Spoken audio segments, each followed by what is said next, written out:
somewhere in a parallel universe, the main base of the Black Tower, a world ruled by outer gods. There existed a group there that specialized in mining, managing, and distributing dimensional energy. People usually called that place a company.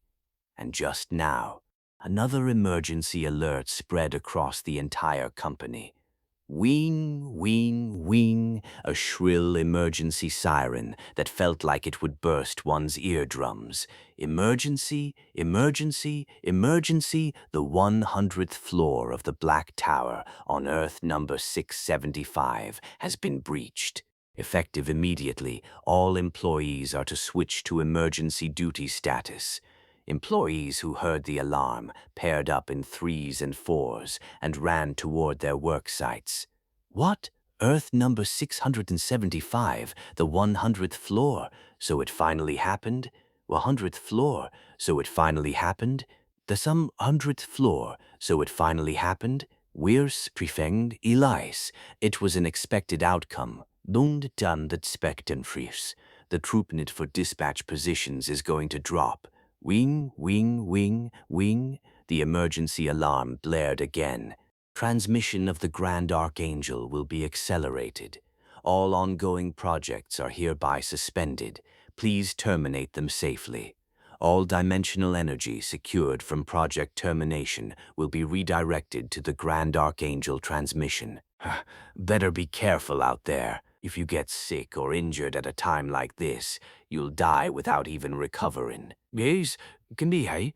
The binge, bis, bimbly ampihai, pended vinste, bimpin, bin minorinchum, inambinandi, binda binambina, bindama, bindambina, binambinda, binambina bindin, bindambinda mandin, binambina, bina, binambin tapu, bindan, Knis einen in Pinnenschu, Bindam Binam, Binda Binam Bin, Binanta Bin, Binam Binam, in Pinan Bin, Bina, Bina, Binanda Bin, Bian Bin, Binan Bin, Binan Bau, Bian Bin, Binan Bau, Binan Bau, Humbin, Papa. At a glance, they looked like someone under a gigantification buff. And yet, she looks like a woman? She's a female tank type. Look at those biceps, traps, and lats. A very reliable female summoned being. Honestly, the summoned being's appearance wasn't the issue. What did that matter? But still, catalog the benevolent and sacred saint of the Jormus Theacris. Name, Dorothy Angelina. Rank, LSSR, Legend Special Super Rare. Type, Saint, Human. She was, unbelievably, a saint. Her appearance and the catalog description did not match at all. Benevolent and sacred? With that massive build? She looked like she'd spread doctrine with pure physical force. Kaya, I've been summoned? Yes, Saint Dorothy. Since she was scary, polite speech it was. Thank you, summoner. Thud, thud, thud. Saint Dorothy charged over, trying to hug Juhaeg with her thick, bulging arms. Cock! At that very moment. Wait, stop right there. What? If you come any closer, I'll cut you. No, I was just grateful. Tska. Zing. An aura blade formed along Cossack's dagger. Gulp. Dorothy swallowed hard. Sorry, I got too excited. Yes, totally understand. Oh, then dismiss my summoning right away. Halt. For someone who hasn't even participated in the popularity vote, you sure make a lot of demands. Follow the orders of Jeffet, who ranked 12th in the popularity vote. Why did everyone feel the need to brag the moment they showed up? Well, it was understandable, but still. Let's hurry and summon them, all the souls in Sector Varsnat. For them, being summoned was joyful enough to want to brag after returning to that horrifying world of souls. Better to get them out quickly. Asterisk, asterisk, asterisk, asterisk, asterisk. Noun deny kundar lufan, noun deny lufan the non. The summoning proceeded smoothly. Ranks and classes varied widely. As expected, rare ranks were the most common, then SR, SSR, and LSSR in descending order. When Juhek called, Jeff had guided them. Mackenzie took photos, Elle wrote the roster, and Gyundale handed out residency permits. Mad Demon and Cossack stood guard around Juhek in case of emergencies. Guard duty. Was it really necessary? What danger could there be in summoning people? But Mad Demon and Cossack didn't think so. Summoned beings who followed the three principles might be safe, but I simply don't trust the Black Tower. I worry they might be plotting something. The old man's right. They might have planted spies. Come on, would they really go that far? And even if they did, how strong do they think I am now? He couldn't personally fight, but still, the random summoning continued. They kept pulling people, no idea how many. The summoned beings were genuinely happy. They said the souls were gradually disappearing, which had been terrifying. Well, it wasn't like they'd expect everyone to be summoned. Name, Sword Demon. You know Mad Demon. I've only heard the name in the soul world. We weren't from the same era. That old guy over there, rank 14 out of the top 15. And you don't need to know, martial artists. I was really scared. Thought I was going to disappear. With that face you get scared? Your race is a dwarf. Please call us dwarves. Yeah, dwarf. Maybe shave the beard. Our beards are a dwarf's life. Everyone looks the same. Same height too, like acorns. No point taking photos. Dwarves. Name, Sanazawa Kimari. A foreigner, huh? I'm a woman, you know, and in my world it's not foreigner, but Eastern barbarian. Class? Ninja. Huh? Kimari-san? You were a ninja? Stick close to me from now on. Isn't this harmony between East and West? What are you even saying? A ninja too. I'm a Dragonian swordsman. Dragon half-breed? That's right. A dragon played around in the human world and left me behind. That's me. Green, maybe? True name's Krakus. Could be your father. We can do a genetic test. Nope, my father was a red. Never even saw his face. Psk, psk, dragons are so irresponsible. There should be a green one on the 17th floor. Feel free to curse him in your father's place. A demi-human Dragonian as well. It felt like over an hour had passed already. Soon it'd be 2. At first, things were clumsy and slow, but the registration process grew smoother with time. Continuous summoning. The summoned beings lined up in orderly fashion for registration. Should we take a break? Leave the rest for tomorrow? Then, right at that moment, ding! What's this? For the first time, the number of permanent residents of the White Tower has exceeded 100. Oh, so that's an achievement too. The reward? A new item. The most recent addition had been the elevator. What was added this time? C. He'd have to enter the White Tower to check. But that wasn't all. Ding. As a summoning specialized player, you are the first to reach 100 catalog registered individuals. Double achievement unlocked. Whoa, what's this? Trait enhancement. Now simultaneous summoning up to 22 people. Hehehe, Juhyuk laughed inwardly. Control your expression. New summoned beings were still coming in. Would it be right to grin foolishly just because of one more trait enhancement? Be serious. Maintain your dignity. Honestly, it was a natural reward. After all, it was a first-ever achievement. Right now, Juhyek felt like he was walking alone across a pristine white snowfield, a land no one had ever stepped on. Each footprint he left became an achievement, a piece of history. Summon, get an achievement. Rewards followed. Good. Since he'd started, he'd finish, even if it meant pulling an all-nighter. It took less than 2 hours to summon 100 people. According to Cossack, Sector S-17 had around 300 individuals, at most 7 hours total. Asterisk, asterisk, asterisk, asterisk, asterisk. Nearly 4 hours had passed now. Shouldn't it be close to 200? Ding. For the first time, the number of permanent residents of the White Tower has exceeded 200. Ah, the pressure. I know it's a first-ever achievement, but still, thank you, Teacher Bake, Teacher Burke, Tusta Plazing, the White Tower. The White Tower rewards just kept adding things. As a summoning specialized player, you are the first to reach 200 catalog-registered individuals. So what was the catalog achievement reward? Nearly dild den stace. TP Sidm group summon release. It was a skill addition.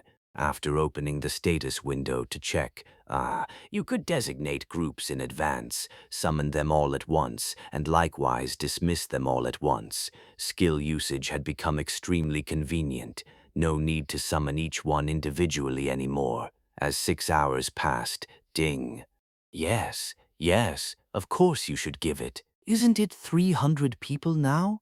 For the first time, the number of permanent residents of the White Tower has exceeded 300 people. I don't know what was added, but as always, thank you. As a summoning specialized player, you are the first to reach 300 catalog-registered individuals. 100 people summonen hadn't womd adorn his henend peoples ninisimtor. Effect summons all summoned beings registered in the catalog at once, regardless of the simultaneous summon limit. Limitation. Summon duration is fixed at 3 hours. Once the time expires, all will be forcibly dismissed. Holy crap! What is this? What kind of insanely good item is this? Regardless of the simultaneous summon limit, it lets you call all catalog-registered summoned beings at once, and for a full 3 hours? For example, if there are 300 people registered in the catalog, using the ticket would instantly summon all 300. You'd be fighting alongside an army, not just 10,000. Maybe even 100,000 troops would be possible. A crazy option. It couldn't compare to the great sage equal to Heaven's furball, but it was still a way to overcome numerical inferiority in one stroke. Hey, Teacher Bake, you're not overspending just because your influence went up a bit, are you? At this rate, you'll go bankrupt. Asterisk, asterisk, asterisk, asterisk, asterisk. Harold Lightman had once been summoned into the outside world by a summoner a very long time ago, a summoned soul whose name had been entered into a catalog. He was even ranked LSSR, Legend Special Super Rare, but he had only been summoned once. After that, Harold was left abandoned in the world of souls. Why? Even though he was an LSSR rank summoned being, it was because of his class. He had the title of sage, but in actual combat he was useless, a scholar type. At least a porter could carry luggage. He wasn't a magic system sage, not an alchemy sage, not a magitech sage either. He was just a scholar, a sage of pure academics. For that reason, he didn't suit a summoner's tastes, dead weight that only took up space in the catalog. Of course, Harold Lightman's achievements in life had been brilliant. He was a genius from birth, insight that pierced reality, an eye for accurately judging the value of objects or people, and wisdom born of infinite knowledge. Harold was the founder and first headmaster of the continent's greatest academy. He nurtured countless talents. Even the emperor and the crown prince had been his students. Chancellors and generals, civil and military officials, among the empire's notable figures, there were few who hadn't passed through his teachings. However, after entering into a posthumous summoned being contract, his former glory vanished like a mirage. Immediate usefulness mattered. His job class was useless. Honestly, even when the name of a new Earth summoner, Bong Juhyek, began circulating in the soul world, along with praise, Harold didn't have high expectations. Even if summoned, he'd just be abandoned again. Better not to be summoned at all. So he didn't join the conversations of the other souls. As he always had, he remained quiet, meditating while reviewing the academic achievements he had built up in life. But today, something was strange in the soul world. The mental waves of the souls, normally chattering endlessly, began to diminish. Their very existence was disappearing. Souls panicked, and then those panicking souls vanished as well. Another one's gone. Good heavens, does making noise cause us to vanish? Is that it? Answer me. Terrifying. To experience this even after death, it grew quieter and quieter. Now it was nearly silent. The remaining souls were seized by terror. Harold was no different. Fear that he too might disappear. He tried to communicate by sending out mental waves. "Hello, is anyone there?" There was no reply. "Where did everyone go?" A hollow cry. "Please answer." "It's me, Harold." What in the world was happening? Was the entire soul world collapsing, or random summoning? No, that didn't seem right either. The scale of disappearance was different. Then suddenly, one hypothesis flashed through Harold's mind: a capable summoner, already challenging the late 90th floors, and with 5 tower entry attempts per day, that meant the 100th floor was right ahead. Could this be? That was when, gah, he felt his consciousness being sucked somewhere. At the same time, everything went black, and then there was nothing. Asterisk, asterisk, asterisk, asterisk, asterisk. A short while later, Harold opened his eyes. Light poured in as his eyelids opened. It's bright? What did that mean? It meant he had eyes, not just eyes. Zap, zap. Sensations spread through his entire body. Smells, surrounding sounds, the feeling from the soles of his feet. A body had formed, and standing before Harold was a young man. Summoner, welcome, Headmaster Harold Lightman. Hello. It really was random summoning. Please go over there and complete the registration process. Come this way. We need to take a photo. Harold shuffled forward. A photo? Why take a photo? Click. Dr. L. What number is he? Registration number 338. Is that so? Then I'll summon one more. The summoner spoke and began chanting. Random summon, random summon. Huh? Random summon? Then he tilted his head and tried again. Random summon. Why was he doing that? Was the summoning not working? Is it not working? Seems like we summoned everyone. Then is the headmaster the last one? At that, a shrewd-looking assassin stepped forward. Sir Harold. What is it? Besides you, is there anyone left in the soul world? Ah, the guess was correct. There was no one left. I caught the last train. Complete conquest of the 100th floor. Liberation of souls. Everyone released into the world. And thus, he had been the final soul. Harold trembled with emotion. The souls hadn't disappeared. They had been summoned. They had been freed. Yes, all random summons completed. Only then did Juhyuk's expression finally relax. Total number 338, including the existing summoned beings, 355 in all. Everyone, good work. Thank you for your hard work. See you on the 17th floor. Yes, sir. All were dismissed. Asterisk, asterisk, asterisk, asterisk, asterisk. Juhyuk was left alone in the penthouse. A grueling journey of about 7 hours, but he was satisfied. He had summoned everyone. First, I should wash up. During random summoning, he hadn't even been able to properly greet them. Honestly, he couldn't remember their faces. He'd get to know them slowly. Later, he could make name tags for them.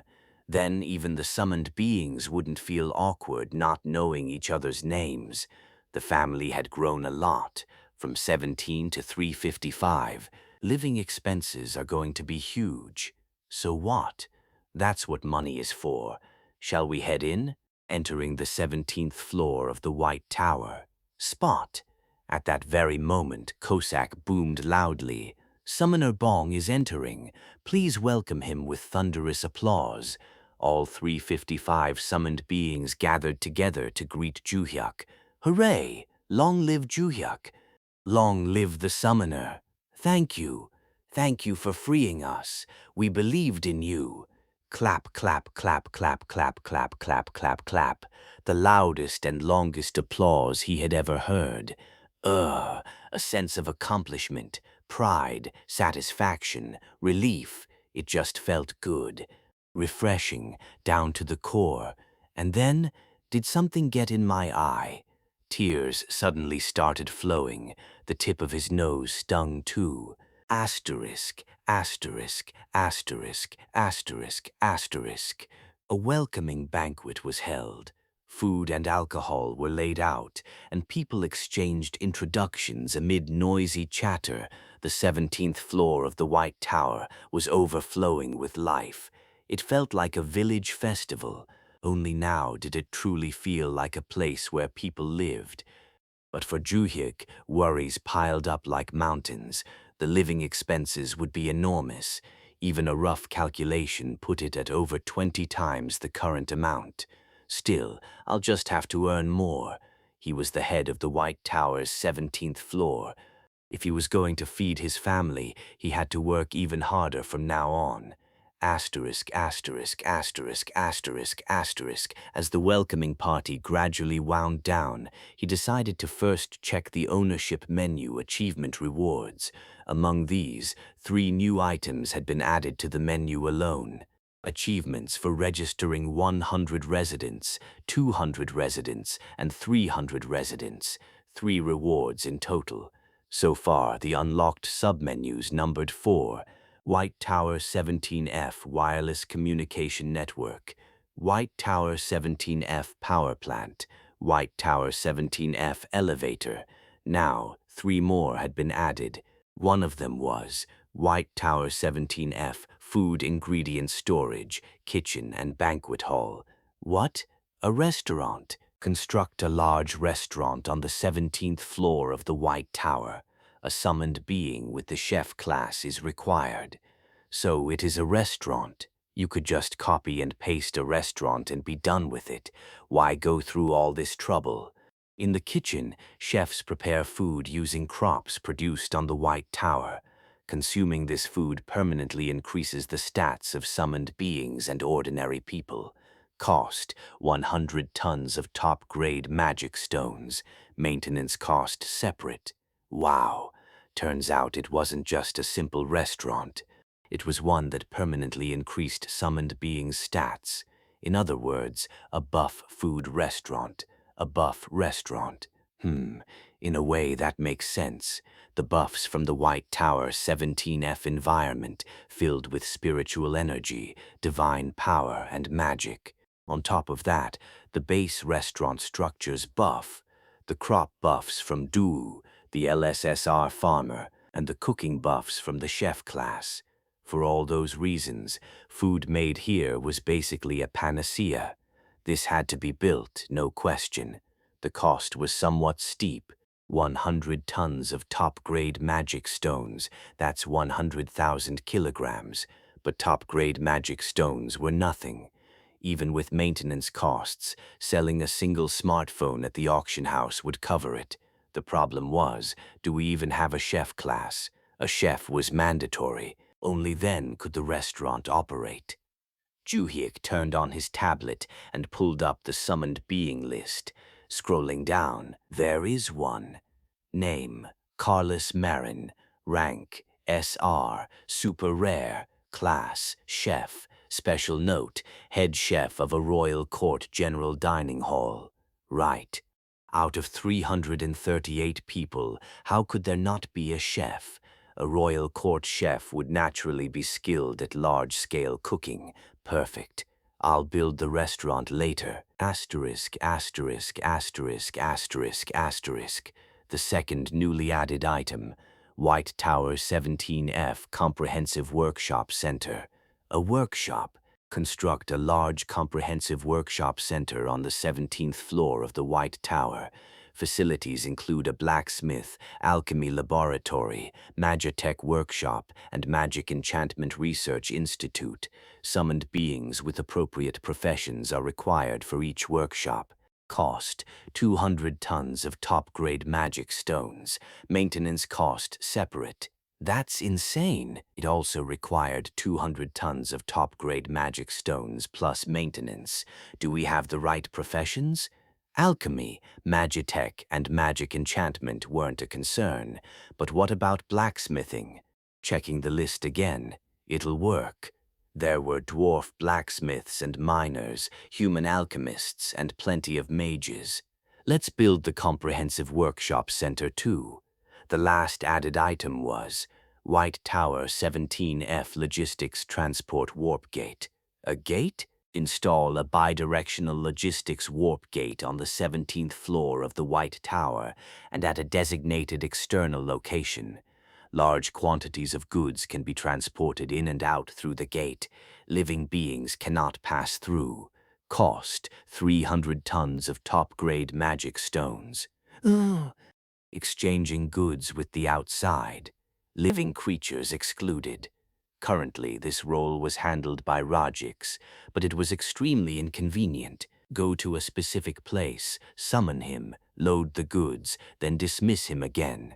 Rajix already had so much to do.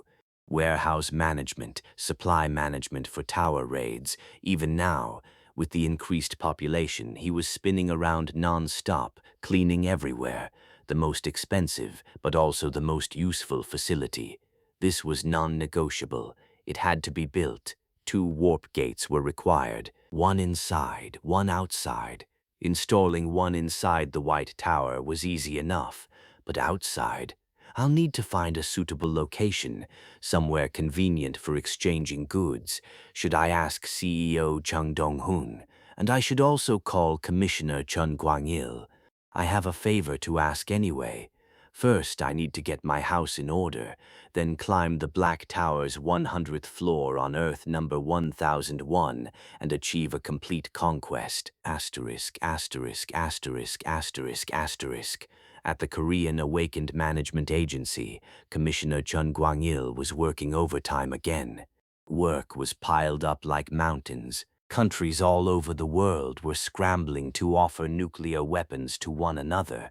Without intending to, Korea had become the world's top nuclear-holding nation. Of course, the weapons weren't being given to the state, but to an individual. The schedule for magic gun reservations also needed adjusting. The ammunition stock was nearly depleted. I need to go to the White Tower and get more ammo. But these days, Player Bong and Dr. L were so busy, he wasn't sure they'd even have time. Just then, bzzing, his smartphone rang. It was Player Bong. He'd been about to contact him anyway. He answered immediately. Player Bong, Commissioner, have you been well? Haha, I'm always doing just fine. I just finished clearing the 100th floor. Pardon? What was that supposed to mean? The 100th floor, not Earth's tower. The highest cleared floor here was 91. There hadn't even been a global announcement. Then, Earth number 675, the parallel universe. That's right, fully cleared, the 100th floor. Let me explain how it happened.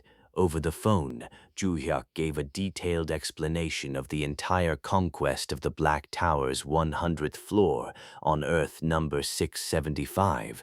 Chun Guang-il could only listen in a daze. Unbelievable. A tower could actually be completely cleared.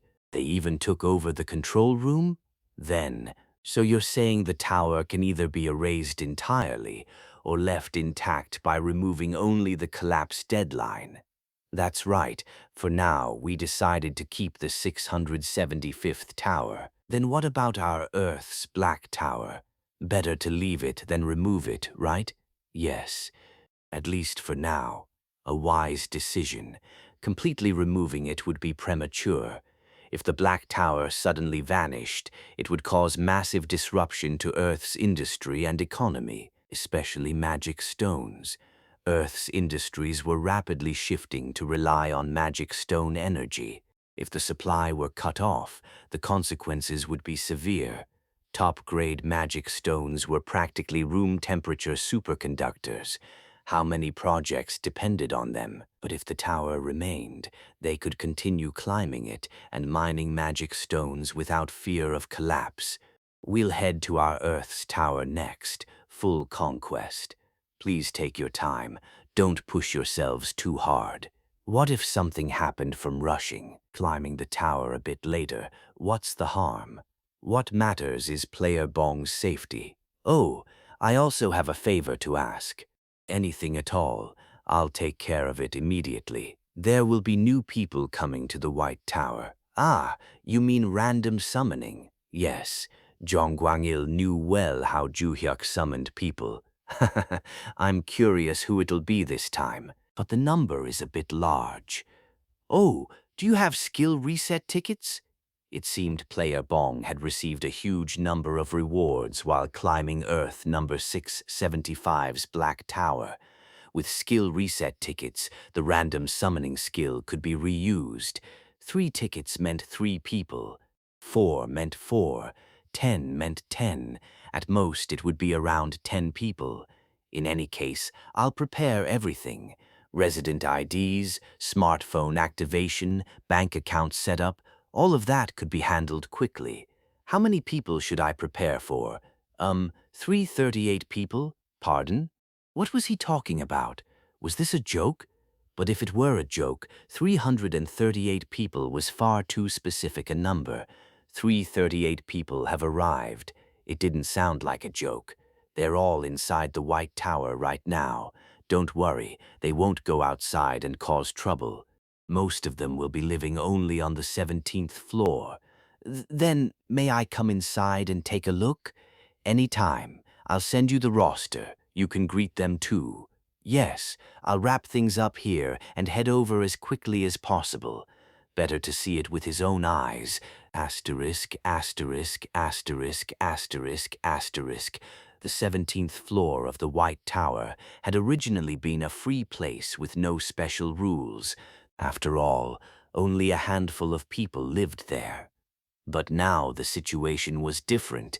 338 new family members had arrived. Rules were needed. After setting up a stage and installing large speakers, mic test, nice to meet you all. Cossack stood on the podium, a gleaming platinum badge pinned proudly to his chest. Greetings. I am Bong Summoner's first summoned being, his longest-serving comrade in arms, the Minister of the People's Armed Forces of the Democratic People's Republic of Korea. Scratch that. Recognized even by Yama himself, Grim Reaper, shield-wielding terror, Archangel Slayer, Cossack. Clap, clap, clap, clap. Thunderous applause erupted. I have a few things to tell you all. You'll be living here for a long, long time. We need to build houses. We plan to construct at least 200 homes. Murmurs spread through the newly summoned beings. 200 houses. When would they build all that? Were there architects or carpenters here? They'd need materials too. Couldn't they just pitch tents and live like that? Houses? If you can lie down, that's already a home. Quiet, silence. Cossack raised his voice and restored order. You will form groups of 2 or 3 roommates per house and decide among yourselves. Roommates? Were they telling them to form households? For reference, mixed-gender cohabitation is not permitted. Romantic relationships are prohibited for now. Even cold water has an order to it. Romance will be allowed only after Bong Summoner gets married. Well, the summoned beings nodded in agreement. Next, restricted areas. Over there, the Siando tree. At Cossack's gesture, all 338 newcomers turned their heads. You see those tempting Siando peaches? Don't they look delicious? But the day you so much as touch one, you will not escape severe punishment. A newcomer raised a hand. Go ahead. What kind of punishment? Expulsion, permanent expulsion from the White Tower. What? Then you'll live alone in the soul world. Bong Summoner will never summon you again. The newcomers' faces turned pale with terror. Expelled from here? There was no one left in the soul world. Everyone had already left, living alone there. Death would be preferable. Other rules followed. Do not touch Du-Wu's crops without permission. Do not dirty the White Tower. Keep it clean. In addition, no stealing, no fighting, no shouting while drunk. Treat outsiders warmly. Always wear your name tag, and so on. Asterisk, asterisk, asterisk, asterisk, asterisk. Lastly, Bong Summoner's current simultaneous summon limit is 22 people. At the mention of summon slots, the newcomer's eyes sparkled. The usual tower raid team consists of 14 to 16 elite summoned beings. That means there are 6 to 8 open slots. Whispers filled the air.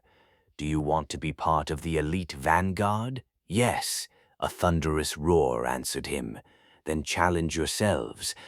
Elite positions are open to everyone. A newcomer raised a hand again. Are only LSSR ranks eligible? Cossack shook his head firmly. Absolutely not. Do ranks matter? Look at Rajix, the dimensional farmhand over there. At the sound of his name, Rajix paused mid-cleaning. Heh.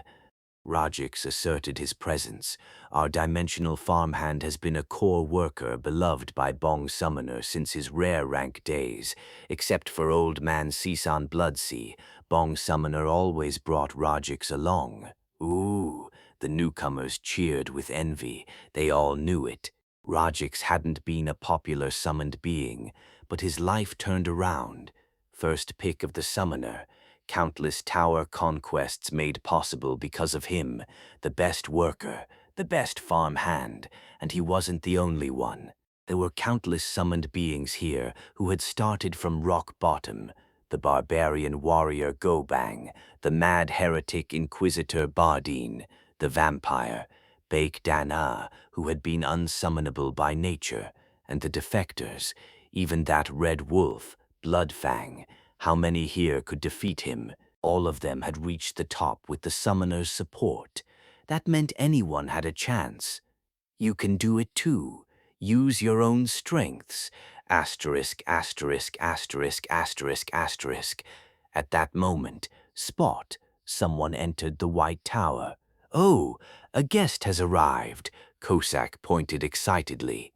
That person is a high-ranking official from Bong Summoner's homeland, the Republic of Korea, a benefactor who manages tower raids and helps with your nationalities and smartphone registration.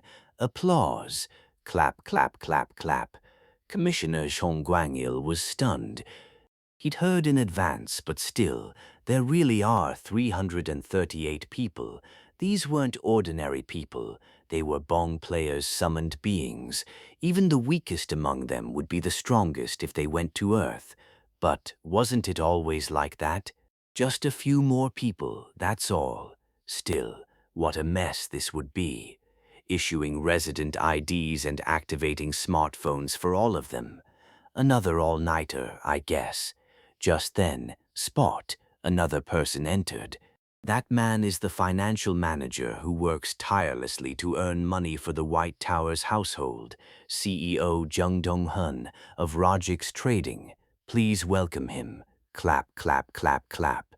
The newcomers applauded politely. Thanks to CEO Jung, we can eat and live. Especially mages. He is a disciple of Archmage Meng. Please teach CEO Jung some useful magic. Jung Dong-hun stood awkwardly, unsure what to do. He'd heard about this too, but it was still overwhelming. And then, Spot, a third person appeared. Cossack shouted in excitement, "Everyone, stand at attention! An incredible person has arrived." Who? An emperor? The man who gave birth to and raised Bong Summoner, Bong Suchol, head of the prestigious Bong family. Please welcome him with thunderous applause. The summoner's father. How could they stay still? Clap, clap, clap, clap, clap, clap. Whistles and cheers erupted. Bong Suchol froze for a moment, then Spot. He vanished in a hurry. He's a shy man. Anyway, when outsiders visit, never scare them. Greet them with warm smiles. Asterisk, asterisk, asterisk, asterisk, asterisk. That was when, rumbly, the 17th floor of the White Tower suddenly began to shake. What now? An earthquake? No. From the northern plain of the plaza, cha-cha-chak, cha-chak, a colossal structure began rising, taking shape. It's Bong Summoner, Cossack cried out in awe. Bong Summoner is building with hand gestures. That's right. He had merely raised his hand. Yet a massive building rose, and opposite it, rumbly, another multi-story building emerged. What was that? 2 buildings erected from nothing in the blink of an eye? But that was only the beginning. Cha-cha-chak, cha-cha-cha-chak, a straight asphalt road formed. Bong Summoner is laying roads. Cossack screamed at the top of his lungs. It was real. A road stretched out across the ground. And then, cha-cha-chak, cha-cha-chak, single-family homes rose on both sides simultaneously. Bong Summoner is building houses. These are the homes you'll live in. This is White Tower welfare. Ah, unbelievable. Houses too? How? What had been empty wasteland moments ago now held buildings, homes, and roads. So this was how it worked. Then that building earlier too. The newcomers stood frozen, mouths agape. They forgot how to speak. If this wasn't a miracle, then what was? The houses Juhyuk pasted in were mostly detached homes. He also moved over one entire apartment building he had copied in advance. It was employee housing from a factory Regix Trading had built in North Korea. Rumble! A high-rise building rose up. Summoner Bong is building an apartment building. It's solid concrete, not hollow. The rebar is packed in tight. Clap, clap, clap, clap, clap, clap. Whenever Cossack shouted, applause erupted automatically. New comrades, your reactions are weak. You think clapping is enough. Follow me. Long live Juhyuk. Long live Juhyuk. That's all the voice you've got? You bastards, if you don't want to be exiled back to the soul world, shout with conviction. Long live Juhyuk. Long live Juhyuk. Why does Cossack have no brakes at all? Can't he just be normal? It was embarrassing. Still, the work had to continue. Since he was already at it, Juhyuk also paved a road eastward, all the way to the farm Duwu managed. Clack, clack, clack, clack. He divided the land into a grid like a checkerboard. His top-grade magic stone reserves were dropping rapidly in real time, but compared to the total amount, it was just a drop in the bucket. Thus, the village expansion of White Tower Floor 17 was complete. At a glance, it had grown large enough to be mistaken for a small provincial city. The new summoned entities still wore expressions of disbelief. They had only heard about this in stories. That's possible. Is the summoner a god? At least inside the White Tower, he is a god. So it's not a metaphor. He's an actual god? Right. We live in the White Tower. A miracle unfolding before their eyes. The authority of creation. Compared to this, aura blades, meteor summons, dragon breath, those things were trivial beyond measure. With a single gesture, he raised buildings, laid roads, and even built houses. All right, disperse and choose your homes, at least 2 people per house. Each house has 3 rooms, so 4 people won't work, maximum 3. The new summoned entities paired up and scattered. But this was not the end. What good were houses alone? There was nothing inside them. Furniture, electronics, daily necessities, even food for the next day or 2 was lacking. But the logistics transport warp gate was the master stroke. Bring in external supplies through it, and that was that. Juhyuk installed the warp gate next to the White Tower's comprehensive workshop center. With a warehouse nearby, it was the perfect location. He extended his hand. Zing! At the same time, a transparent oval membrane about 3 meters tall appeared. What is that? It looks like a gate. Is it a dimensional transfer gate? The summoned entities gasped. It's a logistics transport warp gate. It lets us exchange goods between the White Tower and the outside world. Basically, he added a brief explanation. Summoner Bong has installed the logistics transport warp gate. Hey, cut it out. Logistics will be much easier now. Even receiving nuclear warheads will be convenient. This is a supply revolution. Our dimensional farmhand's workload will decrease. Everyone was pleased, everyone except, the dimensional farmhand Rajix looked crestfallen. He clearly was not happy about the warp gate. It was understandable. Transporting goods in and out had been Rajix's job. Now the gate had effectively taken that role. Rajix let out a deep, ground-shaking sigh, a farmhand to the bone. He was the type who had once tried to execute a robot vacuum for stealing his job. He loved having more work, but fewer tasks? He hated that more than anything. Juhyuk patted Rajix on the shoulder to comfort him. It's okay. It's only logistics transport. You still have so much to do, Rajix. You're the #1 summoned entity, the core of our tower raids, and the dimensional farmhand. Let's leave the small stuff to the gate farmhand. What could he do? Honestly, the warp gate was more efficient. Anyway, did I do everything? Now for the last step. It was time to collect some privileges. He had received 100 platinum badges from clearing the 100th floor of Earth number 675's Black Tower. Total accumulated 542. Physical count 369. That meant 20 privileges. Privileges could be claimed starting at 445. Check. What would it be? Another all-catalog summon ticket, maybe? A summoned entity rank upgrade rune has been added to your inventory. Oh, a summoned entity rank upgrade rune. Nice. He needed those right now. The number of newcomers had skyrocketed. He needed to raise their ranks quickly. Ding, ding, ding. Privilege messages chimed non-stop.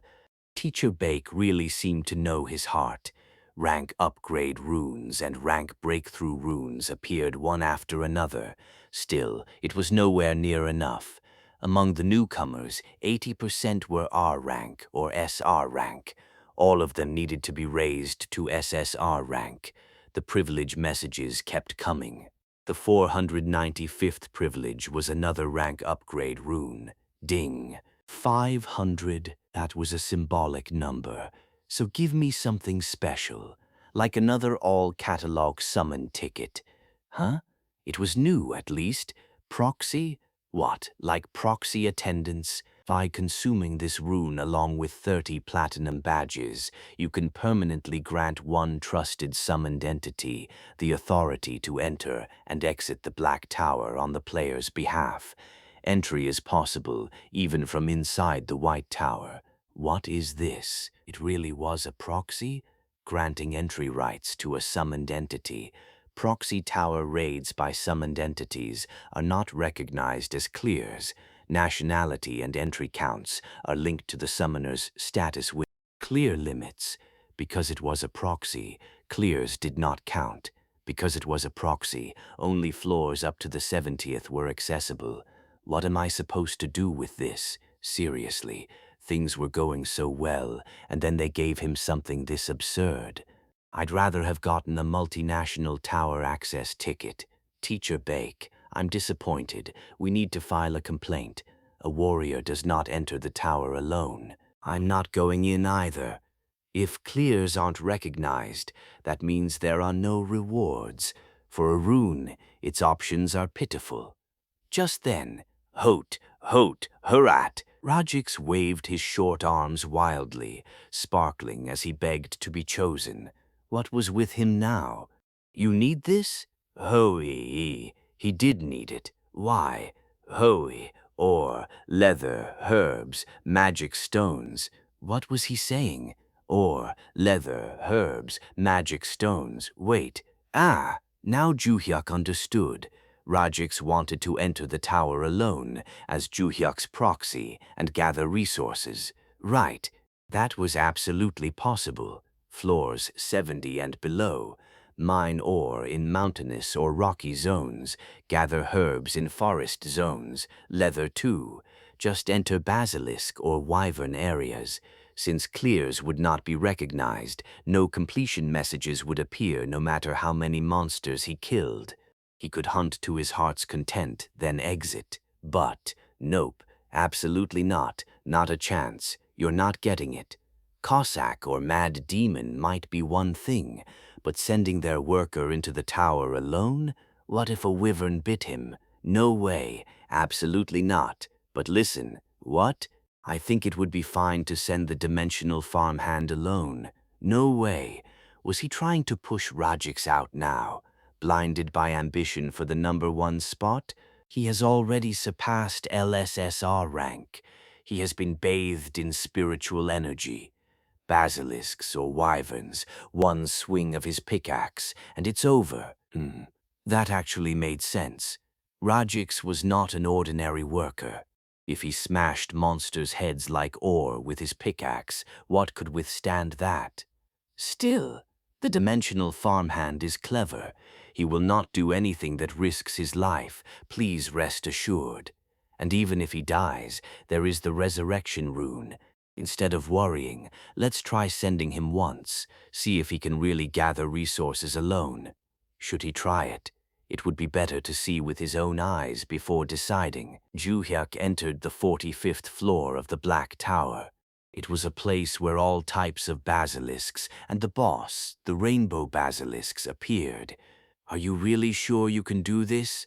Hoey! Rajix's voice and eyes brimmed with confidence. Try it. But if it even looks a little dangerous, you're not getting the rune.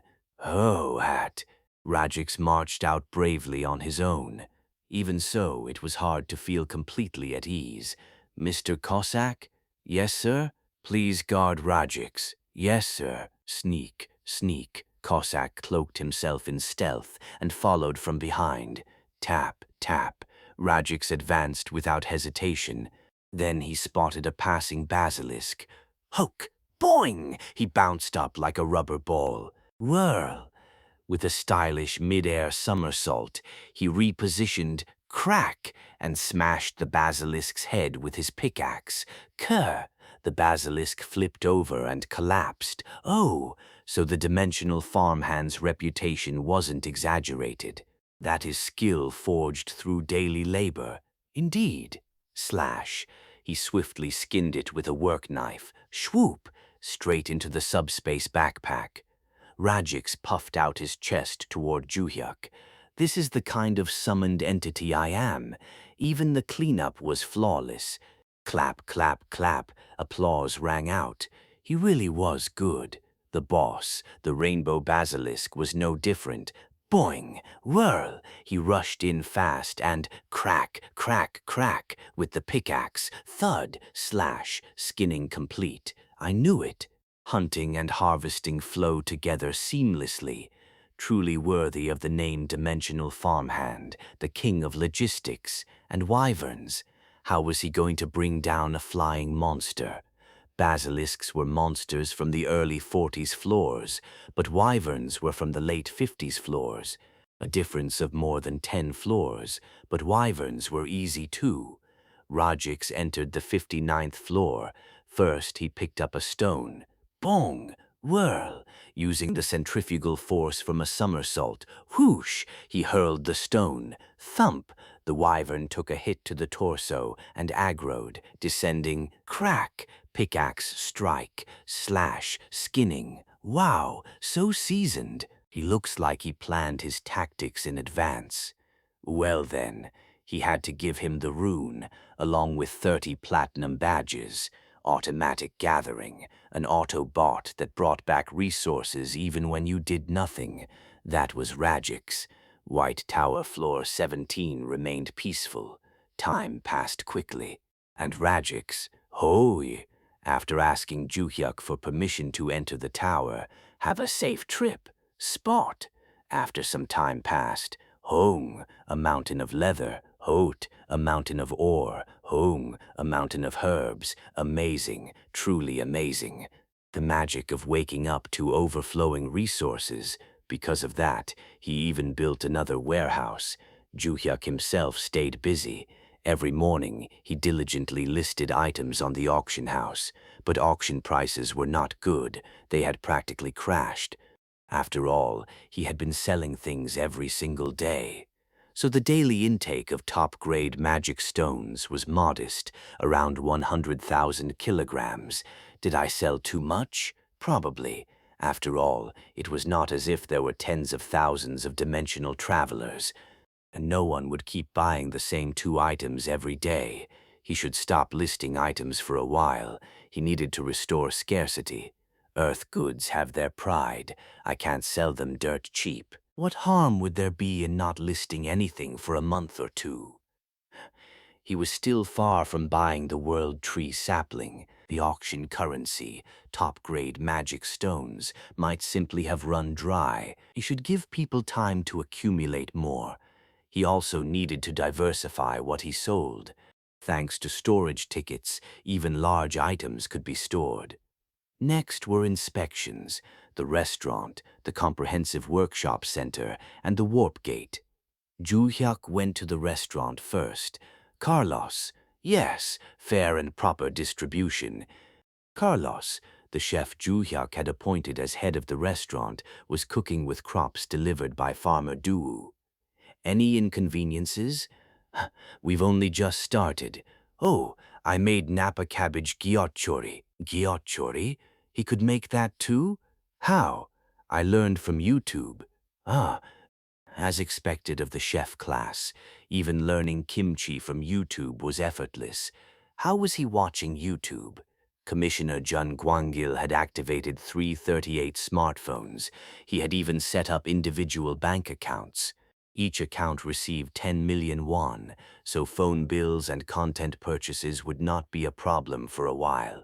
Would you like to try it? Yes, just a bit. Juyak took a bite of the gyochia Carlos offered. Crunch, fresh cabbage from Farmer Du. The cooking skill of an SR-ranked chef, a perfect harmony of spicy, sweet, and savory. Wow, incredible. It made him crave makgeolli. If SR was this good, what about SSR? Carlos's rank upgrade was urgent, so Juhyuk gave him a rune. Go upgrade your rank. Yes, sir. Next stop, the Comprehensive Workshop Center. The first floor housed the forge and massive furnaces. Dwarves were already melting ore and hammering away. Hey, summoner. Welcome. Here to place an order? Just say the word. We'll make anything. Ah, the sour smell of sweat, a battlefield of labor. Ore was not a concern. Rajix supplied it endlessly. The second floor was the Magitech workshop. El had claimed the space. The third floor was the Magic Enchantment Research Lab. Mackenzie and the mages were in a heated debate over enchantments. The fourth floor was the Alchemy Laboratory. Mary had moved out of her house and settled here. Do you like it? Ding. I like it. There's equipment and there's space to rest, too. Mary still had not shown her face. At this point, shouldn't she? Once the world tree was planted, things would change. Seeing Mary's face alone would make the world tree worth it. Anyway, craft on the first floor, add Magitech on the second, enchant on the third, process with alchemy on the fourth, one-click production. Before long, items would start pouring out. Finally, the logistics transport warp gate. It was bi-directional, one in the White Tower, one in the outside world. The external gate was handled by CEO Jung Dong-hoon. He acquired a large logistics warehouse on the outskirts of Gyeonggi Province. Juhyek went out personally and installed the warp gate inside the warehouse, who managed the White Tower Floor 17 gate. That responsibility was given to General Manager Kyondale. Of course, newcomers were assigned to assist her. The oval gate. Swish, swish, swish. Even now, goods were coming through. Furniture, electronics, and daily necessities for the newcomers, but there were also books, humanities, science, society, economics, politics, books from all kinds of fields. Did Headmaster Harold request these? He did. One of the few men worthy of being called a true scholar. Headmaster Harold, a scholar through and through. If he wanted to study, Juhyek was happy to support him. He even planned to build a library in the White Tower. What went out through the gate? Leather and ore gathered by Rajiks. Load them from the warehouse, push them through the gate, and receive them on the other side. The White Tower's economy ran smoothly. After briefly reeling from the sudden population surge, the White Tower was steadily stabilizing. The newcomers adapted without issue. Some had experience with Earth's civilization. Others had never been summoned even once. But they all said the same thing. They had never experienced such abundance. The apocalypse had to be stopped, and this place had to be protected at all costs. Yes, let's live happily for a long, long time. And on that note, shall we try climbing Earth number 1001's Black Tower? Yes, sir. Let's draft a plan. We will prepare Earth number 1001's Black Tower, 100th floor control room. Just you wait. But hey, Grand Archangel, when are you coming? Gyeonggi Province outskirts, a large logistics warehouse. CEO Chung Dong-hun and Secretary Oh Jin-suk were inside the warehouse. It was real estate they had purchased in a hurry. The ink on the purchase documents had not even dried yet. Commissioner Chun Gwangul had urgently dispatched police and special forces, so the place was now under airtight security. That was because this large warehouse housed a logistics transport warp gate installed by Player Bong. Workers drove forklifts inside and loaded cargo into the gate. Swish, swish, swish. The items went in without the slightest resistance. Food supplies of all kinds, daily necessities, furniture and appliances, books and more. All hired workers had signed confidentiality agreements. The conditions were good and the pay was high. That was the only way to keep secrets from leaking. Well, even so, there was no such thing as an eternal secret. CEO, the first batch has all been sent, Secretary Oh Jin-suk reported to Chung Dong-hun. Is that so? Then I'll contact the general manager. Tape. He sent a text to Gyondale on his smartphone, and ding, an immediate reply arrived. They say they're sending items from their side too. Get ready. Yes. The workers installed a mobile conveyor belt in front of the gate. A moment later, swish, swish, swish, ore came out in a line. It was transferred onto the conveyor belt and automatically loaded onto trucks. There was quite a lot. He had heard they were busy climbing the upper floors that had not been cleared yet, but it seemed they had still found time to do plenty of work. After the ore transport ended, swish, swish, swish. Different items came out. Oh, Jin-suk's face lit up. CEO, it's leather. It's been a long time. Tower leathers revealed themselves. Basilisk, even wyvern. Rajik's Trading had started as a company producing leather goods, so seeing such a large amount of incoming leather put him in a very good mood. In truth, the leather supply had been woefully insufficient until now. Rajik's Trading had to make its own products and also supply a certain amount to HG Fashion. Because normal production had been impossible, they had been forced to drastically reduce volume. They could not even say they were short on leather. How pathetic would it look to go to someone who was working day and night to save the world and say, "We're short on leather, please supply us more." This will really let us breathe. Ah, thank goodness. But then, swish, swish, swish, the amount coming out was no joke. It kept pouring out, endlessly, an amount they had never seen before. My goodness, this much? It was enormous. How long had it been since they had seen such a massive shipment? Just looking at it felt good. Oh, Secretary O. Yes, CEO. Contact the leather processing factory.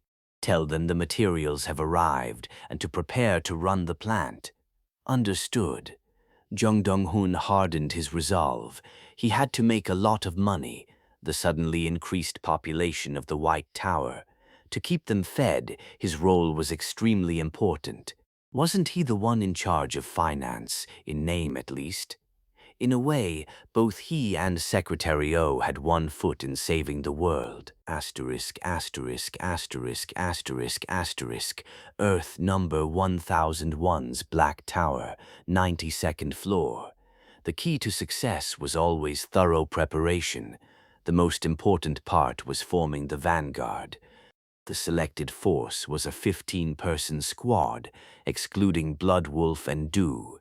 But there were vacancies, 7 of them no less.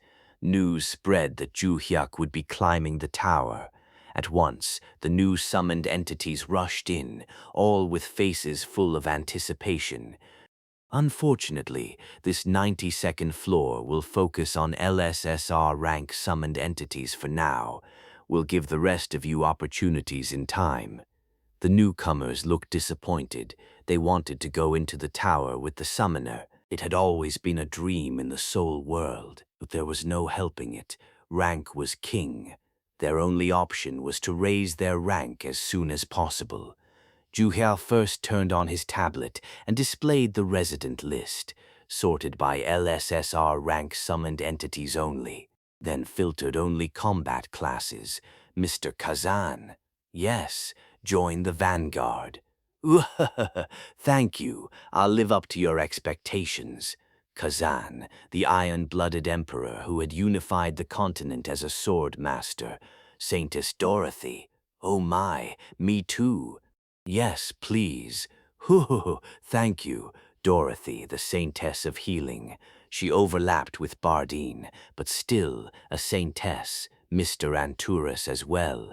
Yes, next was the mercenary king, Dragonian Anturus. Mr. Minnock, thank you for choosing me. Minnock, a master archer and former hunter. Mr. Whitman, sword demon elder, and Miss Runga as well. Whitman, the lightning-type archmage, the sword demon who supposedly crushed the Numgung clan with a single sword, and Runga, the shaman of the dark forest. 7 joined the selected force. All were once renowned LSSR rank summoned entities, but they're all trash, pathetic. Just thinking about how long it'll take to raise them makes me sigh. A lightning-type archmage. I wonder if he can even charge a smartphone properly. A Dragonian, huh? There should be at least a little dragon blood mixed in. But ruthless discriminatory remarks came from the veteran summoned entities. But the newcomers could not open their mouths, because it was true. Weren't those seniors practically transcendent level? Hey now, you're being way too harsh. Was everyone amazing from the start? You people couldn't even open your mouths when you met a dragon. Juhyuk's criticism hit the mark. You're frogs who've forgotten your tadpole days. Kendale quickly chimed in. Ahem. My memory is a bit fuzzy. A warrior was never like that. I did open my mouth. My condition wasn't great back then. Wow, look at them dodging it. No conscience, absolutely none. If you want to raise newbies, you have to cheer them on, give them some encouragement, slip them a little something now and then. That was how they grew strong. Honestly, the summoned entities here had been insignificant at first, too. They could not even handle the 88th floor sand dragon. Newcomers, don't get too intimidated. You can learn slowly. Thank you. I'll work hard to earn the summoner's favor. Me too. Ah, how reassuring. Those pure looks. All right, we begin the climb. Spot. Eotintan Lor Nindam, floor 92, which tower number it was did not matter. Just reach the 100th floor, then obtain management authority and delete the collapse deadline. Done. Now it began. The great journey toward completion, second. Now it began, except. Then he moved from the waiting room to the mission area. Spot. Asterisk, asterisk, asterisk, asterisk, asterisk. Dimensional energy storage base control room. Wund. Kund. Who else could it be? That damn summoner from Earth number 1001. They had come to destroy things again. Facilities that absolutely must not be destroyed. Within the restricted area managed by the control room, there were 3-dimensional energy storage facilities. The first facility that bastard destroyed was Earth number 1001's Black Tower Dimensional Energy Storage. Well, that had been acceptable. It was early in extraction, so there had not been much dimensional energy stored. The damage was minimal. Second, Earth number 675's Black Tower Dimensional Energy Storage, which had also been newly created. In fact, extraction from Earth number 675 had ended long ago. They were in the final wrap-up phase, a world where humanity had been completely eliminated and monsters had taken over. According to the law of causality, if left alone, it would proceed on its own into the final stage. The straws and Black Tower had all been pulled out. The administrators were about to withdraw to the main base. After withdrawing and letting thousands of years pass, the lost dimensional energy would recover. Then they could insert straws again and resume extraction. But everything went wrong. A tower that should never have appeared was created. Administrators and contractors were bound to the tower. A world that had been completely ruined reset back to the beginning. Well, even if that was destroyed, they could endure it. After all, there was only one storage facility for Earth number 675. There was barely any dimensional energy left, but the problem was the third one, Earth number 843's Black Tower Dimensional Energy Storage. This place absolutely must not be destroyed. A considerable amount of dimensional energy was stored here. No, 675 was almost finished. No, 1001 had only just begun, and the intermediate number 843 was where extraction was proceeding very actively. It was energy that had to be sent to the main base. If this place were destroyed, the damage would be enormous. Damn it, when is the Archangel arriving? They had said soon. The destruction of Earth number Dunti, enormous. When is the Archangel arriving? They had said soon. The destruction of Earth number Dunti, 843's Black Tower Dimensional Energy Storage had to be stopped at all costs. Places where dimensional energy could be mined were rare. Even among parallel universe Earths, only a very small fraction. Not every numbered Earth could be mined. There were mineable worlds and unmineable ones. First, the gods searched, through divine authority, for worlds where life could exist, meaning worlds where dimensional energy was present. Then, in the order they were successfully discovered, numbers were assigned. No, 2, no, 3, no, 4, no, 15, no, 16, no, 18, the 20s, the 30s, the 100s, the 300s, the 600s, the 1000s. Then, could black towers be planted in all of these parallel universe dimensions? No, that was impossible. Worlds where mana already existed were excluded. Worlds ruled by a powerful chief god were also excluded. Such Earths were bound to fail. Why? Because once a black tower was erected, players inevitably awakened. What happened if beings who were already powerful to begin with, not ordinary people, awakened as players? For example, a Grand Master awakening as a player, a Nine-Thirkle Archmage awakening as a player, a Murim master who had reached the profound realm awakening as a player. Or, in extremely rare cases, if a transcendent awakened, their original power would be combined with the power of awakening. Thanks to them, the Black Tower would be conquered in an instant. That was why the Black Tower had to be planted in ordinary worlds, where gods were absent and no supernatural powers existed. Even after finding thousands of parallel universe Earths, only a few dozen had Black Towers planted in them. Earth number 675 was one, so were number 843 and number 1001. That was how rare such places were. If they were common, this much effort would not be spent. They would oppose them with full force. They would not be stupidly taken advantage of, again like before. This place, too, was under the reach of divine authority. Those people were nothing more than mere humans. Therefore, that bastard's luck would end here. The controller was confident. Asterisk, asterisk, asterisk, asterisk, asterisk. Earth number 1001's Black Tower, the second stage mission area of the Great Journey. That was where Juyak and the summoned group had moved. Isn't this the place we came to before? It looks very similar. This girl thinks so as well. The sky resembled outer space. The straight blue road cut through the red earth. Then what was the mission here? Ding! Destroy the dimensional energy storage facility. Dimensional energy storage facility destroyed. 01. Destroy the dimensional energy storage again. They had already destroyed one. And now they wanted him to do it again? There was one difference. There was no branching choice mission this time.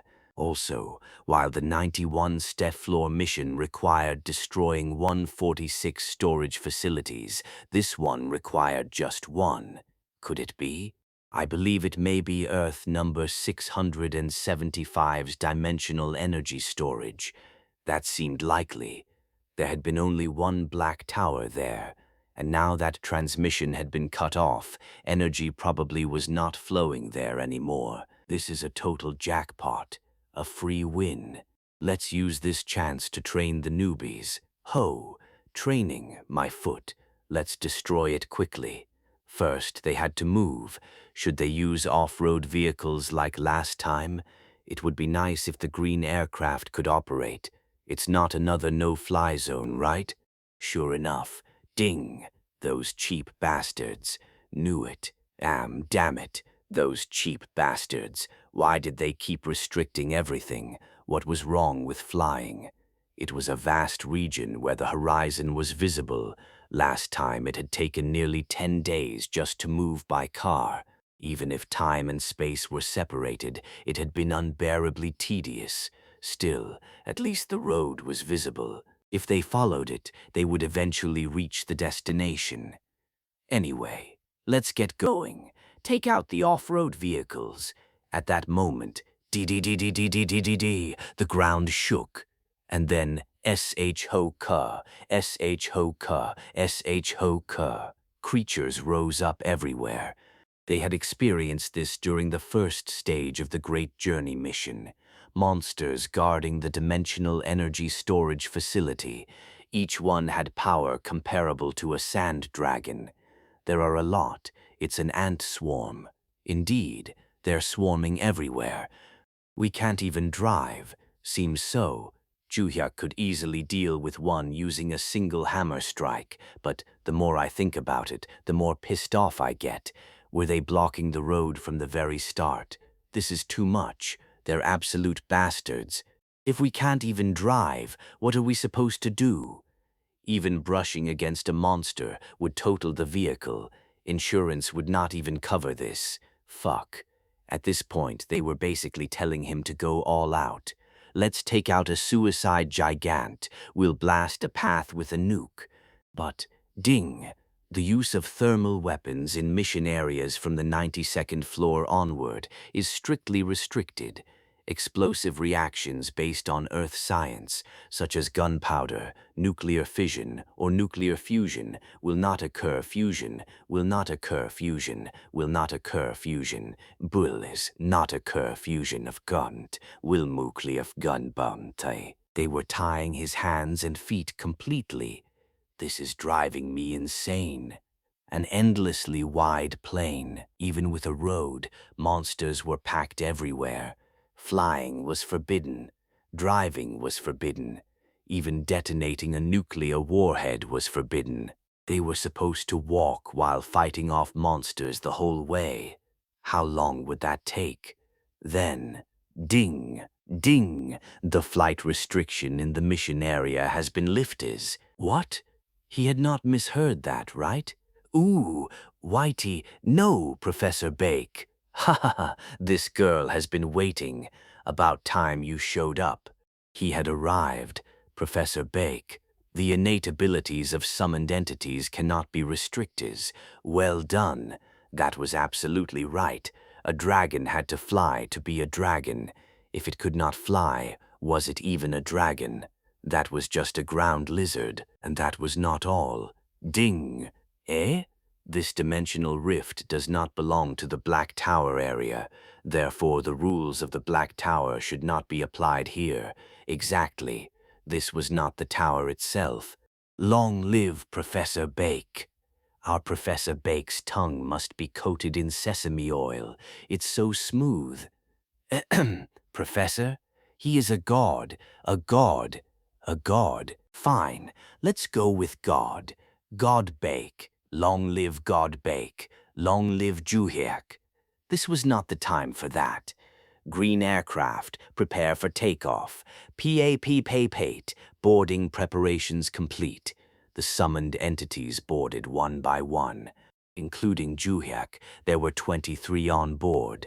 SHWAAA-8, the green aircraft took flight. Below them was an overwhelming number of monsters. It would be a shame to leave without a parting gift, an opportunity granted by God Bake. In return, they would drop a nuclear warhead. Mr. Radix? Hung. Radix moved to the tail section of the green aircraft and took position. He casually reached downward. Drop. Shoot. At the same time, Cracker's infinite turbo blink flight, skipping through space. Flash, flash, jing, Mackenzie's barrier, swoon.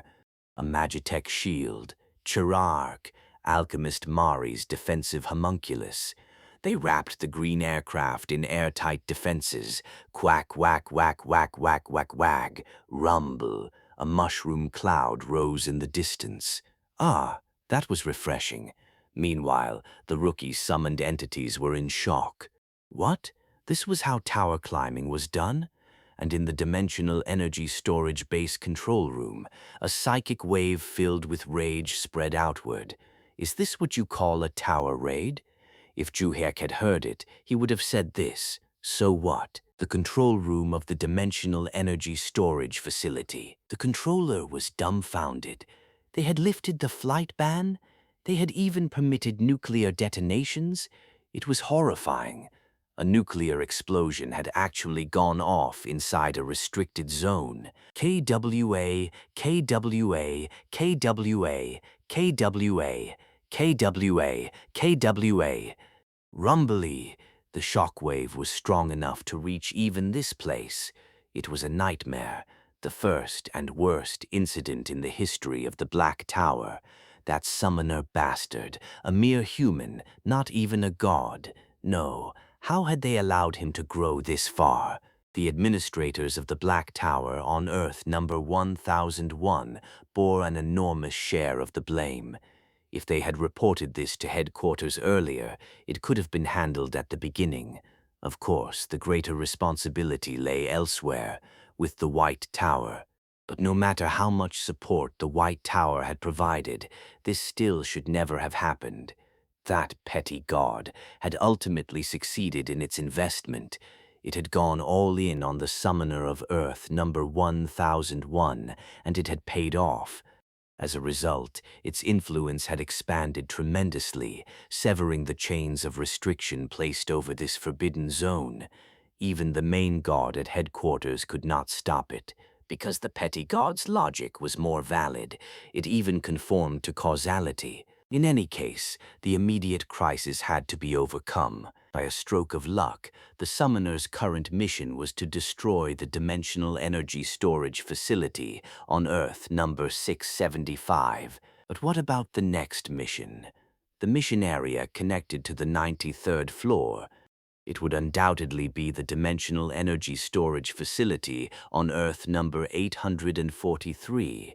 The precious resource that had to be sent to headquarters might be lost. Just like now, he would ride that green dragon, stuff nuclear warheads into a subspace backpack, fly swiftly through the sky, and drop nukes wherever he pleased, like bird droppings. What should we do? If the dimensional energy storage facility on Earth number 843 were destroyed, the consequences would be catastrophic. In corporate terms, it would be no different from imminent bankruptcy. A way to overcome this crisis. There was only one, Elidand Kater. The Archangel has to arrive. With the combat forces currently available to the control room, there was absolutely no way to stop that summoner. The controller gnawed at fingernails. At this rate, he might even storm this place. Eventually, the White Tower would assign him a mission to destroy the control room itself. I don't want to die. An immortal body granted by God, but immortality only meant not aging. External attacks were another matter entirely. Should I run? But where? At that moment, a staff member in the control room reported in an excited voice. Huh! Dimensional transmission has arrived from headquarters. Could it be? What does it say? Huh! Thank goodness! God had not abandoned them. Whew! A sigh of relief. We're saved. Now we only have to wait. Huh! Those who endure are the ones who win. That was right. There was hope now. 1 hour. They only had to hold out until then. Even if not on the 92nd floor, the summoner would definitely die on the 93rd. Then everything would return to normal. After eliminating the summoner, they could rebuild the dimensional energy storage facility on Earth number 1001 and begin siphoning energy again. That was how this would end, because the Archangel was coming. After firing a courtesy nuke, the green bomber headed straight for the mission area. They detonated several more nukes along the way. Whenever they spotted a dense cluster of monsters, Mr. Rajix, Hote, so spirited. To the enemy, he was a merciless angel of death. To allies, he was a reliable dimensional farmhand. Shoo, pup, pup, pup, pup, rumbly. Could the ground monsters even endure that? They were pulverized by shock waves and melted by heat. Whenever things got boring, they dropped another one. They had plenty of nukes. If anything, leftovers would be a problem. There was also another key member, the Green Dragon, the Green Bomber, Crackers. What would we have done without our defector hero? Rajix's subspace nuclear drops were only possible thanks to Greenie. At the same time, a slight sense of guilt crept in. Wasn't he overworking Crackers? He was a high ancient dragon after all. Mr. Crackers. Yes, summoner. It must be tiring, carrying us around like this. Ha ha ha, not at all. You are the one who saved me, summoner. Saved him? Didn't you pull me out when I was about to be bound to the Black Tower by the administrator's scheme? I have not regretted defecting even once. In fact, the world of the White Tower is wonderful. That made sense. Crackers was enjoying the full benefits of White Tower welfare. He was also a content maniac.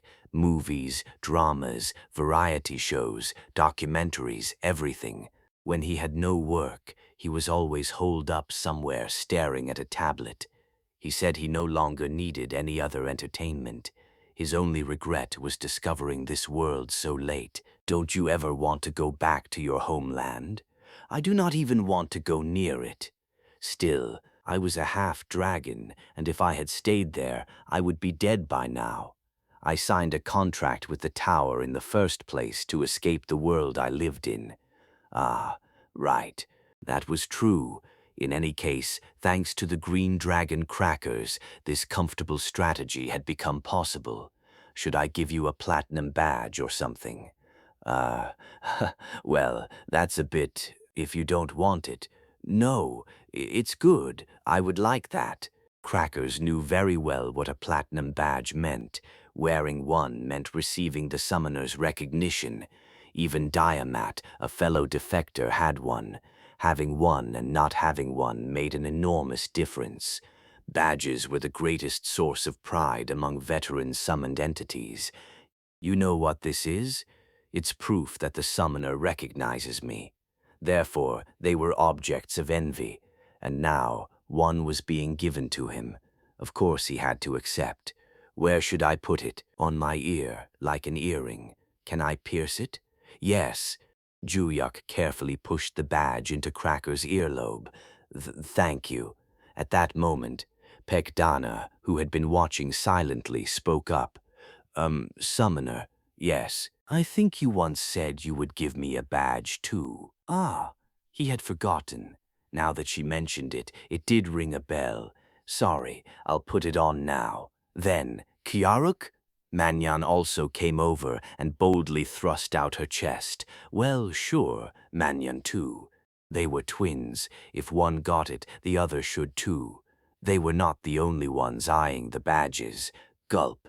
The 7 rookie summoned entities swallowed dryly, unable to take their eyes off them. They had their own plan. Join the vanguard and earn major merit inside the tower. Have that merit recognized and wear the platinum badge, the symbol of a trusted summoned entity, on their chests. From intern to full employee, they waited for battle to break out. They would prove their worth with everything they had. But what was this? Green bomber, nuclear drops. They had heard about nuclear attacks back in the world of souls, but seeing it in person was insane. No wonder the administrators had broken the rules and violated causality. The existing summoned entities were just riding the bus. Yeah, the dimensional farmhand and the dragon did everything. What seniors? They don't do anything. With this kind of setup, even a rare rank could do it. You don't even need 22 people. Then why did I even come? At least someone should get hurt so I can cast healing. Shh, someone will hear. Someone did hear. Twitch. Cossack's ears pricked up. He had been eavesdropping on the rookies. He snorted disdainfully. So that's what you've been thinking all this time? Elder Guang heard it too, didn't he? Of course. Elder Mei too? They were rather loud. The warrior heard it as well, and he's not happy. Strictly speaking, it is not entirely wrong. Cossack looked displeased.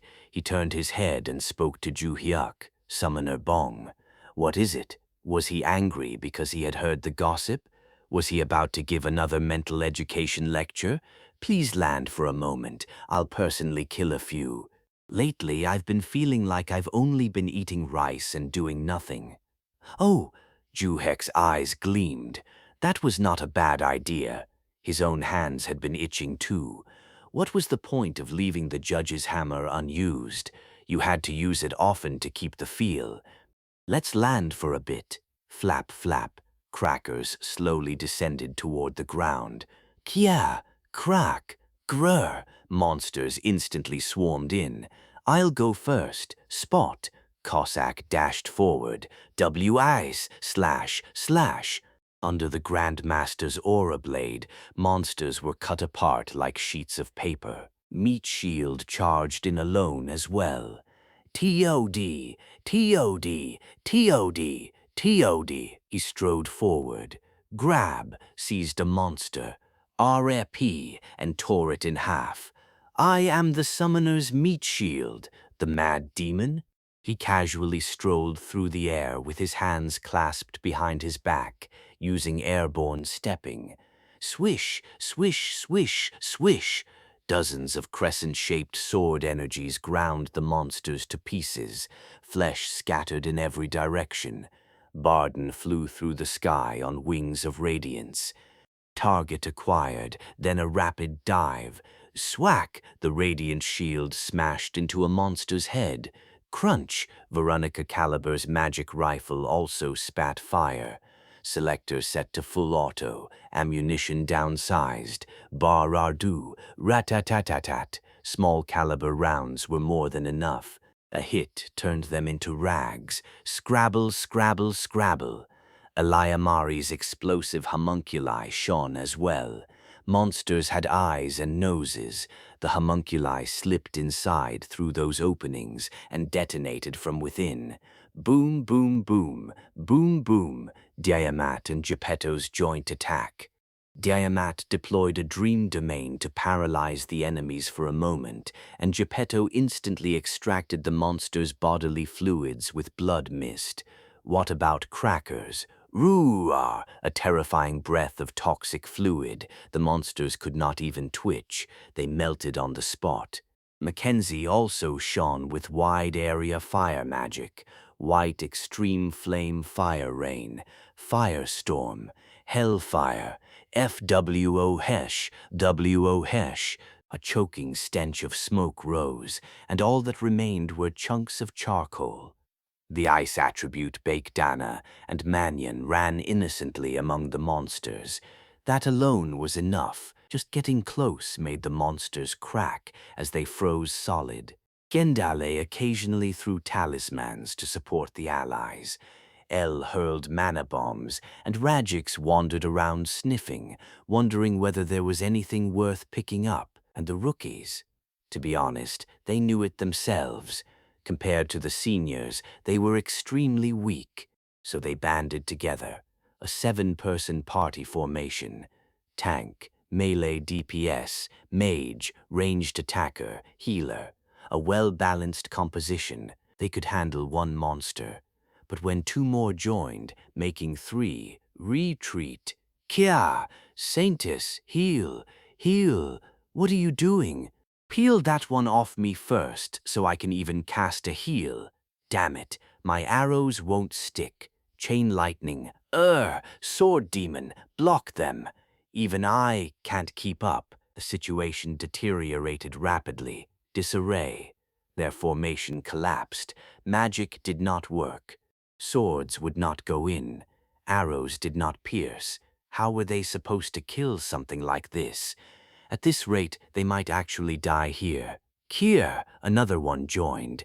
3 were already too much, and now 4. This was the end. Even if they died, they would drift as souls on the 17th floor of the White Tower.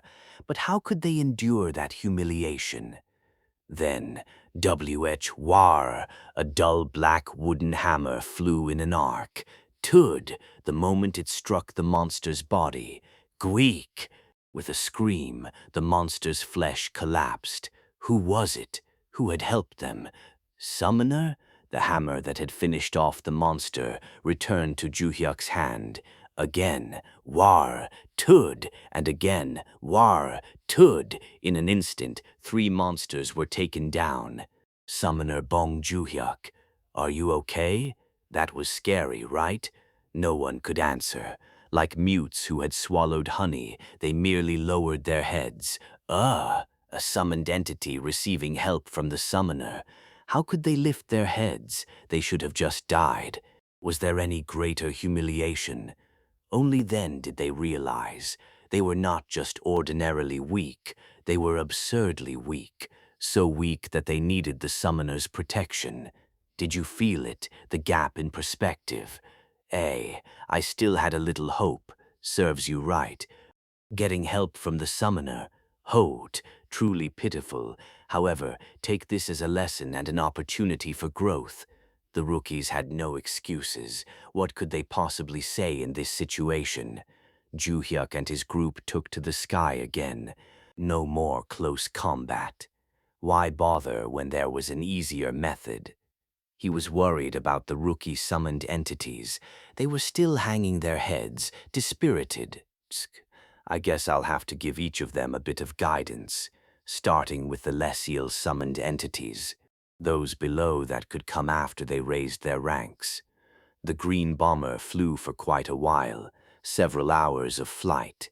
Then, at last, a structure came into view. It's a pyramid, only one, along with the monsters guarding it. What should we do? Deal with it using nukes. That was the plan anyway. Mr. Rajix? Soot.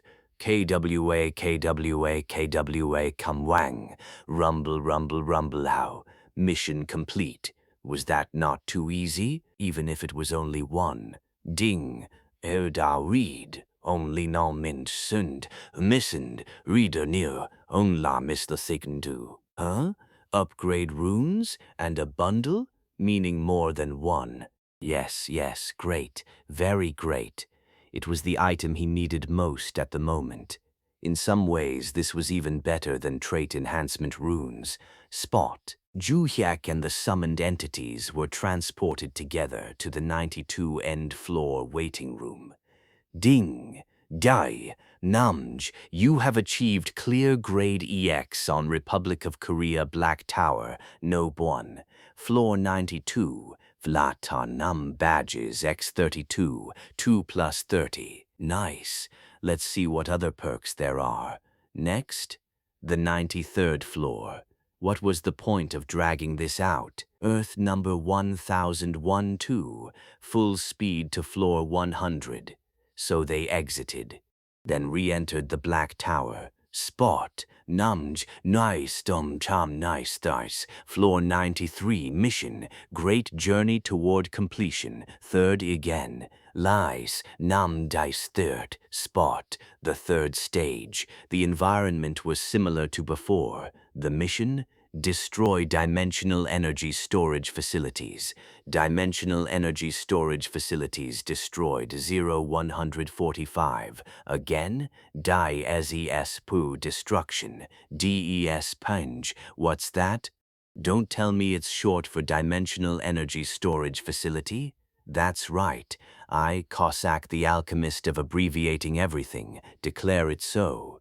Either way, the third stage was the same mission. The first was destroying 146 DES POFs. The second was destroying one. Now, 145, one less than our Earth. Come to think of it, Earth number 1001 originally had 145, didn't it?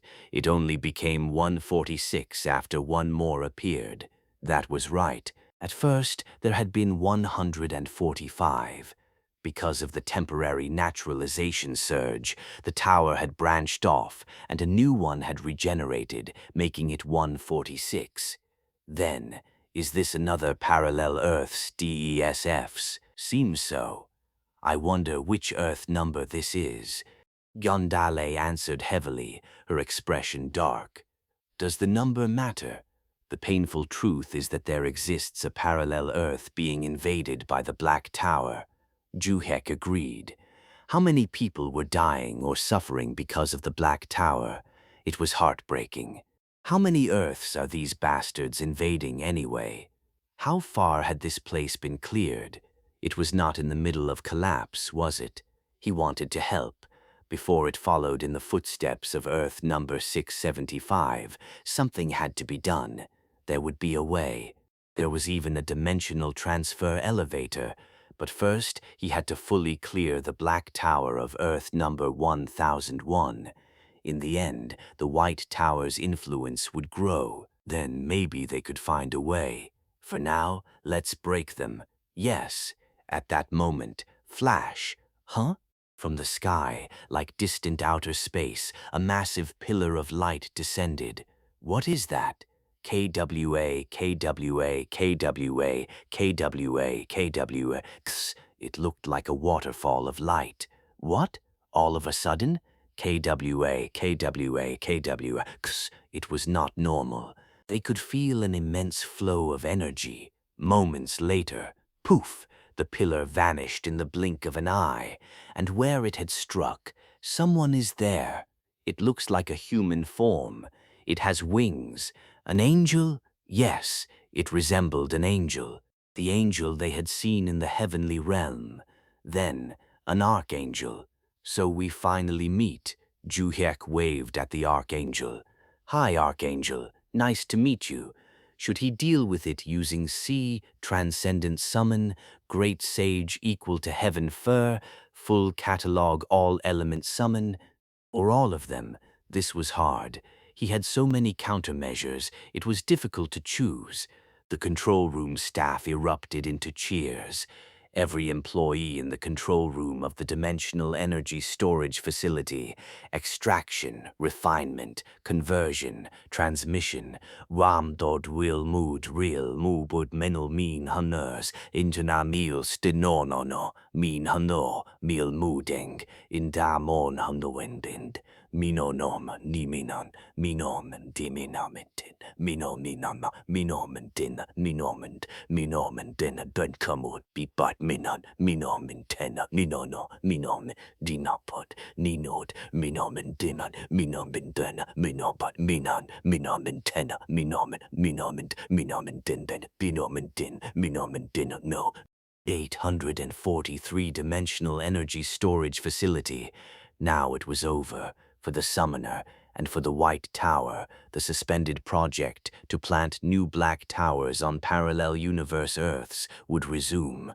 Menon minomen, idmu menon, minomen binomenton, minon nina, mina, endena nina, minomenton bino, mena, mina, bina, inan bina, indenta mena, minomen, minomen, mena, mina, inden but mina, den benam, minat biminana, indinam, tinamen, mina, minam, mina, dona, mina, inden bina, mina, pena, mina, no, monet, madam, nana, mina, moment, nana, mana, in the number that bodies, nina, Divine android. That was right. That thing was not a living being. It was a machine created by God, a deus ex machina, and that archangel was not a unique existence. Did anyone really think God had created only one android guardian angel? There were 3 archangels stationed at headquarters. This was one of them, a weapon meant to guard headquarters, yet God had sent it here.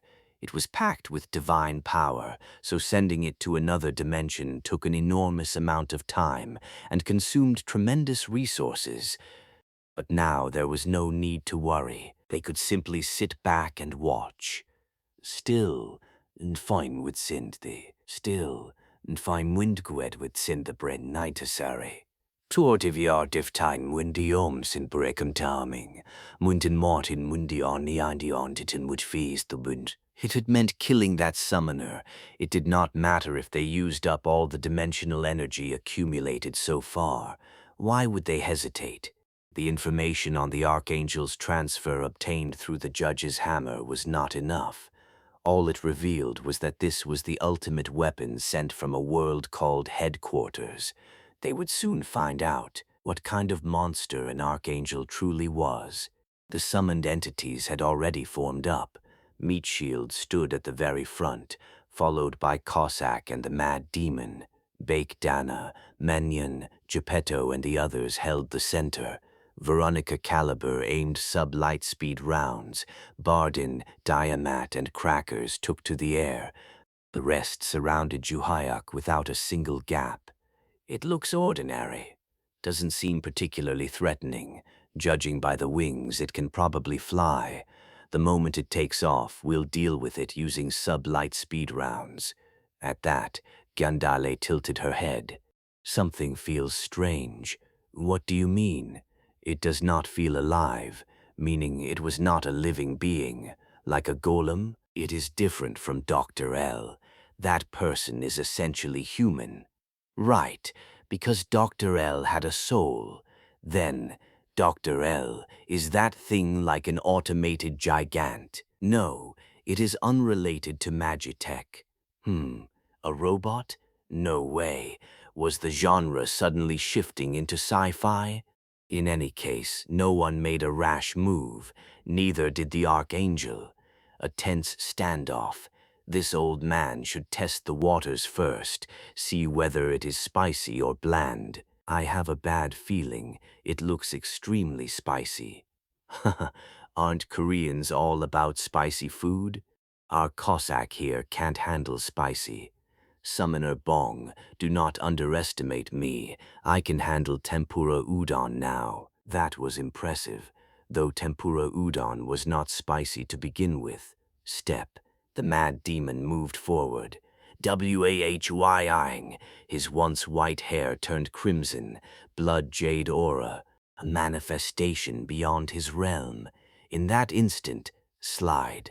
Huh? The archangel vanished without a trace. What? Where did it go? Stealth? Similar, but no. Invisibility? Again similar, but that was when… Zap! A prickling sensation struck the crown of Juhyuk's head, a chilling killing intent. Don't tell me. Spot. Juhyuk reflexively retreated backward. Crunch. The archangel slammed down where he had been, missing him by a hair's breadth. Eek? What the hell? He had almost died. But it was not over. Juhyuk instinctively chained Shadow Step and Blink. Pay. Pay. The archangel reacted instantly. TSFET, TSFET, TSFET, SFET. It stuck close, stabbing at Juhek's head with sharpened fingertips. Everything happened in the blink of an eye. If he hesitated even slightly, it was over. The summoned entities realized it too late. They panicked. Summoner Bong. Summoner, evade. But please, my lord, this way. Even if he fled, Juhek could not stray too far from the summoned entities. Spot. Pate. Cossack charged in, his face twisted with fury. You bastard! Slash, crack, clang, clang, clang. The archangel's arm transformed into a blade and clashed with Cossack. Good. Aggro transferred. Then Meatshield, the mad demon, and Bardin joined in. All of that unfolded within mere seconds. Phew, alive, chill. It was not over yet, that prickling sensation again. Goosebumps crawled over his skin. Spot. Shadow Step flowed naturally. TSFET. An attack from an archangel that had appeared out of nowhere grazed Juhek's cheek. What? Blood. That bastard drew blood from my cheek. The archangel had clearly been handed off to the summoned entities. They were fighting it right now. So what was the one that had just attacked him? What? Juhek saw it. An archangel fighting Cossack. An archangel fighting Meatshield. An archangel fighting the mad demon. An archangel fighting Bardin. And even as it attacked, swoong, the archangel split apart like an amoeba. This thing uses clones too. The splitting did not stop. 1 became 2, 2 became 4, 4 became 8. Each split archangel latched onto a summoned entity. Thanks to that, the main body faced Juhyuk without interference. Commander, my lord, young master, Hoa! They were too close for ranged attacks. Their eyes bloodshot, the summoned entities desperately ran to save Juhyuk. Freyar Guav, Kumum, swoong. Even then, the archangel continued splitting. Its target was only one, Juhyuk. The summoned entities did not matter. The clones existed only to restrain them. Spapapapat, kaboom! It attacked only Juhyuk. That was right. This battle's outcome depended entirely on him. Eradicate Bong Juhyuk. As if that program had been input into it. The archangel latched on mechanically. No emotions. It did not care if summoned entities charged it, attacked it, or blocked it. It saw only Juhyuk, tracked only his movements. That made it even more terrifying. If he was caught, he would die. Pat. Juhyuk fled. The archangel chased. The summoned entities desperately blocked. It was clever. Despite having wings, it did not fly, because that would make it an easy ranged target. but Juhyuk was always just out of reach. Did it really think I'd be easy to catch? I'm the guy who drank a dragon heart enhancement elixir. You know what an immortal energy shower is? Yeah, I got that too. Arc. Mary's homunculus wrapped around the archangel. Kiandale's talismans filled the sky. Mackenzie's magic control attacks. Veronica Caliber charged in with her body, since she could not use her magic rifle. Bake Dana and Manyan unleashed freezing attacks. Geppetto and Diamat, Dr. L and Crackers. But swoon, swoon, swoon, swoon, swoon, swoon. The clones were thrown at the summoned entities, while the main body blindly pursued. Juhyuk, Juhyuk, Juhyuk. The numbers kept increasing. They already far outnumbered the summoned entities. 30, 60, soon over 100. How was he supposed to escape this crisis? He needed time. Time to pull items out of his inventory and equip them. TSFI din din din. The distance between Juhyuk and the Archangel's main body was about 1 step. Lose focus for even a moment, and he was finished. Please, could you not back off even 3 steps? Let me do something too. At that moment, a talisman drifting down from the sky fluttered gently and stuck to the Archangel's chest. Snap, a binding talisman, one that immobilized the target. A fleeting chance. The judge's hammer flew without hesitation. Whir, thud, the Archangel was knocked backward. Finally, time, a moment to act. Juhyuk quickly pulled the veil of transcendent concealment from his inventory and threw it over himself. Slur, he vanished without a trace. At the same time, the Archangel lost its target. Veil of transcendent concealment hides the user for 10 minutes. Cooldown, 10 minutes. The user is revealed if they attack. See that? The dazzling escape skills of a certified coward. I'm Bong Juhyuk. You can't see me, right? Go on. Try to find me, bastard. That was when... Halt, halt, halt, halt, halt. The Archangel and its clones stopped moving. Then, slip, slip, slip, slip, slip. They vanished in an instant. The battlefield suddenly fell silent, dead quiet. Only a bleak wind blew. Is it because I disappeared that there's no reason to fight, you stalking bastard? A freak who only looks at me. With Juhyuk concealed, the summoned entities also froze in place. All eyes remained focused, searching for the Archangel that might reappear at any moment. It felt like a game of hide-and-seek. If Juhyuk removed the veil of transcendent concealment, or if its 10-minute duration expired and he was revealed, the Archangel would surely show itself again. That scared the hell out of me. He took a brief moment to catch his breath. Can I save here? Leave, regroup, formulate a counter-strategy for the Archangel, and then come back. Just as he pulled out a save ticket from his inventory and tried to tear it, it would not work? Why? Then, White Tower, God Bake? Items would not activate. If that was the case, at least do something. But it was silent. Even the White Tower's intervention seemed to be blocked. Normally, it would have immediately protested like before. You bastard, you came prepared. Well, it was not as if an Archangel would show up without contingencies. A suffocating silence. Juhyuk and the summoned entities all remained wordless. The Archangel's ambush, it had almost succeeded. The pressure had been relentless, without a moment to breathe. He had escaped by a margin as thin as a sheet of paper.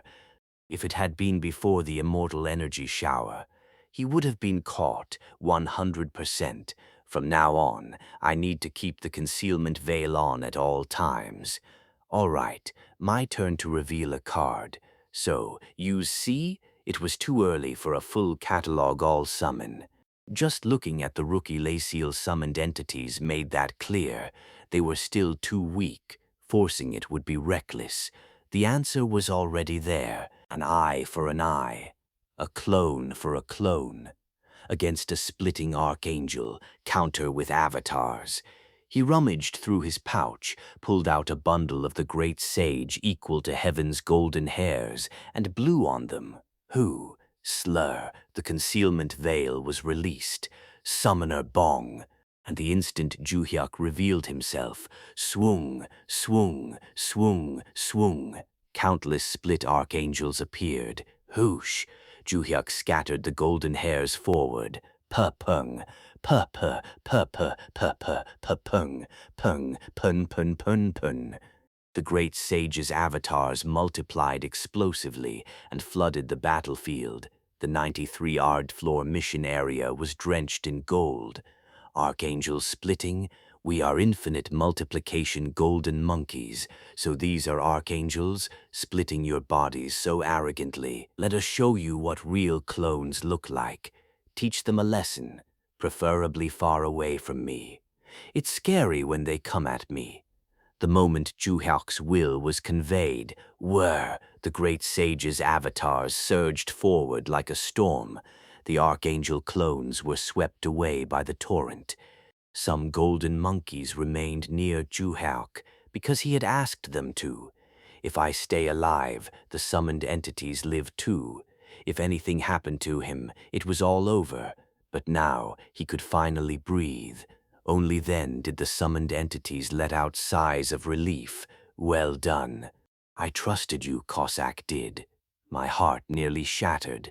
This girl is still trembling. Me too. My legs are still shaking. I really almost died, you know. KWA, KWA, KWA, KWA. A golden wave surged. The archangels were blasted far away. Some were torn apart. Some were crushed to pieces. Honestly, how could they possibly handle that many golden monkeys? So, should I sit down and rest now? Plop. Juhyuk dropped onto the ground. The summoned entities, however, still had not relaxed. Then, flash. Huh? The sky filled with white light. KWA, KWA, KWA, KWA, KWA. Plop, another pillar of light slammed down. It struck the surviving archangels precisely. What is that now? It was radiant, something holy or pure, and overwhelmingly powerful and destructive. Energy. Could it be dimensional energy? It seemed so. The archangels' bodies began to glow, and then, swung, swung, swung, swung, swung, swung, they began splitting again, endlessly, rapidly. You. Countless silvery forms mixed into the golden horde. The silver tide surged against the gold. It began pushing the golden wave back, advancing toward Juhyuk. A violent clash of silver and gold. The archangel clones advanced at terrifying speed. The golden monkeys held the line like an iron wall. Whenever an archangel tried to take flight, grab, golden monkeys clung desperately to its legs and wings. This is bad. The archangels were being supplied with energy in real time. Fueled by that, their silver clones multiplied endlessly. At this rate, the gold might be swallowed by silver. He had thought the golden hairs would be overwhelming. But this scene went against Juhyuk's entire tower-clearing philosophy. He hated uncertainty, despised anxiety. Juhyuk read novels and watched movies the same way. He checked the ending first.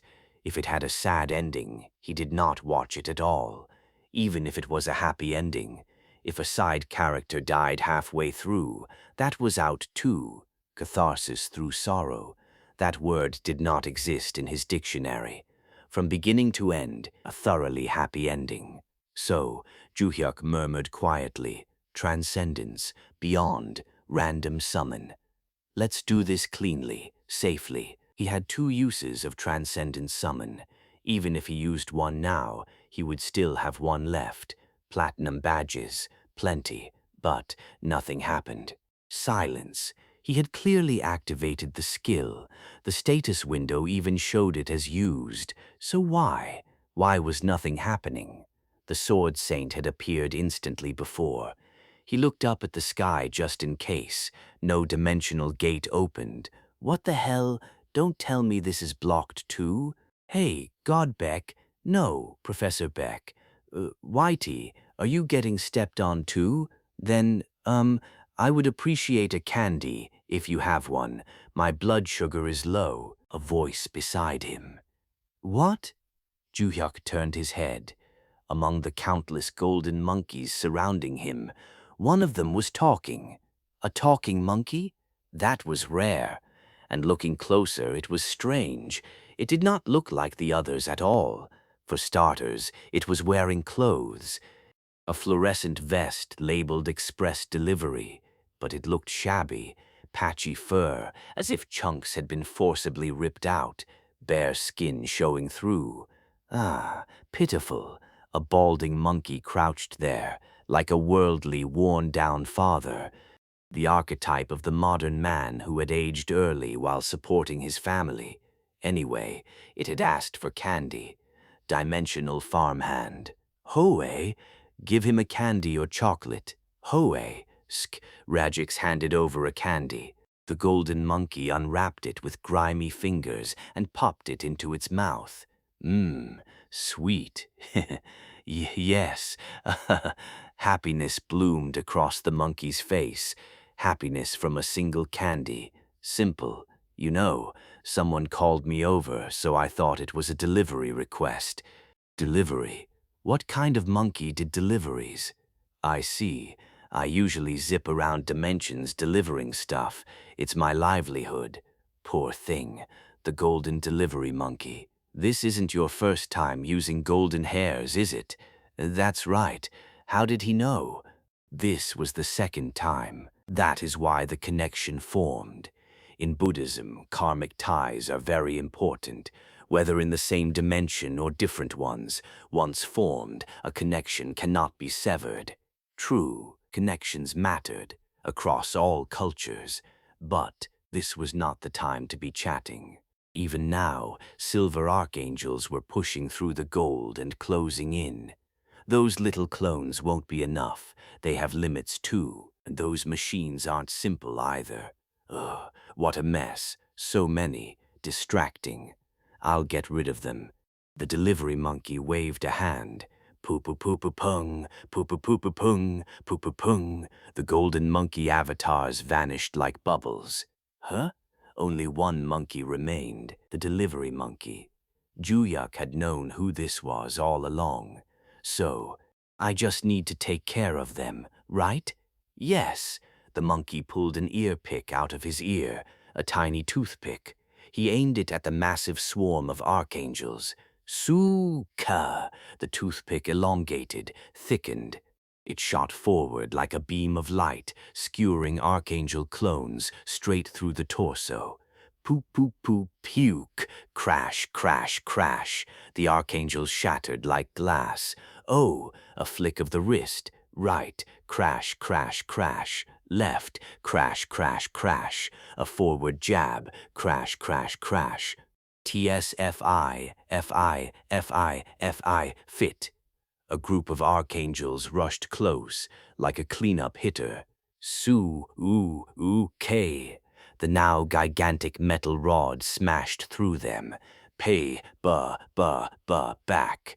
The archangels were crushed like tofu. Wow, not a fake. The real golden monkey, nightmare of the dragon palace, heaven-stealing marauder, the Jade Emperor's greatest headache, the one only the Buddha and Avalokiteshvara could control. Half Buddha, half demon, the great sage equal to heaven himself. Dimensional energy storage control room. When the Archangel first arrived at this dimensional energy processing complex, the mood had been festive, but now it was quiet. Only silence flowed. What kind of being was an archangel? It was the ultimate weapon, one that split endlessly in proportion to the dimensional energy injected into it, a Legion-grade force all by itself. They had thought the result was obvious. How powerful was an archangel? Was it not a divine android that grew stronger through combat data and deep learning even in the middle of battle? Still, there had been faint signs of unease. The summoner was escaping too deftly. How was it possible to run from an archangel? It was utterly absurd. The summoner was human. Even after reaching level 100, there were limits to physical ability. So why was he that fast? At that level, he was at least Legend Special Super Rare, LSSR rank. Completely unexpected. They had assumed he was the type who summoned his forces and hid in the rear. Well, even so, the result would not change. Was the Archangel not an omnipotent god? They must have sent it after accounting for every contingency. The controller was firmly convinced of that, until those damned monkeys appeared. Am I seeing this correctly? Were those things summoned entities? Like the Archangel, they self-replicated and increased their numbers. They had even surpassed the Archangel's splitting. In an instant, at an unbelievable speed, a grand golden monkey legion multiplied. At this rate, they would lose. So they activated the transmission device and blasted out an enormous amount of dimensional energy. The Archangel absorbed that overwhelming dimensional energy in full. Now they would win. The worry was over. But after the existing monkeys vanished in an instant, a single shabby golden monkey appeared. That one was the real thing. The Archangels were being crushed. Dida, what is it? When did it appear? And how? Well, I don't really know either. Did the White Tower intervene? They had completely blocked it this time. If so, then... fine. Let's assume that was it. That monkey was a transcendent being, but a transcendent capable of defeating an archangel? A demigod archangel that was practically a god? The controller himself had experienced many dimensions, other worlds where magic power and internal energy existed. Swordsmen beyond the Grand Master realm, archmages nearing the 10th circle, ancient dragons that had lived for tens of thousands of years, great demons of the demon realm, the 7 seraphs of the celestial realm. All of them were beneath the archangel. They were so weak they could not even be considered opponents. But that monkey was on a different level. It was no simple transcendent. It was toying with the archangel, a sight that could not be explained unless that monkey was a god. Look, even now. To the monkey, the archangel's split legion was nothing more than a swarm of flies. They were being annihilated so miserably it was painful to watch. If this continued, we're done for, completely. And if that were all, it would be one thing. Now their own lives were in danger too. Asterisk, asterisk, asterisk, asterisk, asterisk. Great sage equal to heaven. Juhyuk was genuinely amazed to see a figure from myth right before his eyes. The Monkey King had arrived. It felt like he had become Tripitaka himself. If he set Cossack as Friar Sand, Meat Shield as Pigsy, and Crackers as the Dragon Horse, this would be Journey to the West. At present, there were no golden monkey clones left. That meant there was no shield. Because of that, the Archangel Legion came flooding in like a tide. Their target was Juhyuk, without exception. Mechanically, blindly, all at once, in massive numbers. They had wings, dropping from the sky, charging from the ground, pouring down like a waterfall, flowing like a torrent. The Archangel's split bodies stared only at Juhyuk. After the dimensional energy injection, they had multiplied beyond counting. It was a tremendous silver wave, but they could not break through the golden-hooped staff's barrier. Swack, swack, swack, swack. The golden-hooped staff stabbed them like a piston machine. From every direction, at terrifying speed, with absolute precision. In midair, in empty space, archangels burst apart instantly. Perfect cosmic defense, the archangels could not even approach. It did not even take much effort. The gigantic golden-hooped staff floated in midair, moving with just a flick of the great sage's finger. Swack, swack, swack, swack, crack, crack, crack, thud, thud, thud. Like glass, like tofu, the archangels were shattered and crushed. Ah! The Monkey King, victorious fighting Buddha, great sage equal to heaven, beating archangels to death with the golden-hooped staff. The bound summoned entities had nothing to do. They simply squatted together in one place and watched. I'm really curious. About what? About Master Bong's transcendent summon. I don't think the great sage equal to heaven is a transcendent bound summoned entity. At Cossack's words, everyone nodded. In truth, rumors of transcendent grade souls had existed for a long time. If one were to guess, perhaps another sector, somewhere other than Sector 17, perhaps. But the descent of the great sage equal to heaven was not a summon. The very form was different. No matter how transcendent they are, souls are supposed to emerge, right, with created bodies. I think so as well. This is definitely not a transcendent summon. The sword immortal had been the same. He could not be called a soul. It did not seem like he had a contract with the White Tower either. They opened gates themselves and appeared, and they all said the same thing, fate, that they were connected by fate, that they had heard the call. Were these truly bound, summoned entities? Anyone could tell they were not. The three principles of summoned entities probably won't apply either. I too find that very unsettling, but there's no need to worry. Look at them. They look like old friends. That was true. The two looked extremely close. Even while dealing with the Archangel's split bodies, Juhek and the great sage chatted casually.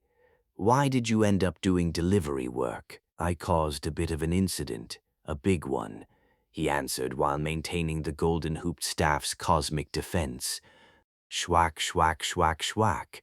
Crack, crack, crack, crack. What kind of incident? I got caught trying to steal peaches. Ah, so, theft. If it was peaches, those must be immortal peaches. But was stealing those really that big of a deal? We've started cultivating immortal peaches too. Want a few? They're not immortal peaches. Do you think I would commit such an act over something like that? Then SHWA said Waisen, S-ets, dudden, dudden, dudden, dudden, dudden. There's a precious fruit called the heavenly peach, something even immortals can't eat. Heavenly peach? Better than immortal peaches? Sounds delicious. It is. Eat one and you become an immortal instantly. Oh, it truly made one's mouth water. But to steal something that precious, it had an owner.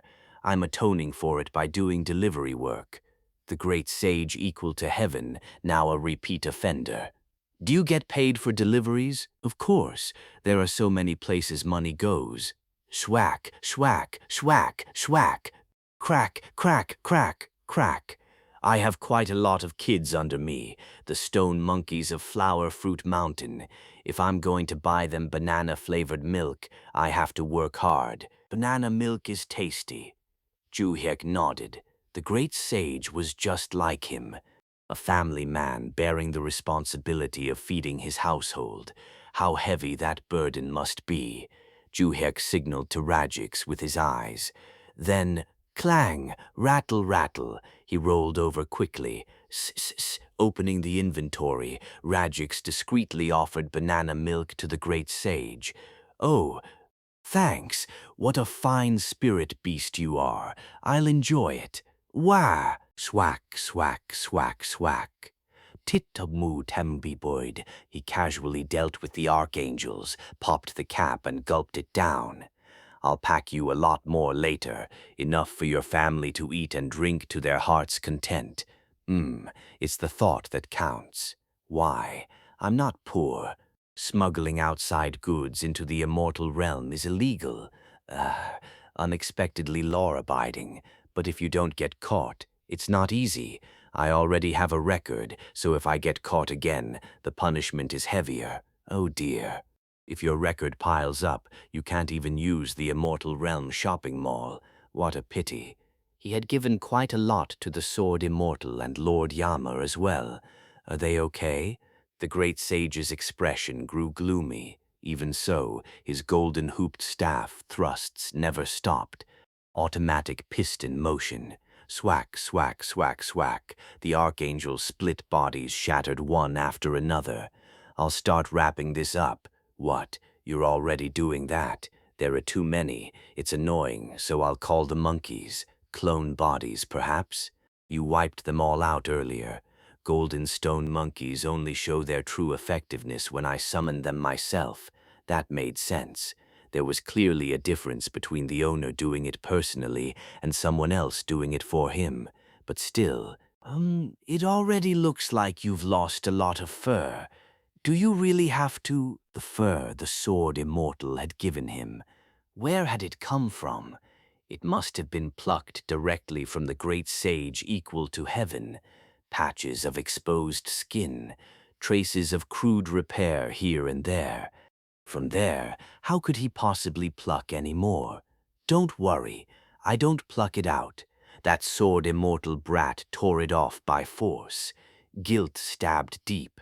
That fur had ended up with him, twice at that. Normally, if I just shake my body like this, the great sage's body trembled, rustle, fur began falling. Any loose fur just falls out. Poof! Bang, bang, bang. Poof, poof, bang.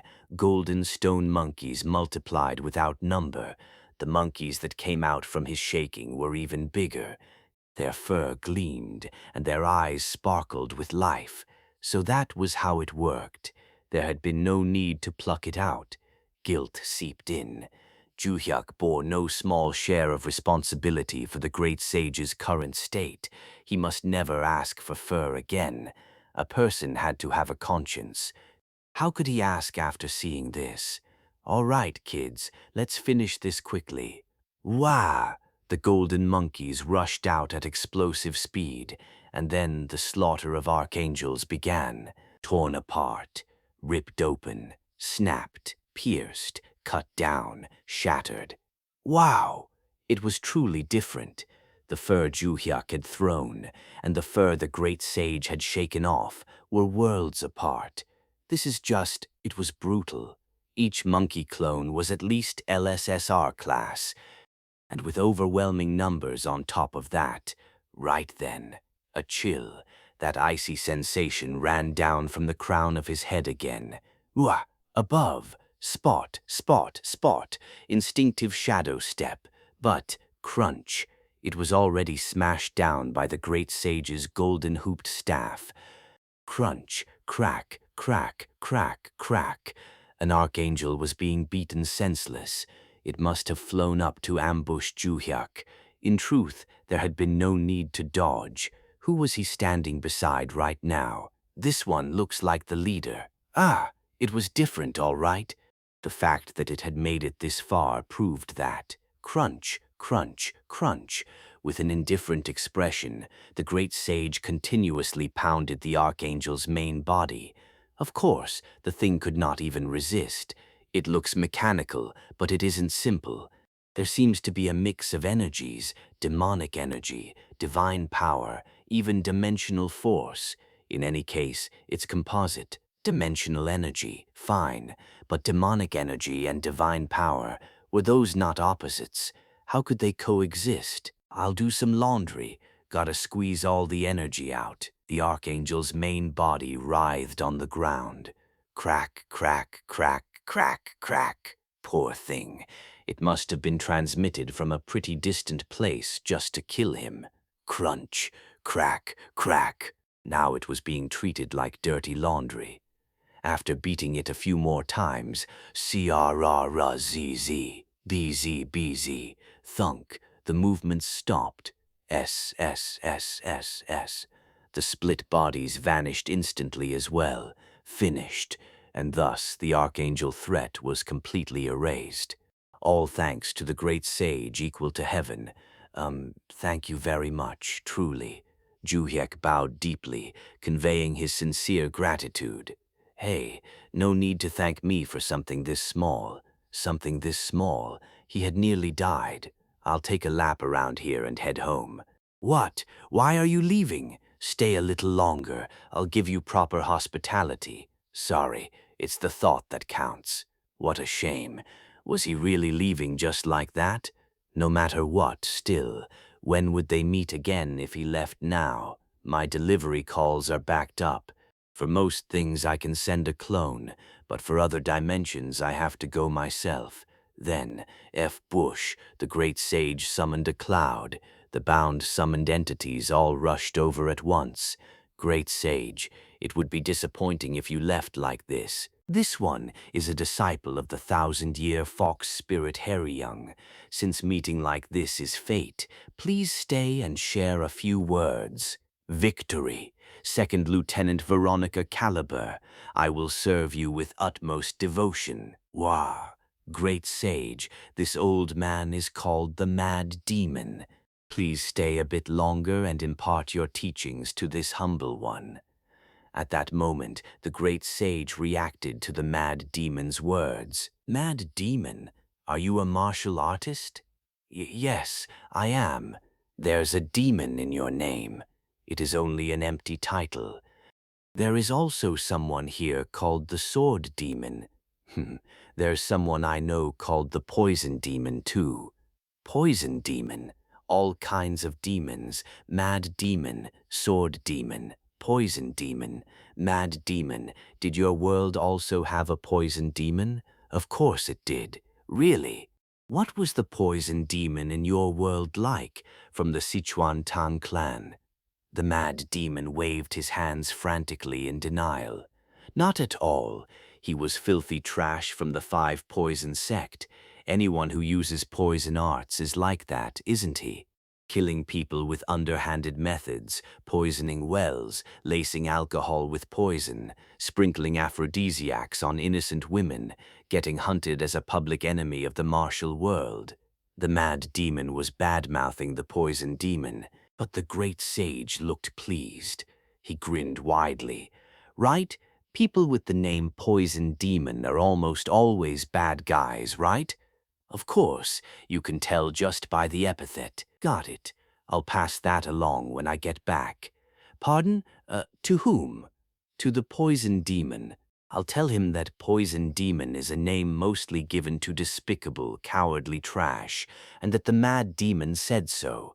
The Mad Demon suddenly felt uneasy, as if he had done something terribly wrong. Well then, if fate allows, we'll meet again. Take care. There was no time to stop him. Schwack. The somersault cloud shot off like an arrow.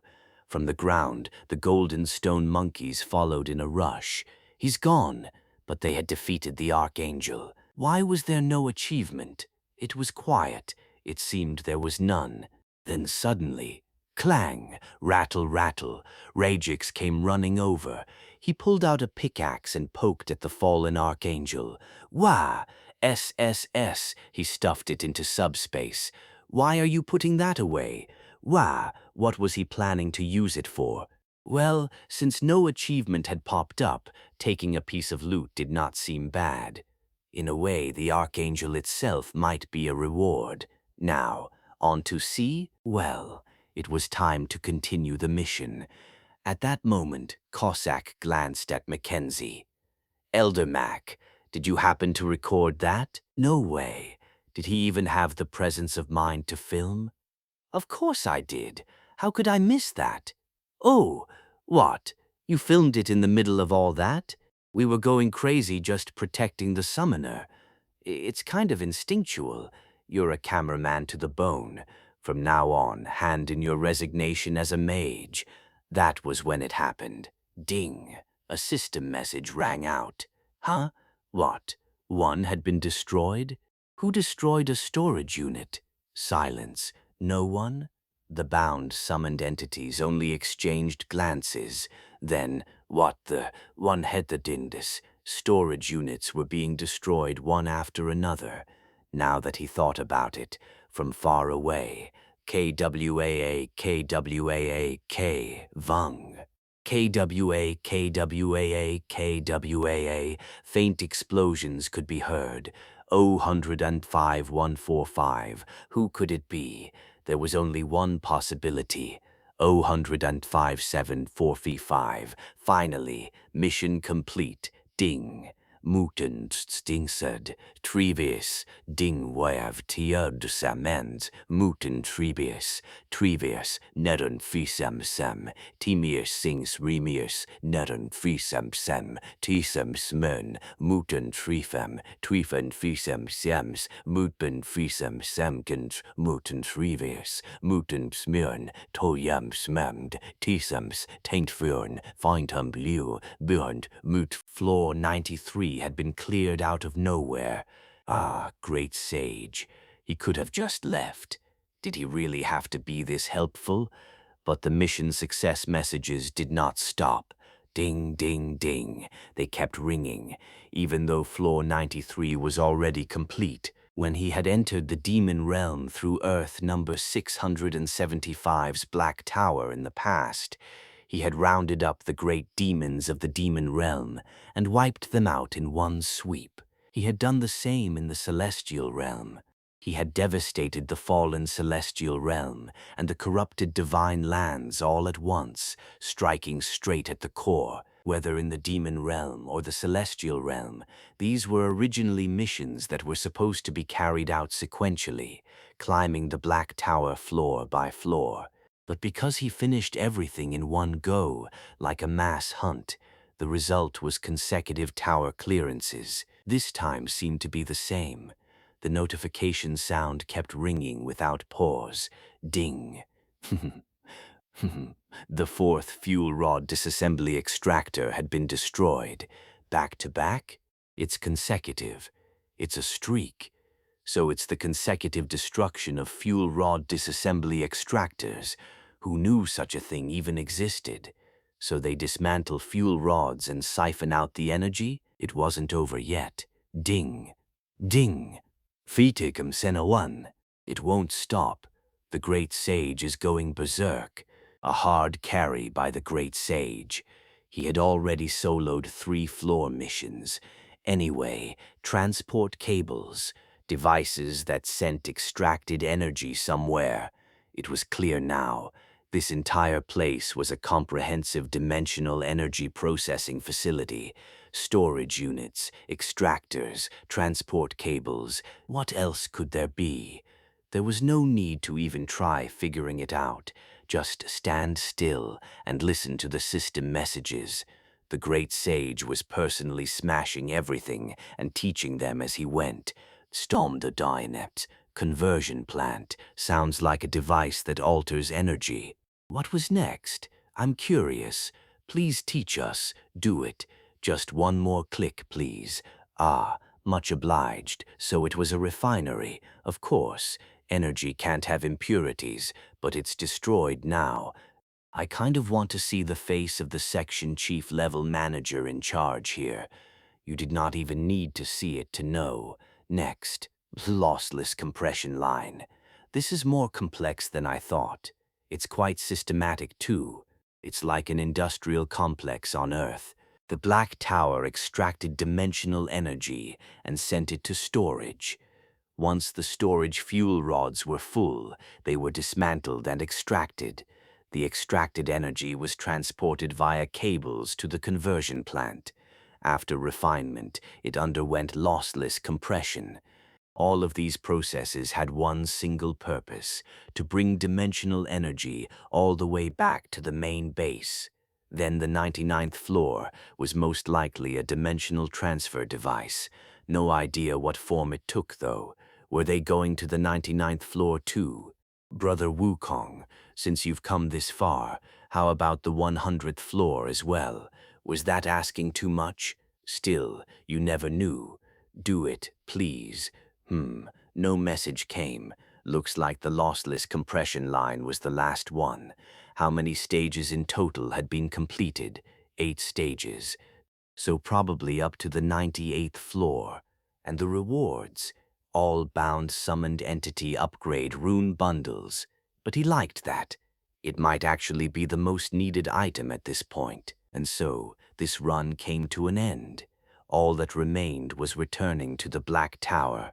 Now the world announcement would ring 6 times in a row, from the 92nd floor to the 98th floor. That made 7 times in one day. people are going to be shocked, practically jaw-dropping, but it would be a pleasant shock. After all, it was a success announcement, and all the way up to the 98th floor.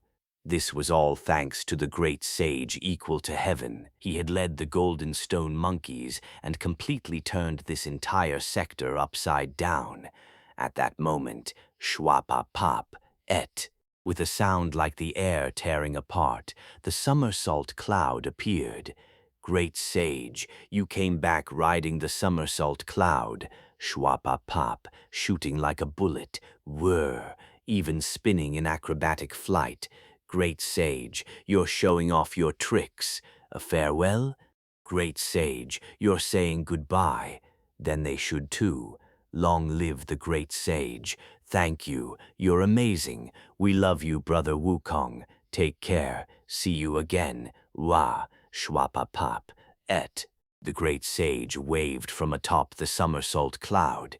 Then he thrust the golden-hooped staff powerfully into empty space. Jem-yem, a dimensional gate opened. Schwapa-pop, ep, whoosh, through the dimensional gate, off to another world. There, he would probably handle his backlog of delivery calls and work hard to earn money. Ah, the great sage who had hard-carried everything alone and quietly departed.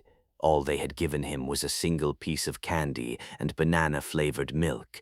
Who dared call this man a monster? A magnanimous hero, a righteous knight, a sorrowful family man of this age, a Buddha of boundless generosity. Let us all pray that everything the great sage does goes smoothly. Yes, and shortly after, SP Tum Kum Nuan, floor 93, spot. Juhek's group returned to the waiting room. Now ring the world announcement. Black Tower Noan Pundoan has achieved EX grade clearance on floor 93. The 94th floor was also cleared with EX grade. Spot, 95th floor, EX grade clearance. Spot, 96th floor, EX grade clearance. But then, daily tower entry limit of 5 has been fully consumed. Huh? Entry to the 97th floor is not possible. What was this? The 7th stage of the Great Mission will be cancelled. Via gradely, vare now. We finished everything. Were you really going to be petty to the very end? That was when, ding, wada no yam tool komdoen, is managed to send man piam nand, van bland, vria gamten pile, ginorden tamdor, bs mine ordos bin tanso, blanch com handlatum, wan bling vi bind, van mia combatum, blandiurand, we are diligando, verde dili, wan bling tum notes, verded, viamdet, bland, vlebenisand. This Black Tower bastard, so petty, trying to trip people up over trivial nonsense? Yes, spot, up to the 97th and 98th floors as well. Come on, automatic entry, automatic clearance recognition, automatic badge acquisition, Black Tower Num 1, Korea has achieved EX grade clearance on floor 98. Total platinum badges, for a total of 32 awarded. Total platinum badges, for a total of 32 awarded. Total platinum badges, for a total of 32 awarded. Total platinum badges, for a total of 32 awarded. A whopping 224. Just how many special perks was that? He would have to open them slowly. Asterisk, asterisk, asterisk, asterisk, asterisk, Korean Awakening Administration. Commissioner Jun Gwang-il was, as always, busy with work. The population on White Tower Floor 17 had increased dramatically. They had hurriedly completed resident registration and issued each person a smartphone, but the work was still endless. The newly arrived residents were, in a sense, surplus manpower. Even if there were many, what could they do? C rank at best. Most of them had to remain on the 17th floor. The maximum number Player Bong could summon at once was only about 22. Still, they were valuable manpower. Even if they were not immediately combat ready, they qualified as a standing reserve, people who were striving, somehow, to raise their ranks and play proper roles for Player Bong. So what was the administration's job? To support them, so that every bound, summoned entity could train and grow without worry. Besides, weren't they family, permanent residents with lifetime residency rights? At that moment, Spot, team leader Lee Mina, appeared in the office. "Commissioner, I'm back." She had entered the 17th floor for an on-site inspection. "How was it?" Each residence is pretty much stocked with appliances and daily necessities. Good work. With the recently established logistics transfer warp gate, supplies could be sent in unlimited amounts, and tower materials were also being produced on that side. That was why the area was under airtight military security. Currently, it was the most heavily guarded place in Korea, and Player Bong, he wasn't there when I entered. He just finished clearing the 92nd floor, so he's probably heading up to the 93rd now. Jun Guangil also knew that Juhek had begun his attempt to clear Earth's Black Tower up to the 100th floor. Before long, the world announcement for the 93rd floor would appear, unless he failed. Then there would be no message. Living support was basically wrapped up. What about the additional nuclear warheads that came in? They're currently stored in a mechanized division supply depot. Shall we send them through the logistics warp gate? Sending nukes through a gate? No. Leave them so Rajix can take them directly. Understood, that was absolutely not an option. Who knew what might happen if they used a gate carelessly? Putting them into Rajik's subspace was the safest option. Right at that moment, Black Tower No. 1, Korea has achieved EX-grade clearance on floor 93. Oh my. 93rd floor cleared. Good. So that makes 2 floors just today? Yeah, at this pace, within a week. Ding, cared. Gasp. Again. 3 floors? No. How? Player Bong Joo-hyuk had mentioned it before. From the 91st floor onward, missions took place in another world. He had also said that space-time was separated. No matter how much time passed over there, it was only an instant here. So that's why the announcements are back-to-back. Even so, the interval between messages was absurdly short. And then, ding. What now? Again? 95th floor cleared. Ding. 96th floor cleared. It seemed to pause for a moment. Is that the end? Maybe? But ding. 97th floor cleared. Ding. 98th floor cleared. Jun Guangil and Lee Mina could only gape. What on earth was happening? At this rate, would it even go to the 100th floor? But it stopped at the 98th floor. No more announcements followed. Still, 98 floors. Only 2 floors left. Yeah, at this rate it might even be over tomorrow. Then the tower, does it disappear? That would be unsettling too. That was right. It was worrying if the tower existed. It was worrying if it did not. But if it was a perfectly controlled tower, that was a different story. If player Bong Joo-hyuk acquired administrative authority over it, it was about time people knew what happened to the Black Tower when the 100th floor was cleared. He should be out by now, right? Let's contact him. To congratulate him and to ask for permission. Would the call go through? Boo. Click. Hello, Commissioner. It connected. Player Bong, congratulations. The 100th floor is right in front of you now. Was it really because I did well? Honestly, it was all thanks to the great sage, Sun Wukong. Excuse me, what did he mean? Was that a metaphor? Probably. His bound, summoned entities must have performed feats comparable to Sun Wukong. I see. In any case, since you've completed the 98th floor, only 2 floors remain until the 100th. That's right, a complete clear. Right now, the public is extremely curious about what happens to the Black Tower once the 100th floor is completely cleared. He paused briefly, then continued. At this point, wouldn't it be good to let people know about acquiring the tower's administrative authority? If you're uncomfortable with it, we won't make it public. Not at all. You can go ahead. How much should we disclose?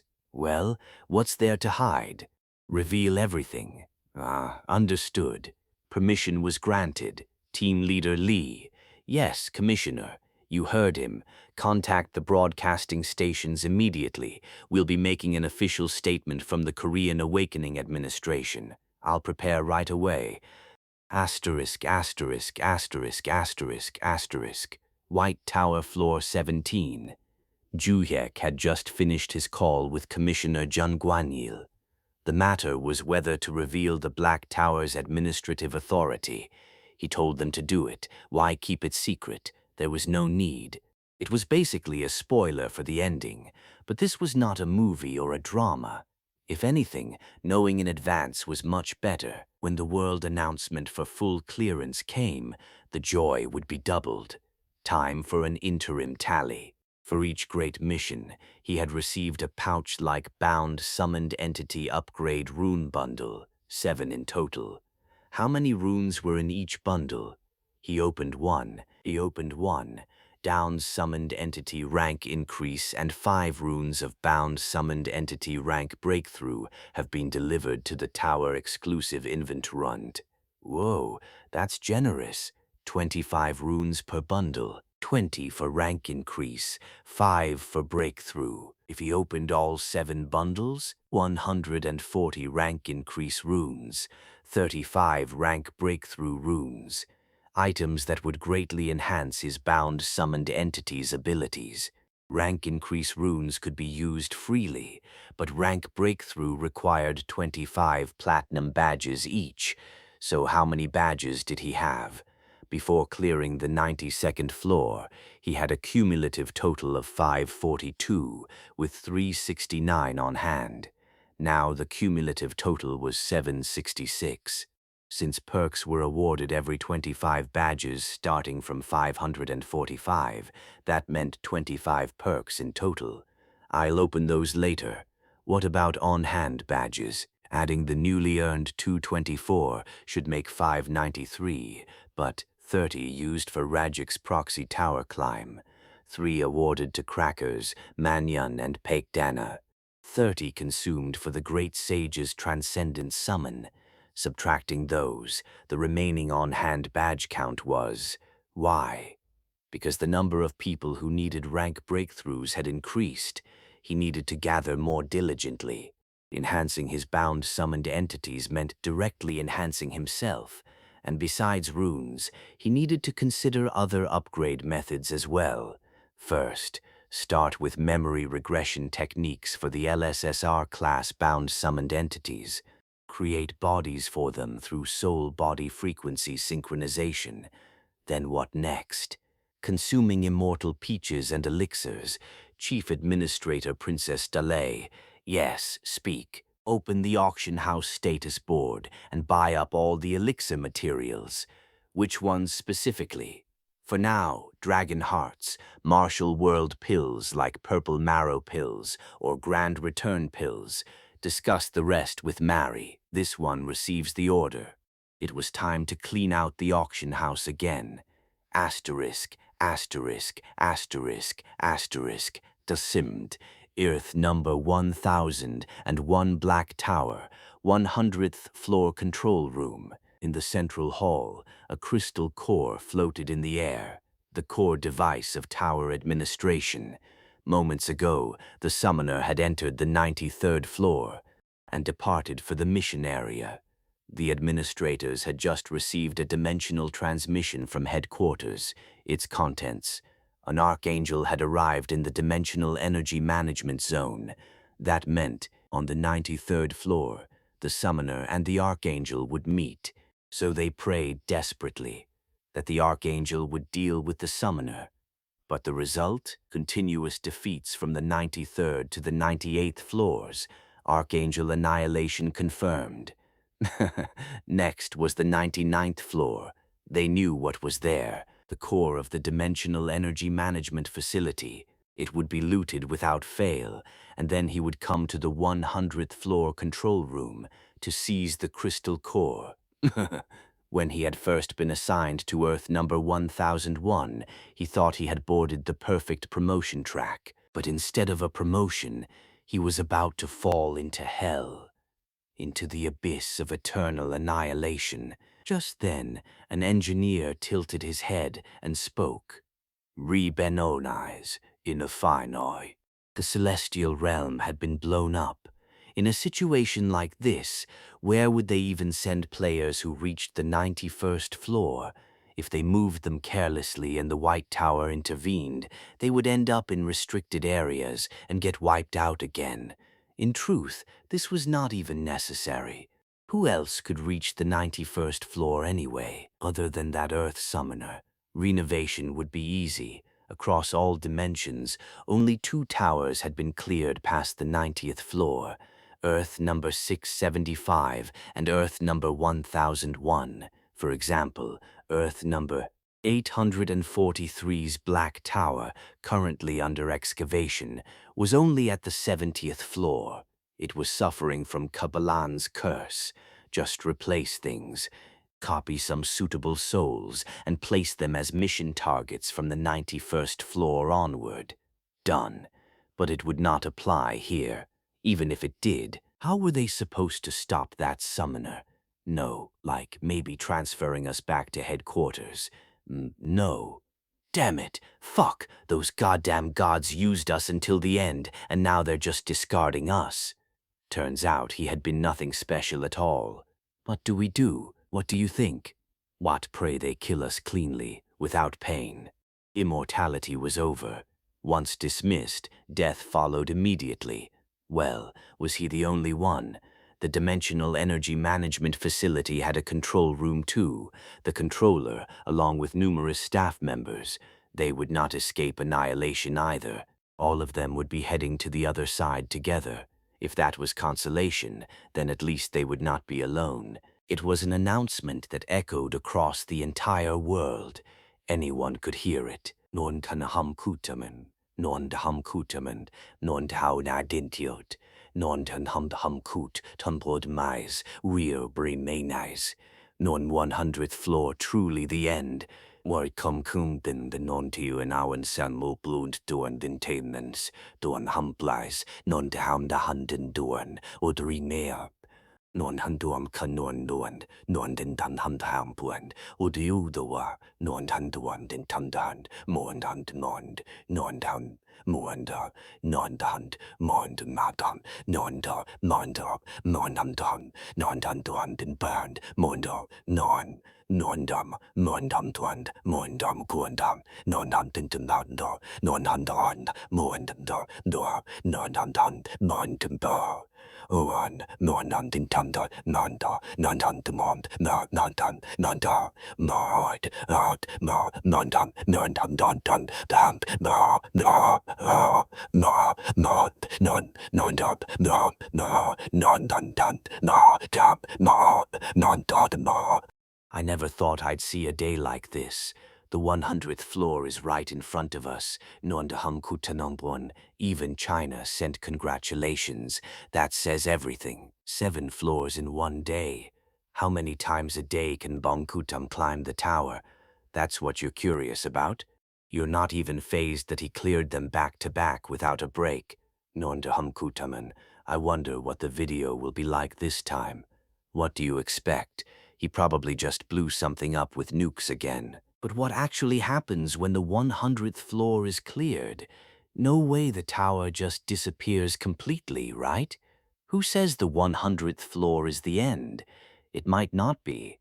I heard rumors that it is the end, though. That can't happen. Where are we supposed to mine magic stones, then? Damn it, if I can't mine magic stones, I can't even pay off my apartment loan. It was ambiguous. If the 100th floor really was the end, then of course it was something to celebrate. If the Black Tower disappeared without causing a collapse, that would be safe and good. And yet there was a contradictory feeling. What if the Black Tower disappeared completely? Then Korean Awakening Administration to issue emergency statement. Commissioner Jun Gwang-il likely to appear personally. Breaking news just dropped. Commissioner Jun Gwang-il himself is giving a statement? What's it about? Probably something about clearing the Black Tower. With only 2 floors left until the 100th, Commissioner Jun Gwang-il's announcement began. The venue was the press briefing hall of the Korean Awakening Administration. All domestic and foreign media had gathered there.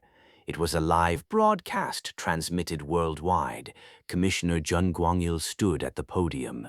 Flash, flash, flash, flash. Camera flashes exploded non-stop. First, I would like to express my heartfelt gratitude to player Bong Joo-hyuk for achieving the tremendous feat of clearing the Black Tower up to the 98th floor. Then he continued, "Many of you are surely curious about what changes will occur after the Black Tower is cleared up to the 100th floor." The audience leaned in. Even the camera flashes stopped.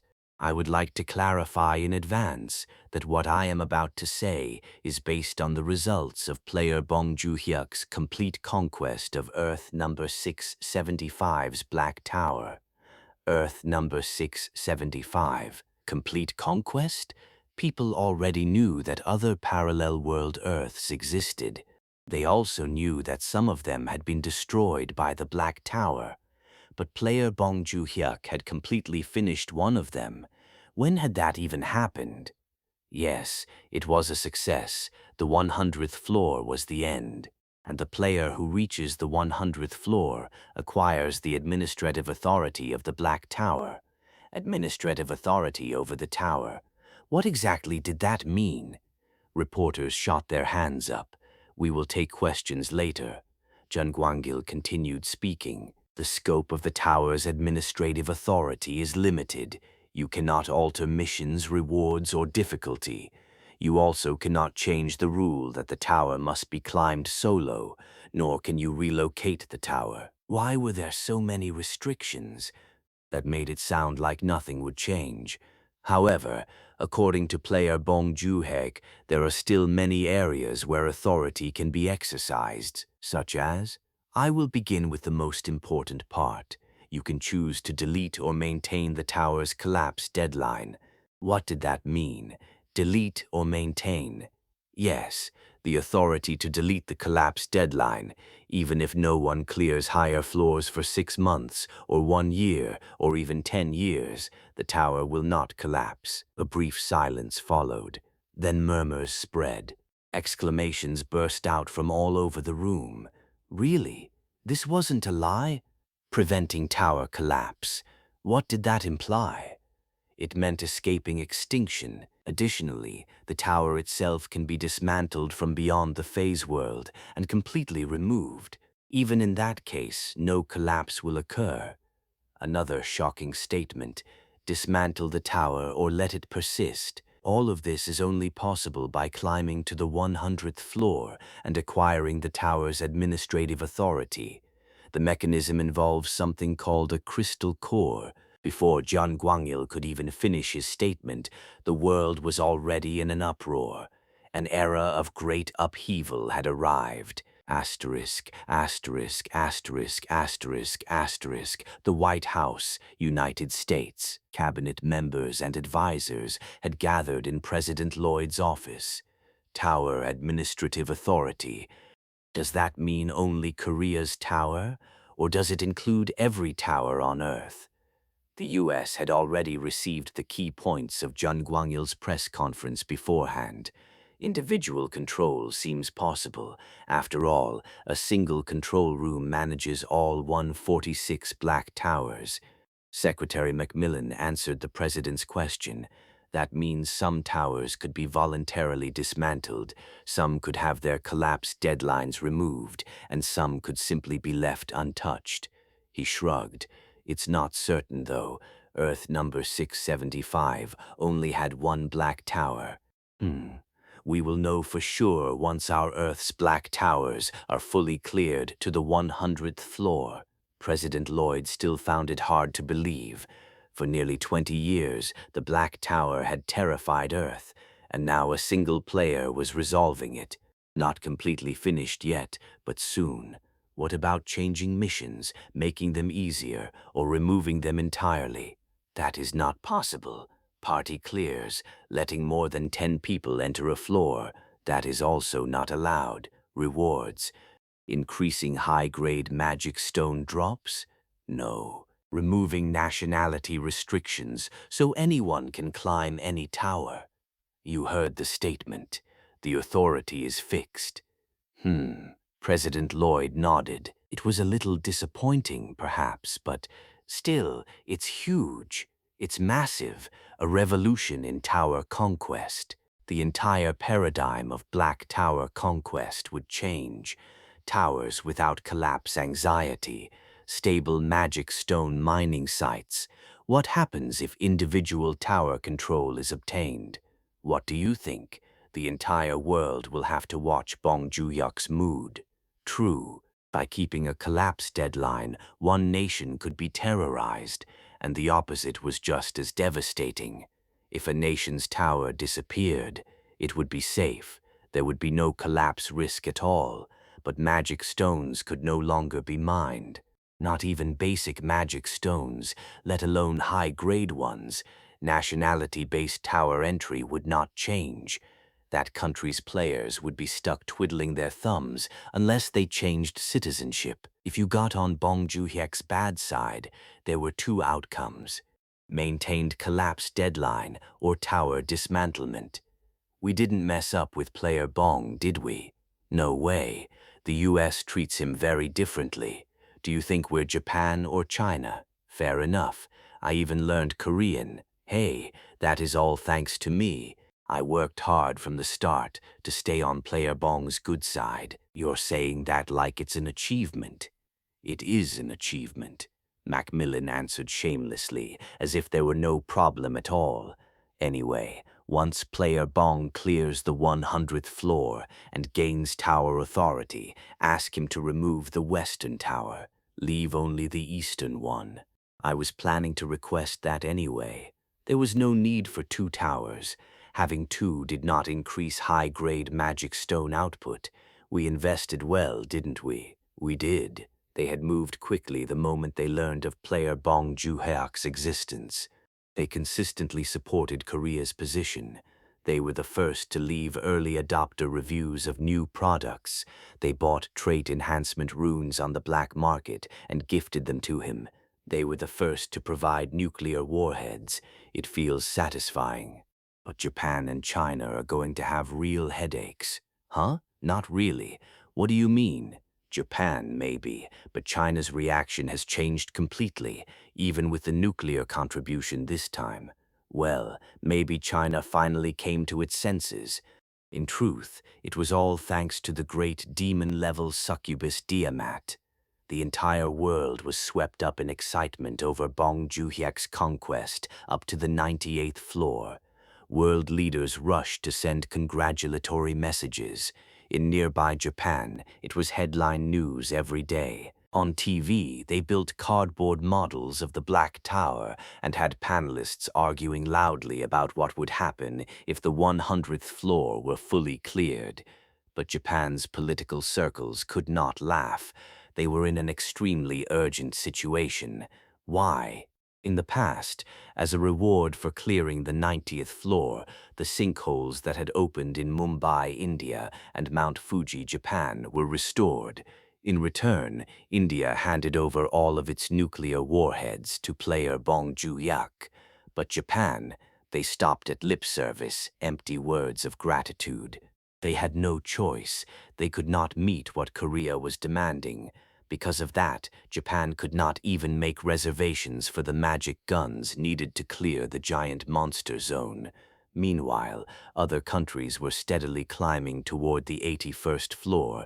Asterisk, asterisk, asterisk, asterisk, asterisk. The Prime Minister's office in Tokyo. An emergency meeting was underway. Prime Minister Maeda and the cabinet ministers were present. All of their expressions were grim. Maintaining the collapse deadline is still tolerable. There are 5 years left, and we might be able to find a solution somehow. But the real problem is tower dismantlement, complete removal. Yes, if the Tokyo Black Tower disappears, we will not be able to mine magic stones at all. As a result, Japanese players would attempt to change citizenship en masse. Japan's magic stone industry would inevitably collapse. What is the stance of the Korean Awakening administration? Are we still in contact? Of course we are, but we have not received a definitive answer. On the surface, they are not making any explicit demands. However, Prime Minister Maeda knew very well what Korea truly wanted, ceding Tsushima Island. It seems they benefited quite a bit after receiving Mount Pektu from China. Damn it! In the past, territorial cession demands like this would have been unthinkable. But after the appearance of the Black Tower, the situation had changed. In exchange for allowing temporary player naturalization, borders were adjusted, disputed territories were yielded, and territorial transactions had become fairly common, all to prevent tower collapse and regeneration. Especially for countries where towers had appeared in densely populated urban areas, the anxiety was unavoidable. From that perspective, the demand to cede territory was not unusual. Japan could comply. The problem was that the recipient was Korea. Hand Tsushima over to Korea? Would the Japanese people stand for it? But if they held out to the bitter end, player Bong Joo-hyek might do this instead. From a humanitarian standpoint, and for Japan's safety, I will delete the Black Tower in downtown Tokyo. There was justification, wasn't there? It was for Japan's sake, and so Japan might become the only country without a Black Tower. A completely new form of retaliation. Honestly, Prime Minister Maeda leaned toward agreeing to cede Tsushima. Aside from maritime boundary settings, it was a largely useless island. Was there a way to hand it over while minimizing public backlash and keep the Minhyuk Party in power? There is only one way. What is it? Announce the cession of Tsushima to Korea and dissolve the Diet. Dissolve the Diet? Yes, go to a general election. Japan had a parliamentary cabinet system. If the cabinet dissolved the Diet, a snap election would follow immediately. The purpose of dissolving the Diet? To seek renewed confidence in the Minhyuk Party cabinet. The Maeda administration will cede Tsushima to Korea. If you agree, vote for the Minhyuk Party. If you oppose it, do not. If they won the election and retained power, relations with Korea could be redefined. But if they lost and the right wing seized control, the outcome was obvious. The Black Tower would be dismantled for Japan's peace. Magic stone mining would cease. Japan's future would become uncertain. Prime Minister Maeda was a former player. If he failed to regain power, there is no reason I have to keep living in Japan. He could simply change citizenship. *************** White Tower Floor 17. Only the 99th and 100th floors remained. Let's rest a bit before going. We need to resupply nuclear warheads too. Then Cossack said he had something to show us. He put a video on the large screen. Out of nowhere, he claimed that some mental training was necessary. It was footage from the 92 ND floor clear, the moment when the new bound summoned entities, even as a 7-person party, could not properly kill a single monster. Magic did not work. Blades did not pierce. They panicked, got chased around, and finally received help from Joo-hyuk. That miserable moment played out vividly on the screen. As White Tower Company commander, I, Cossack, am disappointed in all of you. The rookies bowed their heads deeply. What were you even doing, huh? You couldn't even kill one monster and flailed around like that? And you call yourselves LSSR wherever you go, huh? Ah, how humiliating that must be. They had nothing to say. No room for excuses. Even the Saintess was in tears. She looked tough, but her heart clearly was not. Do not cry. Tears are a luxury for you. Is this the time to show weakness? The remaining 300-plus bound summoned entities pointed fingers and criticized the rookie summoned entities who had been selected for the advance party. Ch, are they really LSSR? They're embarrassing all the rookies. I'm only SR right now, but once I rank up, I'm sure I'll do better than them. He calls himself an emperor, making that much of a fuss. The sword demon should change his title. Swordworm fits him better. Here they went again. It had been manageable when there were only 17, but now there were 355. If left alone, factions would form, divisions would spread, and infighting would run rampant. Camaraderie would collapse, the White Tower would fall apart, Korea would be endangered, and eventually the world would end. Okay, maybe that was going too far. Anyway, Cameraman Mackenzie. Yes, Summoner. You recorded the Archangel fight too, right? Well, I always keep the camera running, so of course. So he had filmed it. But Cossack told us not to show that one. Oh, so he was hiding his own mistakes? Classic Cossack hypocrisy. Play it now. Yes, the previous footage cut out, and with a pop, a new video began playing. Take a look. That is the Archangel. At that time, Commander Cossack was, Cossack whipped his head around toward Mackenzie. Hey, old man, didn't I tell you not to play that one? No chance. The playback continued. The Archangel charged. Juhyuk fled at insane speed. The camera shook wildly, and the focus was completely off. People screamed. The veteran-bound summoned entities froze in confusion. In the end, Juhyuk handled it alone. He used items to hide, summoned golden monkey clones, and finally called forth the great sage equal to heaven through transcendent summoning. Cossack stared blankly, like a mute who had swallowed honey. Mad Demon looked awkward. Meat Shield lowered his head. Barden wore a heavy expression. Kendale's face turned red. Juhyuk took the microphone. His tone was calm. You saw it, right? The veterans were the same, so do not be disappointed. It was your first tower clear, but you rookies did extremely well. Silence fell over White Tower floor 17. You can get better, honestly. At the beginning, neither I nor the veterans were anything special. We got here thanks to Godbeck, the White Tower's support, and the help of transcendent beings like the Sword Immortal, Yama, and the Great Sage. A solemn atmosphere settled over the room. That does not mean you have to push yourselves too hard. Try what you can, and it is okay to give up. No one will blame you for it. That was true. Juhyuk meant it sincerely. They were people who had been trapped in the world of souls for countless ages. Now they deserved to live happily. Of course, that does not mean doing nothing. I will not spare any support until you reach LSSR rank. Then, first, we will distribute summoned entity rank breakthrough runes to volunteers. Anyone interested? Without hesitation, the rookies raised their hands. Good. We will begin the rank-up process with the SR-bound summoned entities first. I will hand out the runes. Juhyuk raised his hand and pointed toward a building. You see that landmark over there? That is our training facility. Once you receive the runes, go in there, rank up to SSR, and come back out. The first goal was to promote every bound summoned entity at SSR rank or lower.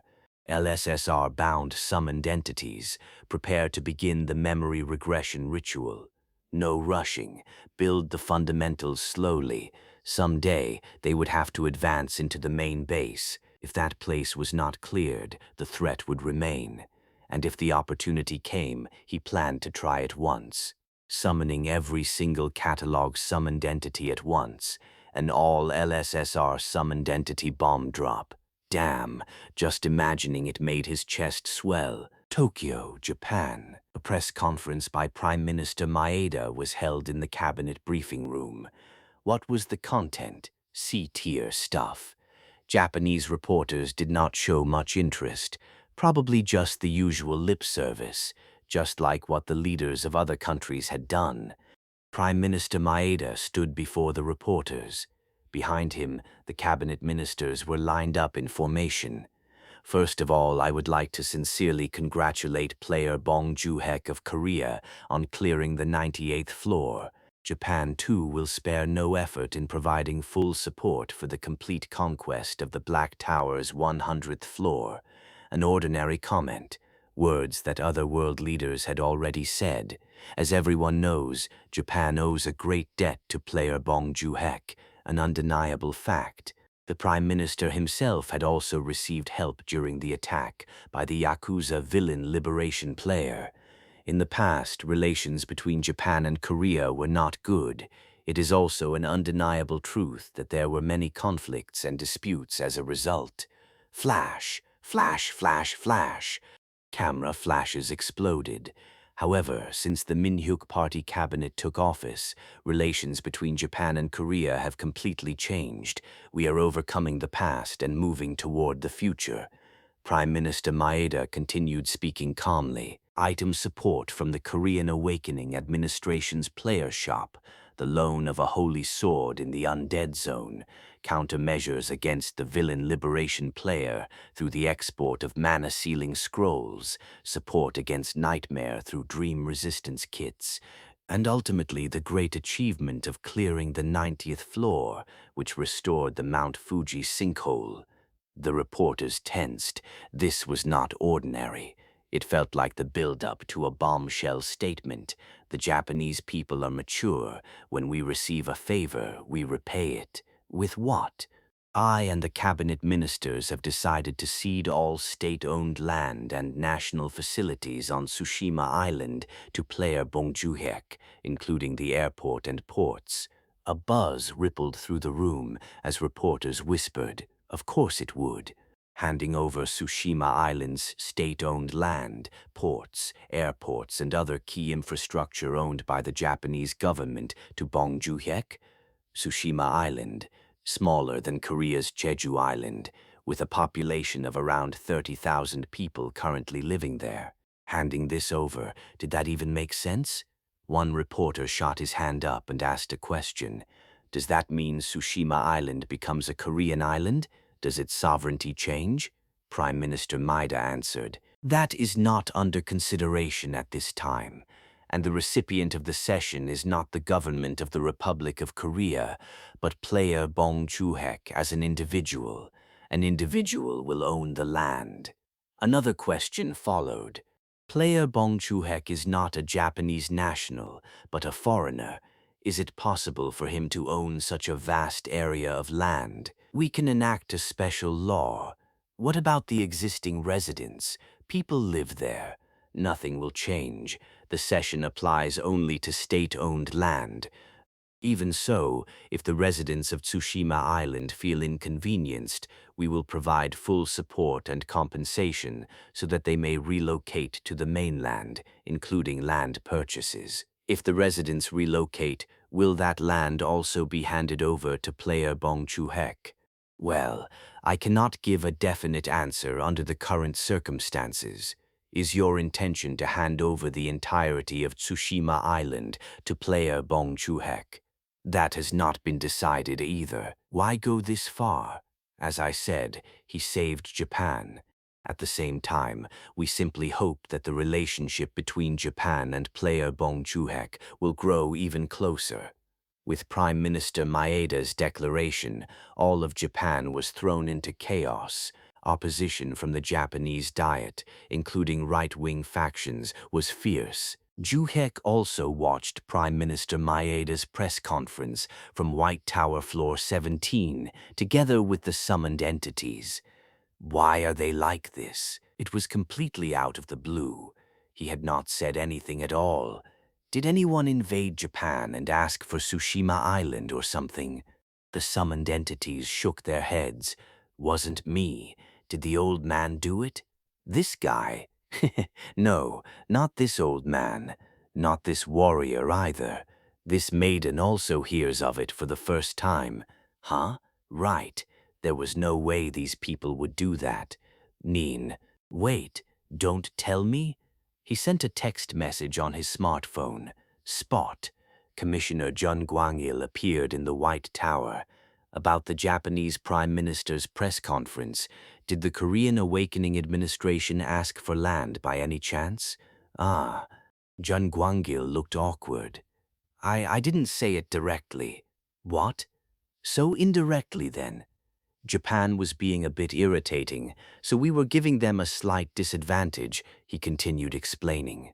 Even though they had restored the sinkhole and helped with tower conquest, the Japanese government had offered nothing but lip service in return. So they delayed mass reservation approvals and, in passing, mentioned China's cession of Mount Baekdu to apply pressure, only for this result to happen.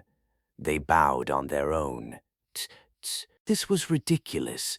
What am I supposed to do with Tsushima Island if I get it? Sorry, I didn't think it would turn out like this either. Commissioner Jun Gwangil's excuse was that it all stemmed from a misunderstanding. I don't think so. More likely, the pressure had been applied quite strongly, even if subtly. From Jun Gwangil's perspective, territorial cession probably seemed like a legitimate demand, and in fact, that was how things had been so far. Truthfully, Prime Minister Maeda was the most reasonable Japanese prime minister in history, reasonable enough to be openly called pro-Korean. Juhyuk had even saved the prime minister when he was under an assassination threat. They were neighboring countries, after all. Maintaining friendly relations was far better than continuing a hostile one. Well, it could be corrected even now. Was there really a need to take land? The White Tower alone was more than enough. Tell Prime Minister Maeda that Tsushima isn't necessary. Yes, understood. Right at that moment, young master. Yes, please allow this maiden to speak for a moment. Gyandale raised her hand and stepped forward. Why? A great conflict will arise in Japan over this issue. True, it was not a few coins. They were talking about handing over land. This is truly a good opportunity. For what? To see how those wretches truly think of you, young master. If they know your favor and are truly grateful, then treat Japan generously. But if they are ungrateful beasts, then bestow mercy upon Japan. Huh? So if they liked him, be generous. If they did not, show mercy. Wasn't that the same thing? To bestow mercy means dismantling the Black Tower in Tokyo, Japan. Then Japan will be safe without fear of the tower's collapse. He understood what she meant. Prevent Japan from mining magic stones from the tower. However, is there a reason it must be done? Those wretches do not easily reveal their true intentions. On the surface, they loudly proclaim gratitude for the favor you bestowed, young master. But is that truly so? This maiden finds it doubtful. Our anti-Japanese nationalist fairy princess Dale, she was saying she could not trust Japan. Just watch, then you will see their true hearts. Juhyuk nodded. If he did not take Tsushima Island, that would be the end of it. Still, he was curious about Japan's reaction, so he chose not to say anything. The Korean government and the Korean Awakening Administration also kept their mouths shut. As expected, Japanese politics plunged into a raging storm. In the end, the coalition government led by the Minhyuk Party collapsed. What did the divided Japanese Diet do? They passed a vote of no confidence in the cabinet. Prime Minister Maeda, he immediately declared the dissolution of the Diet.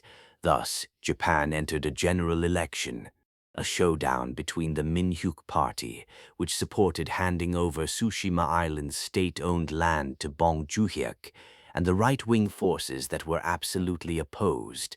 Time passed quickly. Asterisk, asterisk, asterisk, asterisk, asterisk. The White Tower, overflowing with vitality due to its population growth. The plan for rank advancement began. Juhyek first began working on the memory regression ritual for the LSSR summoned entities. After that, he distributed one immortal peach to each person. With just that, their abilities increased dramatically. It was a treasure more effective than any elixir. Summoned entities below LSSR also strove for rank advancement. Even now, new summoned entities constantly came and went from the landmark closed-door training hall. Once they reached LSSR, he planned to apply the memory regression ritual to them as well. There was no need to do it immediately. If they raised their rank through runes, their bodies would change accordingly. But there was a shortage of runes. With this many people, how could there not be? So he even burned through all the accumulated platinum badge benefits. From 25 benefits, runes for rank enhancement and rank breakthrough poured out, but it was still far from enough. Well, it was fine. Did he absolutely need runes to strengthen summoned entities? There were many paths. Just consistently eating meals at the 17th floor cafeteria was enough to rank up. In the White Tower environment, rich with immortal energy, mana, and divine power, with crops grown by dew and food cooked by Chef Carlos in the basic cafeteria facility. Was that all? There was a method just as direct and effective as runes, consuming elixirs.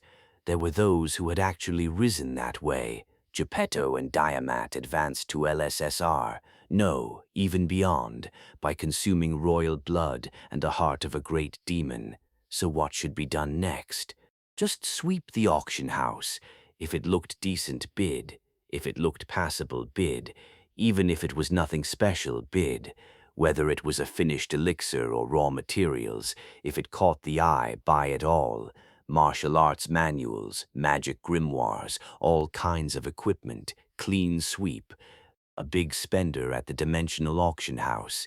Earth traveler Bong Ju-hyuk. Kyundale handled the bidding. Piles of auction currency storage tickets were stacked beside her.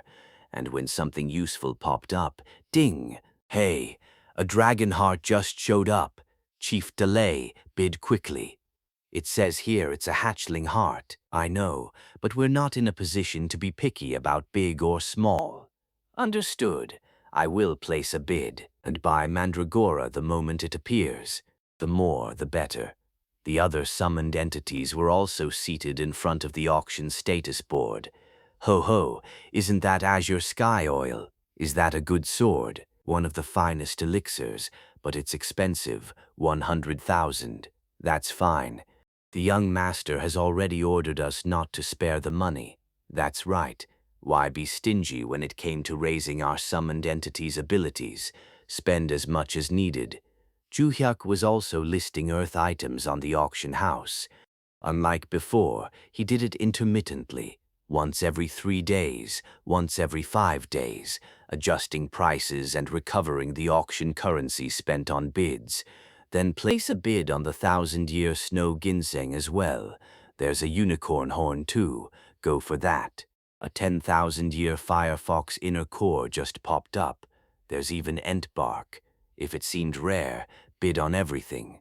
They practically swept the auction house clean. Dimensional travelers reacted immediately. What in the world was going on? A whale was buying up all the elixir materials. How had it been in the past? No matter how rare an item was, no one bought it. Even setting the price to the minimum did not help. Now, list it and it's sold. Even if you set the opening bid a bit high, it got snapped up without fail. The auction house went into chaos.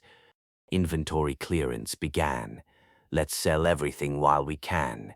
With that mindset, all kinds of rare materials poured in like a flood. Don't save the auction currency. We can always earn more. Chunks of auction currency drained away. Elixir ingredients piled up to the brim on White Tower floor 17. Did I overspend a bit? He had spoken boldly, but at this rate he might burn through all the auction currency he had saved, and that was exactly what was happening. I guess I'll put buying a World Tree sapling on hold. He felt bad for Mari, but it could not be helped. Right now, raising the summoned entity's ranks took priority. Shall I go to the auction house? Time to pick up the items I won. So he got on the elevator and was about to press the 5,000 floor button. Oh? A button he had never seen before had appeared above the 5th floor. What's this? It's new? There was no number on it. If it was above the 5th floor, that meant the 6th. Ju-hyuk cautiously pressed the button. Instantly, ding, ding, the message from the White Tower, Godpeck. Insufficient conditions. He did not know what exactly was lacking, but which world does it lead to? Obviously another world, but if he was lucky, it might be the main base, the place where the root cause of the Black Tower existed. It's still too early. Charging into the enemy's home base unprepared would be asking for disaster. Well, once the destination becomes clear, I'll think about it then. For now, let's just retrieve the items. Whirr! Arrival at the 5th floor. He took out the storage tickets from the locker, Dragon Heart, Mandragora, Thousand-Year Snow Ginseng, and more. Then he handed the materials over to Mari. At the 17th floor Integrated Workshop Center, elixirs would be manufactured. They would be distributed to the summoned entities according to efficacy, then consumed in the landmark closed-door training room.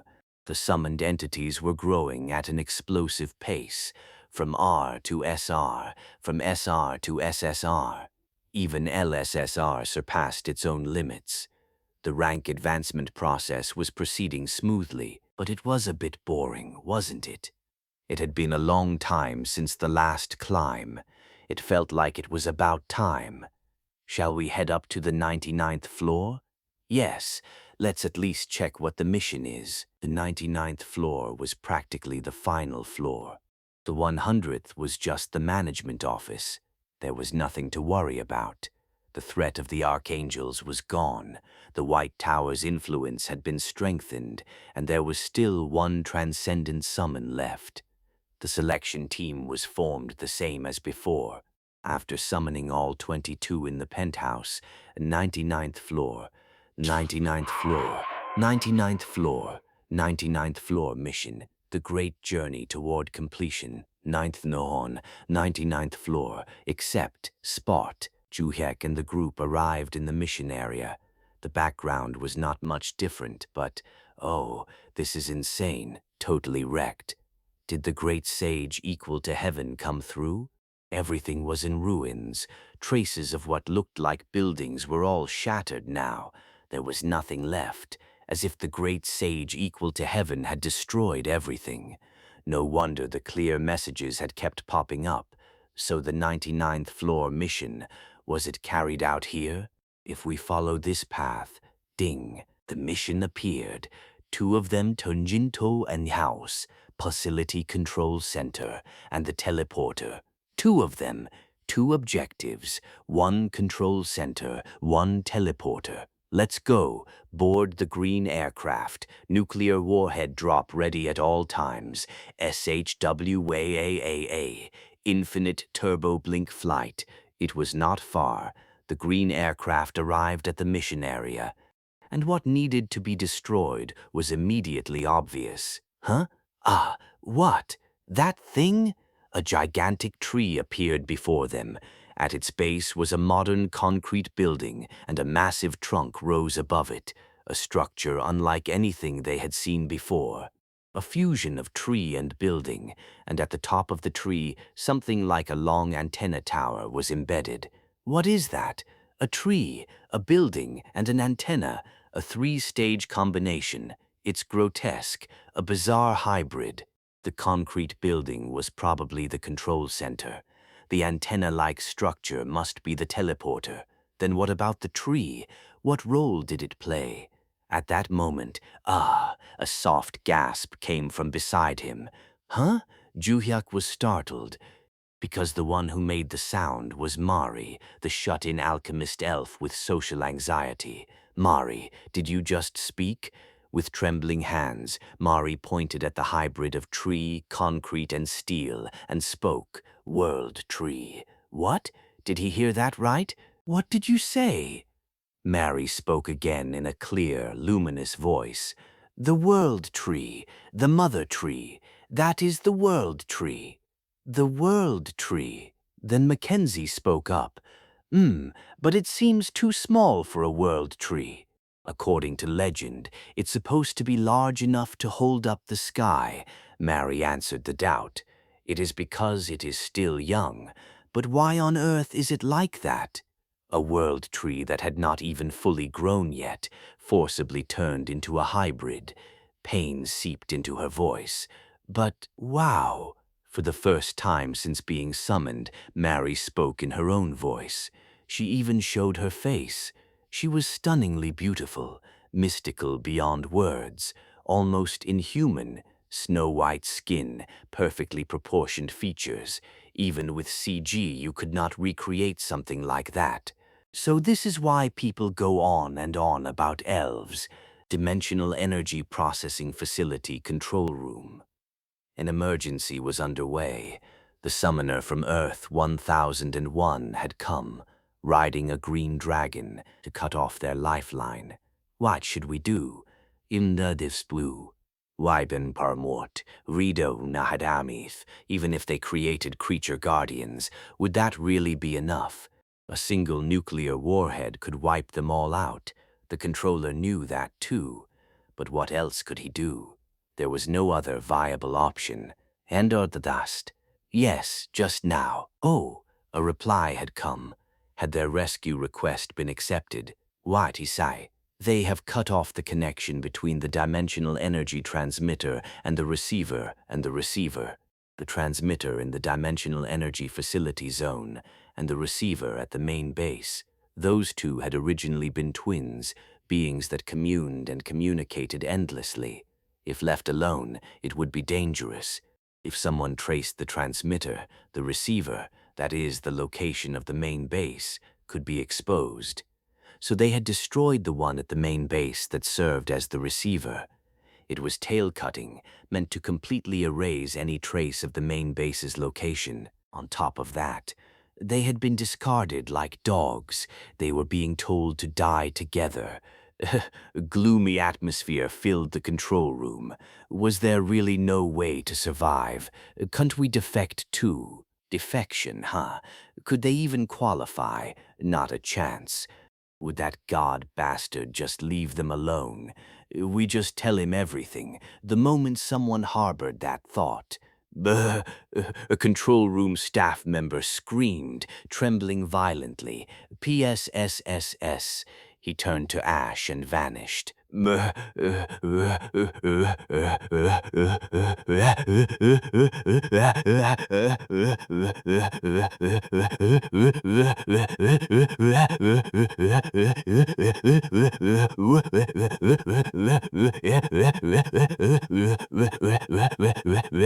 a chance. A control room staff member screamed, trembling violently. PSSSS. He turned to ash and vanished. If they broke the secrecy contract, if they even thought about breaking it, immediate annihilation. There was no choice. Whether they did this or that, they would die.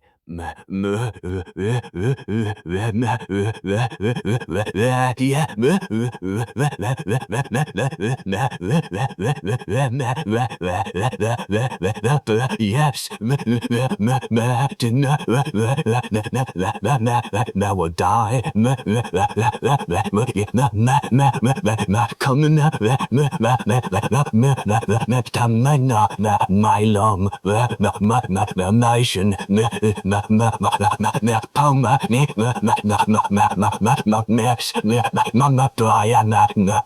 Since it had come to this, they would all go together. Asterisk, asterisk, asterisk. Outward appearance mattered for people, because no one could see what lay inside. When a beautiful woman looked sad, those watching felt sad too. Mary was like that. Are you sure you're the foul-mouthed elf? It doesn't match at all. When has Mari ever cursed? It's not cursing, it's a reward. She was bestowing a reward upon us. Ha, how wonderful it would be to hear just one curse from those lips right now. Is that so? Ragix, the dimensional menial servant, you should be nervous. The hierarchy might get flipped. Later? The same went for men. When a handsome man was sad, it stirred protective instincts. On the other hand, when an ugly man was sad, ho ho, to think the elves' mother tree looks like that. This old man's heart aches too. Mad Demon wore a sympathetic expression. Cossack glanced sideways at him. Old man Mad Demon, you should try not to look sad whenever possible. Why is that? Your already ugly face just gets uglier. This rascal who doesn't know his place. This old man is at least more handsome than you. To think you were only 15th place in the popularity poll. What's the difference between 14th and 15th? You bastard. Juyak frowned. Why were they so noisy? He was already having trouble concentrating. Currently, Mari was talking about the world tree, but he could not concentrate. Looking at Mari's face made it even harder, so he listened while looking only at the ground. The world tree. To the elves, it was both a god and a mother. They had flourished as a race under the world tree's care. Also, the world tree was not a single entity. Originally, it was one tree, but it had divided into many through saplings. Each elf nest had its own world tree, and so it served as a connective link for communication. It connected elven communities scattered across the continent and allowed them to unite. To think such a world tree existed alone in a world without elves. Mary's heart was surely being torn apart. The world tree's wretched condition. Mary gazed at it with eyes glistening with moisture. Why was the world tree here, in a strange world without a single elf? The world tree definitely wouldn't be in league with those Black Tower bastards. The hint was in the mission. Destroy the dimensional energy transmitter. That meant the world tree was the transmitter. It was not just simple transmission.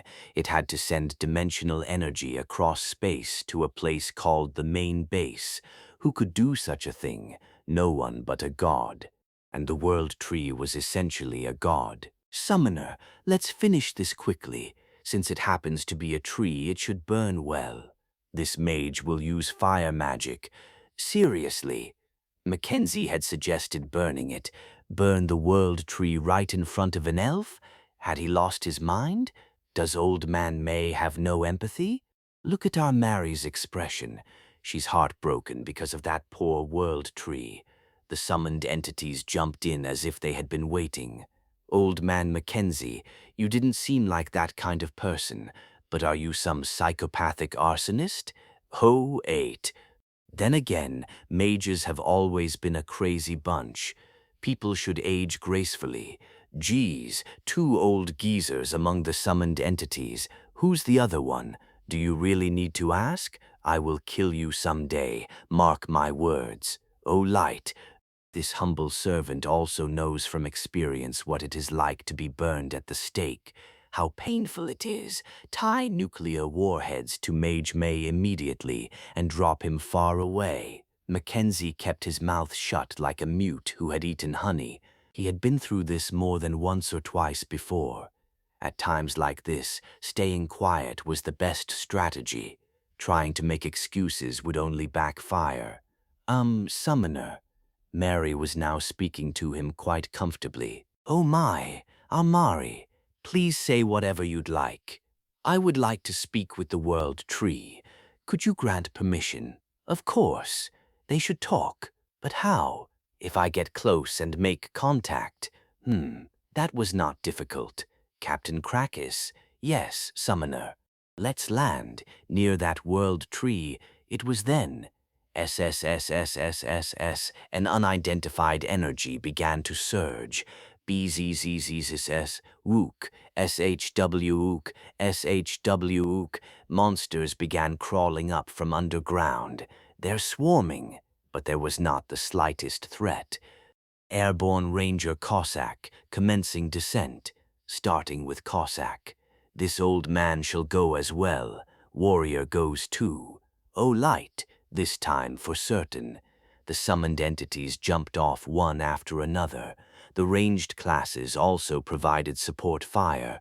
PZZZC Korch, Ook Ivzudor Bigudor Minspav, Mao Nine Smort Mentend. The summoned entities jumped off one after another. The ranged classes also provided support fire. PZZZ Guam Nom, near that blonde myth. Accurate magic gunshots. Quack, quack, quack, WA, Krakus's breath. And Wook, Kukukukung. Two colossal gigants that emerged from Rajix's subspace joined the fray.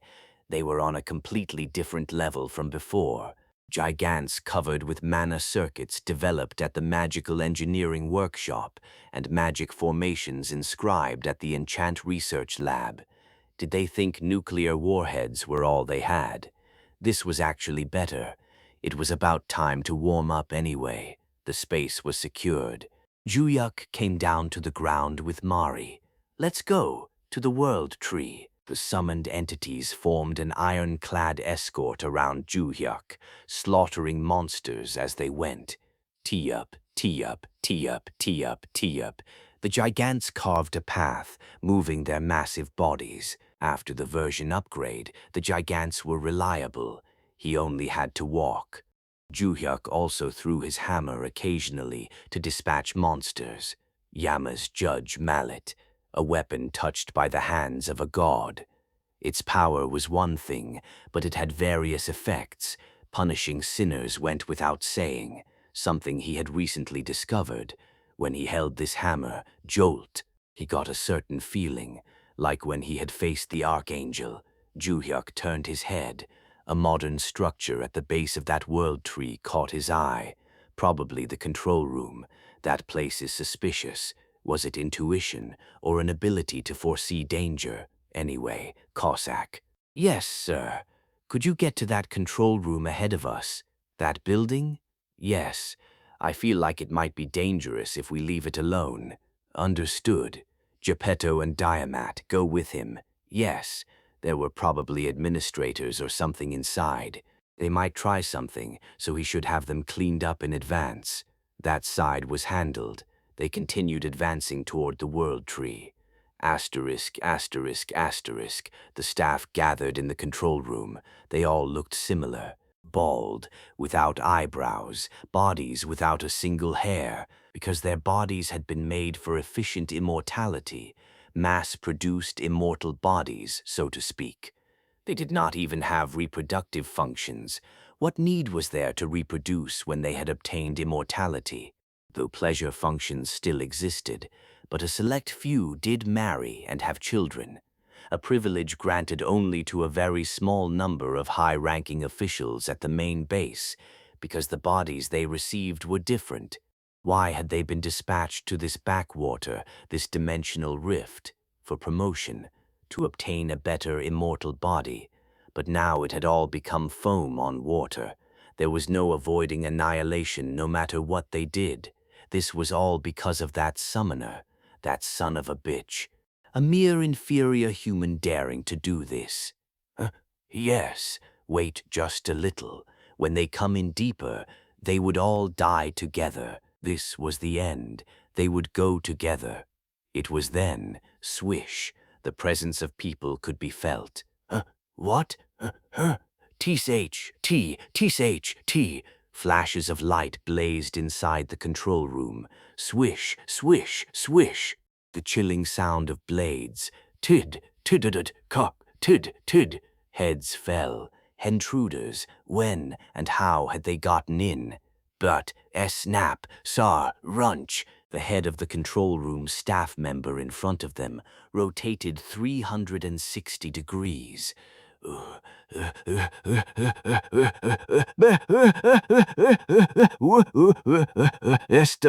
Able to easily, even with immortal bodies that only pertain to non-aging. In other words, they simply did not age. They were extremely vulnerable to external attacks. They all died. The only one left was the controller himself. He could not move either. He could not even twitch a finger. S. Man, a demon and a vampire had appeared at some point. How did our master know? We could have been in big trouble, Cossack said while picking up a rolling head and tying a ribbon on it. He has precognitive abilities, I noticed when he was running away from the Archangel.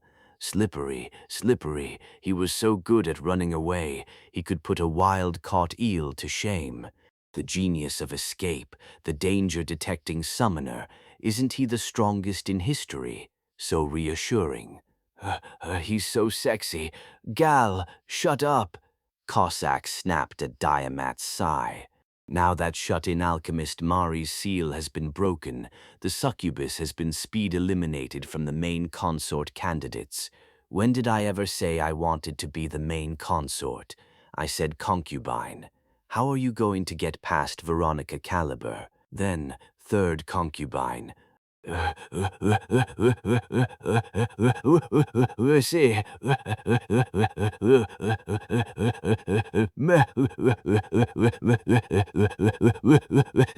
Stop the nonsense and take over that thing. Let's wrap up the situation. Fine. The great demon Diamat smiled. The controller was instantly charmed. Darling. Yo, Your Majesty, those monsters outside are too gross. Do you mean the creature guardians? Yes, those things. Get them out of my sight. And so the control room was completely taken over. Asterisk, asterisk, asterisk. Monsters continued to spawn endlessly, but there was no need to worry. What did numbers matter? They were being deleted the moment they appeared. Boom! Thud, thud, thud. The gigants simply trampled the monsters. Mad Demon's crescent moon force chi, barred in the sky, meat shield on the ground, Veronica Caliber providing support fire. The new recruits also did their part.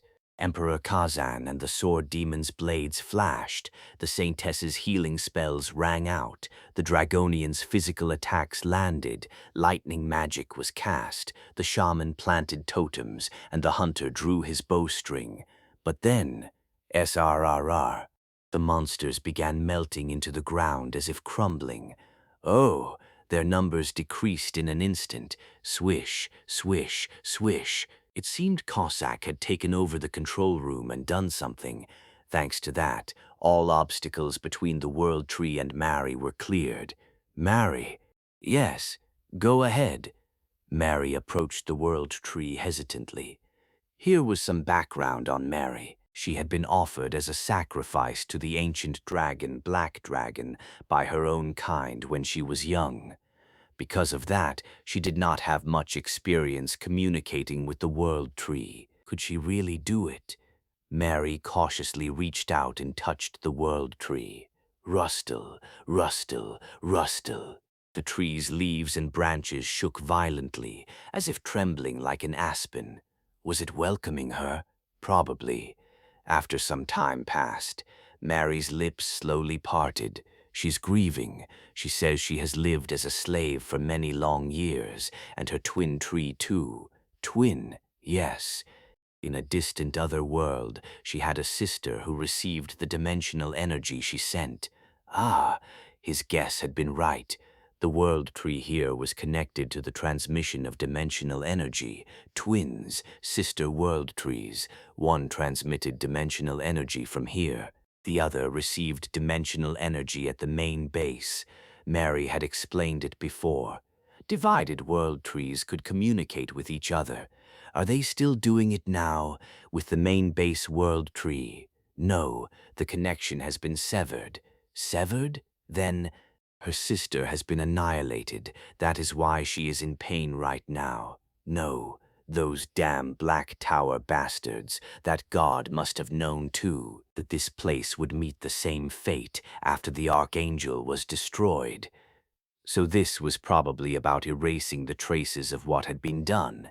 The world tree must have become useless. Its role as the dimensional energy transmitter and receiver was gone. Who did this to her? A god. A god did it, the god of gluttony, who devours everything. So the Black Tower's name was Gluttony. What a pig. Is there no way to learn more precisely about the god's identity? She doesn't know much, because it has too many attributes. It has divine power, and sometimes it feels like a demon god.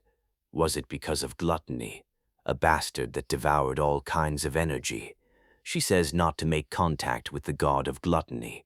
She says if you get close, you might be devoured. The communion between the World Tree and Mary continued. He had more questions, but Juhyuk did not interrupt. Mary had a mournful expression, tears streaming down her face. Why was she crying? It pained his heart. The World Tree says she will annihilate herself. She says the meaning of her existence has disappeared. Ah, how could that be? There was an elf here who needed to be looked after. Tell her to endure just a little. I will relocate her. He wanted to save her, so she could grow lush and healthy in a good environment. Was there no way? He understood why she felt that way. The world trees that served as transmitter and receiver. Those two were sisters and hostages to each other. They must have been separated and threatened, that if they did not do as they were told, one of them would be killed. In the end, the sister who served as the receiver was annihilated. And now the World Tree here, who had been in charge of transmitting, seemed to want to share her sister's fate. First calm down, and we'll find a way gradually. Right then. Moon, moon, moon! Fwash! The World Tree began to glow. No, it began to burn. Ha! The World Tree was finally erasing her own existence. Crack, crack, crack. The trunk split, and the leaves burned to ash. The choice of a god-class being, the World Tree. This could not be stopped. Mary sobbed, the sight of her mother tree vanishing before her eyes. No one could understand that sorrow. It was pitiful. How should he comfort her? Should he hold her? In that instant, thump, Gyandale nudged him. Veronica Caliber also nodded. What? Was he supposed to hold her? There was no choice. Juhyuk embraced the crying Mari and patted her shoulder. Before long, the World Tree's body had burned completely white. PSSSS, the ashes scattered in the wind. But then, sparkle, sparkle. In the spot where the ashes had disappeared, a single glowing branch remained. What's that? This one had not burned. Mary picked up the short branch with her hand. Ah, Mary gasped. What is that? It's a sapling, a divided sapling left behind by the World Tree. Oh, so she had not completely passed on. She had left behind a single sapling. It was probably for Mary, who would be left alone. Let's take care of it together, the two of us, and raise it well. Mary's face flushed at Juhyuk's words. Yes. It seemed like his meaning had been conveyed wrongly. Anyway, ding, one of the two missions was complete. Black Tower, 99th floor. The Great Journey's 9th main mission consisted of two objectives. One was complete: destroy the dimensional energy transmitter. No, it had completed itself, by the World Tree choosing to burn her own body. What remained was destroying the dimensional energy processing facility control room. The World Tree had burned away, leaving only the concrete structure and the bare metal antenna standing forlornly. Let's finish this with nukes. He would dump everything he had brought and leave. But, son of a bitch, just thinking about it pisses me off. A shameless criminal who arouses the wrath of heaven and man. Compared to the Black Tower, the great demons of the demon realm are mild. It was heartbreaking. The World Tree, who should have been living peacefully with the elves, had been trapped in the gap of empty space and threatened all this time. What exactly was dimensional energy that a god-class World Tree had to suffer like this? He understood why she had made such an extreme choice. Still, we got an item, the sapling, saved some money. It goes for 2 billion at auction, but we got it for free. Wow, there was another shameless criminal right here. How can you say something like that in this situation? Juhek stared at Cossack with an expression of disbelief. That's... Cossack lowered his head with a slightly guilty expression.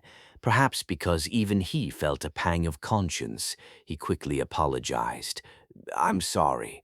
Read the room, will you? Anyway, Cossack, when did you come out?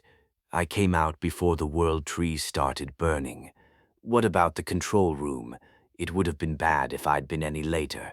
Those bastards were preparing to self-destruct. As expected, his premonition had been correct. No wonder his scalp had been tingling. So I saw everything. What? Master Bong Summoner was hugging Mari and rubbing. Wait a minute. Where was this guy getting fake news from? When did I ever rub against her, huh? Is something wrong with your eyes, huh? I must have seen wrong. See properly next time. Spreading fake news is grounds for expulsion from the White Tower. Hook, if he had actually rubbed against her, at least he would not feel wronged. He had just lightly hugged her and patted her back. Anyway, so Mari has become the legal wife. Who's the #1 candidate for secondary wife? The incubi are curious. Is Veronica Caliber second in line after all? Third place must be a showdown between Princess Fairy Delay and the incubi. I'm on the edge of my seat. Even if you bring Oh Jin-suk later, you need to clearly establish the hierarchy. That's how there will be peace in the household. Don't respond. If he said the wrong thing, he would get dragged into it. Meanwhile, one person caught Juhyek's eye. The face was familiar, but who was it? Who's that guy? He looks like an administrator. He's the controller, the one in charge of the control room. Ah, now he remembered, the one who had tried to persuade him to defect when he first came to this dimensional energy processing facility. He's completely gone. The controller was grinning foolishly while staring only at Diamat. It seemed the enchantment had taken hold properly. Well, of course. How could anyone resist the temptation of a great demon? Even he, who had spent quite a long time with her, found his heart wavering every moment. Did you learn anything? Nothing. I only made him get rid of the creature guardians. You should have asked him a few things at least, like the location of the main base or the identity of the god. Strangely, he won't answer. He just grins. He would not talk even while under enchantment? It seemed the incubi's technique had its limits too. It's because there's a wall built up, like a sturdy defense mechanism, similar to the one in Master's heart. It was not that strong of a wall, though. Anyway, he would find out directly. Since the guy was high-ranking, he would know a lot. Juyuk raised the judge's mallet after aiming it at the controller. You have confessed your sins. Oong! The energy of the underworld extended through the judge's mallet. It wound tightly around the controller's entire body, and with that, Diamat's enchantment shattered. Why am I? What were this bastard's sins? Flash! An image rose up from behind the controller. His numerous sins were exposed. How he had risen through the ranks as a tower administrator by destroying worlds. How he had been recognized for that achievement, promoted and assigned as the controller of the dimensional energy processing facility. He had been in charge of processing dimensional energy collected from 3 parallel universe Earths. Earth No 675, Earth No 1001, and Earth No 843. No 843? Where's that? Earth No 843, a parallel universe, the place where dimensional energy was being extracted most actively. The tower collapse had progressed considerably there, meaning holes were being punched through the earth left and right. Also, the boundary between the tower and the world was almost disappearing. What did this signify? Earth No 843's destruction was currently underway. How many people had been sacrificed to the monsters that had emerged from the tower? It might soon end up like Earth No. 675. He wanted to go there immediately and save the people, but currently there was no way to get there. Those Black Tower bastards, scum who deserved divine punishment.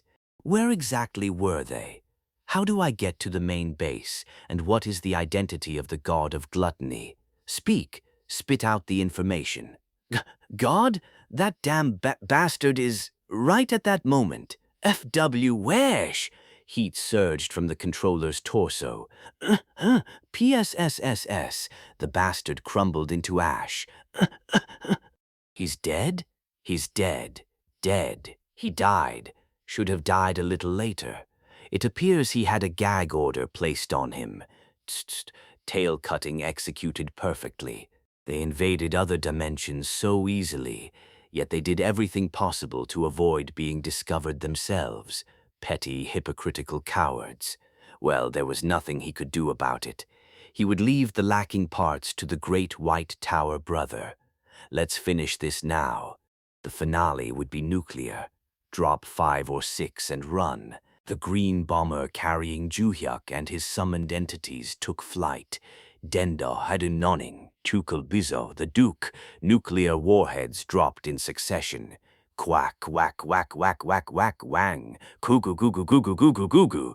Done. Upon returning to the 99th floor, has been cleared with grade EX. Abather, awarding 2 plus 30, a total of 32 platinum badges. Ah, nice and clean. Just 1 floor left. Asterisk, asterisk, asterisk. White Tower, 17th floor. The moment Juhyuk entered, clap, clap, clap, clap, clap. The summoned entities who had been waiting for him welcomed him with thunderous applause. Long live the summoner, long live Juhyuk. Great work to the advance party. Amazing. After puffing out his chest and waving in response, he needed to hurry. He had to plant the world tree. This was a tree too, and if he left the sapling too long, something might go wrong. If he planted it carelessly, the precious sapling might wither and die. Leave medicine to the pharmacist. Leave saplings to the farmer. Juhyuk ran to Farmer Du with Mary. When he showed the small branch he had brought, Farmer Du recognized what it was at a glance. World tree. Mythical grade. Sapling. Finicky. Right? It would be finicky, wouldn't it? Farmer Du. Expert. Plant well, raise well, as expected, reliable. Planting location, Elf. Nearby, comprehensive workshop center. Behind, he said it needed to be planted near Mari, the elf. Thump, thump, thump. Du walked carefully while holding the sapling. Then he bent down, placed his hand on the ground, and with his 6 arms carefully touched various spots. Here. Optimal. Environment. Yes, please plant it. THWAK. THWAK. Du dug the soil with his bare hands without any equipment. After placing the sapling in the hole, covering it back up, and generously watering it with the watering can at his waist, sacred tree, Earth's blessing, peace, comfort, prayer. Right at that moment, rustle, rustle, rustle, the world tree sapling trembled its stem and shot up. It grew rapidly in an instant. Branches sprouted and leaves appeared. Before they knew it, the world tree had taken on the proper form of a tree. It was far bigger than a typical street tree. But in truth, this was still considered very small. It was a young tree. An actual world tree was large enough to pierce through the clouds. Sapling. Settled. 17th floor environment. Suitable. Expect rapid growth. Mary was overwhelmed with emotion. How happy must she be? The world tree was now growing in the space where she lived. Right at that moment. Ding. Could it be an achievement?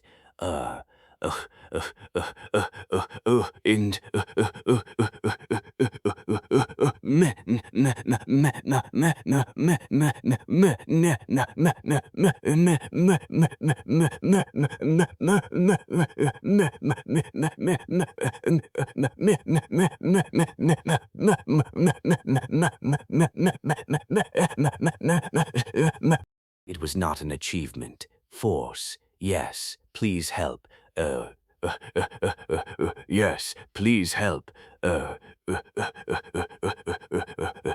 Men, an optimal environment for elves to live in has been established. The White Tower residents gathered around the World Tree. They knew, too, just how significant of an event this was. It was essentially the same as a being of divine rank descending upon the White Tower. Would the World Tree's grace only reach the elves? It affected other races as well, the energy the World Tree contained. Additionally, the byproducts obtained from it. For example, the fruit was the finest alchemical ingredient. Though not for reproductive purposes, it was a medicinal material brimming with the World Tree's energy. The World Tree's leaves were just as precious as the fruit. Simply gathering the leaves that naturally fell as it grew was enough to make medicine. There were also the branches. Being a tree with divine spirit, it pruned itself as it grew. Those branches could be used to make staffs or enchanted magical items. Standing under the World Tree, I feel like my internal energy is increasing. Because it's a sacred tree, my body and mind are being purified. Howie! The Dimensional Supreme Servant seems very pleased as well. Everyone was delighted, even. Now that we're here, I'll tell you, my blood has elf genes mixed in too. St. Dorothy's random confession. You? Yeah, apparently one of my ancestors was an elf. Ha! Bullshit. What do you mean, muscle saintess? These days, do elves have to bench press 1,000 for the big 3 lifts? Unless you have at least some resemblance to an elf. Dorothy showed her ears to everyone with an indignant expression. Look at my ears. Aren't they pointy? They're round as can be. Those are straight-up Buddha ears. What's a saintess doing with Buddha ears? Veronica Caliber joined in as well. I also heard from my grandmother. She said our Caliber family was originally founded by a half-elf ancestor. Cossack stepped forward, eyes wide with disbelief. That's nonsense. Why? I'm pretty, aren't I? It's not about being pretty or not. Then what? What's the characteristic trait of elves? They're good at archery, aren't they? Right. And I'm Veronica Caliber, of 100 shots, 100 hits. Is a bow the same as a magic gun? Cossack refuted passionately. Elves shoot bows, but if you have a big chest, it gets in the way when you draw the bowstring.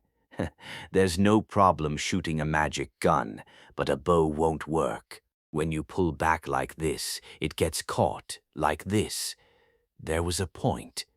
Perhaps that was why Veronica Caliber could not refute. Traditionally, elves have had small chests for generations. Just look at Mari. Hmm. Uh, ooh, ooh, ooh, ooh, ooh, ooh, ooh, ooh, ooh,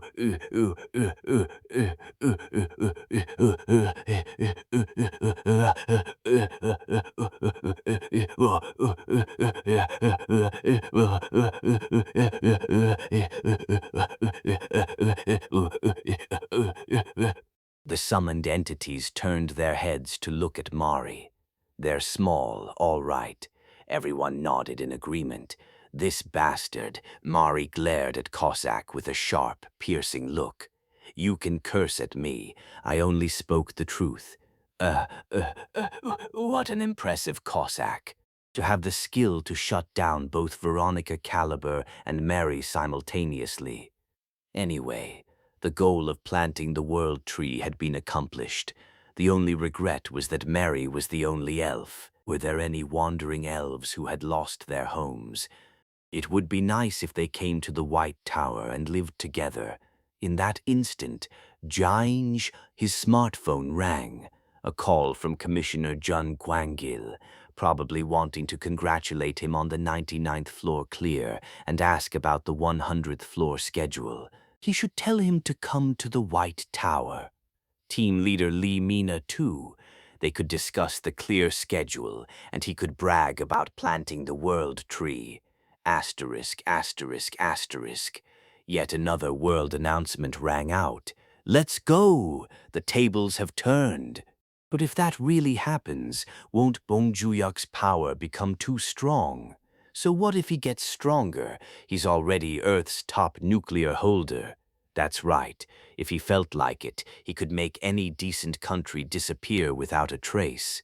You couldn't even stop him, right? A dragon drops the nukes. Isn't that crazy?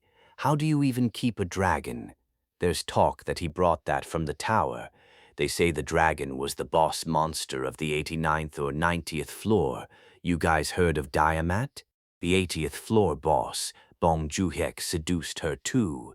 Ah, that succubus who escaped was Diamat, taming tower monsters.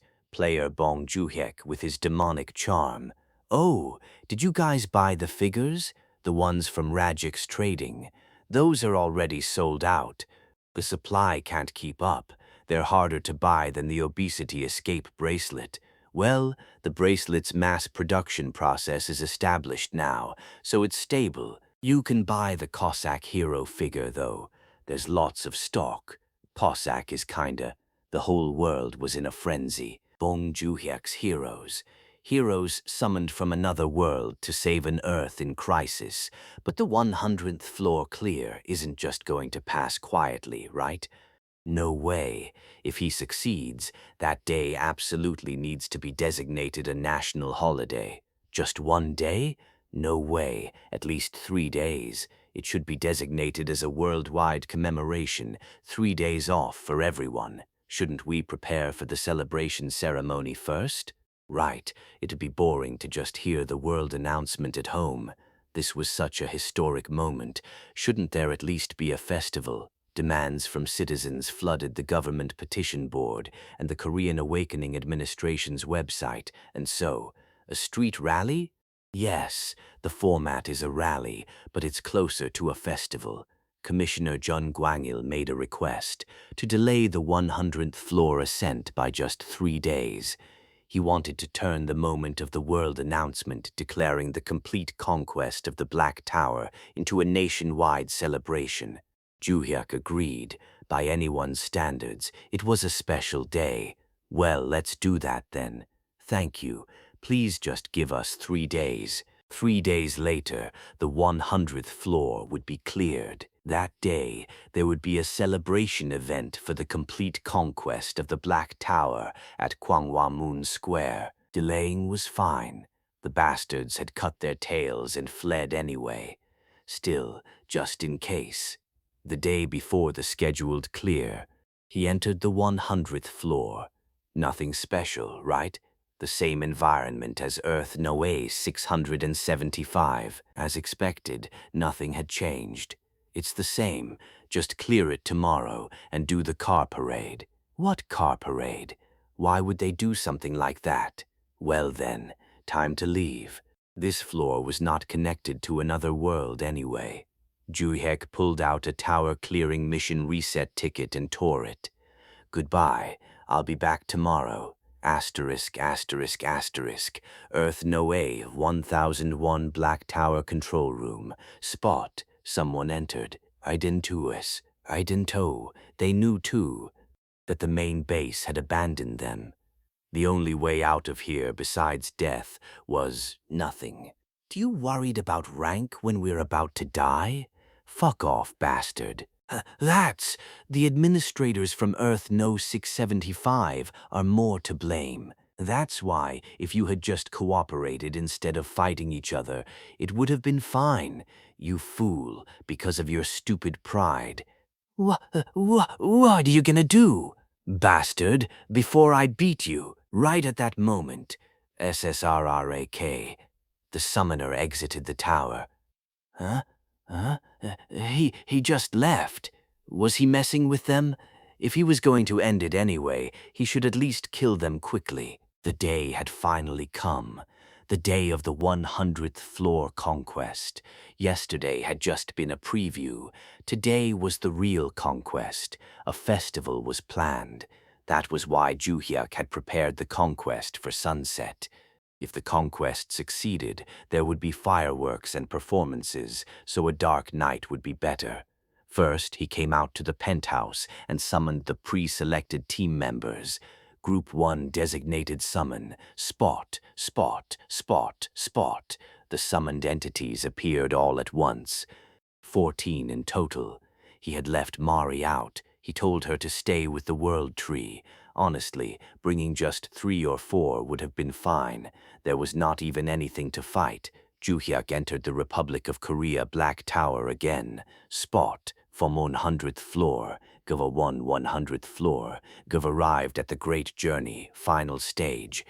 A modern building standing on a verdant hill. No 1001 Black Tower control room. The difference from before was that Earth No 675's control room had been protected by a shock-absorbing barrier, but now there was nothing. So that bastard called God gave up too. He had completely cut his tail, petty bastard. Did he abandon the administrators too? Nah, no way. No matter what, he would have taken his subordinates with him. Let's go in. Yes, sir. Go in, touch the crystal core, and come out. That was it. The people outside probably did not know that the 100th floor was this easy. Well, there would not be any other players climbing up anyway. Ding! Make contact with the Earth No 1001 Black Tower Crystal Core to acquire Management Authority 01. Now, entering the control room. The crystal core placed in the center, and tsk-tsk, 3 administrators trembling in the wide hall. They were abandoned. On one hand, he felt sorry for them. Juhyek's hand approached the crystal core. If he touched this, all the administrators would die. His heart was heavy. As a wimp, he could not help but hesitate. As if understanding Juhyek's dilemma, the summoned entities spoke. Those who give orders and those who follow them are all the same. They would have committed their deeds knowing the consequences. That's right. Feathers and body are no different. Sometimes the subordinates are worse than the leader. That was right, the excuse that evildoers of this kind always made. They were just following orders from above, therefore they were not guilty. How despicable was that? They did all the bad things themselves. He made his decision. He took a deep breath. Juhyek made contact with the crystal core. Ding! With now 900 bins and on 1 Black Tower crystal core.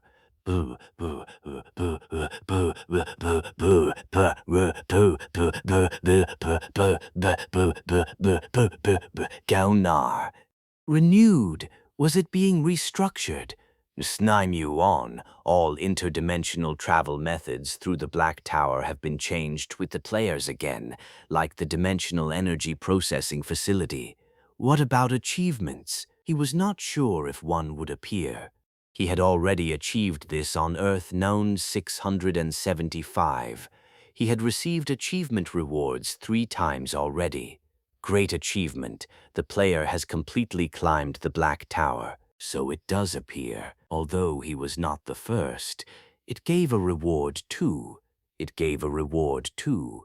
It gave a reward too. Oh, what an incredible reward. Honestly, he had not expected it, because he was not the first. He had signed up for another insurance policy. With this, he had 2 crisis escape insurances. The ultimate summoning insurance he could rely on even when his life hung in the balance. Finally, Black Tower Nob 1, Kalia, has achieved X grade for the 100th floor conquest. Tower management was now Juhyek's responsibility. He could exit whenever he wanted. Anyway, before exiting, should I exercise my authority? Earth No 675 had 1 Black Tower, but Earth No 1001 had 146 Black Towers. He wondered if he could control all 146 towers from here. First, Korean Tower number 1, the collapse deadline for Earth No. 1001. Korea's Black Tower, No. 1, has been deleted. The tower will not collapse even if the conquest deadline is exceeded. Next, should he try Tower number 2, the collapse deadline for Earth No. 1001. Korea's Black Tower, No. 2, has been deleted. The tower will not collapse even if the conquest deadline is exceeded. He's spinning done. He could do it even for different towers. Then what about towers of different nationalities? Which country should he try first? Any country would do, but still, common courtesy was only human nature. The collapse deadline for Earth No. 1001 America USA Black Tower in No. 1 has been deleted. Control of the American tower was also successful. So different nationalities work too. That was a relief. Before leaving, he would delete all the collapse deadlines, and so world announcements deleting collapse deadlines rang out one after another, a full 146 times, asterisk, asterisk, asterisk, Seoul, Gwanghwamun Plaza. Originally, it had been planned as a festival for Korea alone, but the scale had grown much larger than expected. Because the entire world had mobilized, media and broadcasting stations had flooded into Gwanghwamun Plaza. This festival was broadcast live to the world. Was that all? Various events had been prepared in countries around the world. Was it not a world announcement? Everyone could hear it. It was a complete conquest. The world could be freed from the terror of tower collapse. Times Square in New York was also packed with crowds to celebrate the complete tower conquest. Britain had Trafalgar Square, Australia had Sydney Opera House Plaza, and Paris had the area in front of the Eiffel Tower. Of course, due to time differences, some places held events in the morning, while others held them at dawn. But the anticipation was the same everywhere. Meanwhile, Japan was also watching this festival closely. Even former Prime Minister Maeda, who was frantically busy, was on high alert. A House of Representatives election was currently underway following the cabinet's mass resignation. Voting was not far away. The truth was, the Minhyuk Party was at a disadvantage. The right-wing forces had banded together. Due to the severely aging society, the proportion of the elderly population was high. And on top of that, the political participation rate of the younger generation, who were friendly toward Korea, was rock bottom. He had casually asked Commissioner Chun Kwang-il over the phone some time ago. What decision would player Bong Joo-hyuk make if the Minhyuk Party lost and the right-wing forces took power? Apparently, there was a high probability he would show mercy. Mercy? Dismantling Japan's Black Towers. Player Bong Joo-hyuk might not care, but many of the heroes he had summoned did not look favorably upon Japan. That was why Maeda could only hope for the results of this event.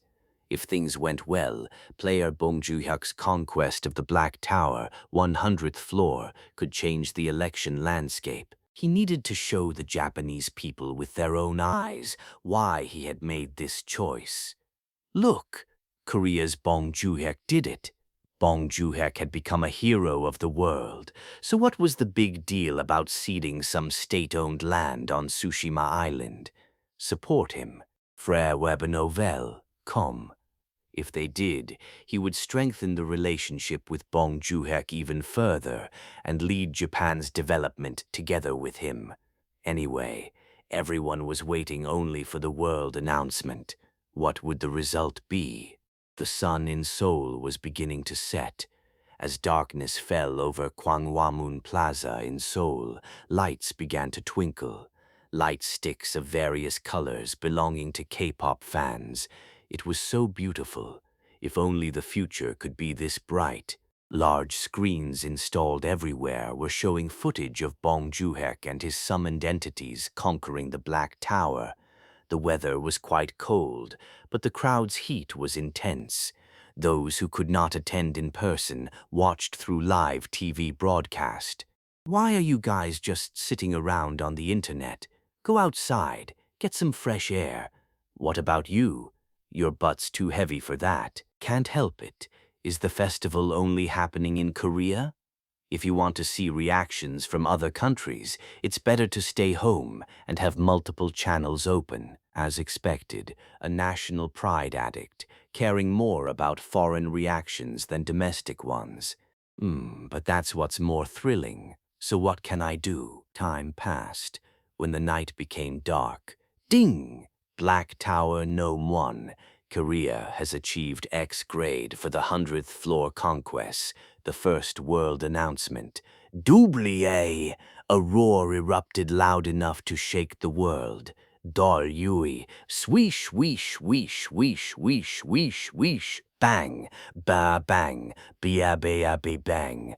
Brilliant fireworks burst in the night sky above the city. Okay, done. I knew it would be like this. This is, well, Bong Joon-hyuk has no sense of crisis. An extreme easy clear. If a novel was written like this, all the readers would leave. Bartender. 100 shots of national pride. Light sticks rippled like waves. It was not just Gwanghwamun Plaza in Korea. It was a festival across the entire world. But what about the collapse deadline deletion? Was it deleted? It won't collapse? Hey, if there are any players among you, check the tower progress. The collapse deadline is the same though? No, they said it would be deleted. Why is it the same? It was a lie. I knew it. The collapse deadline for Earth No. 1101 has been deleted. The tower will not collapse even if the conquest deadline is exceeded. I'm bowing now. How are you writing if you're bowing your head? B-I bang, B-I-B-I ba B-I ba bang. Fireworks burst for the second time. Then the deletion of Korean Tower No. 2's collapse deadline followed. People tensed up. Player Bong Joon-hyuk had succeeded in conquering the 100th floor. He had proven the collapse deadline deletion, but so far it had been Korean black towers. Could he really control black towers of different nationalities? The collapse deadline for Earth No. 1101, America USA Black Tower, No. 1, has been deleted. New York's Times Square erupted in cheers. The first foreign black tower collapse deadline deletion. The news broadcast showed President Lloyd pumping his fist in celebration. America came up too. Look at President Lloyd jumping around. America was the first start. Of course, the Americans really like Bong Joon-hyuk. What's the American community reaction? Grab it and translate it. After America, what was next? The collapse deadline for Earth No. 1001 United Arab Emirates Black Tower has been deleted. Crown Prince bin Salah of the United Arab Emirates, along with the royal family, cheered. The second foreign black tower collapse deadline deletion. The deletion was one thing, but it was the second. Was this not proof that Korea's player Bong Joon-hyuk regarded the United Arab Emirates specially? They deserved it. They had given him trait enhancement runes, the finest watches, supercars, and even artwork as gifts. So Abu Dhabi Plaza in the United Arab Emirates was also in a festive mood. The UAE was second? That's unexpected? Unexpected, my foot. Bin Salah put a lot of effort into Bong Joon-hyuk. Right, you reap what you sow. What's the UAE community reaction? You're really a reaction addict. Go find it yourself. Third, France.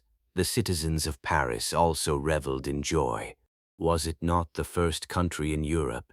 It seemed they were recognized for their contribution of returning cultural heritage to Korea.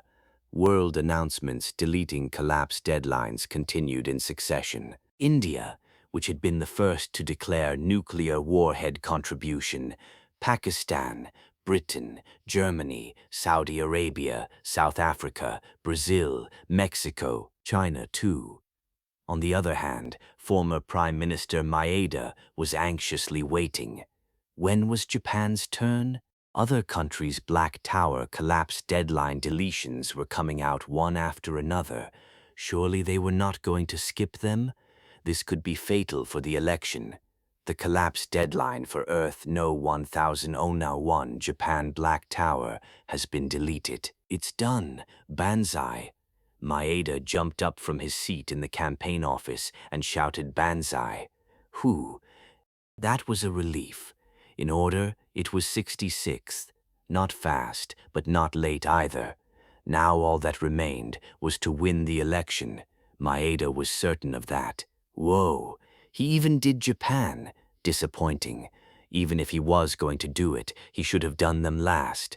Someone translate the Japanese community reactions. You national pride reaction addict. All 146 black towers, all collapse deadlines deleted, and dimensional energy transmission halted. Even after the world announcements ended, people did not leave their spots, because the real festival was just beginning.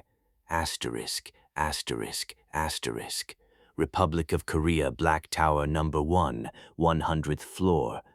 Juhyek was exhausted from deleting collapse deadlines for all 146 towers. From now on, he could just comfortably mine magic stones. At this point, he had a question. But if a player other than me climbs to the 100th floor, does the management authority transfer again? It would likely be so. Think of it as a siege concept, taking and being taken from. But who would climb up? There's no chance with just magic guns. That was right. He did not need to worry about players. Even with magic gun lending, players could only reach the 85th floor at most. The 86th floor was nearly impossible.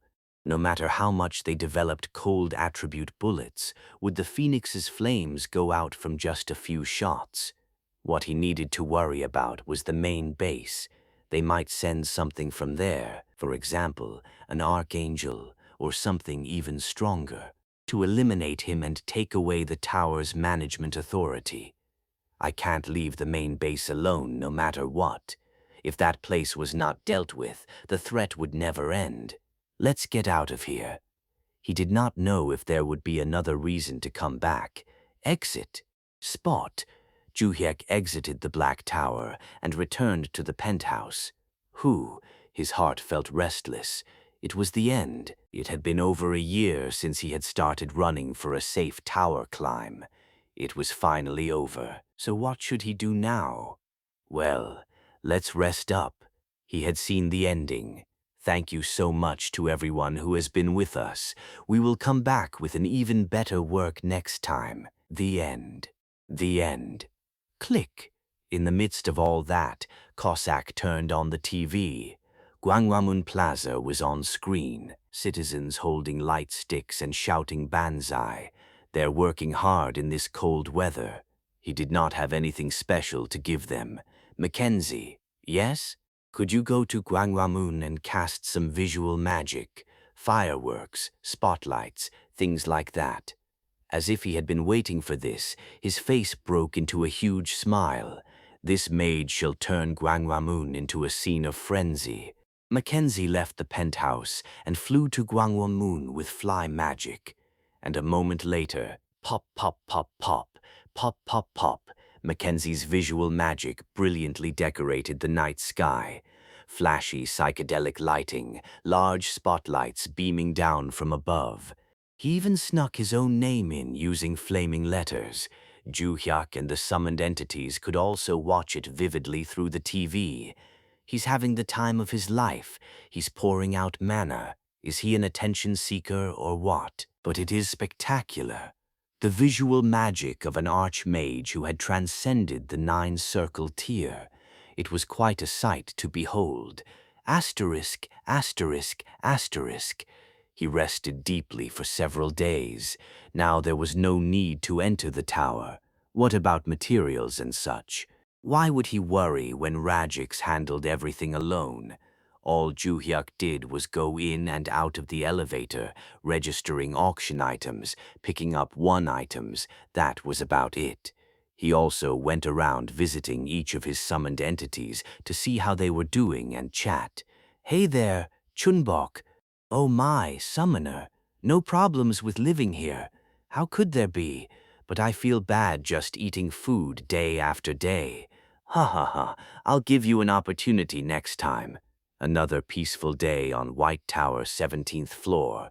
Then one day, he had gotten on the elevator to pick up the 10,000-year golden turtle inner core he had bought at auction. Huh? A button above the 5th floor was now active. The number was 6th floor. The elevator was a dimensional travel device. It seemed a world to travel to had been specified. I thought it was over. End of part 1. Start of part 2. Still a long way to go. Work piled up like a mountain. What world was the 6th floor connected to? A world that had already been destroyed, or a world that had not yet fallen, or perhaps the main base. I'll find out when I go. It did not matter what world it was, but if it's the main base, retreat for now. It was still too early. But what if it's a world that hasn't fallen yet? He had to go. He had to go and save the people. White Tower 17th floor elevator. Its function was dimensional travel. Another floor, another dimension had been unlocked. Where would it lead? First, an emergency meeting. Yuhyak gathered the veterans summoned entities. The 6th floor, huh? The key question is which world it's connected to. We won't know until we go. It would be wise to discuss it before going. That is correct. Any world would be fine, but if it is the main base, you must decide carefully. Agreed. The main base is premature. That was right. The main base was out of the question. There was a god there, the one called the god of gluttony. What if he went there and got eaten? There's no reason to charge in right now. If he rushed in recklessly, he would only be forcing himself to swallow a frustrating sweet potato. How parched would his throat get? It was a sweet potato he would have to eat someday, but not now. Even if he eventually went, he needed to prepare a whole case of refreshing cider first. Of course, there was no need to be scared in advance, but even if he did go, he should at least meet the minimum conditions first. For example, upgrading all 355 summoned entities to LSSR grade. Higher would be even better. On top of that, at least 10 beyond transcendent summons. Honestly, even that would not be enough against a god. And on top of that, securing a way to definitely kill a god.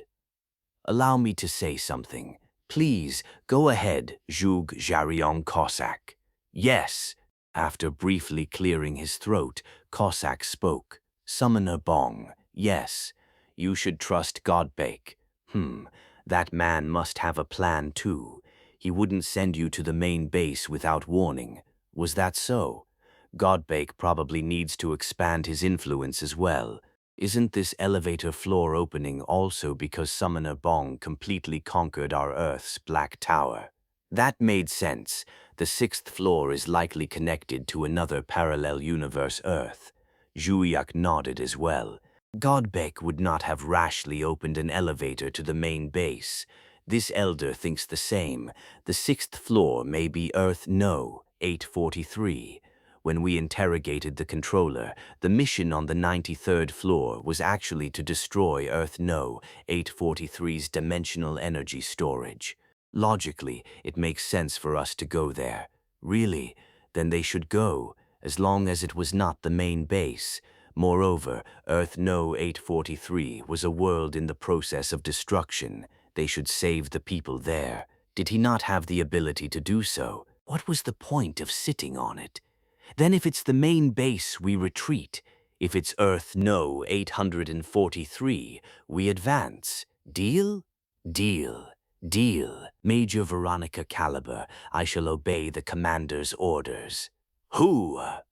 First, he assembled the advance team.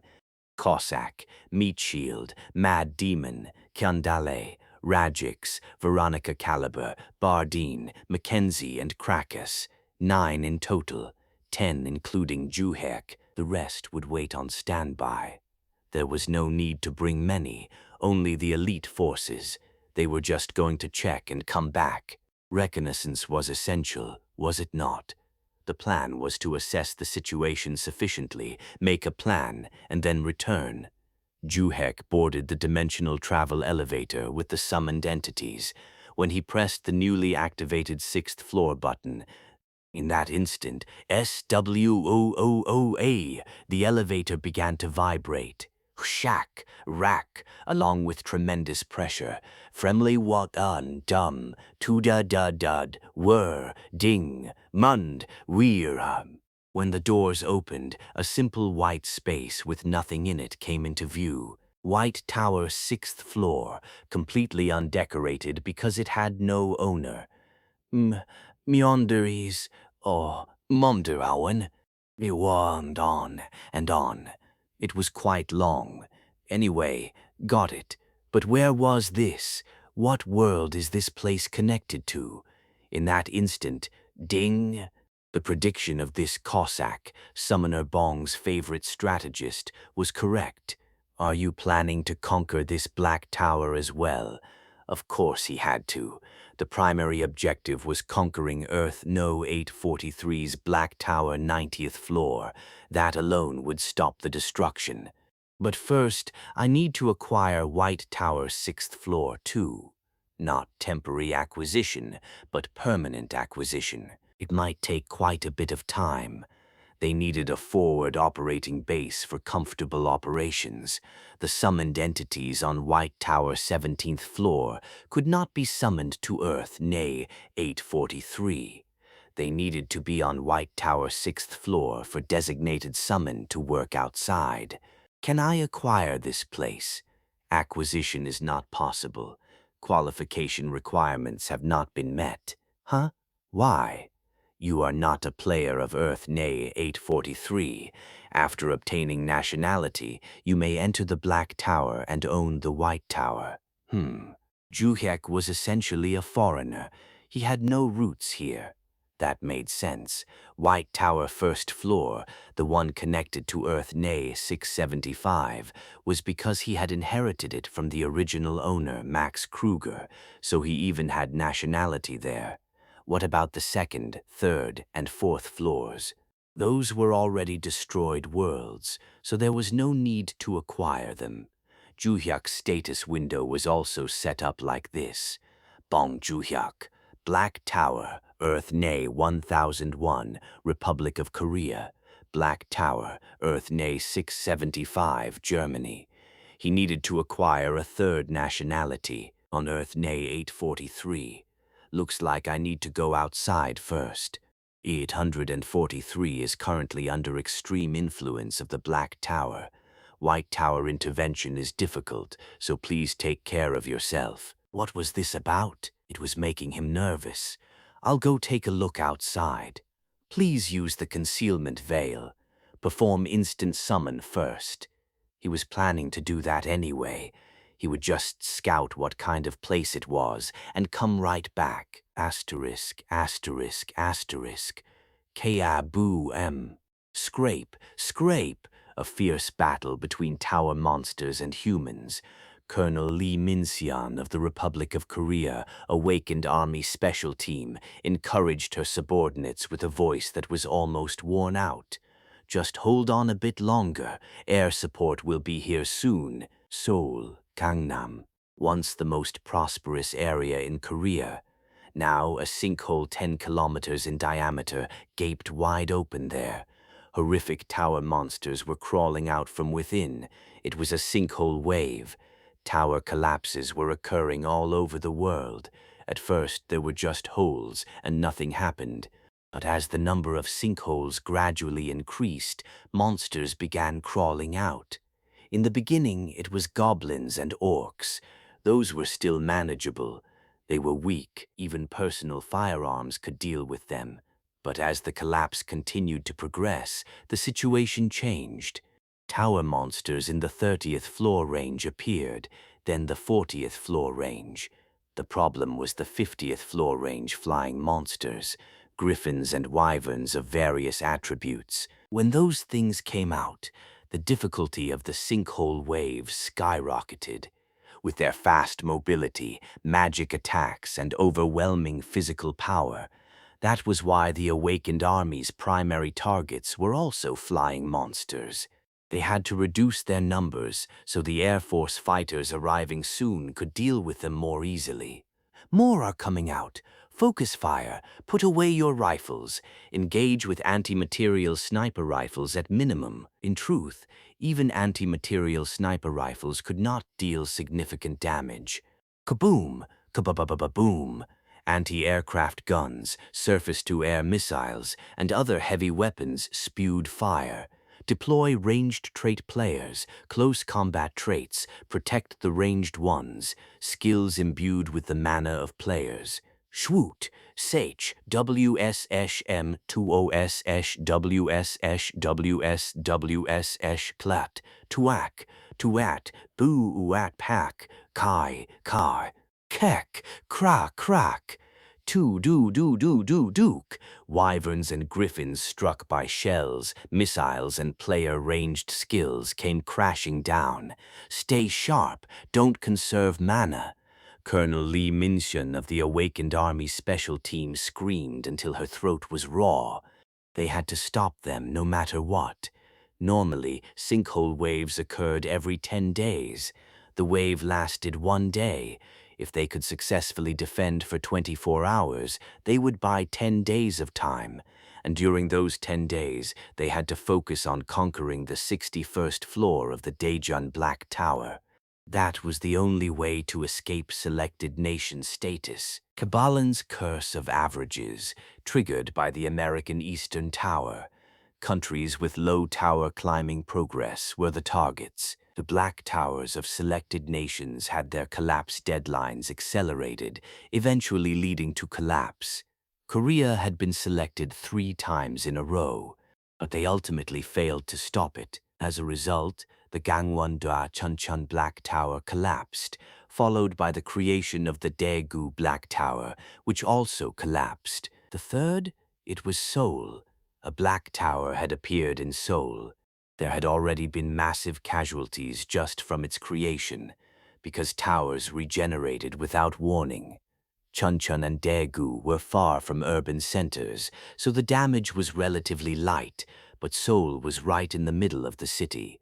They only needed to conquer the 61st floor, but they could not. They were simply not strong enough. In the end, the Seoul Black Tower also collapsed. The Gangnam 3 districts and the surrounding areas were blown wide open into a sinkhole of unknowable depth. And so, Korea now had 3 holes: shock, terror, and despair. When there was only one sinkhole, they could concentrate firepower and block the waves. But with 3, the military's firepower was scattered. Fighter jet support was also not smooth. Fighters were damaged or shot down while defending against the waves, steadily depleting their forces. Resupply and repairs were impossible. Currently, there were almost no people left in Seoul. They had evacuated early and scattered throughout the country. With Seoul paralyzed, all of Korea was paralyzed. Still, administrative functions were barely being preserved, preventing complete anarchy. But, in that instant, sweet, support has arrived. It was the fighter jets. Finally, the F-17S, F-36 fighters and attack helicopter squadrons had arrived at the Seoul sinkhole. Pat, missiles launched toward the wyverns and griffins. We focus on ground monsters. Just hold for 1 hour. The wave is almost over. Even so, they were still crawling up. Various ground monsters climbing the sinkhole walls. Goblins, orcs, trolls, ogres, minotaurs, basilisks. There was no end to them. The soldiers were getting exhausted too. With some variation, sinkhole waves averaged 24 hours. Monsters poured out for an entire day. Regular soldiers alone could not stop them. Awakened players had to be deployed, a world where the boundary between the tower and reality had disappeared, and thus players could use mana and skills from the tower in the real world. Their physical abilities were superior to ordinary people's, and injuries could be healed with healing potions. They could use items without restriction, whether tower exclusive or not. Now, the number of awakened players was national power. The more, the better. That made it easier to escape the curse of averages, the accelerated collapse deadline selection. Even if they failed and tower collapse occurred, they could block it without difficulty. That was the case for China and India, which had large numbers of players proportional to their populations. For this reason, the world was in a player recruitment war. Regardless of level, they were indiscriminately naturalizing players into their countries. But the number of players was extremely limited. For every country recruiting, there was a country being poached from. Which side did Korea belong to? Frustratingly, they were on the losing side, and to Japan right next door, no less. Japan was lucky when it came to Kabalin's curse. While other countries had 3, 5, or even over 10 sinkholes, and some had completely collapsed, Japan had only one sinkhole, the Hokkaido sinkhole. The regenerated tower was in Osaka. They just had to plug the Hokkaido hole. They were managing to block it relatively safely, and their uncleared upper floor count was not that high either. Japan's Black Tower conquest progress was at the 57th floor. Even if they were hit by the curse of averages again, they could clear it quickly. Meanwhile, Korea had 3 holes. Also, due to certain unfortunate reasons, they had to conquer the 61st floor, which was the undead zone. The undead zone was not easy to overcome, which was safer. Obviously Japan. It could not be helped. Awakened players also preferred the safer option, so they migrated en masse to Japan. In short, it was a vicious cycle. Korea's awakened players kept decreasing, while Japan's kept increasing. Fucking bastards.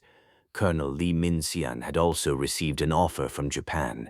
She had refused, but quite a few of her fellow awakened army colleagues had crossed over. Anyway, with the air support forces arriving, she could breathe a little easier. The monsters emerging from the sinkhole had noticeably decreased too. If it ended like this, they would buy 10 days.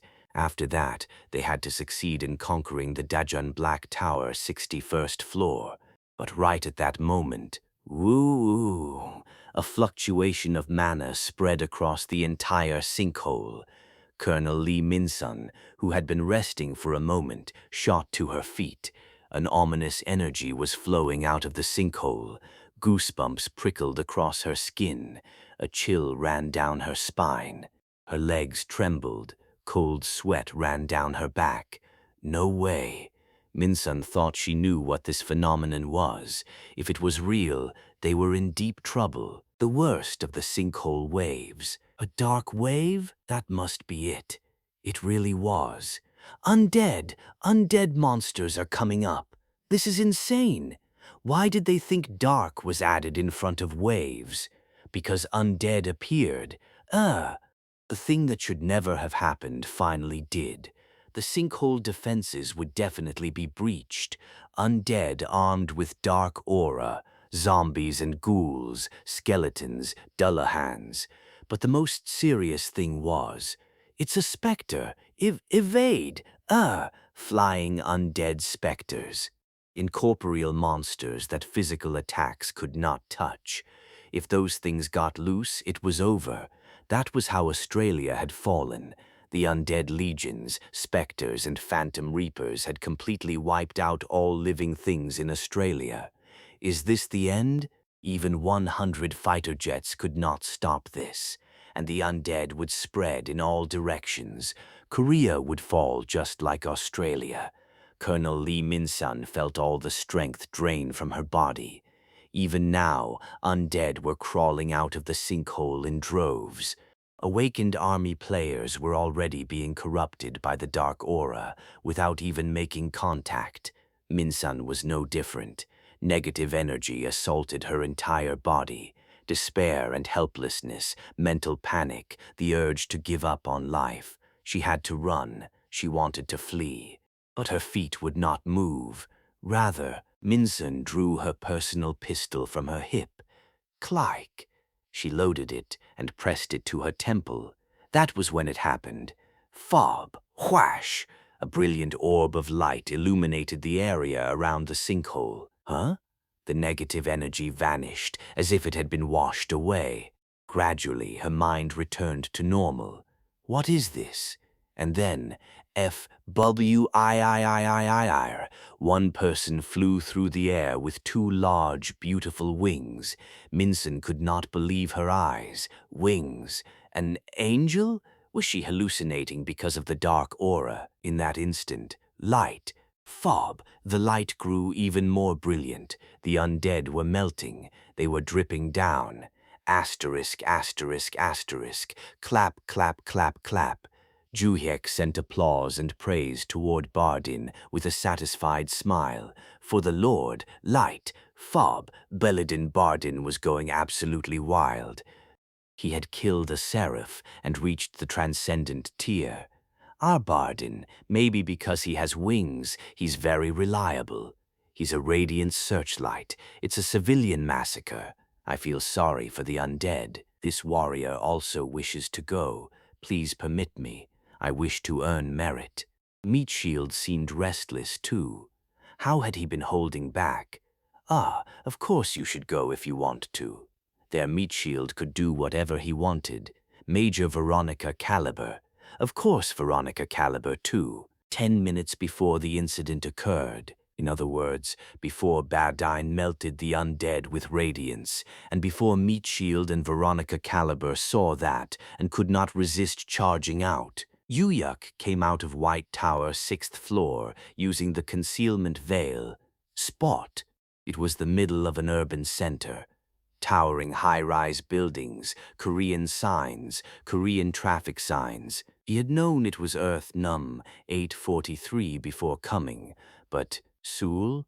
It seemed so. But why isn't there a single car on the road? In Seoul, the traffic hell.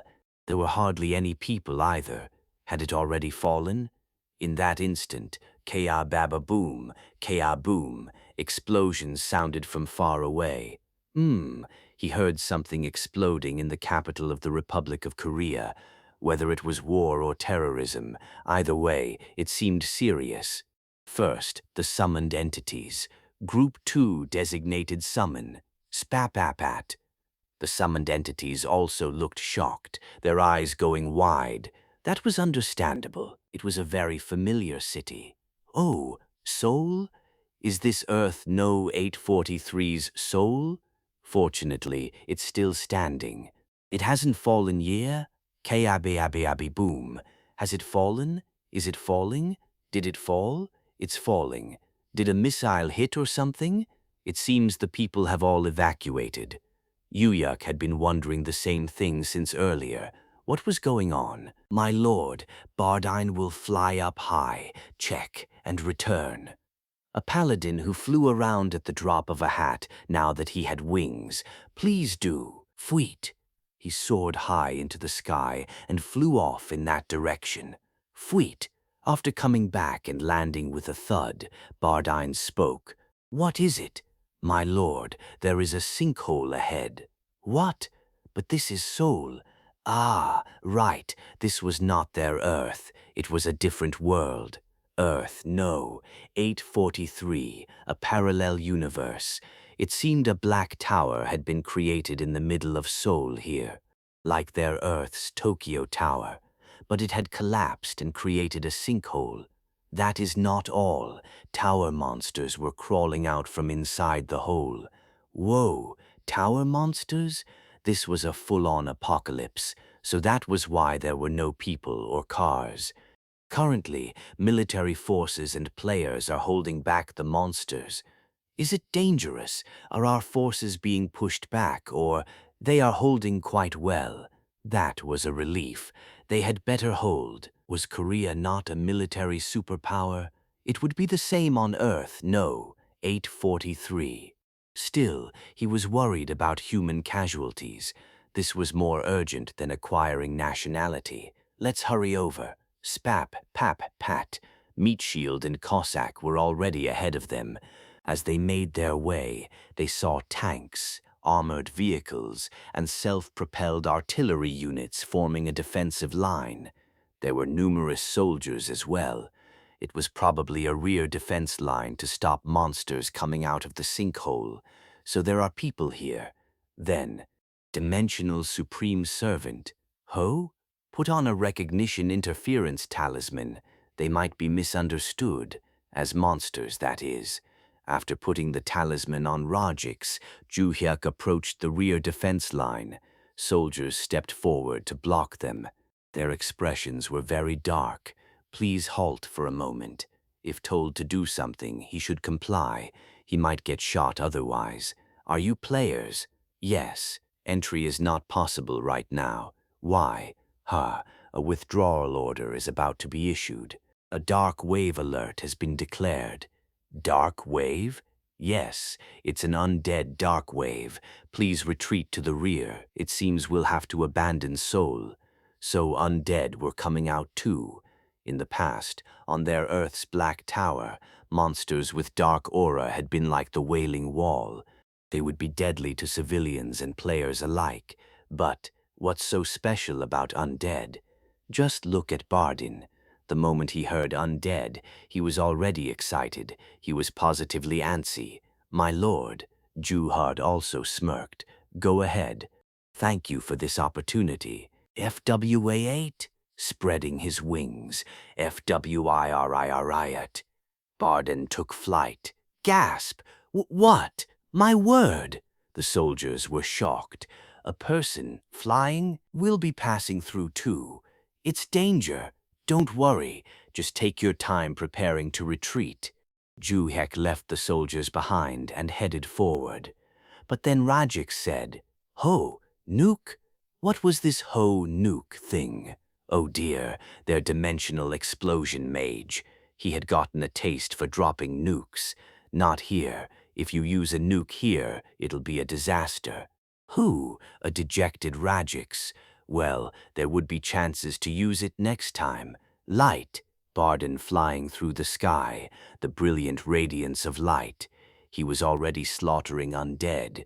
Meatshield could not hold back either, it seemed. After getting permission from Juhyuk, his body grew with gigantification. Tud, tud, tud, tud, tud. He charged out. Veronica Caliber followed right after. She probably would not need attribute absorption either. Having trained in the White Tower environment, her mana would already contain holy ki and divine power. Anyone else going out? This old man as well. The Nine-Circle Grand Mage is always ready. Me too. Even Krakus. No true form transformation for Greenie. Why? One breath and look at the sky. Don't you see the fighter jets? Better not get hit by a stray missile. Stick to human form and just use magic. Indeed, the clever Cossack. That was exactly what he had been about to say. But he was not joining the fight? I must protect Summoner Bong. Am I not Security Chief Cossack? Hehe, Security Chief my ass. He was the one wielding the judge's mallet across the battlefield. Still just a greenhouse flower. What could he do? Might as well watch. Bardin's momentum was terrifying, flying through the sky, melting the undead crawling up from the sinkhole in an instant, the majesty of radiance. Even the undead that had already reached the surface and were approaching players, evil ones, go to hell. Crunch, an enormous shield of radiance drove down into the ground. Crack, crack, crack, crack. Cracks etched into the surface. Light flowed along those cracks. The moment the undead touched that light, they melted away. And Meatshield, he demonstrated his abilities without fail. In fact, he was the most impressive. Ku, beating his massive chest with his huge fists while letting out a thunderous roar. Come, come to me. A fearsome decibel level that could rupture eardrums. The majestic roar spread far and wide through the air. Right at that moment, twitch, flinch, swoosh, the undead and monsters reacted. They turned their heads toward Meatshield and rushed at him frantically. Cra! the cry of wide-range mass provocation. The monsters looked at nothing but Meat Shield. It was on a completely different level from before. Was this not almost transcendent tier? Taunting roar drew all aggro from every monster scattered throughout Seoul, like a vacuum cleaner, not missing a single one, including undead monsters, trolls, ogres, minotaurs, basilisks, even griffins and wyverns that had been flying. They all swarmed toward Meat Shield. Even so, Meat Shield stood with arms spread wide, not moving a single step. Come, stick to me. I am the party's tank. I'll take it all.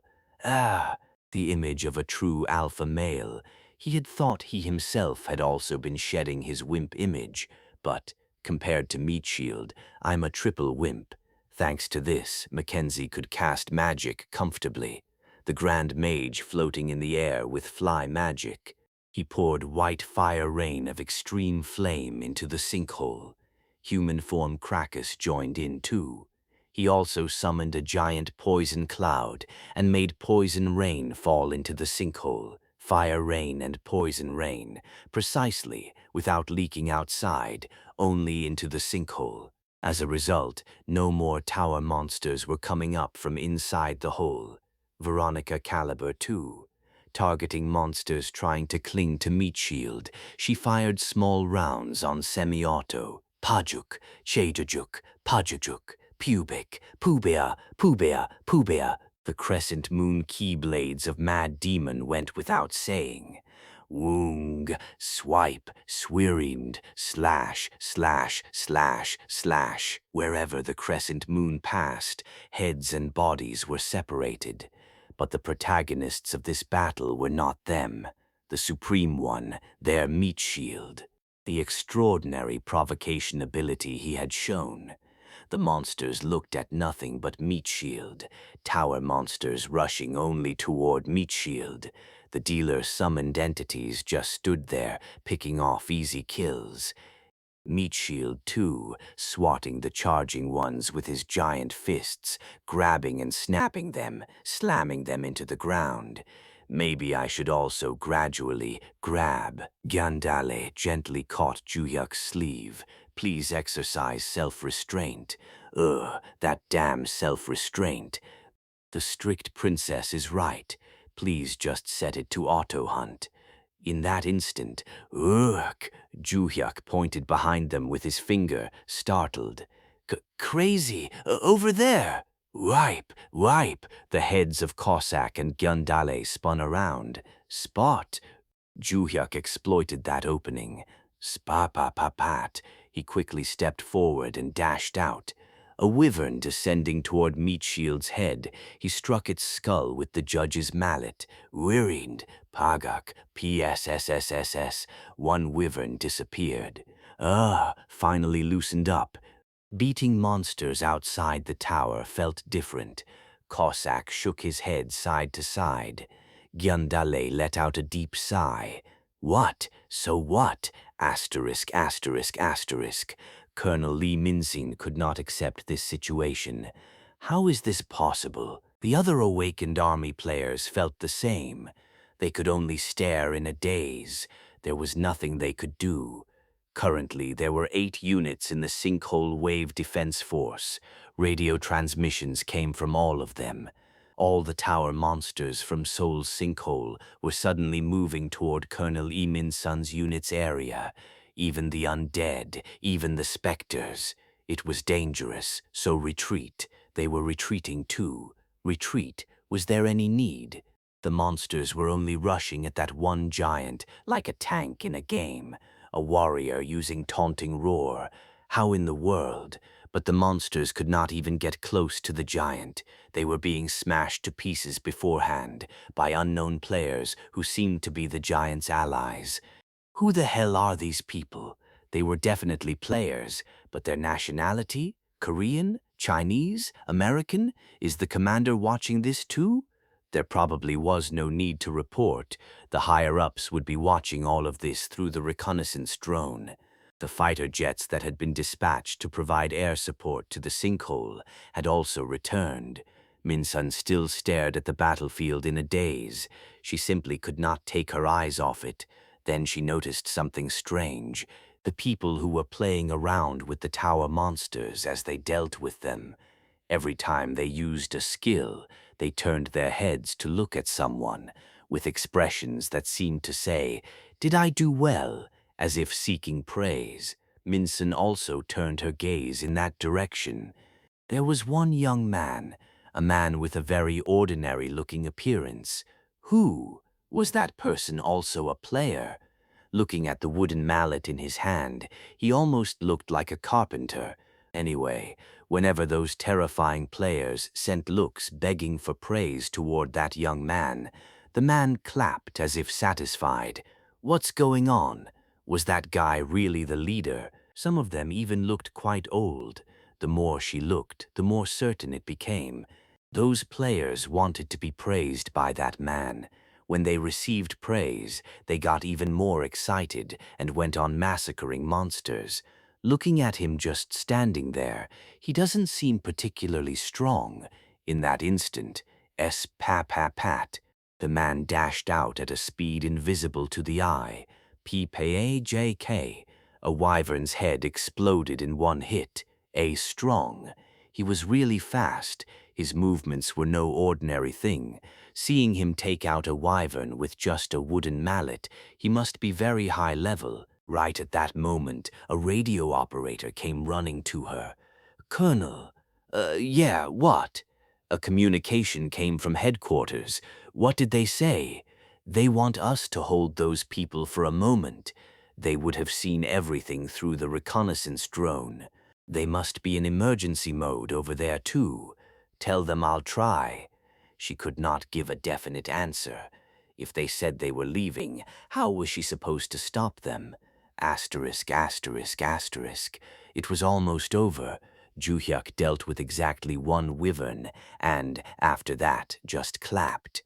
Sometimes he gave a thumbs up too. Was this not a refreshing battle after such a long time? The summoned entities of massacre. They were having a refreshing workout. That aside, there seemed to be players among the soldiers too. There appear to be quite a few as well. They can use abilities in reality. It's not the Liberation Rune Necklace, is it?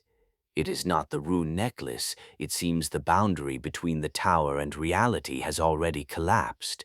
Of course, tower monsters had come outside. A few tower collapses wouldn't cause this phenomenon. There must have been at least 50 collapses worldwide. Then, it must be Kabbalan. There's a high probability it's the curse of averages. That bastard.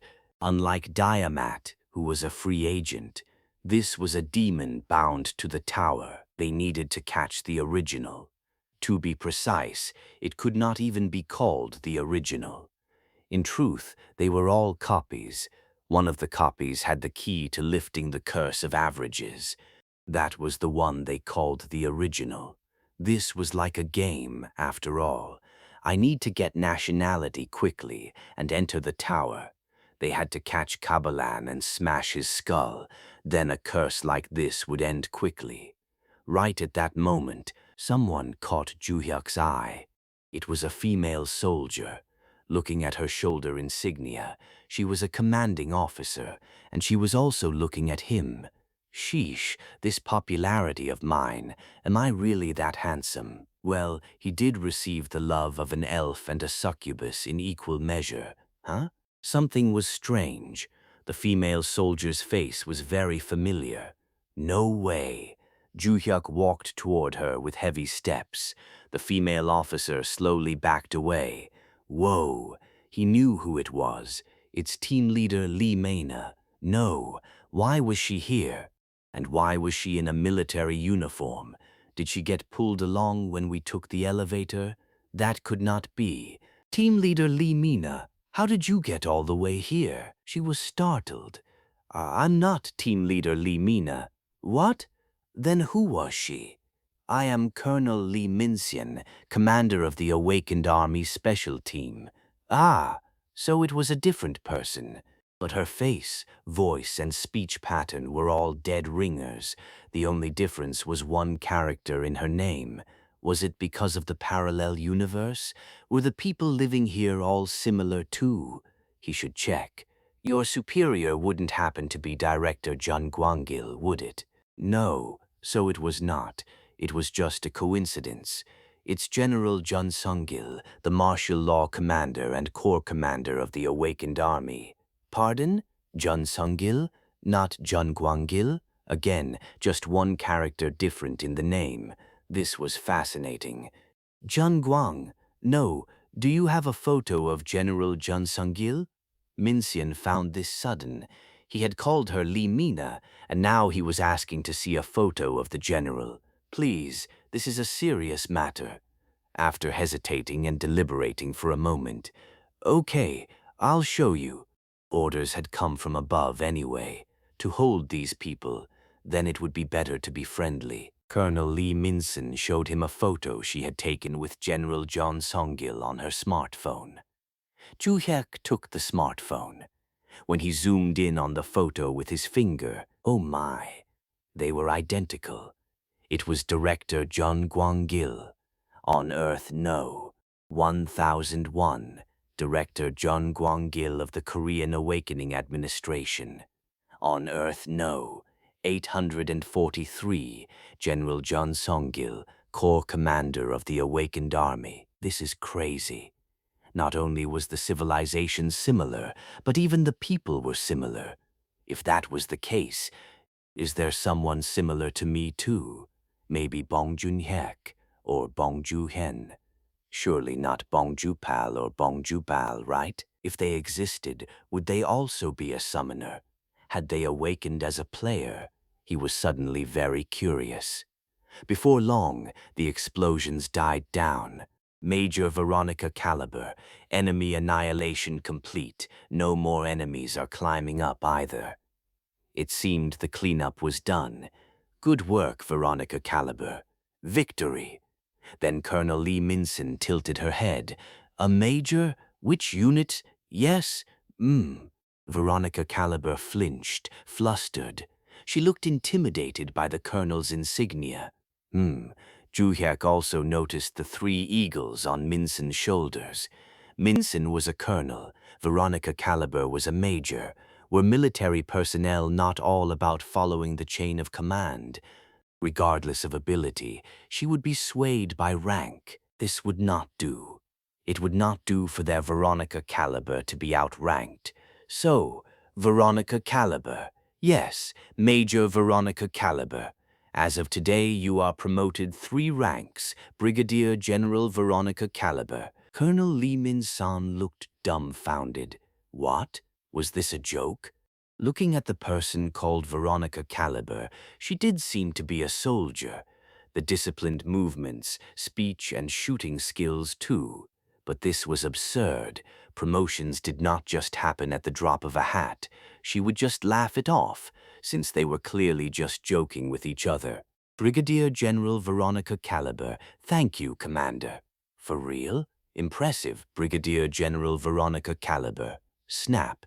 Standing at attention with disciplined posture, she saluted. Vic, Tori, she was overjoyed, as if she had really been promoted. The dark wave had been dealt with. According to Minxian, the waves also had a set timing, 1 day every 10 days, and that interval was getting shorter. The initial waves had been every 2 weeks, but before they knew it, that had shrunk to 10 days. That was not all. The Chuncheon and Daegu sinkholes were also about to have waves soon. Anyway, Seoul was done. The summoned entities gathered in one place after completing their mission. He praised them for their hard work. Meat Shield, I'm telling you, you were the absolute star. This warrior is embarrassed. It was nothing special, yet I received praise. Our Barden, the natural enemy of the undead. Light, thank you, my lord. Mackenzie and Krakus, too. The monsters couldn't even climb up, could they? Those pathetic things. It was a piece of cake. Mad Demon and Brigadier General Veronica caliber were dazzling too. Then Cossack asked in surprise, Brigadier General? Veronica Caliber got promoted? Yes, she's a Brigadier General starting today. Oh, a general then. Congratulations, Brigadier General Veronica Caliber. Your flag officer rank now. You must always conduct yourself properly. Just because you got a star, don't go around playing golf all the time. Hong. Anyway, this was really fascinating. That similar people existed in this world and that world. Were their souls the same? Cossack. Yes, sir. By any chance, was there someone named Bongju, whatever in the world you lived in before? How could there be? Korean-style names don't even exist there. Ah, that was right. A Bong family name would be strange in a fantasy world. Then what about the Murim world? The Bong family clan? This old man has never heard of it either. There might have been someone with a similar face, though. What about Kendale's world, which was most similar? Well, there probably was one, was there not? Right? There must have been? However, even if there was, it would have been difficult to recognize them. Why? The timeline is completely different, is it not? This is an advanced modern society, while the era in which this young lady and mad demon elder lived was long ago, in the past. Aha! Therefore, even if the same person exists, they might not have been born yet, or they might already be dead, for space-time to align is not an easy matter. Then why was it the case here? Because this is a parallel universe where the timeline also matches and spatial characteristics, for example, the civilization are very similar. There is no other way to explain it than that. Juhek nodded as well. Earth No. 1001 and Earth No. 843. Nearly identical worlds based on modern scientific civilization. Even the time period was the same. For that reason, the probability of identical people existing was high, and they could easily recognize each other. Anyway, I was really surprised. Team leader Lee Mina and director Jong Gwang-gil are dead ringers. This mage is the same, to the point where I suspected they might be doppelgangers. They could practically be called twins, doppelgangers. What would it feel like to meet someone identical to yourself? But the thing is, there's one thing I'm worried about. What is it? Whether there's someone similar to Summoner Bong, too. Why? Was there a problem? Was it because there might be one more person to absolutely obey? How could that be? We don't do business with knockoffs. Indeed, no matter how countless the parallel universes may be, this young lady's young master is one and only. This old man feels the same. Then why? There's an old saying that when identical people meet, one of them will definitely die. It was the same in the world I lived in. They even say both will die. That's right, they go boom and explode. Come to think of it, there was a similar legend on Earth too. I should avoid meeting them if possible. Still, he was curious whether there really was an identical person. Anyway, since he had handled the urgent matter, let's hurry up and get nationality. The highest-ranking person here was Lee Mina. No, Colonel Lee Min-sin. Going to her. Colonel? Ah, yes. I'd like to speak quietly. Could you spare some time? Of course. This way. Bong Juhyuk had grown a lot. To casually ask a woman to spare some time, in truth, there was no hesitation. She was totally team leader Lee Mina. Even if they said she was a different person, they were identical. He had built up immunity from seeing her so much, so he did not stammer either. Asterisk. Republic of Korea, Daejeon, Joint Chiefs of Staff Headquarters, Underground Bunker, Wartime Operations Command Control Room. Inside the control room, commanders from each unit were watching the Seoul sinkhole wave conquest footage sent from the unmanned reconnaissance aircraft. Everyone had their mouths shut because they were dumbfounded. Martial Law Commander Jun Sung-il was the same. Who were those players? Are they part of our military? Does anyone know them? I don't think so. If they were that level, there's no way we wouldn't know. That seemed to be the case. They were not part of their forces. Currently, they were under martial law, so they were in the middle of conscripting players into military service. This meant they either had not been conscripted yet, or they had a different nationality. Play the footage again, from when the dark waves started. The screen that appeared on the large monitor, undead crawling up from inside the sinkhole. It was horrifying even on screen. The reason those things were the worst monsters was that pitch-black dark aura. You did not even need to get close to be affected. All sorts of negative energy devoured the player's mind. It was the same now. Awakened army players retreating with expressions of terror. But then, fwash! Brilliant light filled the screen. An angel had appeared. The tide turned in an instant. Was that all? The highlight of the conquest was after the giant appeared. He handled all the monsters by himself. Like the Pied Piper, he sucked in all the monsters. There was no need to mention the others. Every single one of them possessed powerful and terrifying abilities. If those people were players on our side, they would not need to worry about sinkhole waves in the future. Of course, the same went for Kabalan's Curse of Averages and the Black Tower Conquest. I'll go see them myself. Then the staff officers tried to stop him. You must not. Their identities have not been clearly confirmed yet. When we don't even know who they are, then should I just sit here and do nothing? By now, other countries would have noticed their existence too. That was true. The United States, of course, and Japan, and even China. Intelligence about the Soul Sinkhole Dark Wave Conquest would have reached them all. I need to go quickly and recruit them. I told them to hold those people, but if I'm late, they might leave. If they're players with a different nationality, we'd have to naturalize them, and it might take time to get it approved. General Jun Sung-gil stopped mid-sentence. Player naturalization, changing the nationality on the status window. This was not easy. The procedures were very strict.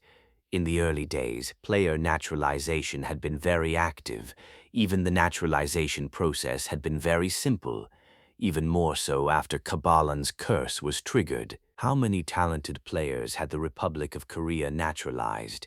They had to change nationalities quickly and send them into the Black Tower. But after that incident, at least in the Republic of Korea, player naturalization had become a very difficult matter.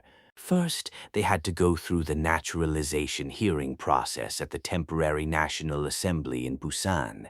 The player's identity also had to be verified as a prerequisite, and there was even a location tracking chip. But whatever the case, we absolutely have to bring them to our side. The future of the Republic of Korea depended on them. If they let them slip away, it might become an eternal regret. Have a helicopter on standby. Commander, he would go meet them now, before any other bastards could try to take them. Asterisk, asterisk, asterisk, Earth, no. 843, Black Tower Management Office. The administrators were very busy. Because of the dimensional communication that came from headquarters, Black Tower renewal, reorganization work from floor 91 to floor 99. They filled it with the strongest souls bound to the tower. Copied transcendent-level demons, copied fallen angels. Of course, they were far inferior compared to the originals, because they were copied souls. In truth, there was no need for this. Were there any players from Earth Num 843 who could break through the giant monster zone? They would be taken care of at the Floor 81 behemoth. They would not even get to see Floor 91. And there was another dimensional communication. The dimensional energy storage had been reset. Currently, a new storage was being constructed in a dimensional rift. Once it was complete, they planned to store dimensional energy there. Nantingkampav. No. 843's Black Towers also needed to quickly mine dimensional energy. The dimensional energy they had filled and sent before had all been destroyed before even reaching headquarters. Ma'am, why had this situation come about? The administrators of Earth No 843 knew as well, the summoner player from Earth No 1001, because of that bastard. But there was no way he would come here. Since he had completely conquered his own world's Black Tower, he would not move for the time being. Even if he did move, how would he get here? Men, we need to collapse towers quickly too, because the more they collapsed, the more dimensional energy they could mine. Men, men, just... The sinkhole wave was important too, because they needed to reduce the number of players. Then the human resources that could conquer the tower would gradually decrease. Of course, to maintain a certain level of players, someone would awaken again. Well, even so, they would only be level 1, not even a threat. So the management office was paying a lot of attention to this too. They were consuming dimensional energy to send as many undead outside as possible. Today, too, one nation would have fallen, like Australia. But then, huh? What's wrong?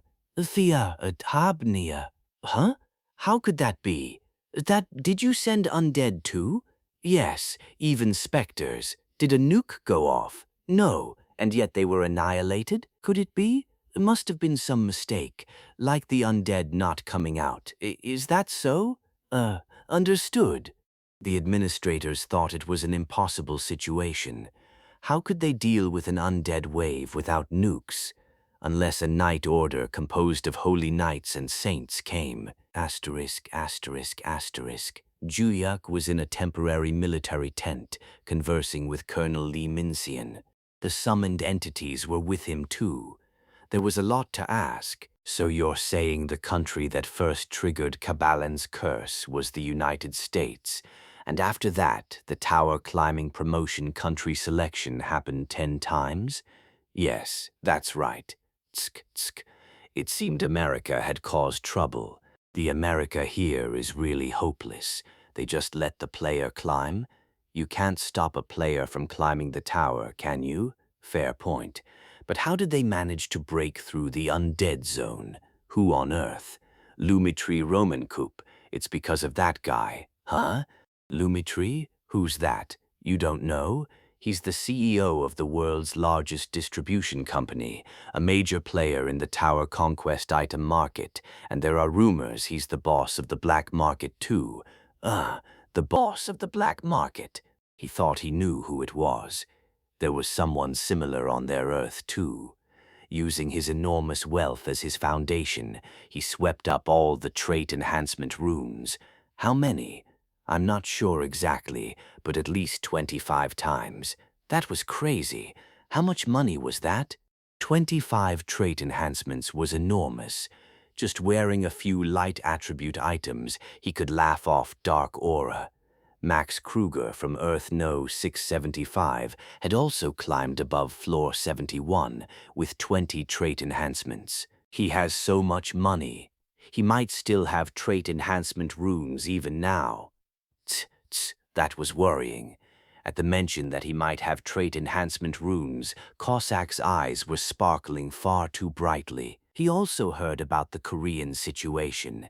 They were barely climbing floor 61, and even that they were floundering because they could not conquer it. On Earth No 1001, Korea is an advanced country in tower climbing, so why is it here? On top of that, 3 towers had collapsed.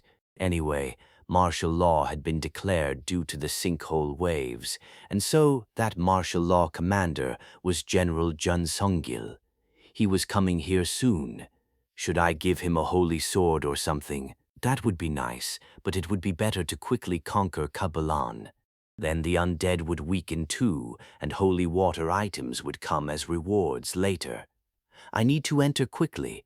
Let's acquire nationality first. It should not be difficult. They saw it all, right? The majesty of their summoned entities. So, Colonel, I have a request. If it's something I can grant, I would like to acquire Republic of Korea nationality in the form of permanent naturalization. Ah, then what about your existing nationality? I don't have one. Something like nationality. What did that mean? Pardon? This is my first time here. Minsian's eyes went wide. You don't have nationality? Due to circumstances. Then those people too? Yes, they don't have any, but they don't need it. Just me for now. A player without nationality. Was that not a contradiction? What exactly was the identity of these people? They were suspicious beyond measure. Moreover, naturalization was not something they granted to just anyone, especially at this point in time. Furthermore, it was not her decision to make. May I ask what the circumstances are? What should he do? If he said he came from a parallel universe Earth, they would treat him like a lunatic. Life just happened that way, ha ha ha. Minsian's expression became serious. Please just close your eyes and trust me. If I could get nationality through naturalization registration by today, naturalization is not something that can be handled hastily. The procedures are strict. We have to investigate as well. This was strange. Normally, if a player said they wanted to naturalize, was it not normal to accept eagerly? Was she still not convinced? Should he just tell her he was level 100? Rather than that, I'm really good at it. At what? I can do it 5 times a day. Natursport. Minsian's expression went blank. What could he do 5 times? That's right, our summoner Bong really can do it 5 times a day. This young lady can attest to it, and he does it very quickly at that. Brigadier General Veronica Caliber, too. He is a commander who does it 5 times a day. That is why it is a bit disappointing, though. Gyundale tilted her head and asked, "What is Brigadier General Veronica Caliber so disappointed about?" "It's too fast, so we can't fully enjoy it." "Ah, this lady agrees with that as well. He is someone who finishes things in a flash." "Excuse me, everyone. If you say it like that, what does that make me? Why did you leave out the object?" "Colonel, just so there's no misunderstanding, the 5 times a day refers to tower climbing. That was when THWU up, up, up, up, up, up. The sound of a helicopter came from outside the tent. He's here." Minsian sprang up as she spoke. "Who?" "Martial Law Commander Jun Sung-gil." "Oh, finally!" The important person had arrived. Naturalization would proceed smoothly now. "By the way, the 5 times a day is tower climbing. Please don't misunderstand." Minsian still had an uncomfortable expression. It really was a misunderstanding. Anyway, the helicopter landed. Thud, thud, thud. General Jun Sung-gil entered the tent with his adjutants. "Loyalty." "At ease, Colonel Lee. Good work." Wow. Seeing him in person, they were spitting images. He did look slightly older than Jun Gwang-gil, though. The tower collapsed, triggered by Kabalan's curse of average. As a result, 3 sinkholes had appeared in Earth No. 843's Republic of Korea. Each one required a wave defense. The declaration of martial law was only natural. It was a state equivalent to wartime, after all. This was exactly when emergency martial law should be declared. Colonel Lee Min-sun approached Commander Chun Sung-gil, who had entered the tent, and quietly whispered to him. Chun Sung-gil nodded as he listened. Then he flinched in surprise. 5 times a day. Yes, really. I heard it directly. What a strange reaction. Was 5 times a day such a big deal? He had said tower climbing. Chun Sung-gil's expression was not pleased either. Still, as if nothing was wrong, he smiled slightly and gave Ju-hyuk a crisp salute. "Thank you for defending the Seoul sinkhole wave." "Oh, it was nothing. Between us. I'm Jun Sung-gil. I'm Bong Ju-hyuk." Ju-hyuk shook hands with Jun Sung-gil. He could not express how glad he was. It felt like meeting a close neighborhood older brother in a foreign land where he had no connections. They had only exchanged greetings, yet he already felt reassured. Jun Sung-gil felt similarly. He had already heard from Mina that this young man held the highest position among them. In his early 20s, quite young. Nothing seemed particularly special about him, but how peculiar. Why did he feel so trustworthy when he had just met him for the first time? Had they perhaps met somewhere before? Bong Ju-hyuk, if you don't mind my asking, may I inquire where you're from and what nationality is shown on your player status window? Of course he could. Actually, I was just discussing that very issue with Lee Mina. I mean Colonel Lee Min-sun. I don't have a nationality. That's why I'd like to acquire one. Chun Sung-gil nodded. He had received that report as well. It still did not make sense. Without nationality, one could not enter the tower, and without entering, player qualification would be revoked. There must be some reason he can't reveal his nationality. He could simply acquire nationality. It would just take some time. The problem was keeping this person in the Republic of Korea. Bong Ju-hyuk. Yes? I have a request. Please join us, the Republic of Korea. Oh, as expected, he was straightforward. A past memory came to mind. Director Jun Gwang-il had been like this too when he first awakened. He felt like he could tell this person everything. But before that, he needed to ask what he needed to ask. Colonel Lee Min-sun said that the naturalization process is very complicated. That's correct. The procedures have been strengthened. Why is that? The Republic of Korea is on the verge of collapse, so shouldn't you be retaining capable players by any means necessary? Jun Sung-gil tilted his head at that. Do you really not know? No. It's quite a famous incident. This is my first time in this world. First time in this world? Was he some kind of alien? Whew, I understand. I'll tell you about it. Martial Law Commander Jun Sung-gil let out a deep sigh and continued. Until recently, the Republic of Korea Black Tower's clear progress was floor 55 completed, floor 56 in progress. That was it? Even floor 61 was pathetic, and they had been at floor 56? Then the world announcement about Kabalan's curse hit. Climbing promotion target countries were selected, and black towers that exceeded the collapse deadline began to collapse. What about Korea?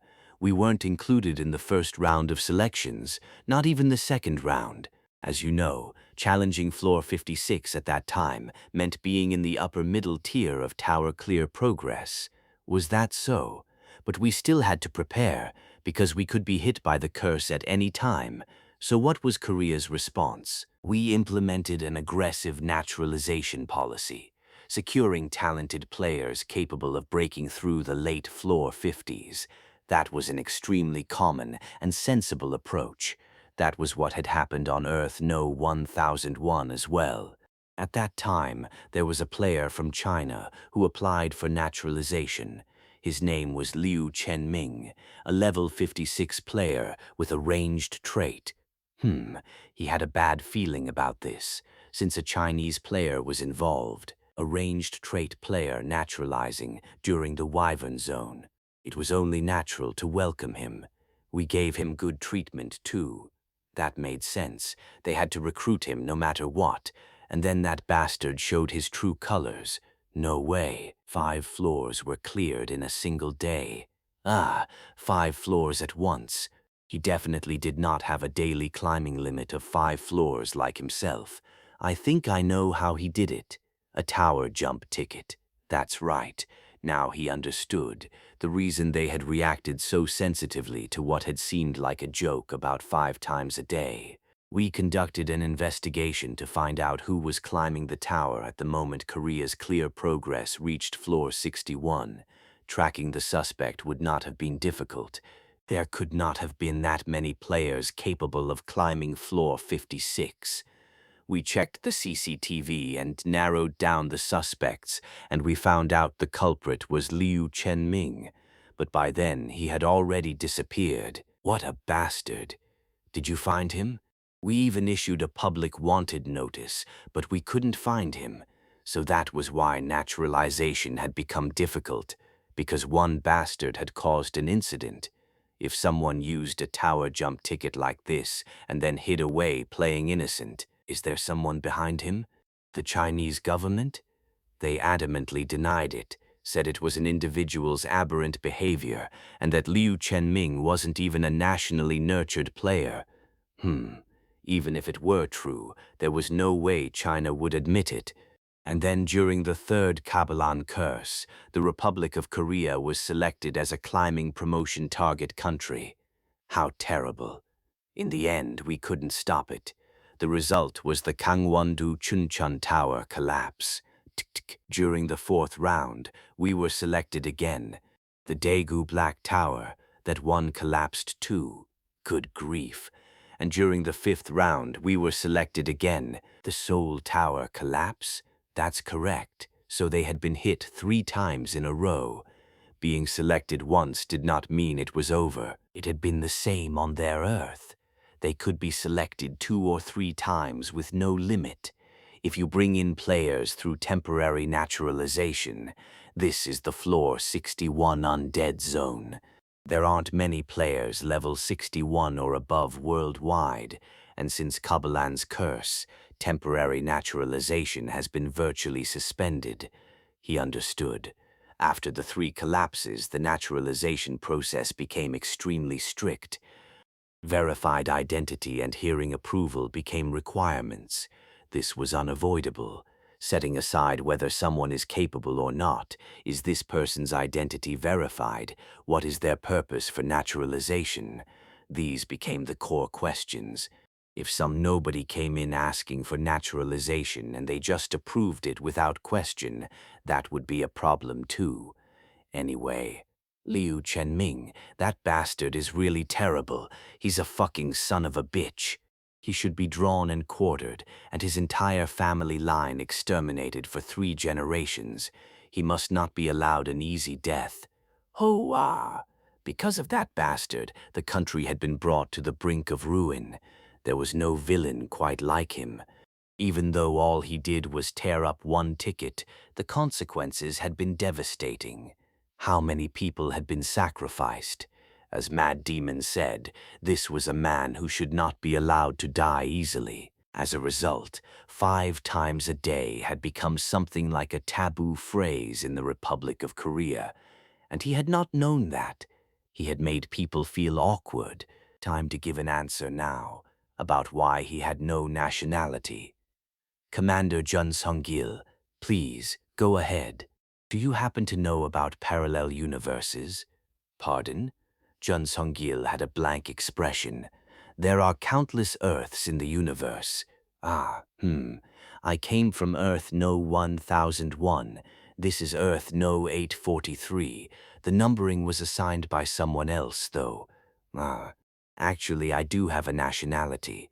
Level 100 player Bong Joo-hae of the Republic of Korea on Earth No 1001. Jun Sung-gil simply stood frozen, motionless as if turned to ice. On Earth No 1001, there's someone who looks exactly like you, Commander. His name is Director Jun Gwang-gil. We're really close.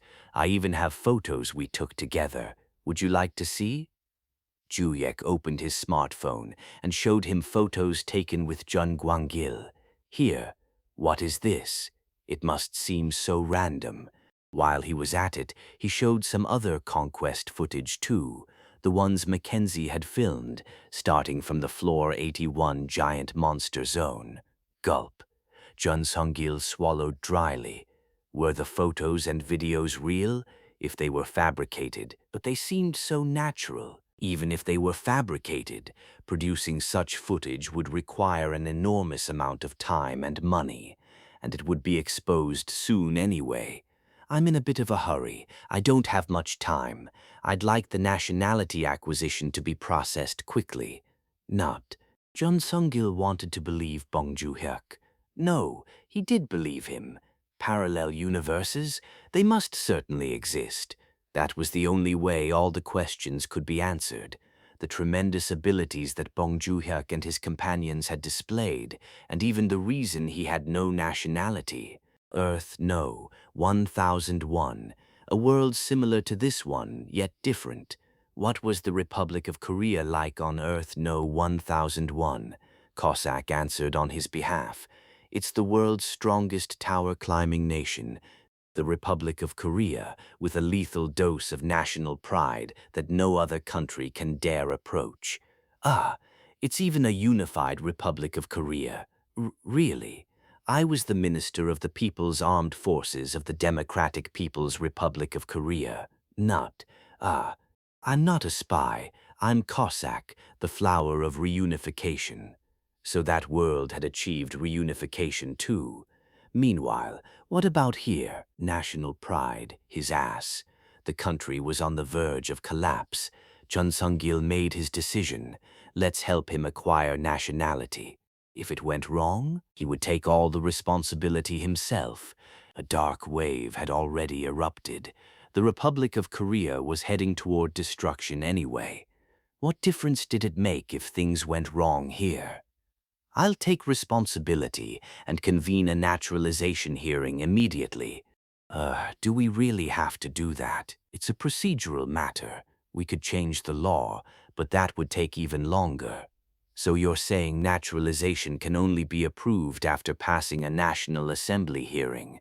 Yes, well, it could not be helped. Player naturalization was originally like that. They had to be properly registered through documented procedures after all. The National Assembly isn't doing this with bad intentions either. It's because that's what the law requires. Was it a good National Assembly? Can the members of the National Assembly be trusted? Yes, at least the ones who remain now are decent. Actually, about 100 out of the 300 Assembly members have already fled. So some had fled, but at least the core seemed to have stayed. Then, well, he would have to go through it. Understood. I'll attend the hearing, but please make it happen today. I'll do my best. Let's wait and see. No matter how fast it would take at least several hours, but just sitting around was a bit boring. By the way, you said you still haven't caught Liu Chenming, right? Embarrassingly, we haven't even been able to locate him. I'll catch him for you. Pardon? Jun Sung-gil's eyes went wide with surprise. You'll catch him. Just give me a description and personal information on him. We have the documents. Give them to me. I'll catch him and deliver him to you. Jun Sung-gil also desperately wanted to catch that bastard, to catch him and hold him accountable. But could he really catch him, the guy that even the combined forces of police and military could not find? Tower conquest and finding people were completely different matters, but if he was that confident, he must have a method. Adjutant, yes. Do you have Liu Chenming's photo and personal information? I have it. Show it to him. Joo-hyuk opened the document folder. Photos, name, age, basic personal details. Most of it should be accurate. His name is his real name too, and there's also information provided by the Chinese government. The photo from the documents showed that guy, but somehow he looked familiar. Wait a moment. Liu Chenming? Liu Chenming, huh? The name was similar to Yu Chelmin, the bastard who had once been Korea's top player before fleeing to Japan. The face, too. Was it the same person? Did that matter? That fucking bastard. You're dead for sure. But he's still on Korean nationality. Yes, we haven't released him. The first nationality transfer was free, but from the second one onward, mutual agreement was required. The reason they had not released him was obvious. You want to catch him and send him into Floor 61? We need to make him take responsibility. Wasn't it truly pathetic? The reality of having to catch a criminal who had committed the worst crime and put him into the Tower Conquest. Fairy Princess, please give your command. We have a photo and personal information, so can you activate the tracking talisman? It would be as easy as eating cold porridge. Good. Let's find that bastard and bring him back. Commander, I'm going to catch this guy and head to the hearing. Just tell me the address where I need to go. They had to hurry. The stay duration was 24 hours. About 4 hours seemed to have passed already. Catch him and acquire nationality within 20 hours, and acquire the White Tower at the same time. Who knew acquiring nationality would be this difficult? Anyway, let's begin tracking Liu Chenming, the first talisman that Gyandale carefully drew. When she threw it into the sky, it burst into flames on its own. FWOsh, it is to the east. The tracking talisman was not omnipotent.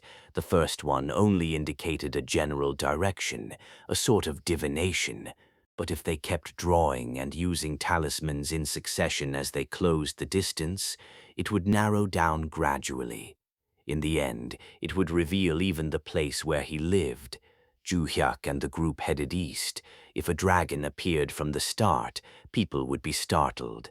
Empty soul. In a place with no people. The green airplane is ready. Let's go. Swack, spot, spot, spot, spots. Infinite turbo blink flight commenced. The destination was east. Asterisk, asterisk, asterisk. Sapporo City, Hokkaido, Japan. A luxury high-rise mansion. Liu Chenming had just exited the Black Tower after entering. Even while on the run, he had to diligently collect his magic stone rewards. As the world was falling apart, the value of currency had plummeted. Physical goods were the best, especially magic stones, since they were materials used in various weapons. The floor he had visited was floor 43.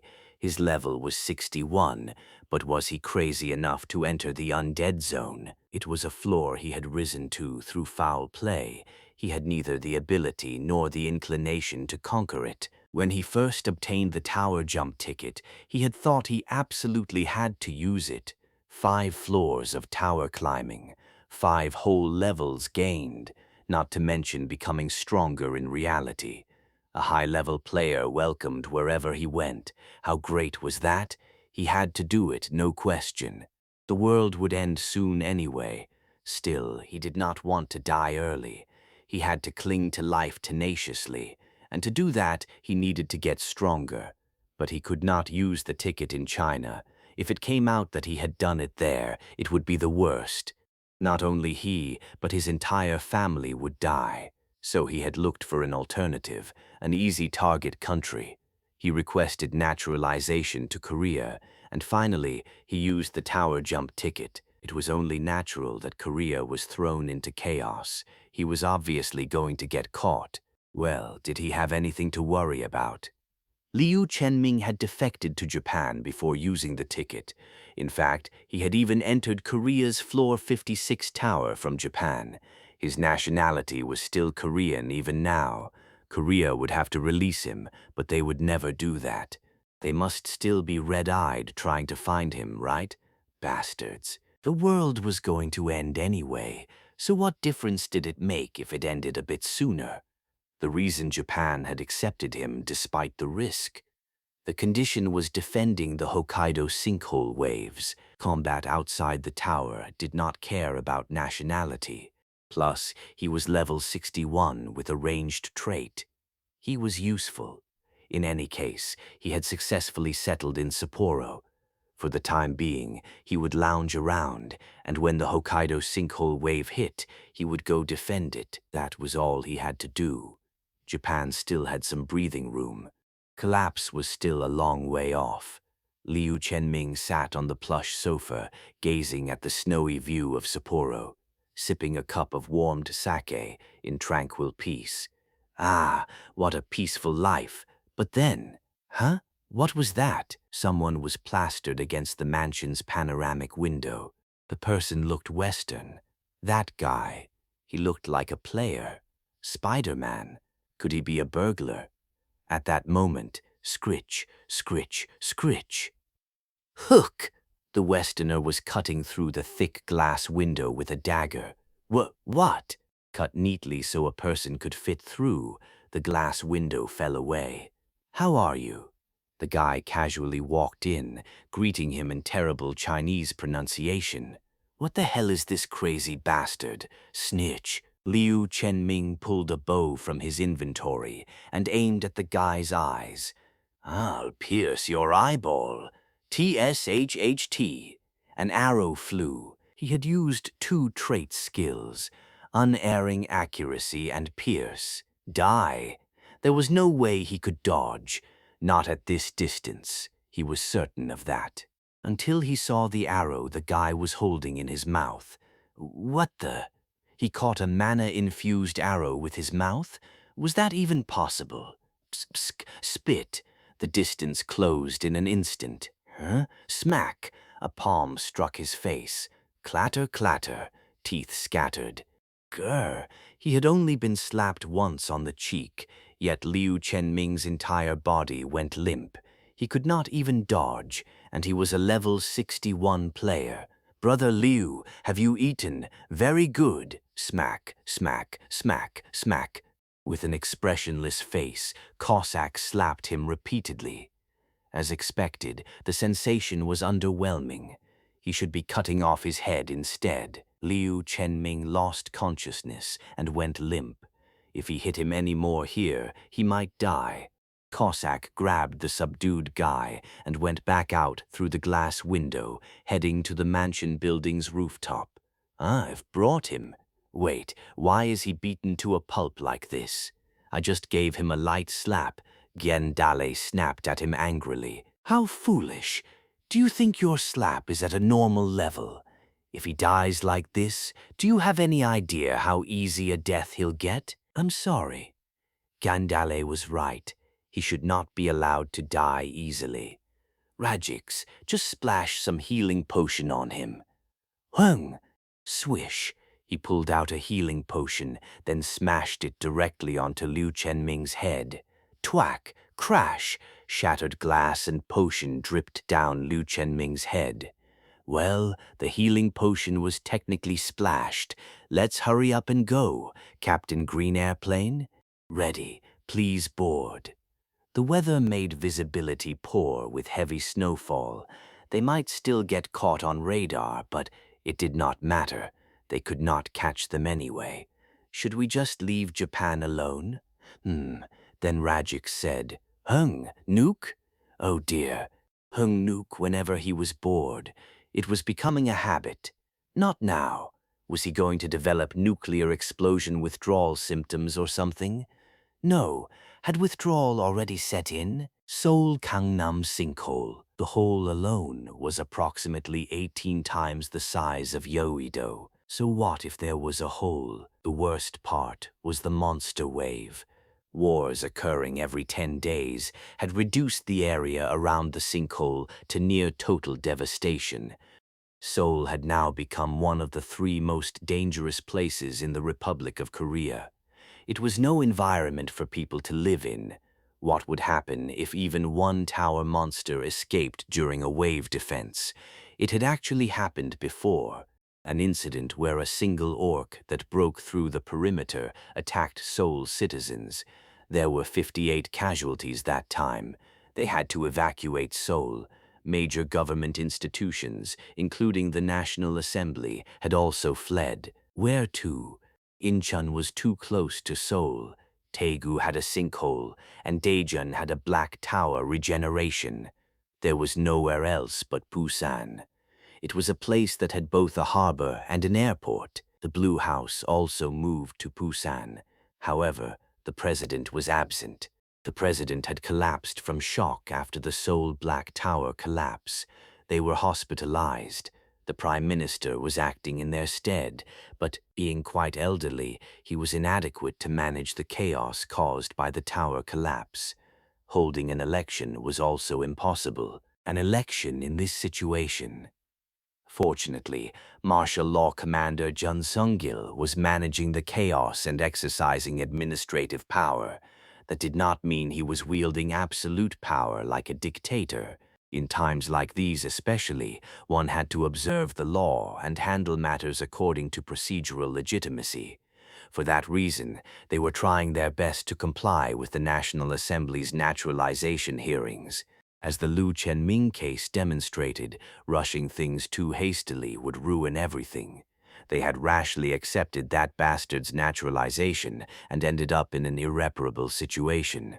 What if they got hit by the curse again? A fourth hole would appear in Daejeon. They had to prevent the collapse no matter what. The method, overcoming it on their own, would be best, but how could they possibly clear floor 61? So currently, the National Assembly and Executive Branch were keeping a last resort in mind just in case, namely, signing a treaty with China, a card to play when they absolutely saw no future. If one were to name the world's top advanced tower-climbing nations, the United States and China, of course. First, in the case of the United States, they had the capacity. They continued providing weapons support to their closest allies. Also, although Kabbalan's curse had occurred due to top player Lumitri Romankov's deviation, their player base was still thick. However, the United States had declared a suspension of temporary naturalization, sending players abroad during this urgent time, so temporary naturalization dispatch was not possible. What about China? A nation that had completed up to floor 65, currently challenging floor 66. Their average player level was also high. Therefore, they had the capacity to send temporary naturalized players. But the conditions were the problem. They were demanding territorial rights to Jeju Island in exchange for temporary naturalization. Those bastards. Give up Jeju? The citizens were adamantly opposed. They would rather die with the tower. There were a few opinions in favor. Let's just give them Jeju Island and receive China's help. Asterisk, asterisk, asterisk. Meanwhile, a naturalization hearing was held at the Busan National Assembly. Martial Law Commander Jun Sung-gil stated his case for naturalization before the assembly members. This Bong Joo-hyek, he's truly an incredible person to the point where one doubts the authenticity of the videos. Yes, that's correct. However, his identity is too uncertain. Does it even make sense that he has no existing nationality? According to his claims, parallel universes. Do you actually believe that claim, Commander? He himself believed it. But what about the assembly members? It was only natural that it was hard to believe. I'm confident it's not a lie. There's no reason for him to lie anyway. What if he has a tower jump ticket? What if he just raises his level and runs away? Isn't there precedent for that? Anyone watching might burst from frustration. But it was not as if the assembly members were doing this on purpose. They were people working to overcome the national crisis. Why hadn't they fled? Because they had not given up on the Republic of Korea. And one more thing. Commander, can you control these people? What do you mean? Let's say the commander's claims are true. Then these people aren't from this earth. They're aliens, so to speak, and ones with very powerful abilities at that. Alisander, can you control them? Control? Of course, he had faith, but control had a different meaning. I can hope for their cooperation, and I believe they will cooperate. He could have gotten by with a lie, but Jun Sung-gil spoke the truth. At those words, the assembly members shook their heads. Relying on uncertainty is foolish. We need something more certain. Right at that moment, ding! What was that? An ominous message notification sound. Could it be? You have still not reached an average floor of 70. Countries lagging in tower climbing need to step up. Hook! Oh no. Could it be? Good grief. The curse of average again. This was the 11th round. People's expressions grew anxious. 30 countries will be selected for the 11th round. The selection method is random. 30 countries. That dreaded world announcement, the conquest deadline for Switzerland's Black Tower, is gradually decreasing. Decreasing deadline for Kazakhstan's Black Tower is gradually decreasing. Decreasing deadline for Kazakhstan's Black Tower is gradually The Republic of Korea's name was not among the first 10. They were safe for now. Not in the 20th, not in the 25th, nor the 26th or 27th either. They had already collapsed 3 times, so just let it pass this time, leave us off the list. But, Fortuna, det defilement. Gidda, Fanny Hanma, Wharton dinner, Genana, Binanahanada, Gina, Gidda, Dinanabina, Binadam Public of Korea's Black Tower is gradually decreasing, then Penap, 11 Tuhan, and Natinina, then Penitalamin. Dear God, no, damn it, wir 11 Tandem, da, Biendam Bena, Ianam, Iana, Minana, Danam Pender. Martial Law Commander Jun Sung-gil shot to his feet and shouted, "We cannot delay any longer. Please approve Bong Joo-hyek's nationality acquisition right now." Voices rose in the temporary National Assembly. Instead of that, let's negotiate with China. The time has come to choose our last resort. With tears in our eyes, Jeju Island. I'm opposed. What if we're selected again in the 12th round? Will you hand over the entire peninsula? That's right. China was selected too. They won't have the capacity to help us. Then what are we supposed to do? Let's trust what Commander Jun Sung-gil says. We all know his character. Who said they don't trust Commander Jun Sung-gil? It's that Bong Joo-hyek person who's suspicious. Let's stop this and bring the matter to a vote. We'll decide by majority. At that moment, tap, tap, tap, the National Assembly Speaker called the chamber to order. Now, let's make a quick decision. As you know, we don't have much time. Let's conclude the naturalization hearing and discuss how to overcome the 11th round selection. An electronic voting screen appeared. Assembly members' names were listed. Those in favor of Bong Joo-hyek's nationality acquisition, vote yes. Those who wish to postpone, vote no. Green light meant in favor of naturalization. Red light meant postponing naturalization. Jun Sung-gil prayed fervently, "Please let there be more green lights."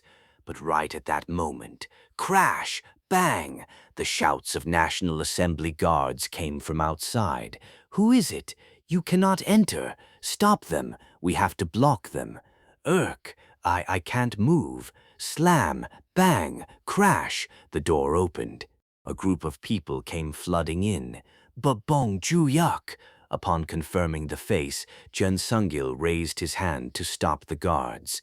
"If you had contacted me beforehand, I would have come out to greet you. I took longer than expected, so I was in a hurry." The assembly members focused their attention on the person who had entered through the door. "That's Bong Joo-hyek? He looks too ordinary." There were people beside him as well. The assembly members had seen them in videos, the ones who melted and tore apart monsters. Even though the barrier between the tower and reality had broken, allowing players to use abilities outside the tower, those people were far too strong, hence a feeling of fear. Why had they come? And the person they had dragged in, was that a National Assembly guard? They had done that to a person. How pitiful. I've brought Liu Chen-ming. His face is badly damaged, so it might be hard to recognize him. What? Liu Chen-ming? People stirred in agitation. That's him? Yes, it is. His face was such a mess that at first they were not sure, but it's him. Definitely. That's the bastard. They soon confirmed it. It was Liu Chen-ming, the one who had pushed the Republic of Korea into an abyss of despair. People were enraged to the tips of their heads. "Let's execute him immediately. We don't even need a trial, do we?" That would be letting him off too easy. That's right. We need to imprison him and make him conquer the tower, torture him if necessary. Can't cut off his hands and feet since he needs those to conquer, so let's start with castration. You fucking bastard. You picked the wrong person to mess with. It was not just curses. Several assembly members leaped over their desks and charged at Liu Chenming. Kicks, punches, grabbing him by the hair and dragging him to beat him more. My, they're all fearless. This guy was nominally a level 61 player. It was a good thing they had sealed his pressure points beforehand. Anyway, their grudge must have been deep. After the chamber calmed down, Ju-hyuk asked Jun Sung-gil, "Was I in the middle of a naturalization vote?"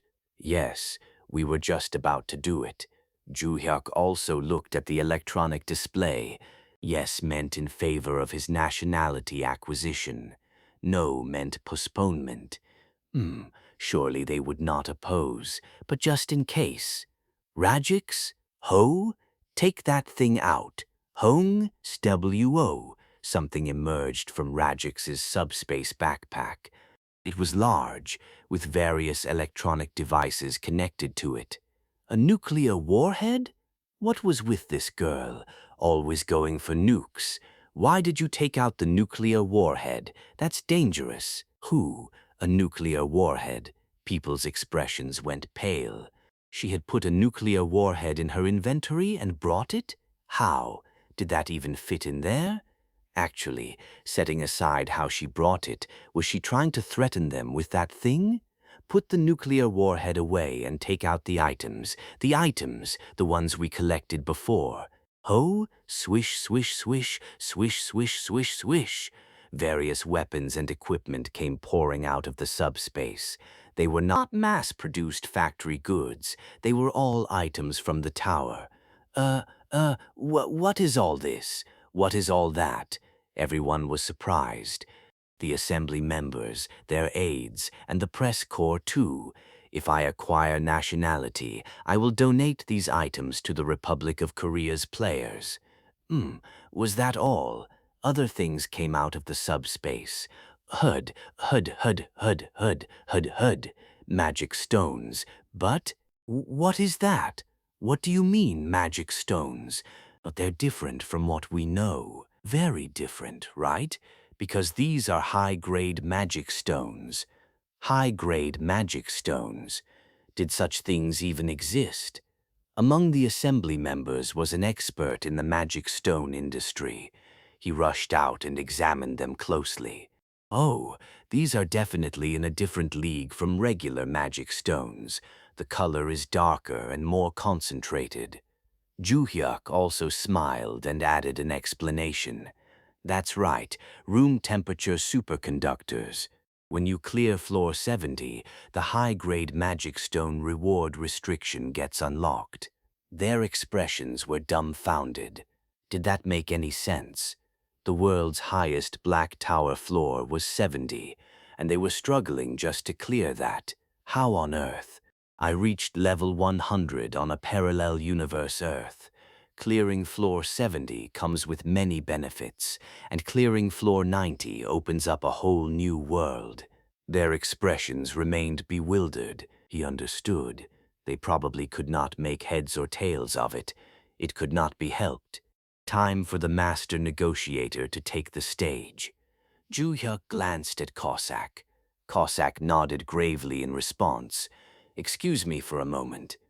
"Yes." Cossack bowed respectfully to the National Assembly Speaker and ascended the podium. "There is no ruling or opposition party when it comes to Black Tower conquest. Textbook of legislation, master of 100-minute debates, legend of the 15-night, 16-day filibuster, doesn't care about popularity polls, first place in approval rating for White Tower District, salary return, privilege renunciation, 10-term assemblyman, White Party representative Cossack here. He was just making things up left and right. I also heard the 11th target nation selection announcement. It's grim. You must be anxious. So then, what is the one and only alternative that can save us in this dire time?" He sharply turned his head to look at Ju-hyuk. "It is Summoner Bong." Cossack continued his impassioned speech. "Our Summoner Bong's only concern day and night is the country. Look at that haggard face. Do you have any idea how worried he is that the tower might collapse again? That was right. He was worried. But fear not. Summoner Bong can do it, for the Republic of Korea to become an advanced tower-climbing nation, to build a Republic of Korea overflowing with national pride that will shock America, send China fleeing in terror, and have Japan prostrating itself flat. He will march forward. Ah! His heart swelled with grandeur. In that other world, China offered up Baekdu Mountain as tribute. Japan is even debating whether to hand over Tsushima. Wake up, ceding Jeju Island to China? As if. Can you not hear the wailing of Selmunde Halmang on Hala Mountain? That was right. Give Jeju Island to China. Even a Wimp opposed that. Everyone, place your fingers on the approval button and press it firmly. There can be no opposition, with all your heart and soul. Unity, a spirit of self-reliant revolution, is what this moment requires. That last part seemed a bit counterproductive. We protect our own fate. This is the true value of conservatism and the direction progressivism must take. Did I make a mistake having him give a speech? But then, the assembly members had moved expressions. Even martial law commander Jun Sung-gil. Was it persuasive? Cossack declared his firm resolve and descended from the podium. Then the National Assembly speaker cleared his throat and said, "We will proceed to the vote immediately. Please vote according to your conscience." A moment later, flash, flash, flash, flash, flash. The lights lit up on the National Assembly electronic voting display. Oh, it was all green. With this, nationality acquisition was successful. Jun Sung-gil also had a joyful expression. He shouted into his smartphone, "Colonel Lee, register player Bong Joo-hyuk in the National Resident Registration Network immediately." Yeah, it passed. After some time passed, Joo-hyuk's changed status window. Bong Joo-hyuk, Black Tower, Earth number 1001 Republic of Korea. Black Tower, Earth number 675 Germany. Black Tower, Earth number 843 Republic of Korea. Phew, that was exhausting. Well, once he could enter the tower, getting to floor 100 would be quick. But first, let's acquire the White Tower. After that, he would make the national pride-overflowing Republic of Korea a reality in parallel universe Earth number 843. Asterisk, asterisk, asterisk. Joo-hyuk entered White Tower floor 6. Now, he should have the qualifications, right? Ding. There it was. You may acquire White Tower floor 6 through legitimate rights.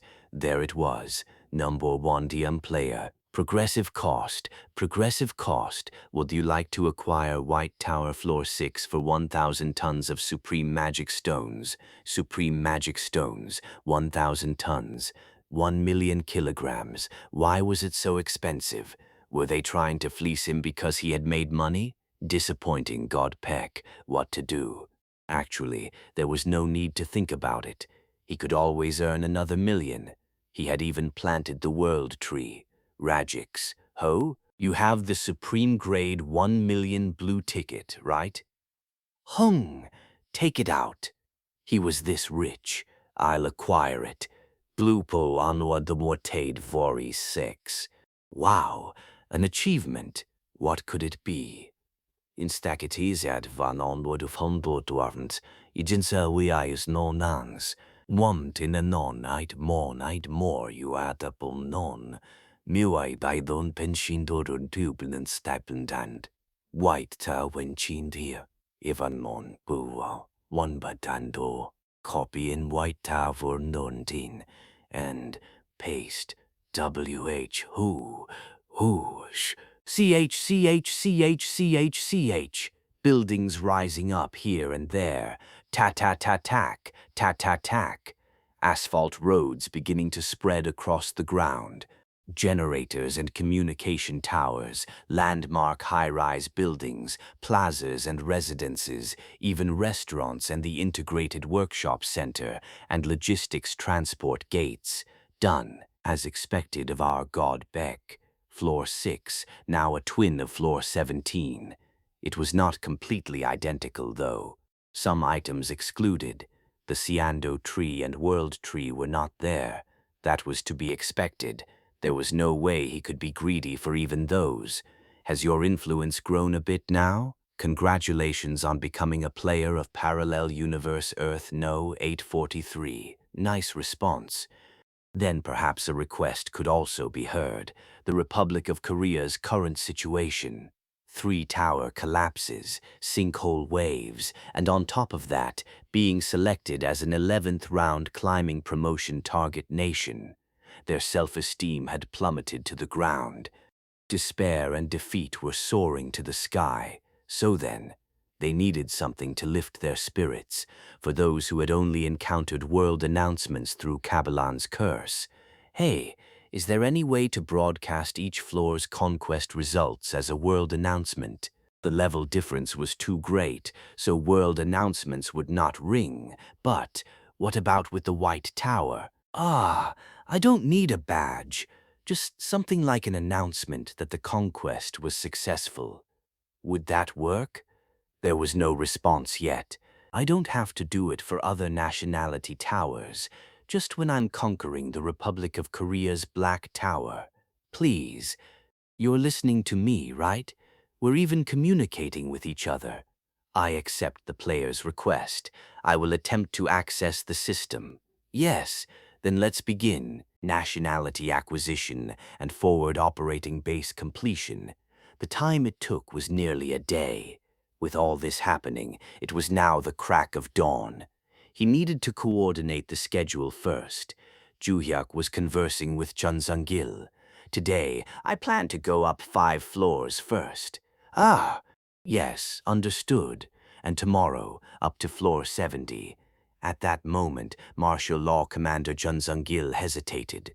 It seemed like he had something to say. Tomorrow. Why? Is something the matter? The Chuncheon sinkhole wave. That was right. Korea had 3 holes. Since Seoul had collapsed last, going back to the beginning meant it was Chuncheon's turn. What time does it start? From noon until noon the next day. A total 24-hour wave. He would have to handle that too. If it was not a dark wave, the awakened army alone would be enough to hold the line, but undead will appear again. He had a strong premonition about that. He was busy, so busy. Tomorrow morning was tower climbing. Afternoon was sinkhole wave conquest. If this kept up, even 10 bodies would not be enough. I need to figure something out. Juhyuk discussed a few more things about the schedule with Commander Chun Sung-gil then. First, let's bring the people over. Juhyuk entered White Tower floor 6 and took the elevator up to floor 17. He explained to the summoned entities waiting there about the existence of Earth No 843 and the current situation. There was also a Black Tower on Parallel Universe Earth No 843. Their decision was total tower conquest.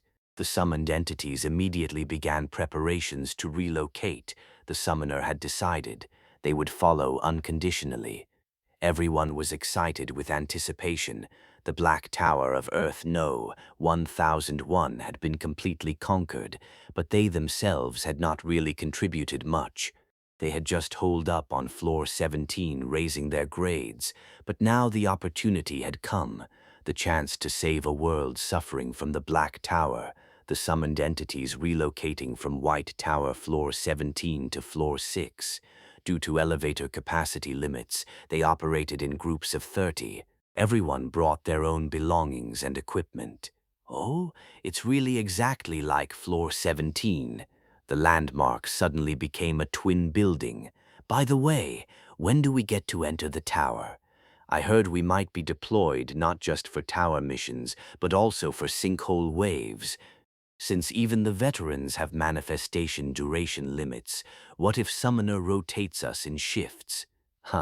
I just want to be summoned, even if it's outside. Me too. Juhyuk was also discussing the Earth No 843 Black Tower Conquest with Cossack, the White Tower Strategist, Gyundale, the White Tower Grand Steward, and Mad Demon, the veteran of seasoned experience. Shall I send the newcomers to wave defense?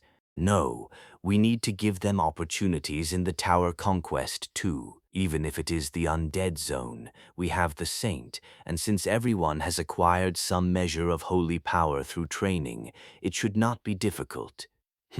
What danger could there be? Those younglings will pull their own weight.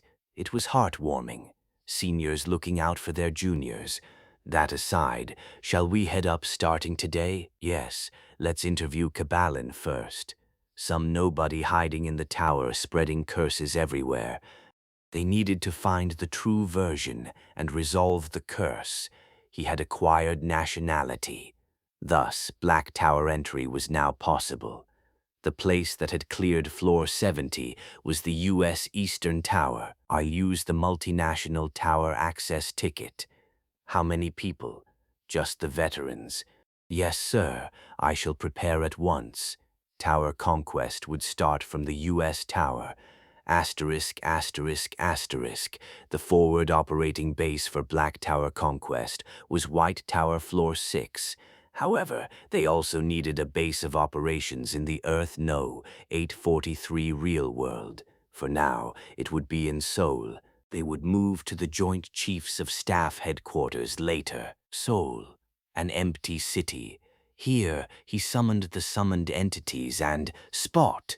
Juhyek used the multinational tower access ticket to enter floor 70 of the Eastern Tower. High-ranking Demon Duke Caballan, but a soul bound to the tower.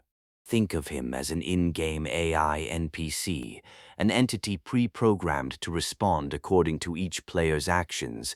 That was why his dialogue differed for each player. The Caballan of Earth No. 843's Black Tower was the same, an antique-looking mansion standing alone on floor 70. When he entered, Caballan was sitting in an ornate chair. What would this one say? Would he even remember him? Welcome. Do you know me? We've met before. Dimension Summoner, a dimensional summoner. In a way, he spoke as if he knew him, but his lines are exactly the same as that other one's. It appears he was created to respond according to young master's traits. He's an NPC. He's reacting exactly as programmed. Caballan smirked. You're overflowing with confidence. But did you know this? You've been caught. In other words, this line was also exactly the same as back then. Caballan spread his wings and shot to his feet. You've fallen into a trap. Clang, clang, clang, clang, clang. The iron gates slammed shut. Based on his experience from Earth No. 1001, the true version would soon descend into the copy. Newell. Back then, Bardin and Mad Demon had captured and interrogated him. It had taken quite a while, but now there was no need for that. You insolent wretch! Jaha pulled out the judge's mallet. Your sins have been revealed by your own hand. In that instant, TZ, TZ, TZ, TZ, TZ, T, the energy extending from the mallet coiled tightly around Caballan's body. Herc, what is? Why? Gurk, kick. There was nothing better than the judge's mallet for interrogation. Even an NPC should have a soul, because his true nature had been a demon of the demon realm, but having been bound by the Black Tower, his soul had been overlaid, reset, copied, and put through all sorts of processes. Can I even interrogate him? Of course he could. Was Juhyuk's mallet an ordinary mallet? It was none other than Yama's mallet, a divine tool that thoroughly revealed every sin committed throughout one's life.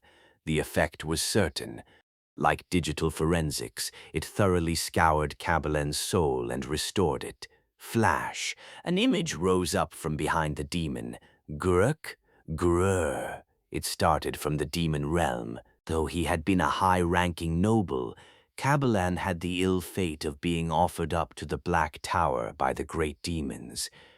Originally, there was only one original source. So why did countless Kabalans exist? He had existed simultaneously in Earth No. 1001, Earth No. 675, and Earth No. 843. The reason was simple, because true versions had been differentiated from the original source. In fact, even the true versions were copies. Then what was a copy? Not a soul copied once from the original source, but a soul copied twice from the true version, a copy of a copy. So when the Black Tower was first established, a true version soul was brought over by copying once from the original source. Then the true version was copied again for the number of towers and placed on each Black Tower's floor 70. That was why each entity's soul was connected to each other. This was actually information he did not need to know. What Juhyesk wanted was the location of true Kabalan within Earth No. 843's Black Tower. Where did you descend from? The Sin projection continued playing. The scene from when he first spread the curse also appeared. A player with American nationality. The encounter with Lumitri Romankuv, CEO of a massive distribution company. He observed the world through Romankuv's eyes and cast the curse of average. That player Lumitri, I heard he enhanced his traits 25 times, but he's weaker than I expected. Indeed, a second-order copy, an extremely feeble Kabalan, and he did not know what to do when faced with him.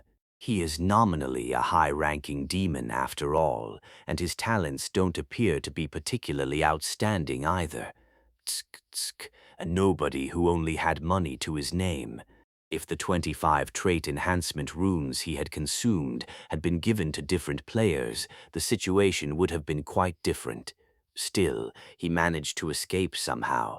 After using a few skills to no effect, Lumitri quickly fled to the safe zone and abandoned the mission. He had seen the footage of the curse being spread. Was this the end? Kabalan's distorted face.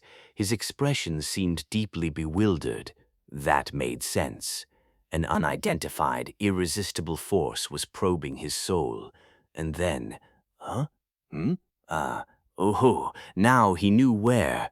It's Korea. It's Korea. Korea. Korea again? The true version is in Korea. This seems to be the default value. Was it because of parallel universes?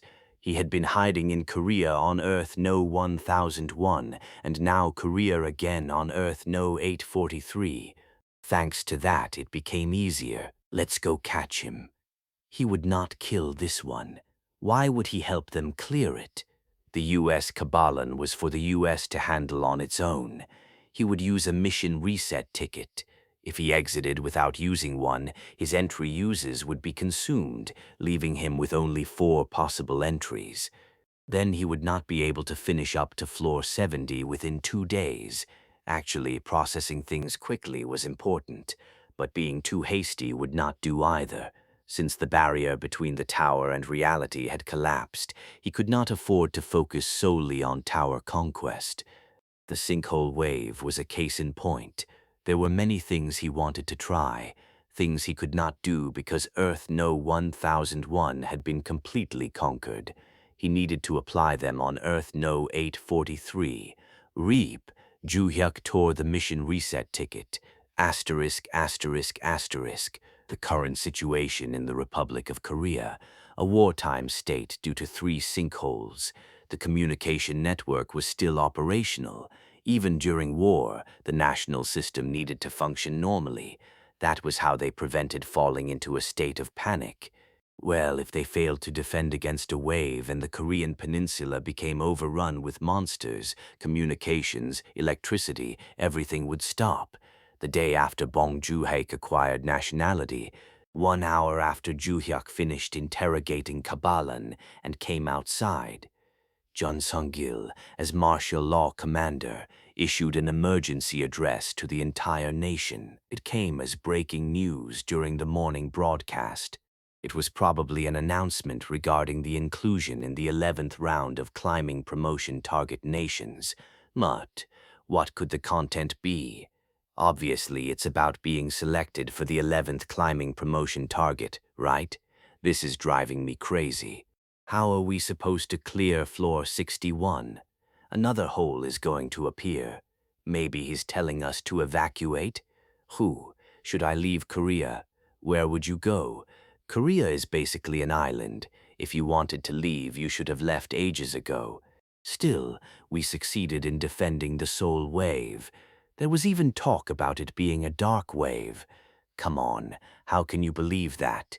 If it was a dark wave, we'd all be done for by now. The Daejeon Joint Chiefs of Staff Headquarters Media Briefing Room. Jun Sung-gil took the podium where reporters had gathered. Respected citizens, yesterday our Republic of Korea successfully weathered the Seoul sinkhole wave thanks to the efforts of our players and the awakened army, but the atmosphere was subdued.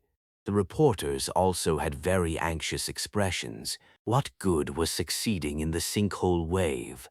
They had been selected again as an 11th round climbing promotion target nation for the curse of average. The same went for the waves. They were not ending, and would possibly continue forever until the world was destroyed. I have one more piece of good news besides this. Good news! We have apprehended Liu Chenming, the shameless criminal who used a tower jump ticket to raise the Republic of Korea's tower progress to floor 61, making conquest impossible and ultimately causing the tower to collapse. Liu Chenming had been apprehended? This is the man. Liu Chenming, bound in ropes and dragged out to the briefing room. Click, click, click, click.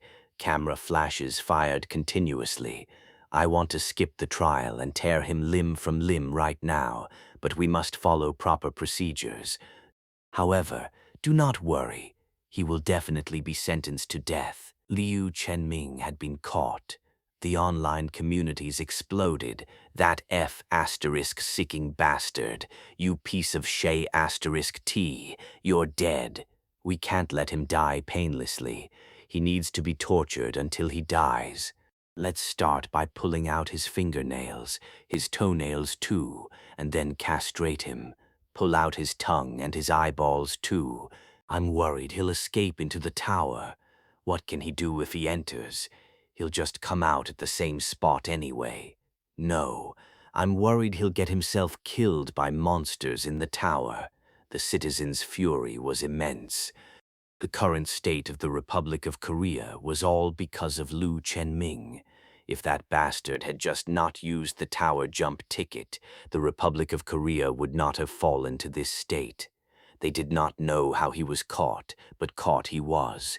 It was something to celebrate. But they could not be entirely happy. If only they had not been selected as an 11th round target nation, they could at least manage a smile. That's not the only good news. What? There was more?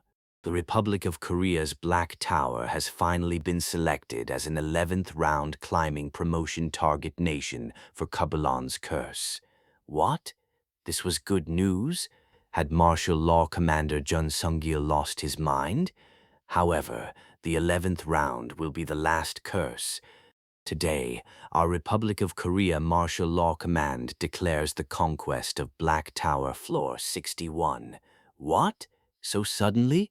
A declaration of Floor 61 conquest? Did they have that ability? The briefing room grew noisy with murmuring. Then reporters raised their hands and asked questions. Is conquest really possible? You're not lying just to reassure the citizens. Not at all. This is not a lie. I stake my life on it. Is it temporary naturalization? China? Jeju Island, perhaps? No. It's a Republic of Korea player, and there will absolutely be no cession of Jeju Island. As far as I know, Korea's top player is Colonel Lee Min-sun of the Awakened Army at level 57. That changed recently. Who, I'm afraid I can't say, but the reporters were bewildered. Jun Sung-gil's virtue as martial law commander was well known. He was not the type of person to lie. Was he bluffing? What benefit could there be in that? Another reporter raised their hand. If you do conquer it, when approximately would... Right at that moment, Ding. Huh? Ah. An announcement? Everyone in the briefing room heard it. If so, it could only be a world announcement. Republic of Korea Black Tower Floor 61 conquest successful. A Republic of Korea national player has cleared the Black Tower Floor 61 mission with an S++ grade through extraordinary ability. Silence fell over the briefing room. No one opened their mouth. After a moment, Holy Shasterisk T. There was a world announcement like this? I didn't know either. It's the first time I've heard one. What in the world? The only world announcements they had ever heard were about Kabalen's Curse of Average. So what on earth was this? A Republic of Korea national player with extraordinary ability. Verify it. Has it been cleared? Is there a player here? Is the clear progress real? Hold on, let me make a call. Hey, it's me. What happened? Really? Has it really been cleared? Are you saying we've really escaped the curse? The press conference hall was in an uproar, while the reporters were making a commotion, saying they had breaking news and filing articles. Ding! The second world announcement. What? Again? What kind of Republic of Korea Black Tower Floor 62 conquest successful? A Republic of Korea national player has cleared the Black Tower Floor 62 mission with an S++ grade through extraordinary ability. All the way to Floor 62. Why did it ring twice?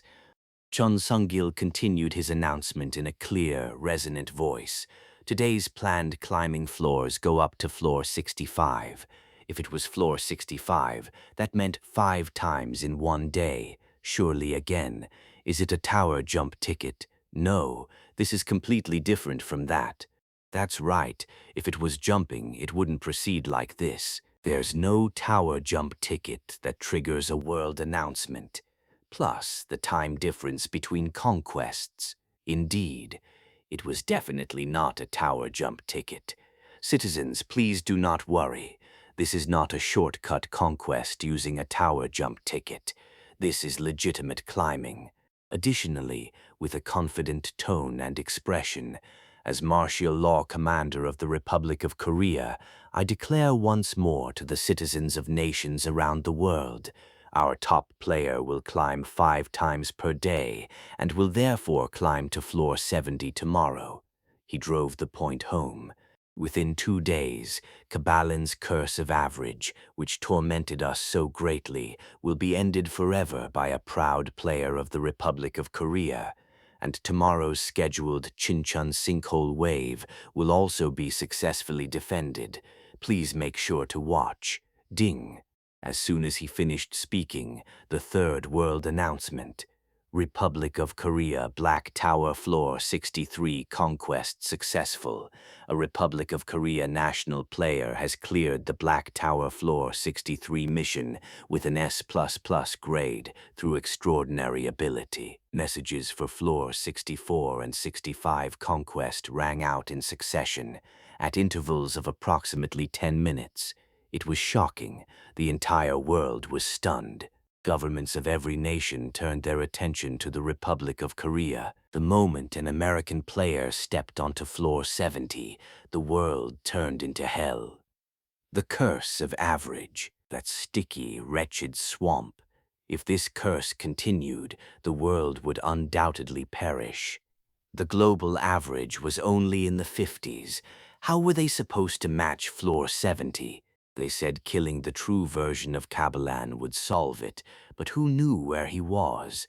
Consecutive tower collapses, sinkholes appearing everywhere, and the tower monsters crawling out of them. Korea had been hit especially hard. It had once been considered a developed nation, but amid the tower collapses and sinkhole waves, it could no longer pull itself together. Those in power abandoned their homeland and fled to other countries. Players who could use their powers in reality became villains and committed all kinds of crimes. At least martial law had been declared, and things were normalizing thanks to Commissioner Jung Gwangil's efforts. But how were the neighboring countries doing?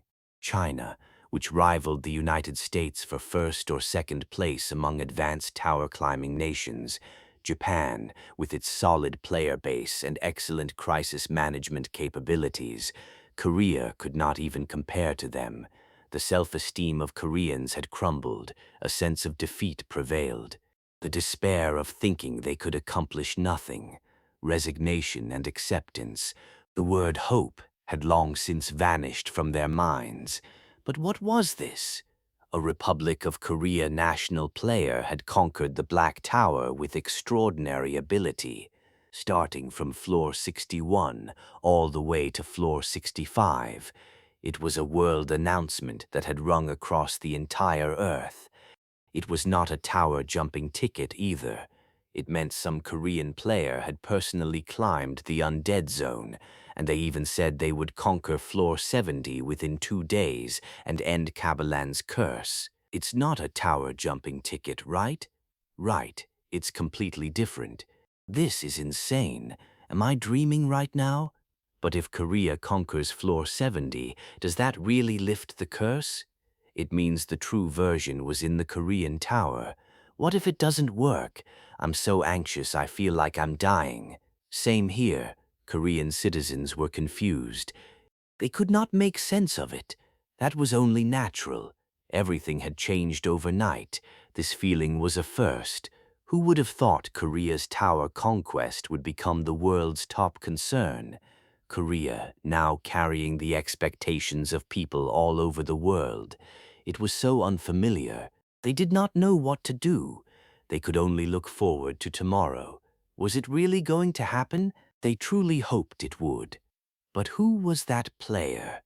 They wished they could at least know the name.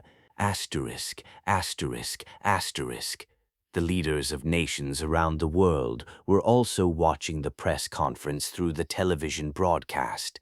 At first, they thought it was an address about defending against the Seoul sinkhole wave. There were even rumors that it had been a dark wave, an extremely rare occurrence where undead armed with dark aura crawled up from sinkholes. Once it started, stopping it was impossible. The human casualties went without saying.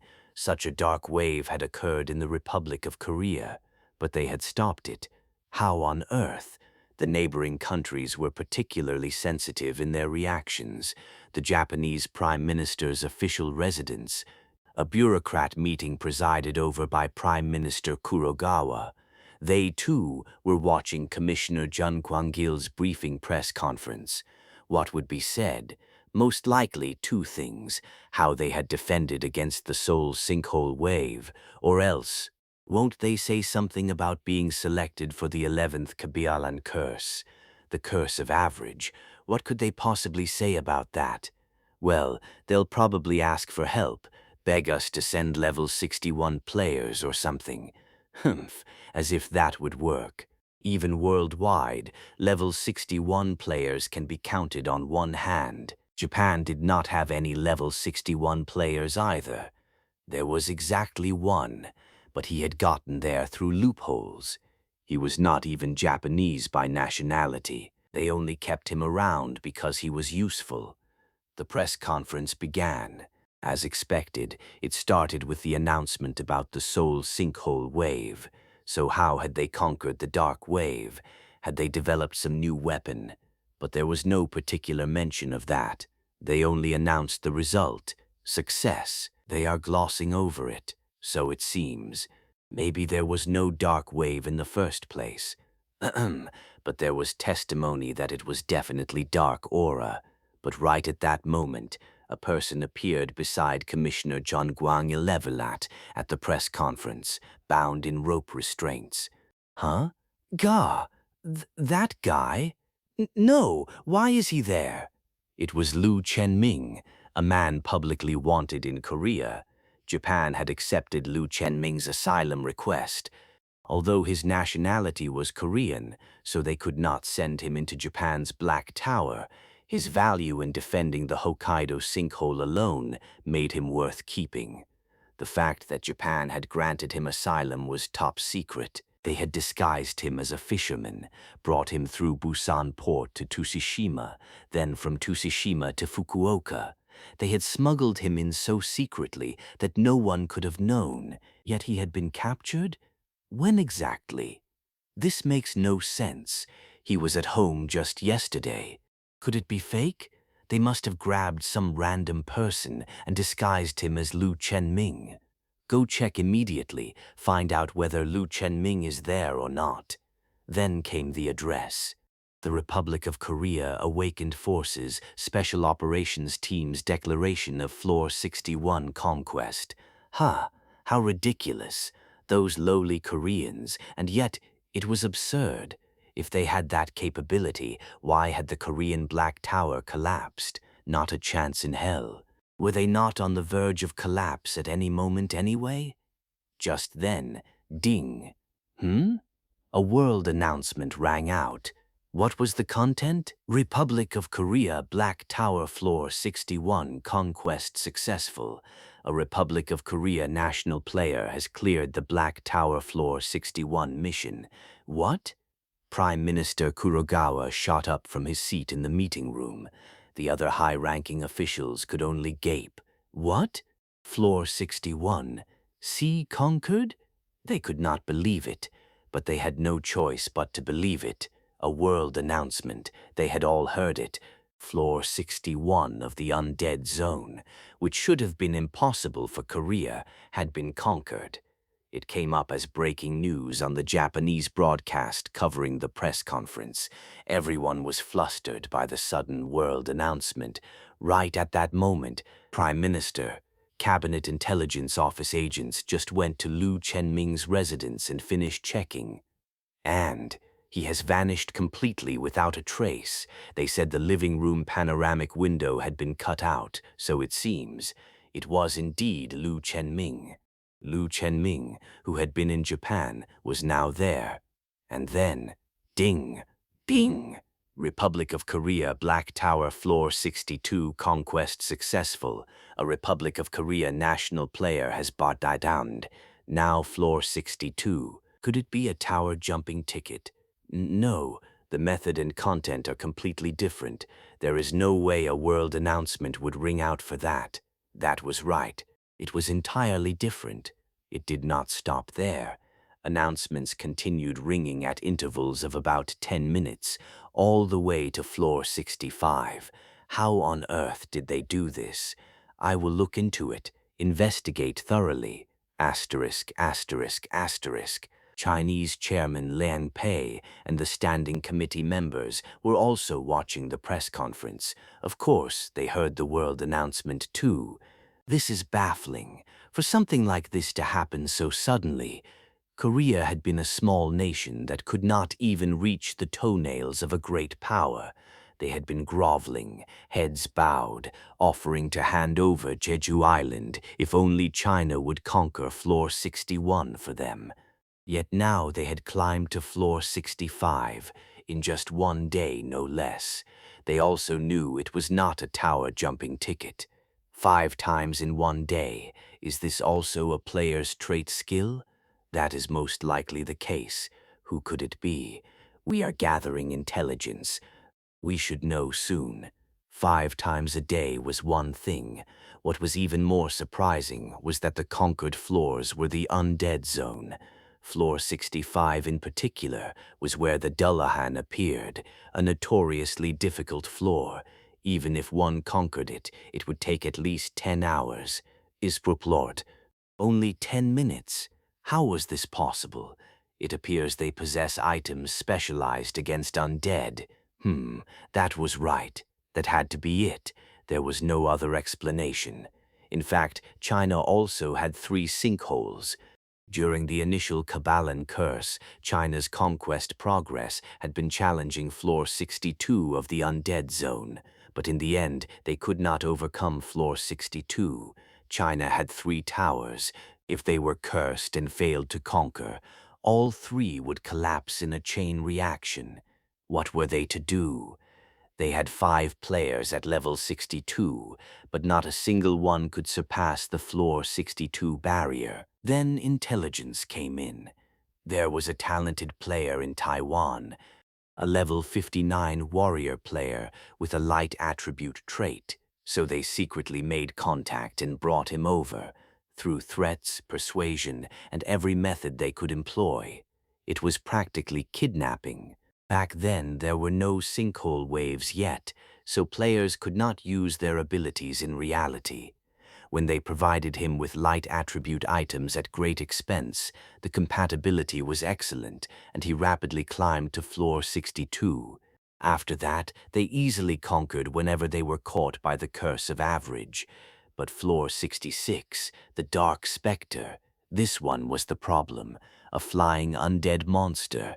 Its dark aura was powerful too.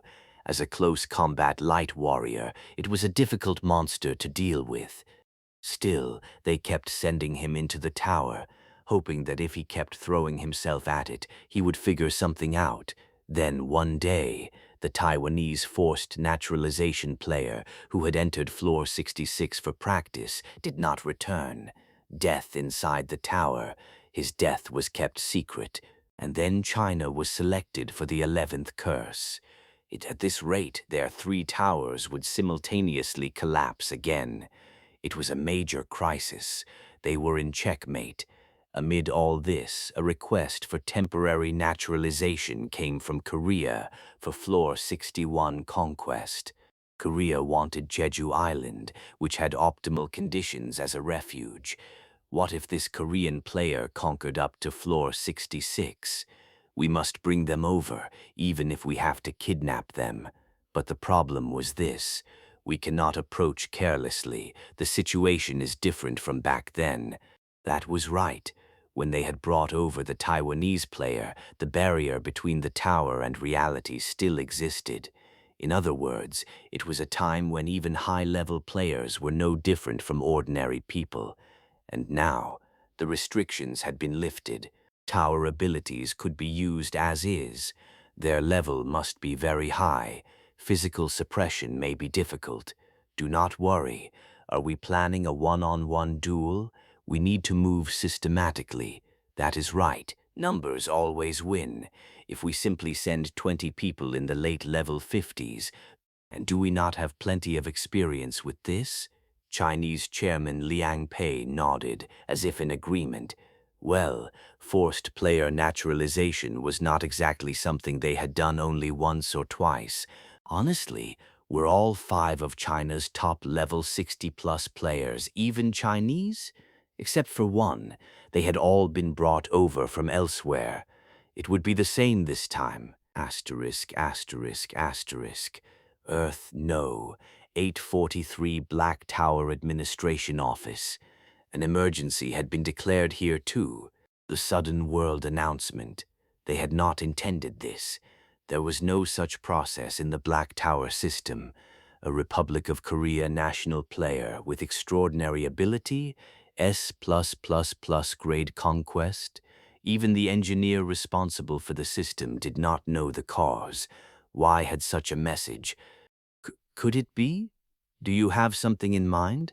Wait, do you have something in mind? Wait. A thought suddenly flashed through their mind. Wammed in enle Korean plum, de juyong dis, 100 black warn denan thumpin dings. Damned was conquer. Yes, a moment later, flash, flash, flash, the hologram appeared. Gah, what the fuck? Damn it, they knew the moment they saw it. Why? There were over 20 humans on floor 61. Who else could it be? Anand, missing dujium blind and on this in distum no and bastard. How did that son of a bitch? The summoner had come. To Earth, no. 843. He had acquired nationality and was brazenly conquering the Black Tower. Yes, and apparently very true too. So he will only reach floor 65 today. This was bad. Tomorrow would be floor 70. A thought suddenly struck them. Hey, is the Kabbalan on Republic of Korea Black Tower floor 70 the true version? Yes, it is. Why? Because it was designed that way from the start. God damn it, this was bad. If he kept climbing like this, it was obvious he would conquer it. Can we relocate the true version Kabbalan to a different national tower? Impossible. We would have to completely wipe the system for that, and there is no time now. What if we expend causality? That still would not work instantly. It might be possible. They could only watch helplessly as the true version was conquered. What to do? The only thing they could do was, Kamalin Tetham Deyand than possible, and Juyuk conquered up to Black Tower floor 65 and returned to White Tower floor 6. It had been so easy he could yawn. Bardin had done everything by himself, so next time he decided to exclude Bardin. My lord, please rescind your command. How can you exclude this humble servant? Geez, what's so fun about playing with kids? The undead melt just from you walking around. Is that not convenient? Conquest should be efficient. It was not efficiency. It was waste. Don't worry. There's a lot of work to do today. You should prepare for overtime. Oh, just give me the order. Tower conquest was important, but there was something equally important. No, perhaps far more important. The sinkhole wave conquest. If they could not stop this, tower conquest was pointless. The Chungchun sinkhole wave defense was scheduled for tomorrow.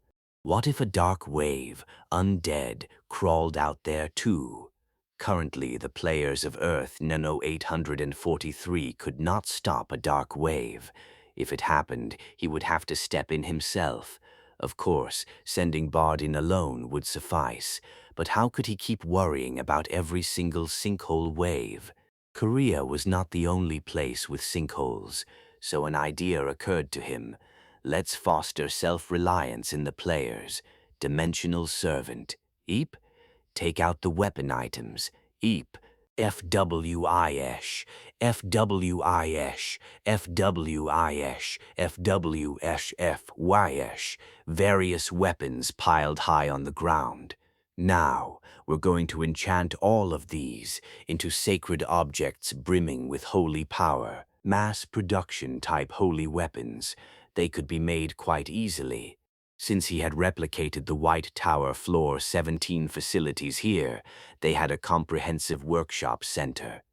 Dwarves modified the weapons, mages enchanted them, magical engineers attached attributes, and alchemists performed the coating. Why was this possible? Because of Radiance Generator Bardin and Holy Water Maker Saint Dorothy. They would absorb Bardin's radiance through attribute absorption and store it in mana circuits. Then they would enchant the weapons using the holy water Saint Dorothy produced and finish them with alchemical coating. Holy attribute equipment would be mass-produced. Who would receive these? The Republic of Korea awakened forces, obviously. He had not even done this on Earth, no. 1001. There had been no need, and they had lacked the technology at the time. Work began. The mages, including Mackenzie, got to work. Inscribe attack power enhancement for undead combat. Steadfast mind, too. That's the key. The Radiance Flame attribute device will all be handled by the Magical Engineering Factory Chief. Add location tracking magic and a self-destruct enchant too, so the functions can be disabled immediately if they are lost. They're just rechargeable items anyway. The functions will run out after a few uses. Do it anyway. There will definitely be people who try to steal them. And then came Radiance Absorption. The attribute absorption device L had created was steadily draining Bardin's radiance. Light. More, more, more. Light. You're doing great. Keep going. More, more. Ah, Bardin, his radiance being extorted by mechanical devices. I'm getting tired. Perhaps if I rest for a bit, Cossack snapped angrily. Gah! What are you trying to pull? The Holy Knight has lost his original spirit. No, that is not it. Have you forgotten when you were held and swung in our meat shield's hands? Back then you actually enjoyed the pain, didn't you? Perverted human holy sword Bardin. Having wings doesn't make your perverted nature go away. Enjoy the pain. That is the original spirit of the perverted human holy sword. How was holy water made? By pouring holy power into clean, purified water. Set out a bowl of water. Dip your hands in and spread holy power. Done. But it took a long time. It was not finished by simply dipping one's hands in and taking them out. The water molecules had to be bonded with holy power. Too slow. The production volume is pathetically low too. But look at Senior Bardin. He's giving it his all. So Cossack devised a special measure. Fill a bathtub with water and get in. Then emit holy power with your whole body. Steep it like boiling beef bone broth. The muscular Saint Dorothy asked while glancing around nervously. With all my clothes off? Absolutely not. Please don't do that. Our summoner Bong Nim would be traumatized. Keep your clothes on when you get in. And no peeing. The factory ran without rest. Overnight work was in progress. There was some fumbling at first, but once they got in sync, items were completed one after another. It seemed they could supply one holy weapon to almost every member of the awakened forces. This was the power of the Comprehensive Workshop Center. Chapter 272. Chapter 271. The United States, the world's top tower climbing nation. But the United States never actually wanted to be the best. Originally, the rule was to climb the tower slowly, in accordance with the collapse deadline. Lumitri Romankov, that damn world's top player. This whole mess happened because of that bastard. An emergency White House staff meeting. President Hayden questioned Minister Maximus of the Awakening Bureau. Did you figure out who it is? We're not certain, but there's one very suspicious player. Who? His name is Bong Joo-hek, a player who cleared 5 consecutive floors up to the 65th floor. 2 days before that, he passed a naturalization hearing at the Korean National Assembly and was registered as a player. Naturalization? He wasn't Korean? Well, according to what we found by activating our intelligence network, he was talking about parallel universes. What? Parallel universes? What kind of nonsense is that? Is he trying to hide his information? There's a high possibility that he is. In any case, in just a few hours, it would be the day of the 70th floor assault announced by Martial Law Commander Jun Sung-il. Could it really be finished? The phrases the world used to describe the United States, a nation that triggers the curse of the average, a nuisance country, the axis of global evil. They couldn't even make excuses. After all, it was something an American player had done. But now there was talk that a mysterious Korean player would clear the 70th floor. If only that happened, it would at least ease some of the burden the U.S. was carrying. Do we still have personnel at our embassy in Korea? They've all been evacuated. Of course they had. 3 sinkholes in a country as small as Korea. Protecting one's own citizens at all costs was an American principle. But with the embassy withdrawn, official contact might take time. What about the U.S. forces Korea? A small number remain. They've been continuously providing weapons support for the defense against the Republic of Korea's sinkhole waves. At least that was some relief. There was still a line to pull. Send someone, anyone, to meet Martial Law Commander Jun Sung-il. Ask if he needs anything. Tell him we'll provide support if he does. Yes, sir. And try to make contact with Korea's top player if possible. Korea won't like that. Can't we do it discreetly? We'll do our best. The United States has one sinkhole. The current eastern U.S. tower was not the first one to be generated. Because it was the top climbing nation, it met the average criteria set by Kabbalon and avoided the curse of the average. But collapse was unavoidable. 6 months later, the tower eventually collapsed, and a new one was generated in the southeastern region. Even so, it still hadn't been cleared. Lemetry, that bastard, was done for. After triggering the curse of the average, his mind collapsed and he went into hiding. He was using the abilities of a level 70 player just to run away. Damn it. No talent to speak of, just a pathetic bastard relying on trait enhancement runes and items. The US government tried as well. They told him the past would be buried, just work together to resolve the curse of the average. Shouldn't he at least clear the eastern US tower's 70th floor, even if it's just a copy of Caballon? That way they could get clues for clearing the real one. But the guy ignored the government's request and disappeared. Top player? Bottom-tier player. Ditching Lumitri and siding with Korea would be far better. Black Tower, 6th floor. They had stayed up all night crafting holy attribute equipment. Bardeen poured his life into forging radiance, and Saintess Dorothy unleashed her holy power, extracting holy water like boiling bone broth. The ceaseless clang of the forge hammer, heated debates among mages, the hum of magical factory machinery, alchemy cauldrons bubbling non-stop. Nino Dao and Oris Nice. As a result, they secured a sufficient quantity. Now all that remained was to distribute it to the Korean Awakening Corps. Honestly, it was still far from enough. Were sinkholes only in Korea? Exports had to be considered too.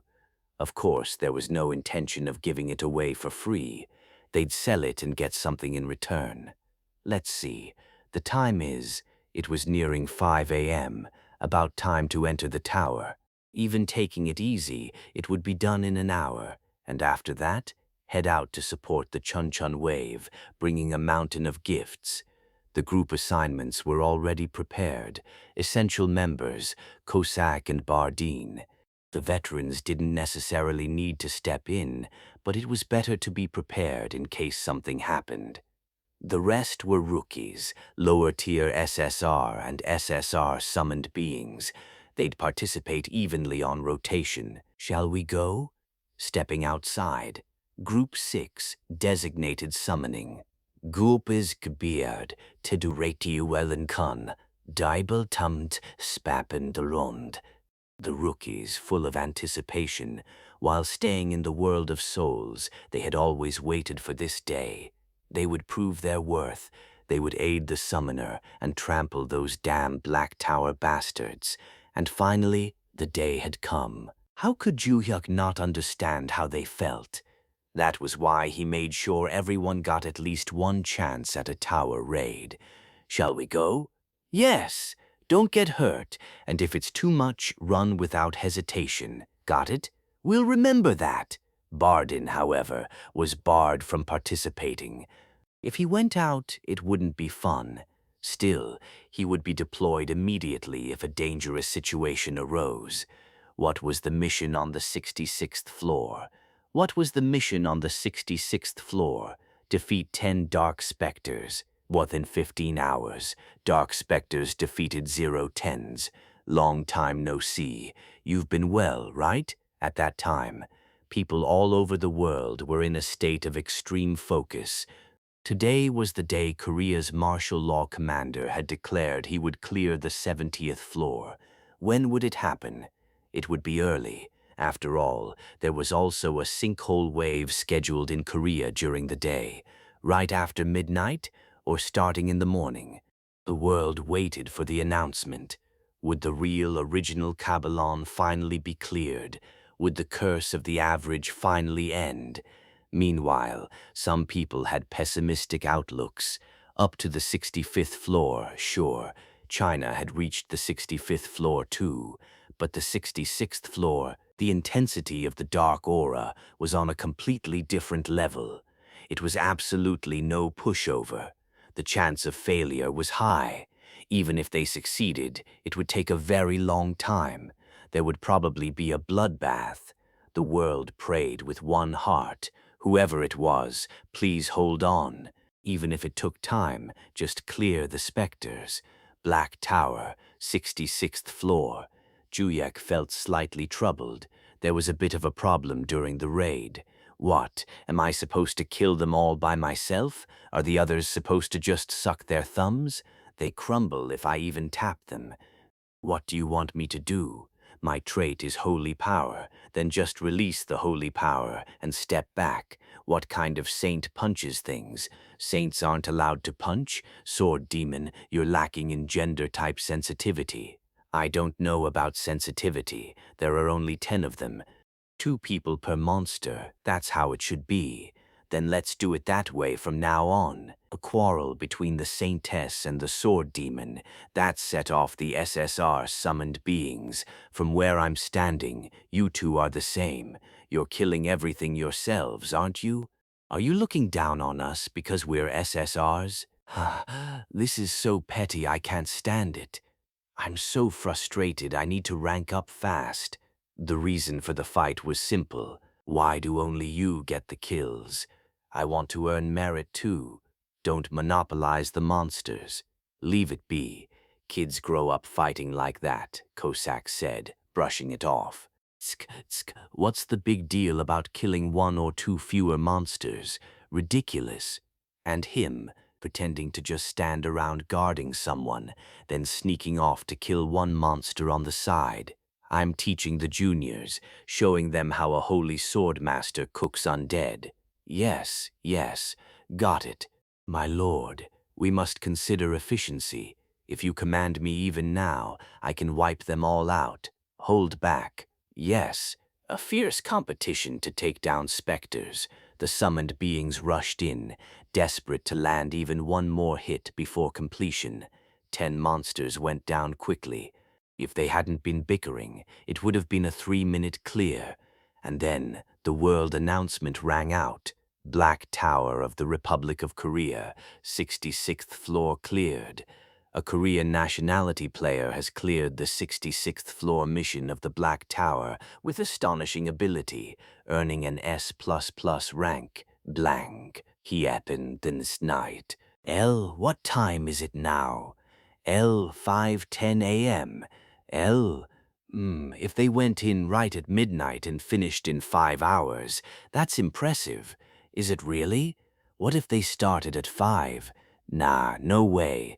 Don't tell me they cleared the specters in 10 minutes. And then, shortly after, ding! Another world announcement echoed. 67th floor, Phantom Reaper clear success. 22, 99? It's 5:21 right now. 10 minutes past? Insane. Did they really start at 5? An unbelievable speed, more baffling than astonishing. How was it even possible? Will they take down the Death Knight and the Lich too? They will, right? In how many minutes? I don't even know anymore. The 67th floor was cleared as well. After switching groups, they entered the Black Tower's 68th floor, a Death Knight that even player Gerald of Earth number 1001 had struggled to defeat, despite wielding a holy sword. Fuck, who stole the last hit? I was just trying to help. When did I ever ask for help? Don't do anything. I'll handle everything myself. Suit yourself. They spent more time arguing than fighting. Well, there was no stopping them. They'd cool down eventually. Hey, don't kill them so fast. There aren't that many anyway.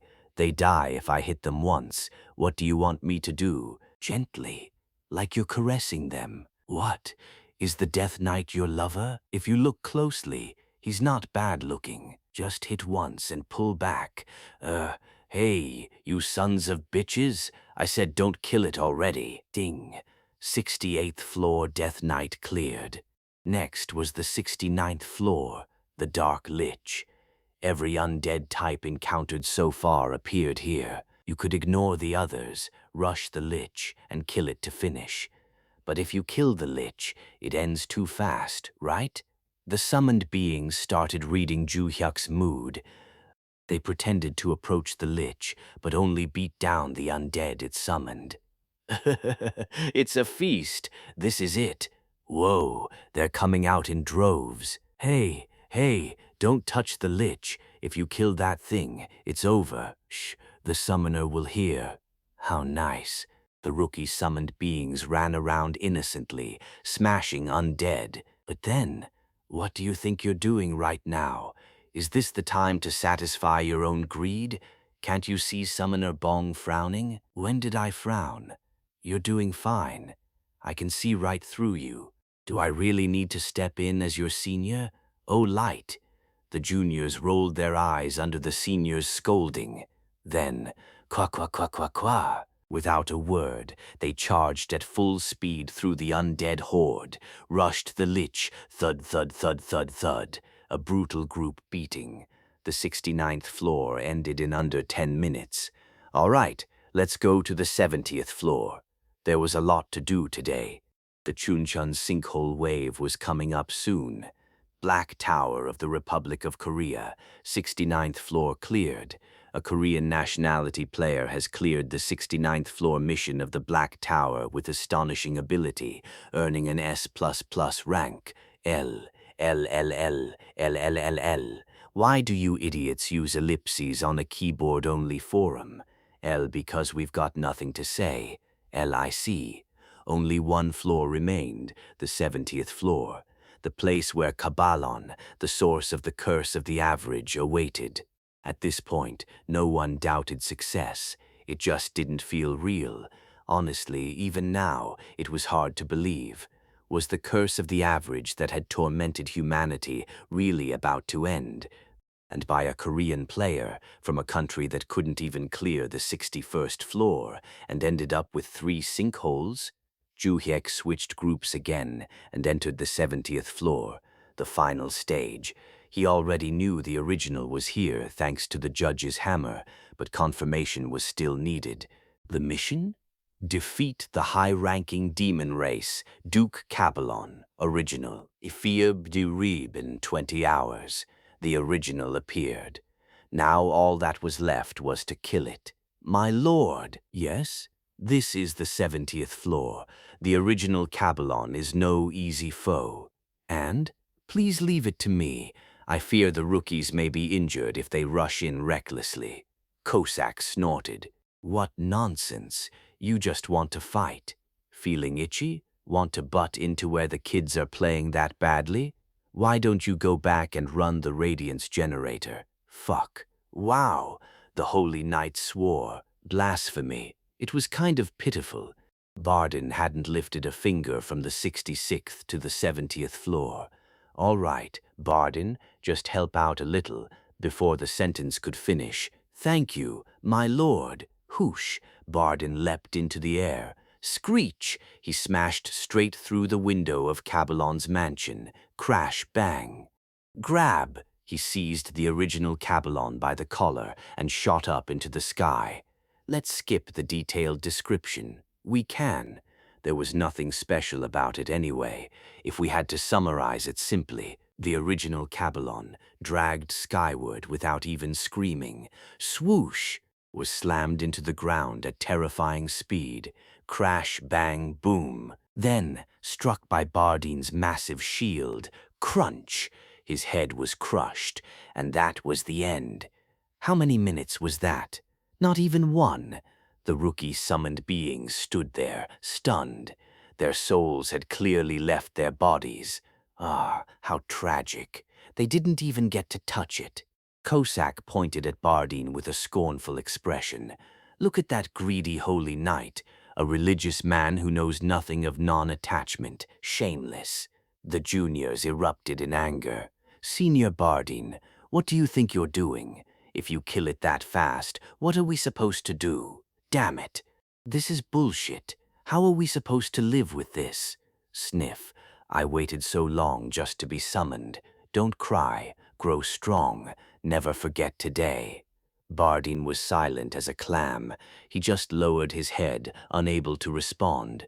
And then messages began to scroll. High-ranking demon race Duke Kabbalon, original, has been annihilated on the 70th floor of the Black Tower of the Republic of Korea. The curse of the average imposed upon all towers worldwide has been lifted as of this moment. Additionally, undead area difficulty was greatly reduced, and finally, a day to be recorded in history. The end of the curse of the average. Woo! People all over the world poured outside, shouting, Because of time differences, it was midday in some places, deep night in others, dawn or morning. It was a frenzy of celebration. Fireworks exploded, flags waved, yet it still felt unreal. What was this?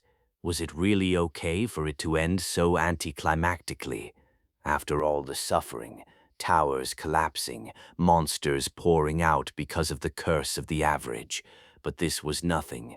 The real event came next, one limited solely to Korea.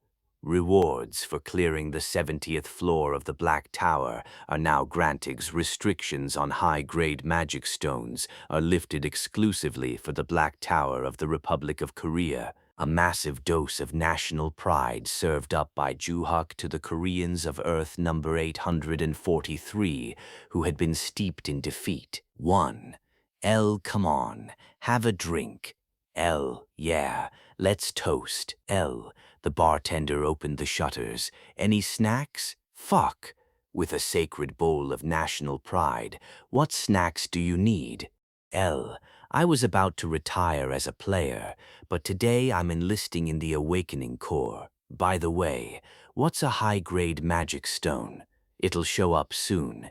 Don't you hear players entering the tower? Spot.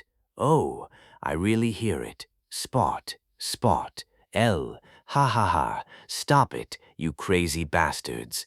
All Koreans had lost their minds. It felt like mass hypnosis.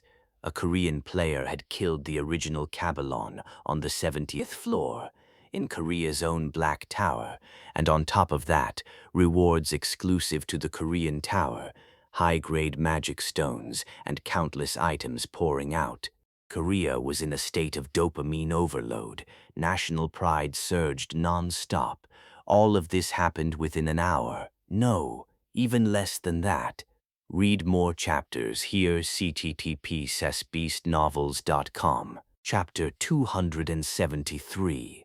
Chapter 272. From the 66th floor to the 70th floor. The raid that began at 5 a.m. Korean time was finished before 6 a.m. It was ultra-fast. The 69th floor seemed to take a bit longer, but the 70th floor was lightning fast, the quickest of all. A Kabbalon raid that would be remembered for history. And thus, the curse of the average disappeared. The distance between humanity and annihilation grew just a little farther, but there was no time to fully savor the joy.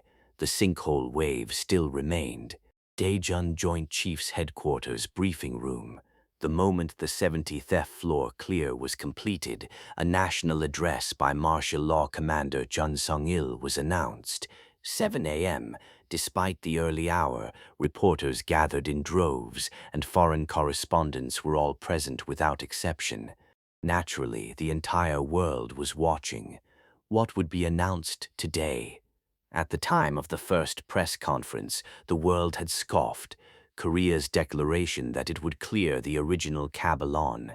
What? Does that even make sense? Had Martial Law Commander Jun Sung-il gone insane? But the results were astonishing.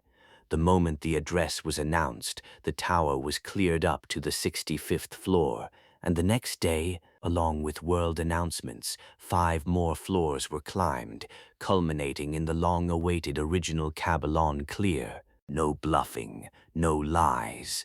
Everything happened exactly as stated. That was why the entire world was hanging on Jun Sung-il's every word. After a brief greeting, he opened his mouth. Soon, a new beginning for Black Tower raids. Season 2 will open. Season 2? You'll learn this through world announcements, but starting from the 71st floor, raid time limits will stack. What did that mean? If you reach the 71st floor and successfully clear it, 6 months are added to the collapse deadline. The reporters looked confused. Stack? Yes, stack. 6 months per floor. On the 72nd floor, that becomes 12 months. If you clear up to the 80th floor, that's a total of 60 months. Correct, 5 years. 5 years without worrying about collapse. A shocking announcement. However, greed is forbidden. Do not force yourselves to climb the tower solely to stack collapse deadlines. At present, only one person in Korea, the top player, can climb above the 71st floor. That was true. Even the United States Lumetri had already fallen. This method of climbing cannot be imitated and must not be imitated. Please continue your raids as you always have. It was a rather bruising statement of pride. Korean players can do it. You can't. That was essentially what he was saying. A foreign reporter shot up a hand. Wouldn't other players also be capable? We heard the world announcement. It said the undead sections were weakened after the original Kabbalon was defeated. In that case, other players should be more than able to. Jun Song-il shook his head as he replied. Although weakened, dark aura is still an extremely difficult element to overcome. He wasn't wrong, unless the dark aura had vanished completely. Nevertheless, do not be discouraged. We have found an answer. Yes, an answer? You will see that answer today, during the Chuncheon wave defense. Confidence filled Jun Song-il's expression. A solution to undead raids? Hands shot up everywhere as flashes went off, but Jun Song-il didn't elaborate. Watch Chuncheon, then you'll understand. Just what was it? We will not stop. We will seal sinkholes, end the waves, and climb the Black Tower to the 100th floor toward total conquest. Certainty rang in Jun Song-il's voice. Of course, it won't be easy. The Black Tower will throw every obstacle it can at us. Numerous unexpected situations may arise. A reporter tilted their head and raised a hand again. You say the Black Tower interferes. Does that mean it has intent? Wasn't it just a natural disaster? No, it is not a natural disaster. The Black Tower intentionally invaded Earth. A murmur spread. The briefing room grew noisy. If I explain in detail, this will take too long. We'll distribute a press release with the full explanation. And finally, I have no doubt, Jun Song-il's eyes flashed. A new era will open, a world where we no longer worry about Black Tower collapse. An era of the Fifth Industrial Revolution, built on high-grade magic stones. Together with Korea's top player, we will create it. No reporter raised a hand anymore. Lastly, please be sure to watch the Chuncheon sinkhole wave defense shortly. We plan to broadcast it live via satellite. You may look forward to it. Honestly, 3 days ago, everyone would have laughed. The Republic of Korea, barely struggling to clear the 61st floor. But now things were different. They had proven it with their own hands. And so Jun Song-il's press conference shook the world once again. At that time, Joo-hek met Jun Song-il, who had just finished the press conference, at a corner of the Joint Chiefs headquarters. The summoned beings were with him. Wow, that was amazing. The charisma was insane. A soldier really is a soldier. Former chief and former general, guess they really do share the same soul. Brigadier General B, take notes. That's the dignity of a 4-star general. Jun Song-il couldn't hide his smile. How hard had it been until now? Korea had nearly been destroyed by the dark wave. If Joo-hek hadn't arrived at that moment, it would have been untouchable, but the situation had reversed. A Korea that once scrambled just to survive was now leading global tower climbing and wave defense. Thank you so much. Oh, come on. It's nothing. You can relax now. From here on, you can sleep with your legs stretched out. Still, something seemed to weigh on his mind. Jun Song-il hesitated, glancing at Joo-hek. On the other hand, I feel a bit apologetic. Yes? It feels like I'm flaunting authority by standing behind Summoner Bong. In that instant, Gal, Cossack exploded. What's wrong with flaunting authority? Well, it's authority permitted by the tiger. The fox should gratefully accept it and flaunt it even harder. Is that so? Look at me. Am I not a model case of flaunting authority? A steward often wields more power than the landowner, so be shameless and flaunt away. Juhek nodded. To operate comfortably on Earth number 843, it was better to put a powerful authority figure out front. In rank and character alike, martial law commander Jun Sung-il was perfect. In any case, wave defense time was approaching. Commander, let's head to Chunchun immediately. Ah, yes, the helicopter is standing by. Please board. A helicopter? That'll be slow. Should I just ride the green flying crackerus? No. If people saw a dragon, they'd probably faint. All right, let's move now. Ta-ta-ta-ta-ta-ta. A helicopter heading toward Chuncheon. I really wish I had two bodies. Like the great sage equal to heaven, pluck a hair and make another Bong Juhyuk. One to clear the tower, one to defend waves. Are sinkholes only in Korea? Even now, wave defenses must be happening somewhere else in the world. Normal waves could be handled well enough, but if a dark wave broke out, there was no solution except nukes. Other nations' waves had to be considered too. That was why the Chuncheon sinkhole wave defense was so important. So what about this Chuncheon wave? Would another dark wave occur? Juhek was sure it would. There was no evidence. His scalp just tingled. And one more thing. If clearing the 90th floor would end waves altogether, why go this far now? This premonition was bad too. The Black Tower administrators of Earth number 843 knew it as well. That if the 90th floor was cleared, they were finished. They wouldn't stay still. They would definitely scheme anything to prevent the 90th floor from being cleared. It was something he had experienced many times while clearing black towers in two parallel worlds. Causality, scale trading, even outright blocking missions. Still, there was nothing to worry about. Interference. Let them try. There was the reliable God-backer backing them up. From Daejeon to Chuncheon by military helicopter took about an hour.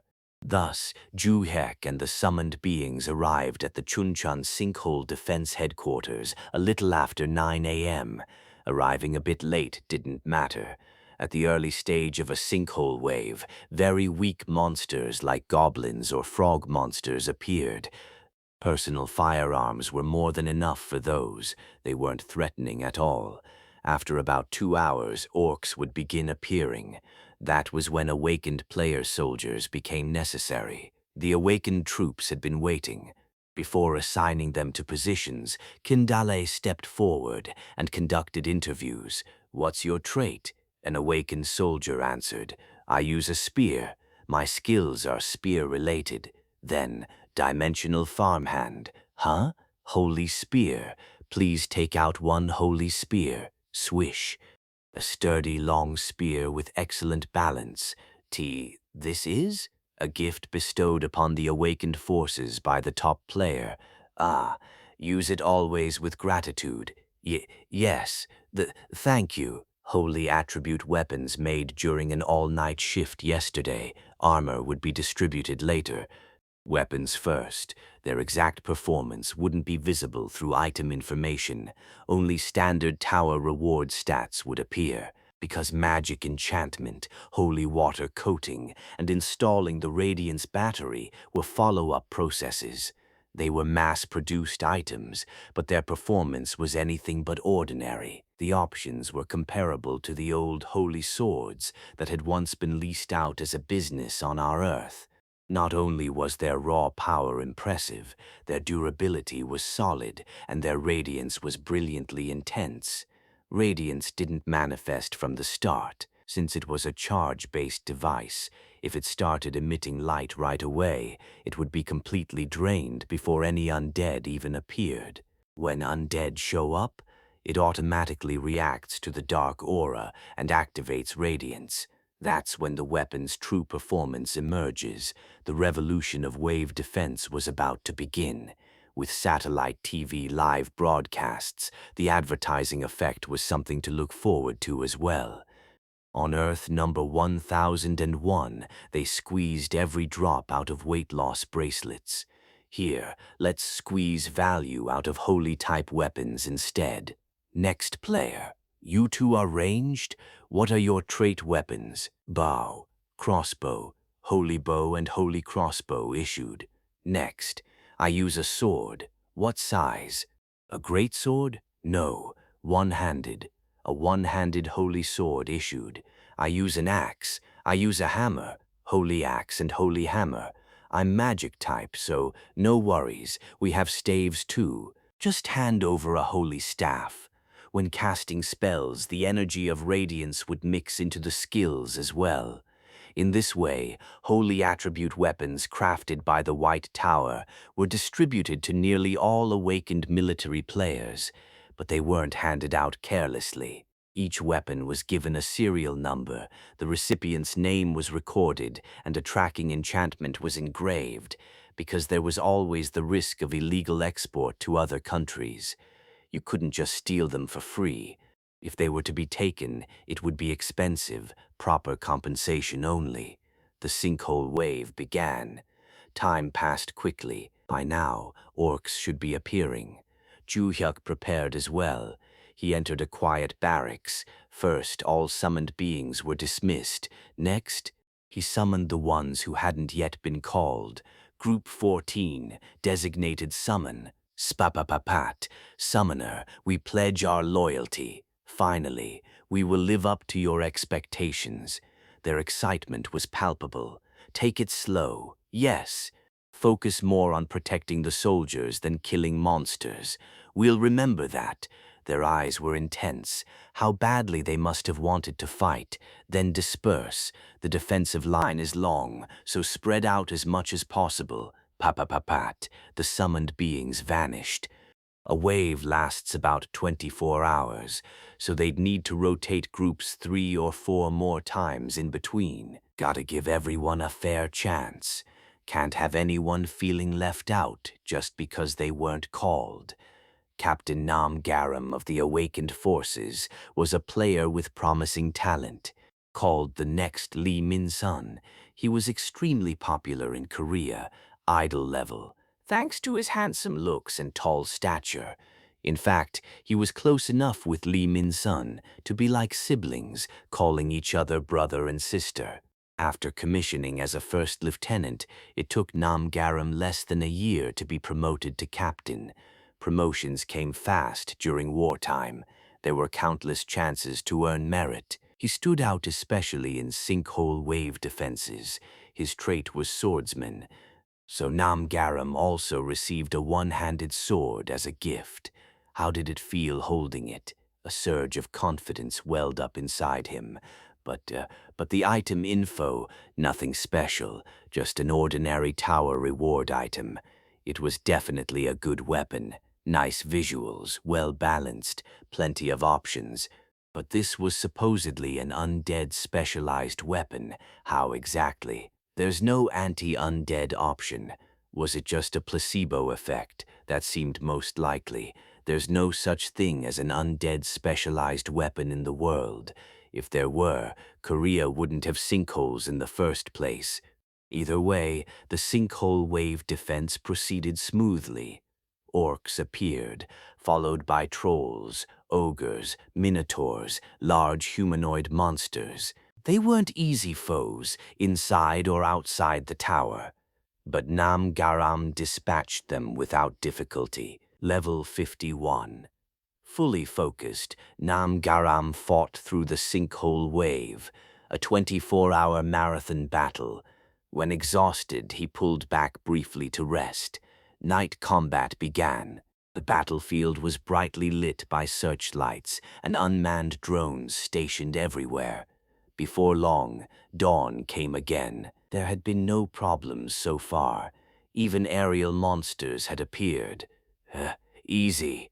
Wyverns and griffins dropped in droves without resistance. Why was it easier? Morale of the awakened forces was higher.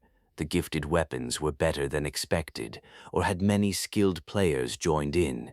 Well, probably one of those three. It was nearing the end.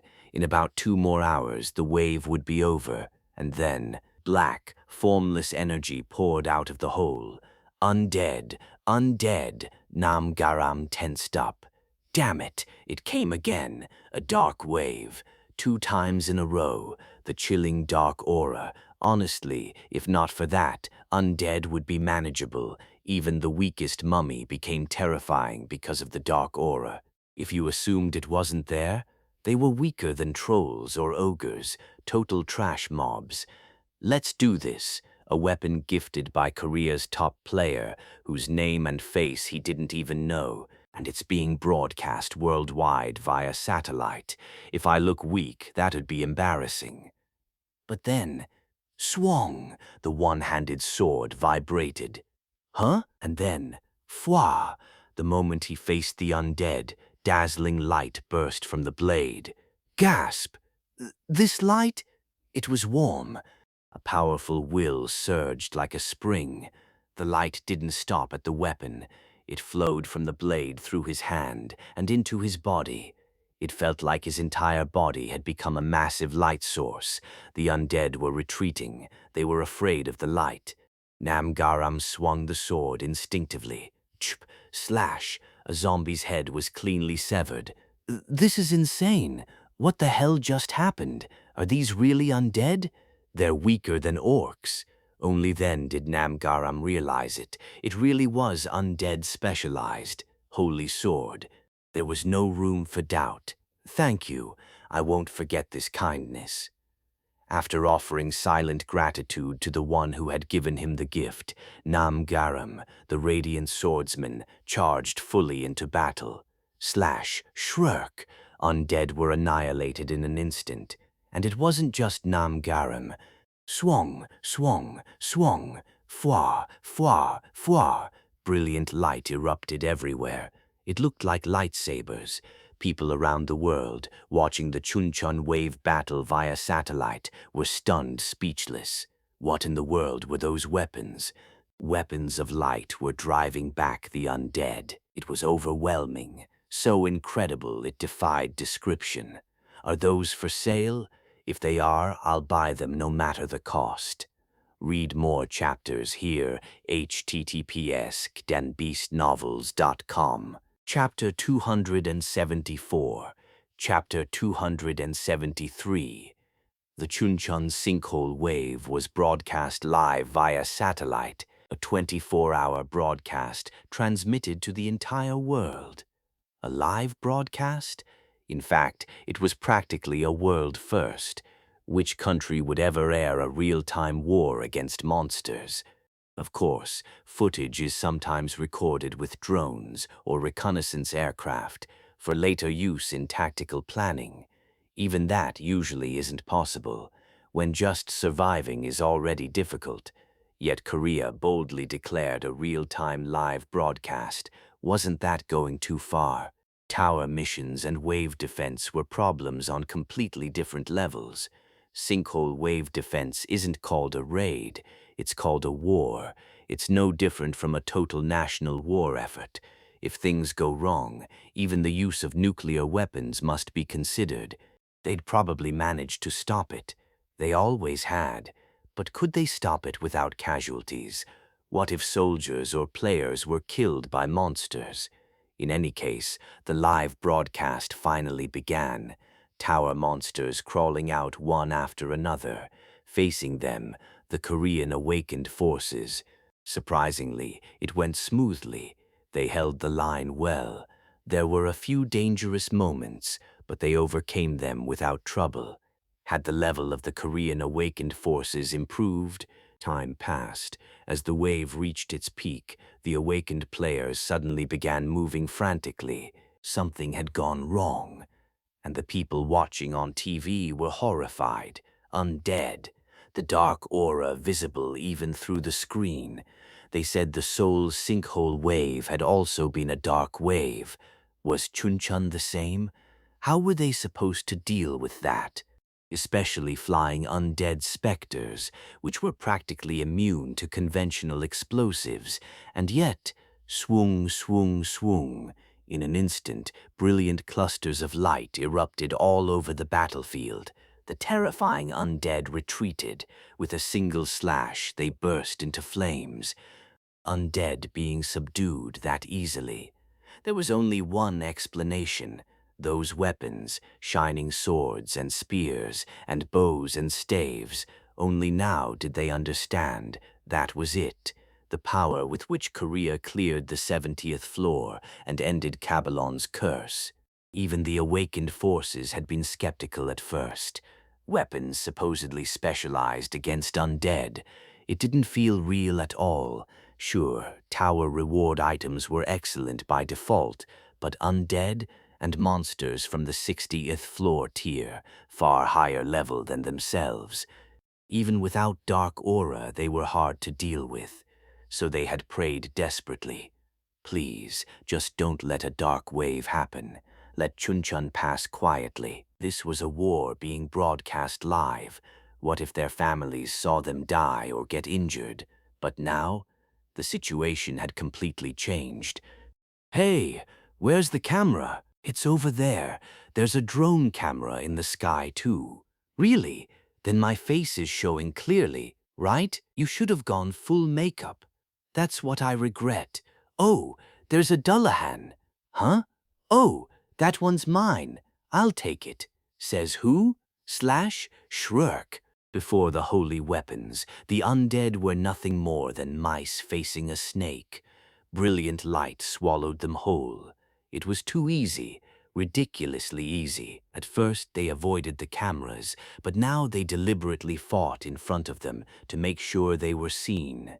All awakened players assigned to the 8 defense units around the Chuncheon sinkhole did the same. Captain Nam Gurram was ecstatic. He wasn't tired at all, the light pouring from his weapon. Courage for allies, terror for enemies. Colonel Lee Min-sin joined in as well. Watching from the sidelines, she couldn't hold herself back. Garam, hi. Ah, geez. Why are you here, Nuna? Go rest at headquarters. Oh, look at you. Got ambitions for promotion? Huh? I don't need promotion. Just don't steal my undead. Nope, your Nuna wants some fun too. /Shrurk. The 2 awakened aces went on a rampage, cutting and cutting again. Specters, phantom reapers, it didn't matter. By the way, Nuna, yeah? You met that top player in person, right? Yeah. How was he? Kind of. Even while talking, their blades never stopped moving. Then why don't you make a move? No. Why not? Not confident? I'm not confident I can beat Brigadier General B. Who? There's someone like that. They were so relaxed they could chat in the middle of battle. No wonder. With dark aura neutralized, the undead were nothing but trivial low-tier monsters. Temporary command and control room at Chuncheon Wave Defense Headquarters.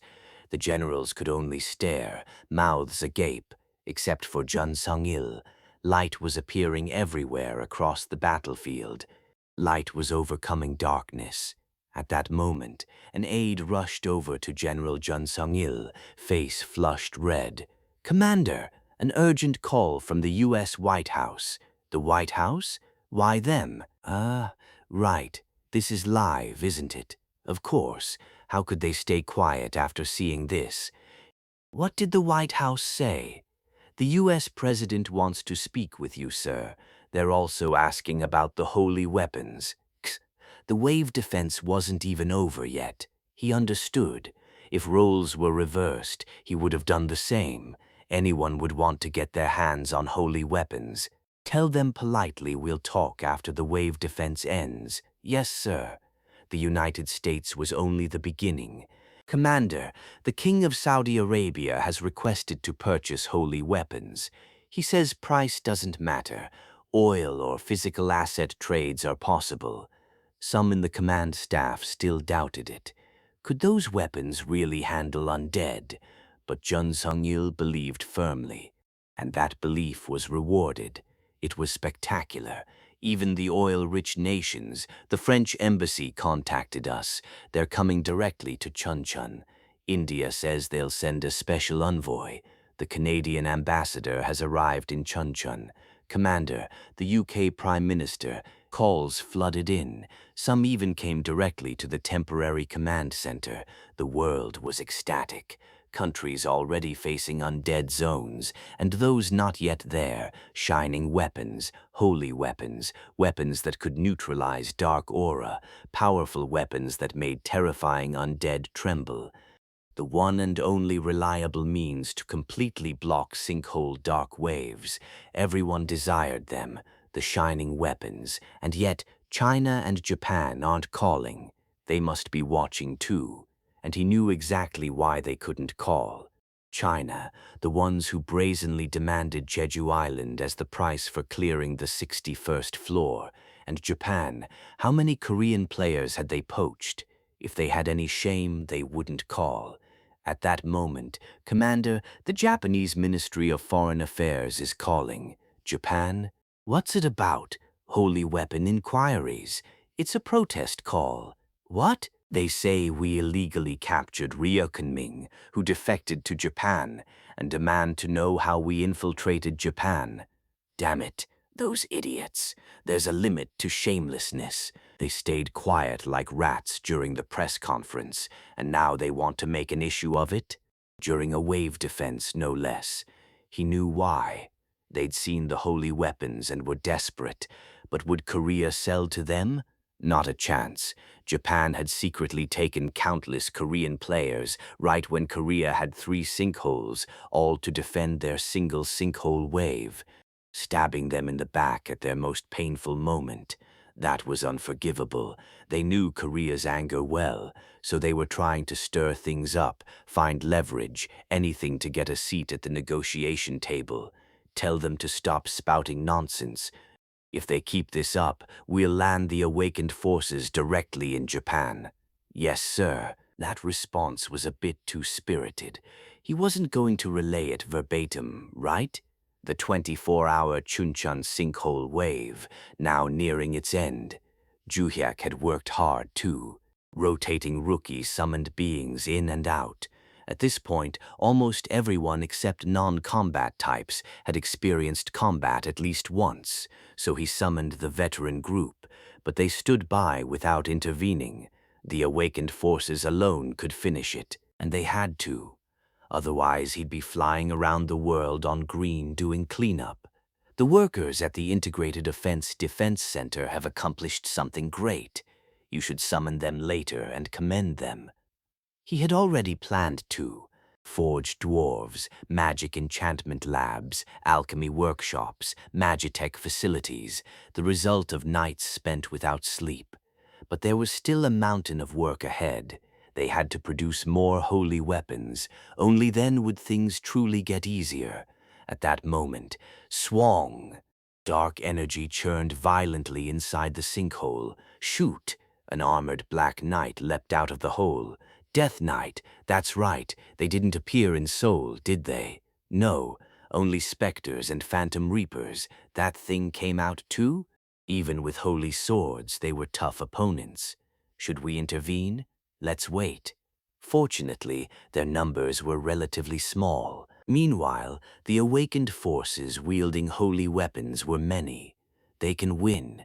There's no beating numbers. It did seem that way. The awakened forces concentrated their attacks on the Death Knights. Ranged attackers first.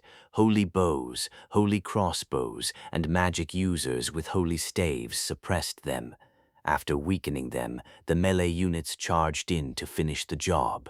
No matter how strong a Death Knight was, how could it endure hundreds of holy weapon attacks? One-on-one would be different, but this wasn't that. Our side is quite organized. Of course, they're players, but also soldiers. Then, ooh, something was rising from the center of the sinkhole, too far away to see clearly, just a dot. It's a lich. That's a lich. A lich. Damn it, they were all crawling out now. That thing's ability was undead troop summoning. Can the ranged awakened forces handle it? It's too far, and liches are mages, barriers, blink, curses. They'll spam everything. That was right. For now, it was too much. If the distance were closer, maybe, the lich would float there, endlessly summoning undead. If things went wrong, the entire sinkhole area could be overrun by undead. No other choice. Brigadier General B, Brigadier General Veronica Caliber, let's take it out. Yes. Brigadier General B turned her weapon toward Bardin. Oh, light, flash, attribute absorption, activate. Then, without hesitation, load one large caliber round, activate guidance system. Pajuk, woom, a holy attribute large caliber round shot forward at lightning speed. Blinking wouldn't help. It was a guided projectile. Boom! The lich exploded. It's over, as expected of Brigadier General B. With even the lich defeated, was it finally finished? Time passed. At last, the Chuncheon sinkhole wave defense came to an end. Whoa! Soldiers embraced one another, shouting victory cries, their second dark wave defense. And this time, they had personally exterminated the undead. The cheers didn't stop. Commanding generals and staff came out as well, joining in the celebration, and this entire scene was broadcast across the world via satellite, a perfect victory. Casualty reports followed. Deaths, 0. Injuries, 25. No critical injuries, all recoverable with a single healing potion. On the other hand, Juhyuk was displeased. If even liches were coming out, what was the plan? Did that mean he'd have to go on tour every time waves broke out around the world? Just then, Summoner Bong, Martial Law Commander Jun Sung-il, approached. Thank you. Thanks to you, we achieved a perfect victory. Not exactly perfect, because of the lich. Calls are flooding in from all over the world. They want to purchase holy weapons. Oh yeah? That was good news. Seems everyone liked them. The US, Europe, Saudi Arabia, and other Middle Eastern countries, India, Malaysia, Indonesia, Canada, Brazil. A long list of countries poured from Jun Sung-il's mouth. But China and Japan haven't made any inquiries. Don't they want to buy? Jun Sung-il replied awkwardly. Japan did call, actually. So they did. What about? A protest call. What? They're complaining that we illegally detained Ryu Chunming, who had defected to Japan. They're demanding to know how we infiltrated Japan. Those bastards. They should be grateful we didn't drop a nuke. What did you say? It wasn't worth responding. I ignored it. As you should. Good job. Yes, those sons of bitches. If it weren't for wave defense, we would have clashed hard. Anti-Japanese sentiment on this earth seemed even worse than on the other one. Even Gendale, the anti-Japanese summoned being, was red-faced with anger. My lord, we must punish them immediately. Teach those Japanese a lesson. The summoned beings agreed. Madmen need a beating to learn. How about summoning a meteor, a natural disaster no one would know? Here, the dimensional farmhand is right. Just drop a nuke. Jun Sung-il looked troubled. He knew Juhyuk really did possess nuclear-level power. Let's calm down. Nukes are a bit... Then Cossack exploded again. Gal! Sigh. He's gotten a taste for it. Shouting gal anytime, anywhere. Former general. Yes, sir? Have you ever been truly hot even once in your life? Well, I'm not sure. Japan was hot twice, 80 years ago. It's time for the third. What is he even saying? Suddenly another thought crossed Juhyuk's mind. Japan aside, did China say anything? No official statement yet, but we should be cautious. Cautious how? Does China kidnap players too? Huh? How did you? Just as expected. Is there a chance China might try to kidnap Summoner Bong? Cossack asked. Well, I can't guarantee there's 0 chance, but rest assured, our martial law forces will thoroughly handle security. Cossack's eyes flashed. Leave it be. Oh, excuse me? Don't stop the Japanese or Chinese if they come to kidnap Summoner Bong. What? I don't understand. This is a cliché. A cliché. There he goes again. The conditions for a cliché are fully met. Why? Isn't this a world where the boundary between towers and reality has collapsed? They'll come charging in, fearless because they have some power. He had a point. China's top player will come swaggering in, saying, "How dare a player from a petty nation defy a great nation and attack in a group?" And then, that's when Summoner Bong steps in. He shows the overwhelming difference in strength and says, "Look, this is the gap between you and me. Ka, how cool. So I fight. One hammer swing, and they're all dead anyway." True. Even China's top player would be under level 70. Dahyuk was level 100, with Tao energy, Dragon Heart elixirs, and the judge's hammer. He could picture it. Clueless puppy players charging in, only to be casually crushed by Tiger Bong Juyuk. That's not bad. Anyway, Commander Jun Song-il. Yes? Could I borrow a warehouse? A warehouse? I'm planning to install a logistics warp gate, a device for two-way item transfer. Jun Song-il tilted his head. Logistics transfer?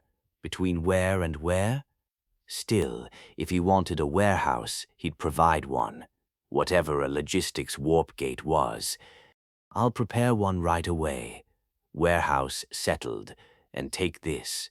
What is this? Ju handed Jun Song-il a rune item and a platinum badge. A rune for player awakening. Pin the badge on your chest and consume the rune. You'll awaken as a player. Jun Song-il blinked, confused. Awakening him? What? He didn't doubt it. If he consumed it, he would awaken. But I'm already old. Wouldn't it be better to give this chance to younger soldiers who haven't awakened yet? Kozak exploded again. Gal, startled, sorry. Kozak glanced nervously at Juhyuk, then turned to Jun Song-il. What's wrong with your age? It's the perfect age to awaken.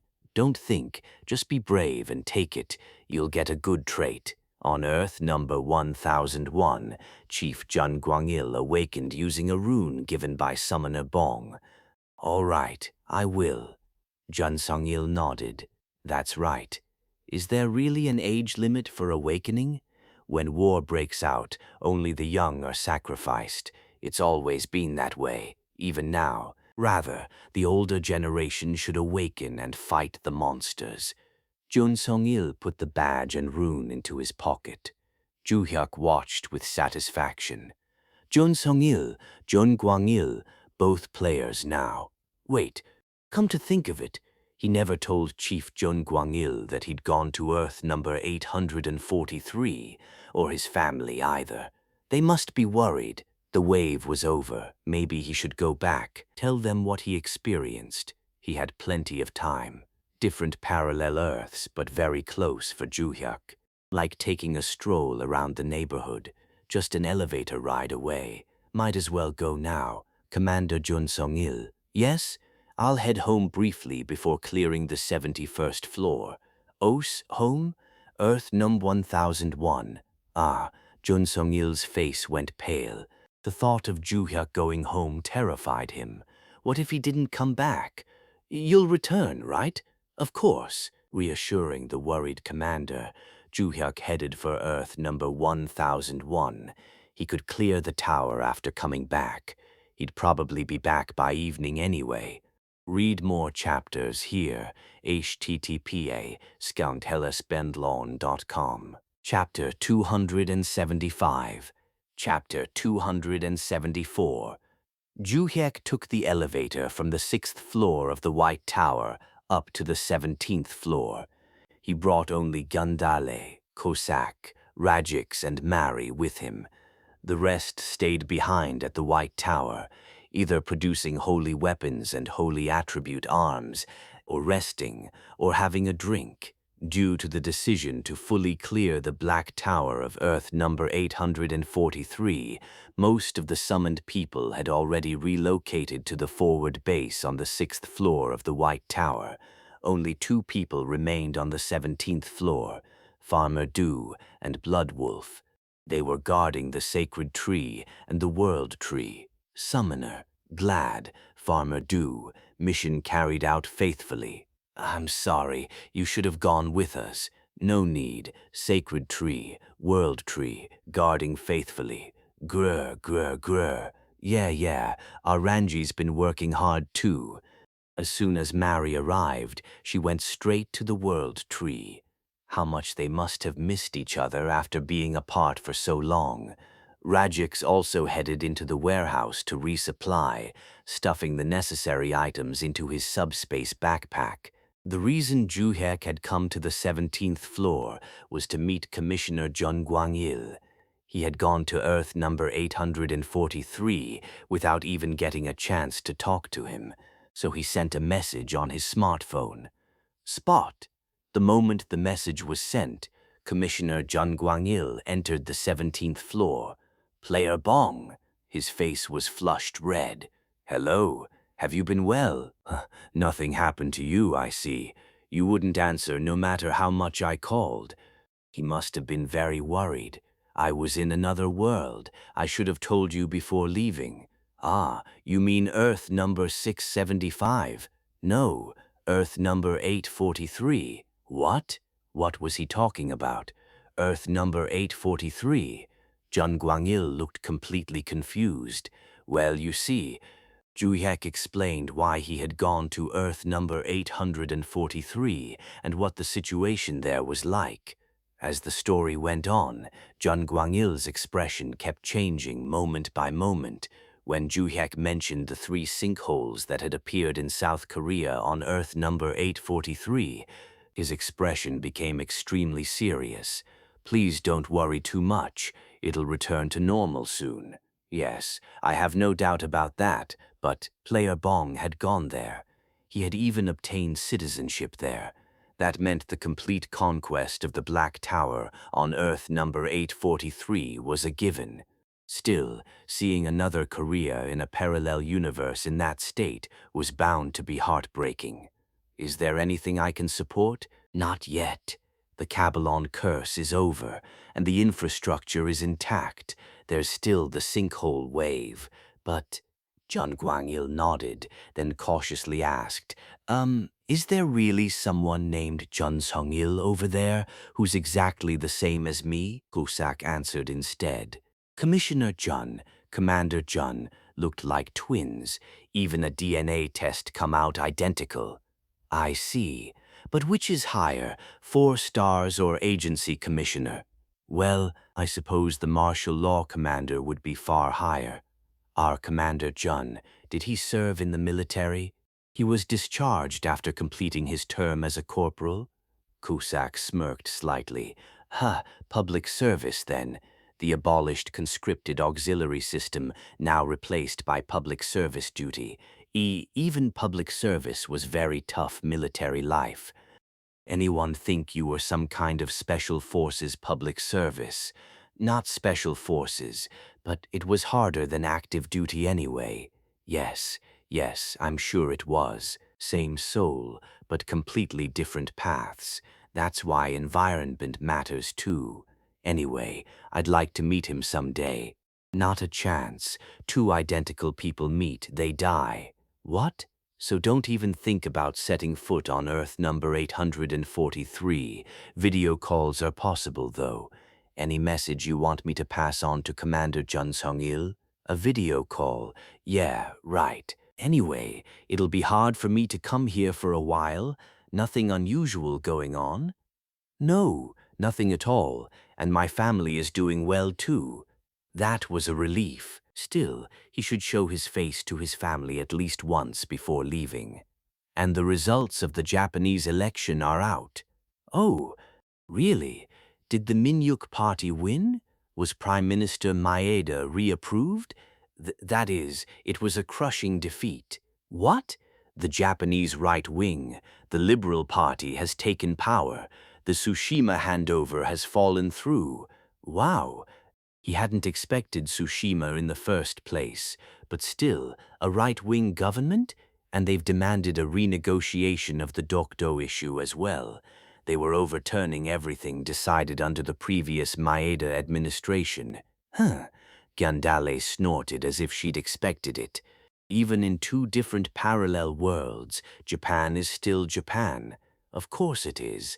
There are even identical souls with just one letter difference in their names. Young master, yes, Japan has committed an admirable deed. Wouldn't it be fitting to bestow mercy now? He knew exactly what kind of mercy Gendale meant. They're real bastards. Sinkholes pop up and they start poaching players. That was Japan on Earth number 843. You think this Japan's any different? They did the same here. True. Now that I think about it, exactly the same. Japan's been stressing me out something fierce. Just look at Commissioner Jun's face. Huh? What about it? He looks fine? Then how about Commander Jun Sung-il's face? He looks way older. Just how vicious must Japan on Earth number 843 have been to age him like that? Poor Commander Jun Sung-il. Commissioner Jun Gwang-il here still looked so young. Juhyek started to feel angry too. Bunch of real bastards there and here. That's exactly my point. Bestow mercy. Please, make your decision. Even Commissioner Jun Gwang-il spoke up. I'll contact our allied nations in advance. The US was already wary of Japan's election results, actually. Everyone seemed to agree. Well, might as well grant it. It wasn't like he was collapsing it to create sinkholes. It was a good deed, right? Our Earth, Earth number 1001, had fully cleared towers. Juhyek was practically the administrator. So when entering the Black Tower control room on the 100th floor, the daily 5 entry limit didn't apply, meaning he could enter and exit the 100th floor as many times as he wanted. Juhyek touched the crystal core placed at the center of the control room. Menus rose up in a cascade. He selected Tower Dismantlement. Tower Dismantlement, a function that safely removes a tower in the boundary world. However, not all towers could be dismantled.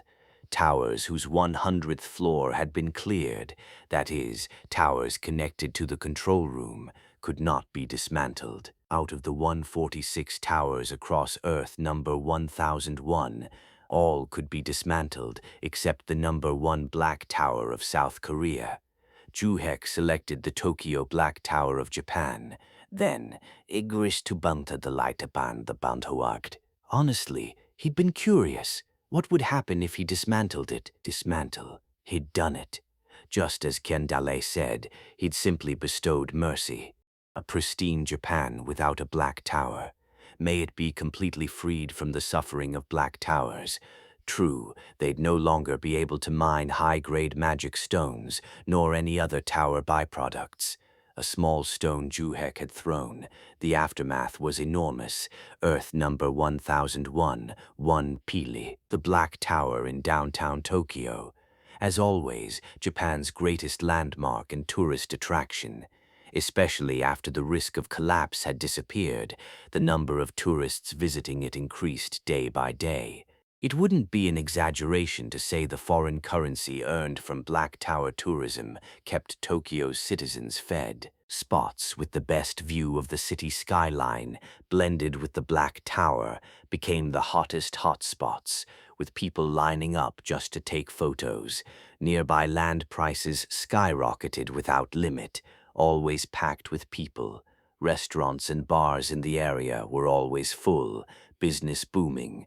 Then one day, tourists were, as usual, taking photos with the Black Tower in the background. Suddenly, zzzzt, the Black Tower flickered like a broken TV screen. Huh? Gasp. Eh? Why's the tower doing that? No way? Collapse? And then, zzz, zzz, zzz. It flickered wildly. Spot. It vanished without a trace. Vanished? For real? That enormous tower was gone? Tourists froze mid-photo, staring blankly at the sky. Nearby merchants could only blink in disbelief. What on earth just happened? Where did the Tokyo Tower go? Right then, ding! A world announcement rang out. The Japanese Black Tower has been dismantled. Japan is now completely freed from the threat of Black Tower collapse. The Japanese government and its people were stunned. The tower was gone. That Black Tower in the heart of Tokyo. Was it a good thing? No, it wasn't. Accordingly, the nationalities of all players affiliated with the Japanese Black Tower have been revoked. You must acquire a new nationality within 30 days. The worst possible outcome, in a completely different sense from collapse. Japan was ruined. Earth number 1001, Japan. After Juhiek achieved the unprecedented feat of completely clearing the 100th floor of the Black Tower, in Japan, the Diet passed a vote of no confidence against the cabinet over the issue of transferring state-owned land on Tsushima Island, and the cabinet responded by dissolving the Diet. Thus, a general election was held. The Minhyuk Party, led by former Prime Minister Maeda, and the Liberal Party, led by right-wing leader Arai Genji. The outcome had already been decided. The younger generation still not going to the polls, the middle-aged and elderly unable to forget past glory, casting their votes for the right wing. The Minhyuk Party suffered a crushing defeat. The Liberal Party returned to power in less than a year. The new cabinet's direction was clear: restore the pride of Great Japan, hand over Japanese territory to a country that was once a colony. Not a chance. The Arai Genji cabinet raised a toast, drunk on victory, celebrating the return to power. That was until the Black Tower in downtown Tokyo was dismantled.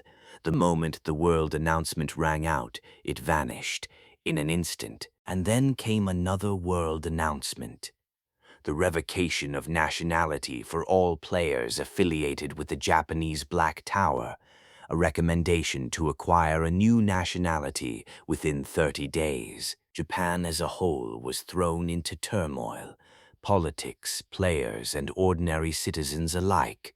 Prime Minister Arai Genji was furious. Damn it, those damned Josian bastards. We can't just sit still. We must lodge an immediate protest. We need to issue a statement right away. However, Korea was one step ahead. Commissioner Jun Gwang-il of the Awakened Management Agency appeared on TV news. Congratulations on the dismantling of the Japanese Black Tower. From now on, Japan no longer needs to worry about the threat of tower collapse. From Korea's perspective, we can only envy you. A blatant teabagging remark. As for high-grade magic stones, please don't worry. We are willing to export them at reasonable prices from neighboring Korea. Open mockery. Additionally, our Awakened Management Agency plans to grant opportunities for Japanese players who have lost their jobs to acquire nationality. Permanent naturalization will be required, and residences will be prepared in North Korea, which will soon be unified. Commissioner Jun Gwang-il's statement. Depending on how one looked at it, it could even backfire. And sure enough, an announcement was made that U.S. President Lloyd would soon issue an official position. Prime Minister Arai Genji was full of anticipation. The U.S. and Japan were solid allies after all. Surely the U.S. would express concern over this unprecedented situation, at least some sympathy for Japan. How pitiful. Wasn't this going too far? They would also feel threatened by Bong Juhyek of Korea. After all, it had been proven that he possessed the power to ruin an entire nation. They would surely try to restrain Bong Juhyek, and Japan would take the lead in resisting him. That was Prime Minister Arai Genji's calculation. President Lloyd stepped before the media, and his statement was, "The United States fully and consistently supports the decision made by top player Bong Juhyek." What? Japan should accept the dismantling of the Black Tower calmly. Damn it. If conflict arises over this matter, the United States will not remain idle. The U.S. went even further. Any attack on player Bong Juhyek will be considered an attack on the United States. If this principle is ignored, we will retaliate with full force. The European Union issued a similar statement. Whatever Bong Joon-hyuk does, don't touch him. If he did something, there was a reason for it. Accept it graciously. The Japanese government panicked. There wasn't a single country taking their side. How did this happen? Prime Minister Arai Genji was completely stunned. So were the cabinet officials. They had touched something they should never have touched. It would have been better to just hand over Tsushima Island. It was just that stupid island. Only now did Japan's right wing grasp reality. But it was already too late. Former Prime Minister Maeda felt hollow. He had worked so hard for Japan's revival, yet in the end it was the people who ruined Japan. No matter how fearful of change the national character might be, wasn't this practically ritual suicide? Still can't decide who to side with. What was so precious about that stupid island? They were all fools. They fell for the right wing's divisive tactics and agitation and ended up making the worst possible choice. Even now, the Japanese stock market was in free fall. Foreign capital was steadily withdrawing from Japan. He too had to make a decision for the future. Former Prime Minister Maeda picked up his smartphone and dialed a number. Yes, Commissioner Jun Gwang-il, it's me. The decision he made. I would like to request naturalization with the Korean government. I don't mind where I live. Yes, there too. Oh, and it's not just me. There are many players I'd like to bring with me as well. Ah, thank you. Naturalization to Korea. There was no other option. Japan would only become more isolated. Its collapse was obvious. It wasn't just Maeda. Japanese players began emigrating overseas in droves. If Japan wanted to survive, what should it do? Stick close to Korea. At least then, they might clear towers and mine high-grade magic stones. But would that really work? Probably not. Never. After dismantling the Japanese Black Tower, Joo-hyuk briefly stopped by his family home. "Oh, my son, coming to this humble place. Have you been well?" "No. Why not?" "I'd been busy protecting parallel universes." "Which one this time?" "Number 843. "Oh dear. Our son's been running all over. 675, 843, everywhere but home." Joo-hyuk chatted idly with his family. The topic was Earth number 843. Suddenly, he grew curious. Were his parents there too? "If I were there, I definitely would have married your mum." "Oh, true love. More like survival instinct. I was sure I'd live better sticking close to your mum." "Ah, the essence of a beta male, my father." After talking with his family and having dinner, it was time to go back to save Earth number 843. Before getting on the elevator, he spoke to Jun Gwang-il. "I'm heading out. If anything comes up, you can contact Mr. Du." "Yes, have a safe trip. Do you have anything you'd like me to pass on to Commander Jeon Sung-il?" I recorded a video message. Could you deliver it?" "Of course. Please." He also accepted the smartphone Commissioner Jeon handed over. Then he boarded the elevator to the 6th floor. After heading outside, he met Martial Law Commander Jeon Sung-il. "Oh, you're back?" Jeon Sung-il looked relieved. He must have been anxious, worried Joo-hyuk might not return. "Nothing happened, right?" "Nothing major, but it's chaos everywhere. Because of holy attributes and holy weapons, requests were pouring in from all over the world. Please, sell us weapons." I told you before, right? That once the 90th floor is cleared, a sinkhole restoration event would occur. Yes, we've informed all governments. Tim-wise, it would be over in 4 days. And yet they're still requesting that many weapons? Holy weapons won't only be used for undead defense. We still have to break through undead sections of the Black Tower, and tower reward items themselves are rare. True enough. You had to clear undead sections to earn high-grade magic stone rewards, after all. We'll run the factories harder, so please set priorities and take orders. Understood. I'll try to sell them as expensively as possible. I heard currency values have been dropping lately. The dollar's actually gone up because people believe the US has no reason to collapse. True, if the US collapses, the whole world goes with it. Good, let's take dollars. And we've prepared a military logistics warehouse within Joint Chiefs headquarters. Really? Then I'll install a logistics warp gate. Ah, yes, just like Commissioner Jun, fast and decisive. Juhyek went to the logistics warehouse. He extended his hand and installed the gate. Zing! A 3-meter-tall oval transparent membrane appeared inside the warehouse. From now on, you'll be able to send and receive goods through here. Is that so? Jun Song-il's eyes trembled. He probably still didn't fully grasp it. Once goods started moving back and forth, he'd get used to it. Then I'll head off to clear the 71st floor. What? At this hour? I need to finish quickly. Once I hit the 90th floor, I can finally relax a bit. Another wave defense was scheduled for tomorrow, after Seoul and Chuncheon. The Daegu sinkhole wave. Start time, noon. Finish up to the 75th floor today, and clear up to the 80th floor by tomorrow morning. Then move to Daegu. He had to watch over the Daegu sinkhole wave too. Other undead weren't a concern. The problem was the Lich. It was extremely difficult to kill it with holy weapons alone. If he could just deal with that thing, he could finally breathe easy. Well, he'd find an answer soon enough. Read more chapters here, https://beastnovels.com.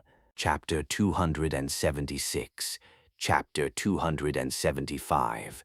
To be honest, he had been curious. What kind of missions awaited in the 70s floors of the Black Tower on Earth number 843?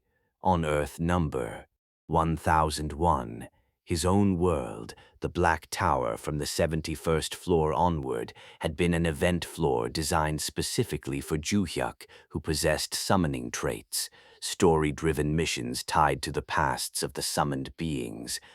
Thanks to that, they had resolved long-held regrets from their pasts and raised their ranks. But here, if a summoner existed on Earth number 843 as well, then the 71st floor here should also be a storytelling mission. He had brought the summoned beings as a group of seasoned veterans. They still didn't know what kind of mission it would be. Better to bring the strongest possible team. The moment they entered, a world announcement appeared. Congratulations! The first player to reach Black Tower Floor 71 has received a 2-item celebration gift set in their inventory. Ah, right. There had been gifts. The only difference was that it had gone from 4 items down to 2. A potion of disease cure has been delivered to your inventory. Permanently cures all disease. An elixir of rejuvenation has been delivered to your inventory. Upon consumption, it makes you younger by up to 10 years. So the Ring of Form Transformation and the Rune Necklace of Liberation are missing. He could guess why. What use would those two be now? Given how the world was, any player could freely use their abilities in reality as well. Then, another announcement followed. With the ascent to Floor 71, Black Tower Conquest Season 2 has begun. From now on, upon successful mission completion above Floor 71, the tower collapse deadline will stack, adding 6 months to the existing timer. The collapse deadline stacking announcement too. The outside world would probably be shocked again. Just as he had said, just as Commander Jen Sung-il had publicly declared. Then what about the mission? What was it? Mission defeat 3 large beasts, giant mountain bears, 0 third. Huh? Large beasts? Huh? What the hell? Mission vergen on. Large beasts. Huh? It wasn't a storytelling mission, which meant, so this dimension doesn't have a summoner either. Same parallel Earth and all. There was a reason it went downhill. Earth number 675 hadn't had a summoner either. That was why the first Black Tower mission there, on floor 79, had been a large type Cerberus extermination. Same deal here, probably. Anyway, let's clear it. If they were large beasts, how big were we talking? Right then, thud, thud, thud, thud, thud. From afar, 3 massive gray bears lumbered forward. Their appearance was practically, their baby behemoths. They don't even reach a behemoth's knees. Even so, they are large, even as juveniles. Brigadier General Veronica Caliber, leave this to me. Hooeek. Everyone seemed to think it was easy, and they weren't wrong. Compared to the gigantic monster behemoth on floor 81, these were teddy bears. To the summoned beings who had reduced behemoth to minced meat, these weren't even a threat. Well, floor 81 really was overkill. A gigantic monster had been far too gigantic. Normal conquest would have been impossible, but large beasts were a reasonable size. They seemed to serve as a buffer stage before true gigantic monsters. Obviously easy, though for ordinary players, something house-sized would still be difficult. All right then, begin the clear. That was when Zing, a superheated magic cannon, Pajujuzuzuk, a large caliber round fired, sploosh, boom. One giant mountain bear exploded on the spot, scattering into fragments. The other 2, sploosh, sploosh, boom, boom. Brigadier General Veronica Caliber, firing complete. Law. Black Tower Floor 71 conquered. A nationality player has cleared the mission with astonishing ability, achieving an S++ rank, firing complete, my ass. This is illegal sniping. As the White Party representative and 10-term assemblyman Cossack, I cannot allow this. Then you take floor 72. Deal. Sounds good. Everyone else, hands off. What kind of rule is that? First hit gets the kill. Don't overdo it, old man. You'll get wind in your knees. O light, the shield of my lord, I barred in. It was too easy. Not even near light-speed rounds. Just Brigadier General Veronica's sploosh-grade shells were enough to blow them up. Spotted a moored. Spot. They were outside. Hurry. I need to enter floor 72. The large beast there is mine. Cossack was impatient, but everyone, good work. Huh? See you next time. What do you mean? Brigadier General Veronica Caliber. Did I hear that right? Juhyuk waved his hand. I'm switching players.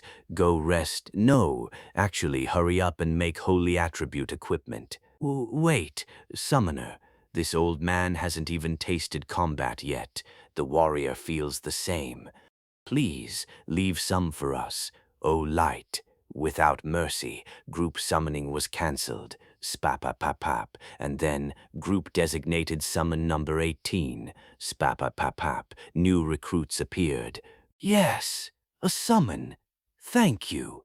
I love you. Summoner, this is Chunbok. I'll give my life. Please keep calling us like this. Chung. This was how it should be. Veterans couldn't hog everything. At times like this, they needed to step back and nurture the juniors. All right, let's go to floor 72. What'll come out there? Up until now, world announcements had been sounds of terror to people everywhere. No one wanted to hear them. Every time the ding sounded, hearts dropped, below average performance. This country designated as a climbing acceleration nation, and so on. But after the Kabalon conquest, everything changed completely. The sound was welcome, whether people were working, playing, or sleeping. Not noisy, not annoying. The ding sounded like a beautiful melody. This time, too, the world announcement rang out without fail. The content? Floor 71 conquered. Season 2 begins. Breaking news exploded across the media, though everyone had already heard it. Floor 71, a new beginning. Collapse deadline stacking. Commander Jun Song-il was right. Nisperia's top Korean player. Is he a prophet? The parallel universe hypothesis seems certain. Which Earth did he live on? Massive interest in the two Floor 71 entry gifts, Potion of Disease Cure and Elixir of Rejuvenation. Do you get entry gifts every floor above? I haptis. Withamd constuit. Weakened but still difficult. Mine's Naimik. Without constupt. Undead dark aura. Weakened but still difficult. Mingdmink. Without holy attribute weapons, undead above floor 65 are impossible, but holy weapons to be released in bulk soon. Prices expected to be sold via intergovernmental contracts. Is sinkhole restoration at floor 90 real? Everything so far has become reality. High likelihood it's true. 5 entries per day. Not long until floor 90. Global expectations surge. World stock markets rise together. Watch Korea. A nation once on the brink is saving the world. LOL. More national pride. Bartender. Serve 71 bowls of patriotism. LOL. It's the age of heroes and champions. LOL. Raise the toast. LOL. I'll fill the sinkholes before this drink gets cold. LOL. Korea really is the best. LOL. Parallel universe, right? Then isn't that a different Korea? What are you talking about? It's all the same Korea. Just like that, world announcements had become the signal to start a festival. Joint Chiefs Headquarters, Daejeon, Command and Control Room. Commander Jun Sung-il felt like he was living in a dream every day. He even turned on the TV every morning just to confirm whether it was real. Another world announcement echoed even now. Summoner Bong Joo-hek had begun his 5 daily tower climbs again. Collapse deadline stacking had been proven once more. At this rate, he'll reach floor 80 by tomorrow. 2 days later, floor 85. After another 3 days, the long-awaited floor 90. When it really reaches floor 90, will the sinkhole waves end? Other countries had already been informed. The media was reporting on it too. Honestly, it still didn't feel real. What would a world without sinkhole waves even be like? A peaceful world where everyday life becomes precious. Like Earth number 1001, the home world of Summoner Bong Joo-hyuk. Come to think of it, maybe I'll watch it. The video message sent by Commissioner Jun Gwang-il of the Awakened Management Agency said to share the same soul as himself. He took out a spare smartphone and played it. Hello, Commander Jun Sung-il. This is Commissioner Jun Gwang-il. I'm not really sure what to say, but anyway, stay strong.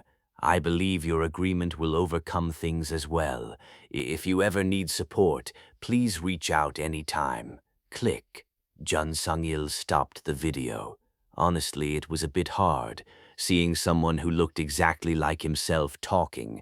Even the speech patterns and voice were identical. And somewhere deep down, jealousy too. How was his counterpart on that Earth so young? Even his hair was thick. Jun Sung-il looked at the mirror hanging on the wall, his hairline steadily retreating. Why were there so many wrinkles too?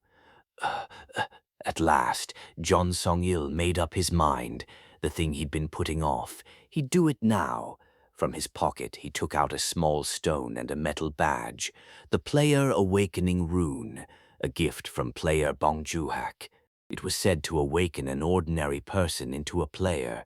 The trait granted would be random. Let's try it, Player Awakening.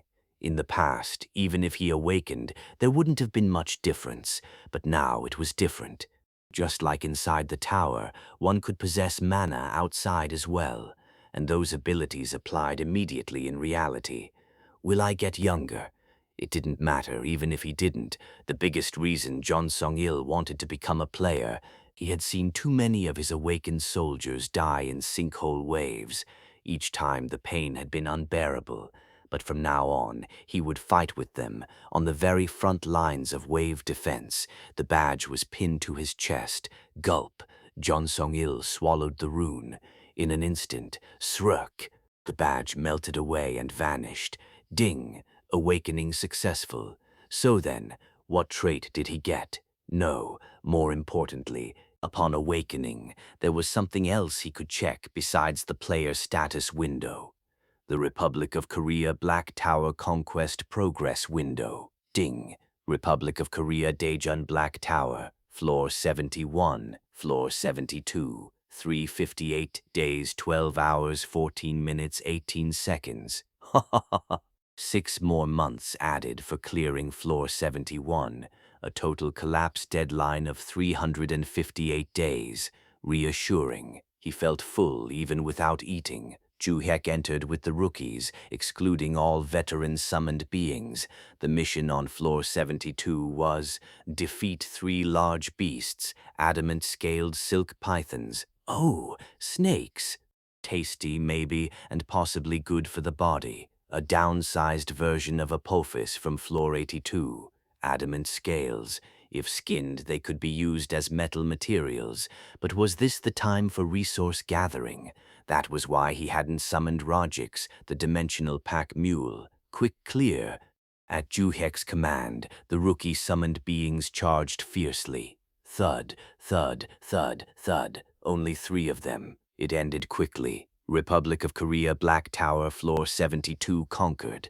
A Republic of Korea nationality player has cleared the mission with astonishing ability, achieving an S++ rank. Group swap again. Enter Floor 73. Mission: defeat 3 large insects, great mantises, giant mantises. Insects were a bit much.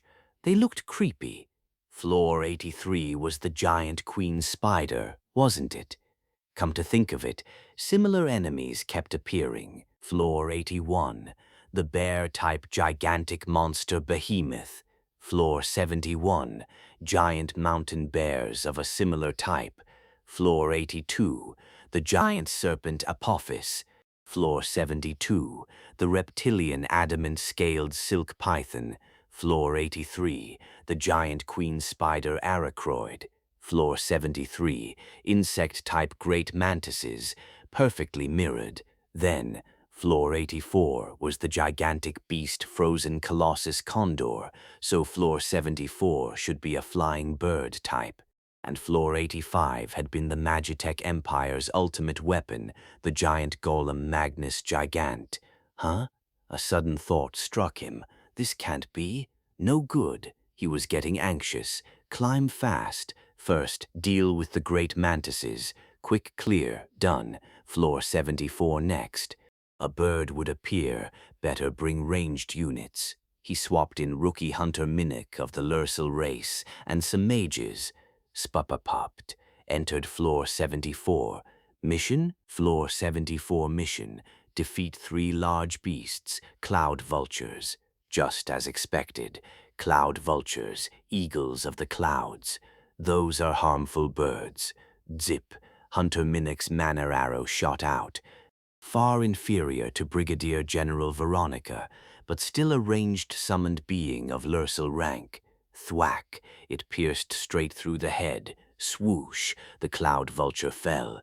Then the mages followed up with attack spells. Kaboom! Kaboom! The cloud vultures died as they crashed down, all 3 of them. Now Floor 75. All existing summoned beings were sent home. So, if his guess was right, defeat 3 large mechanics, Goliath combat golems. Yes, exactly as expected. A downgraded version of the Floor 85 giant golem Magnus Gigant, large mechanical Goliath combat golems. The size? There they were. A degraded Gigant, Gigant's son, Gigant's mini-me. Thud, thud, thud, thud. They were patrolling over there. Still pretty big. Slightly larger than Gobang when he enlarged himself. In that case, designated summon, Rajix, designated summon L, spot, spot. Huh? Summoner. Rajix hopped around in front of Juhek on his short legs. Huk, hoiak, hoa! Clearly delighted, wobbling around and enjoying his long-awaited return to the tower. Elle must have been in the middle of work. Grease stains dotted her body. Dr. L. Yes, look over there, floor 75 golems. Elle turned her head toward where Juhyuk pointed. Oh, what do you think? Can you use them? Elle immediately understood what he meant. She stared closely at the 3 golems. They're fine. Actually, they look better than Gigant, much more versatile. True, Gigant had been too big for its own good. That severely limited how it could be used. At that size, I can apply my research results. Your research? Research? She'd been working on something. There was the great Archangel's body that our dimensional pack mule brought back before. Ah, he remembered. Calling it a body was a stretch. It was more like a mechanical mass, an android essentially. I studied it extensively, combining my Magitech knowledge with help from Principal Harold. Principal Harold? Yes, a very wise scholar. Juhyuk knew him. The last person to escape the world of souls. He knew he was a scholar, but I thought he was humanities. Rather than humanities or sciences, he possessed insight that transcended specific fields, the dignity of non-combat summoned beings. They always came through at critical moments. Anyway, let's take them. Yes, I'll immobilize them first. Click-clack, Elle dashed forward with swift movements, holding an EMP magic gun. The Goliath combat golems detected her. Beep! Their eyes glowed red. Zeezed. Destruction beams scorched the air. Zeezed, zeezed, zeezed. 3 red laser beams fired simultaneously, but Elle dodged them effortlessly.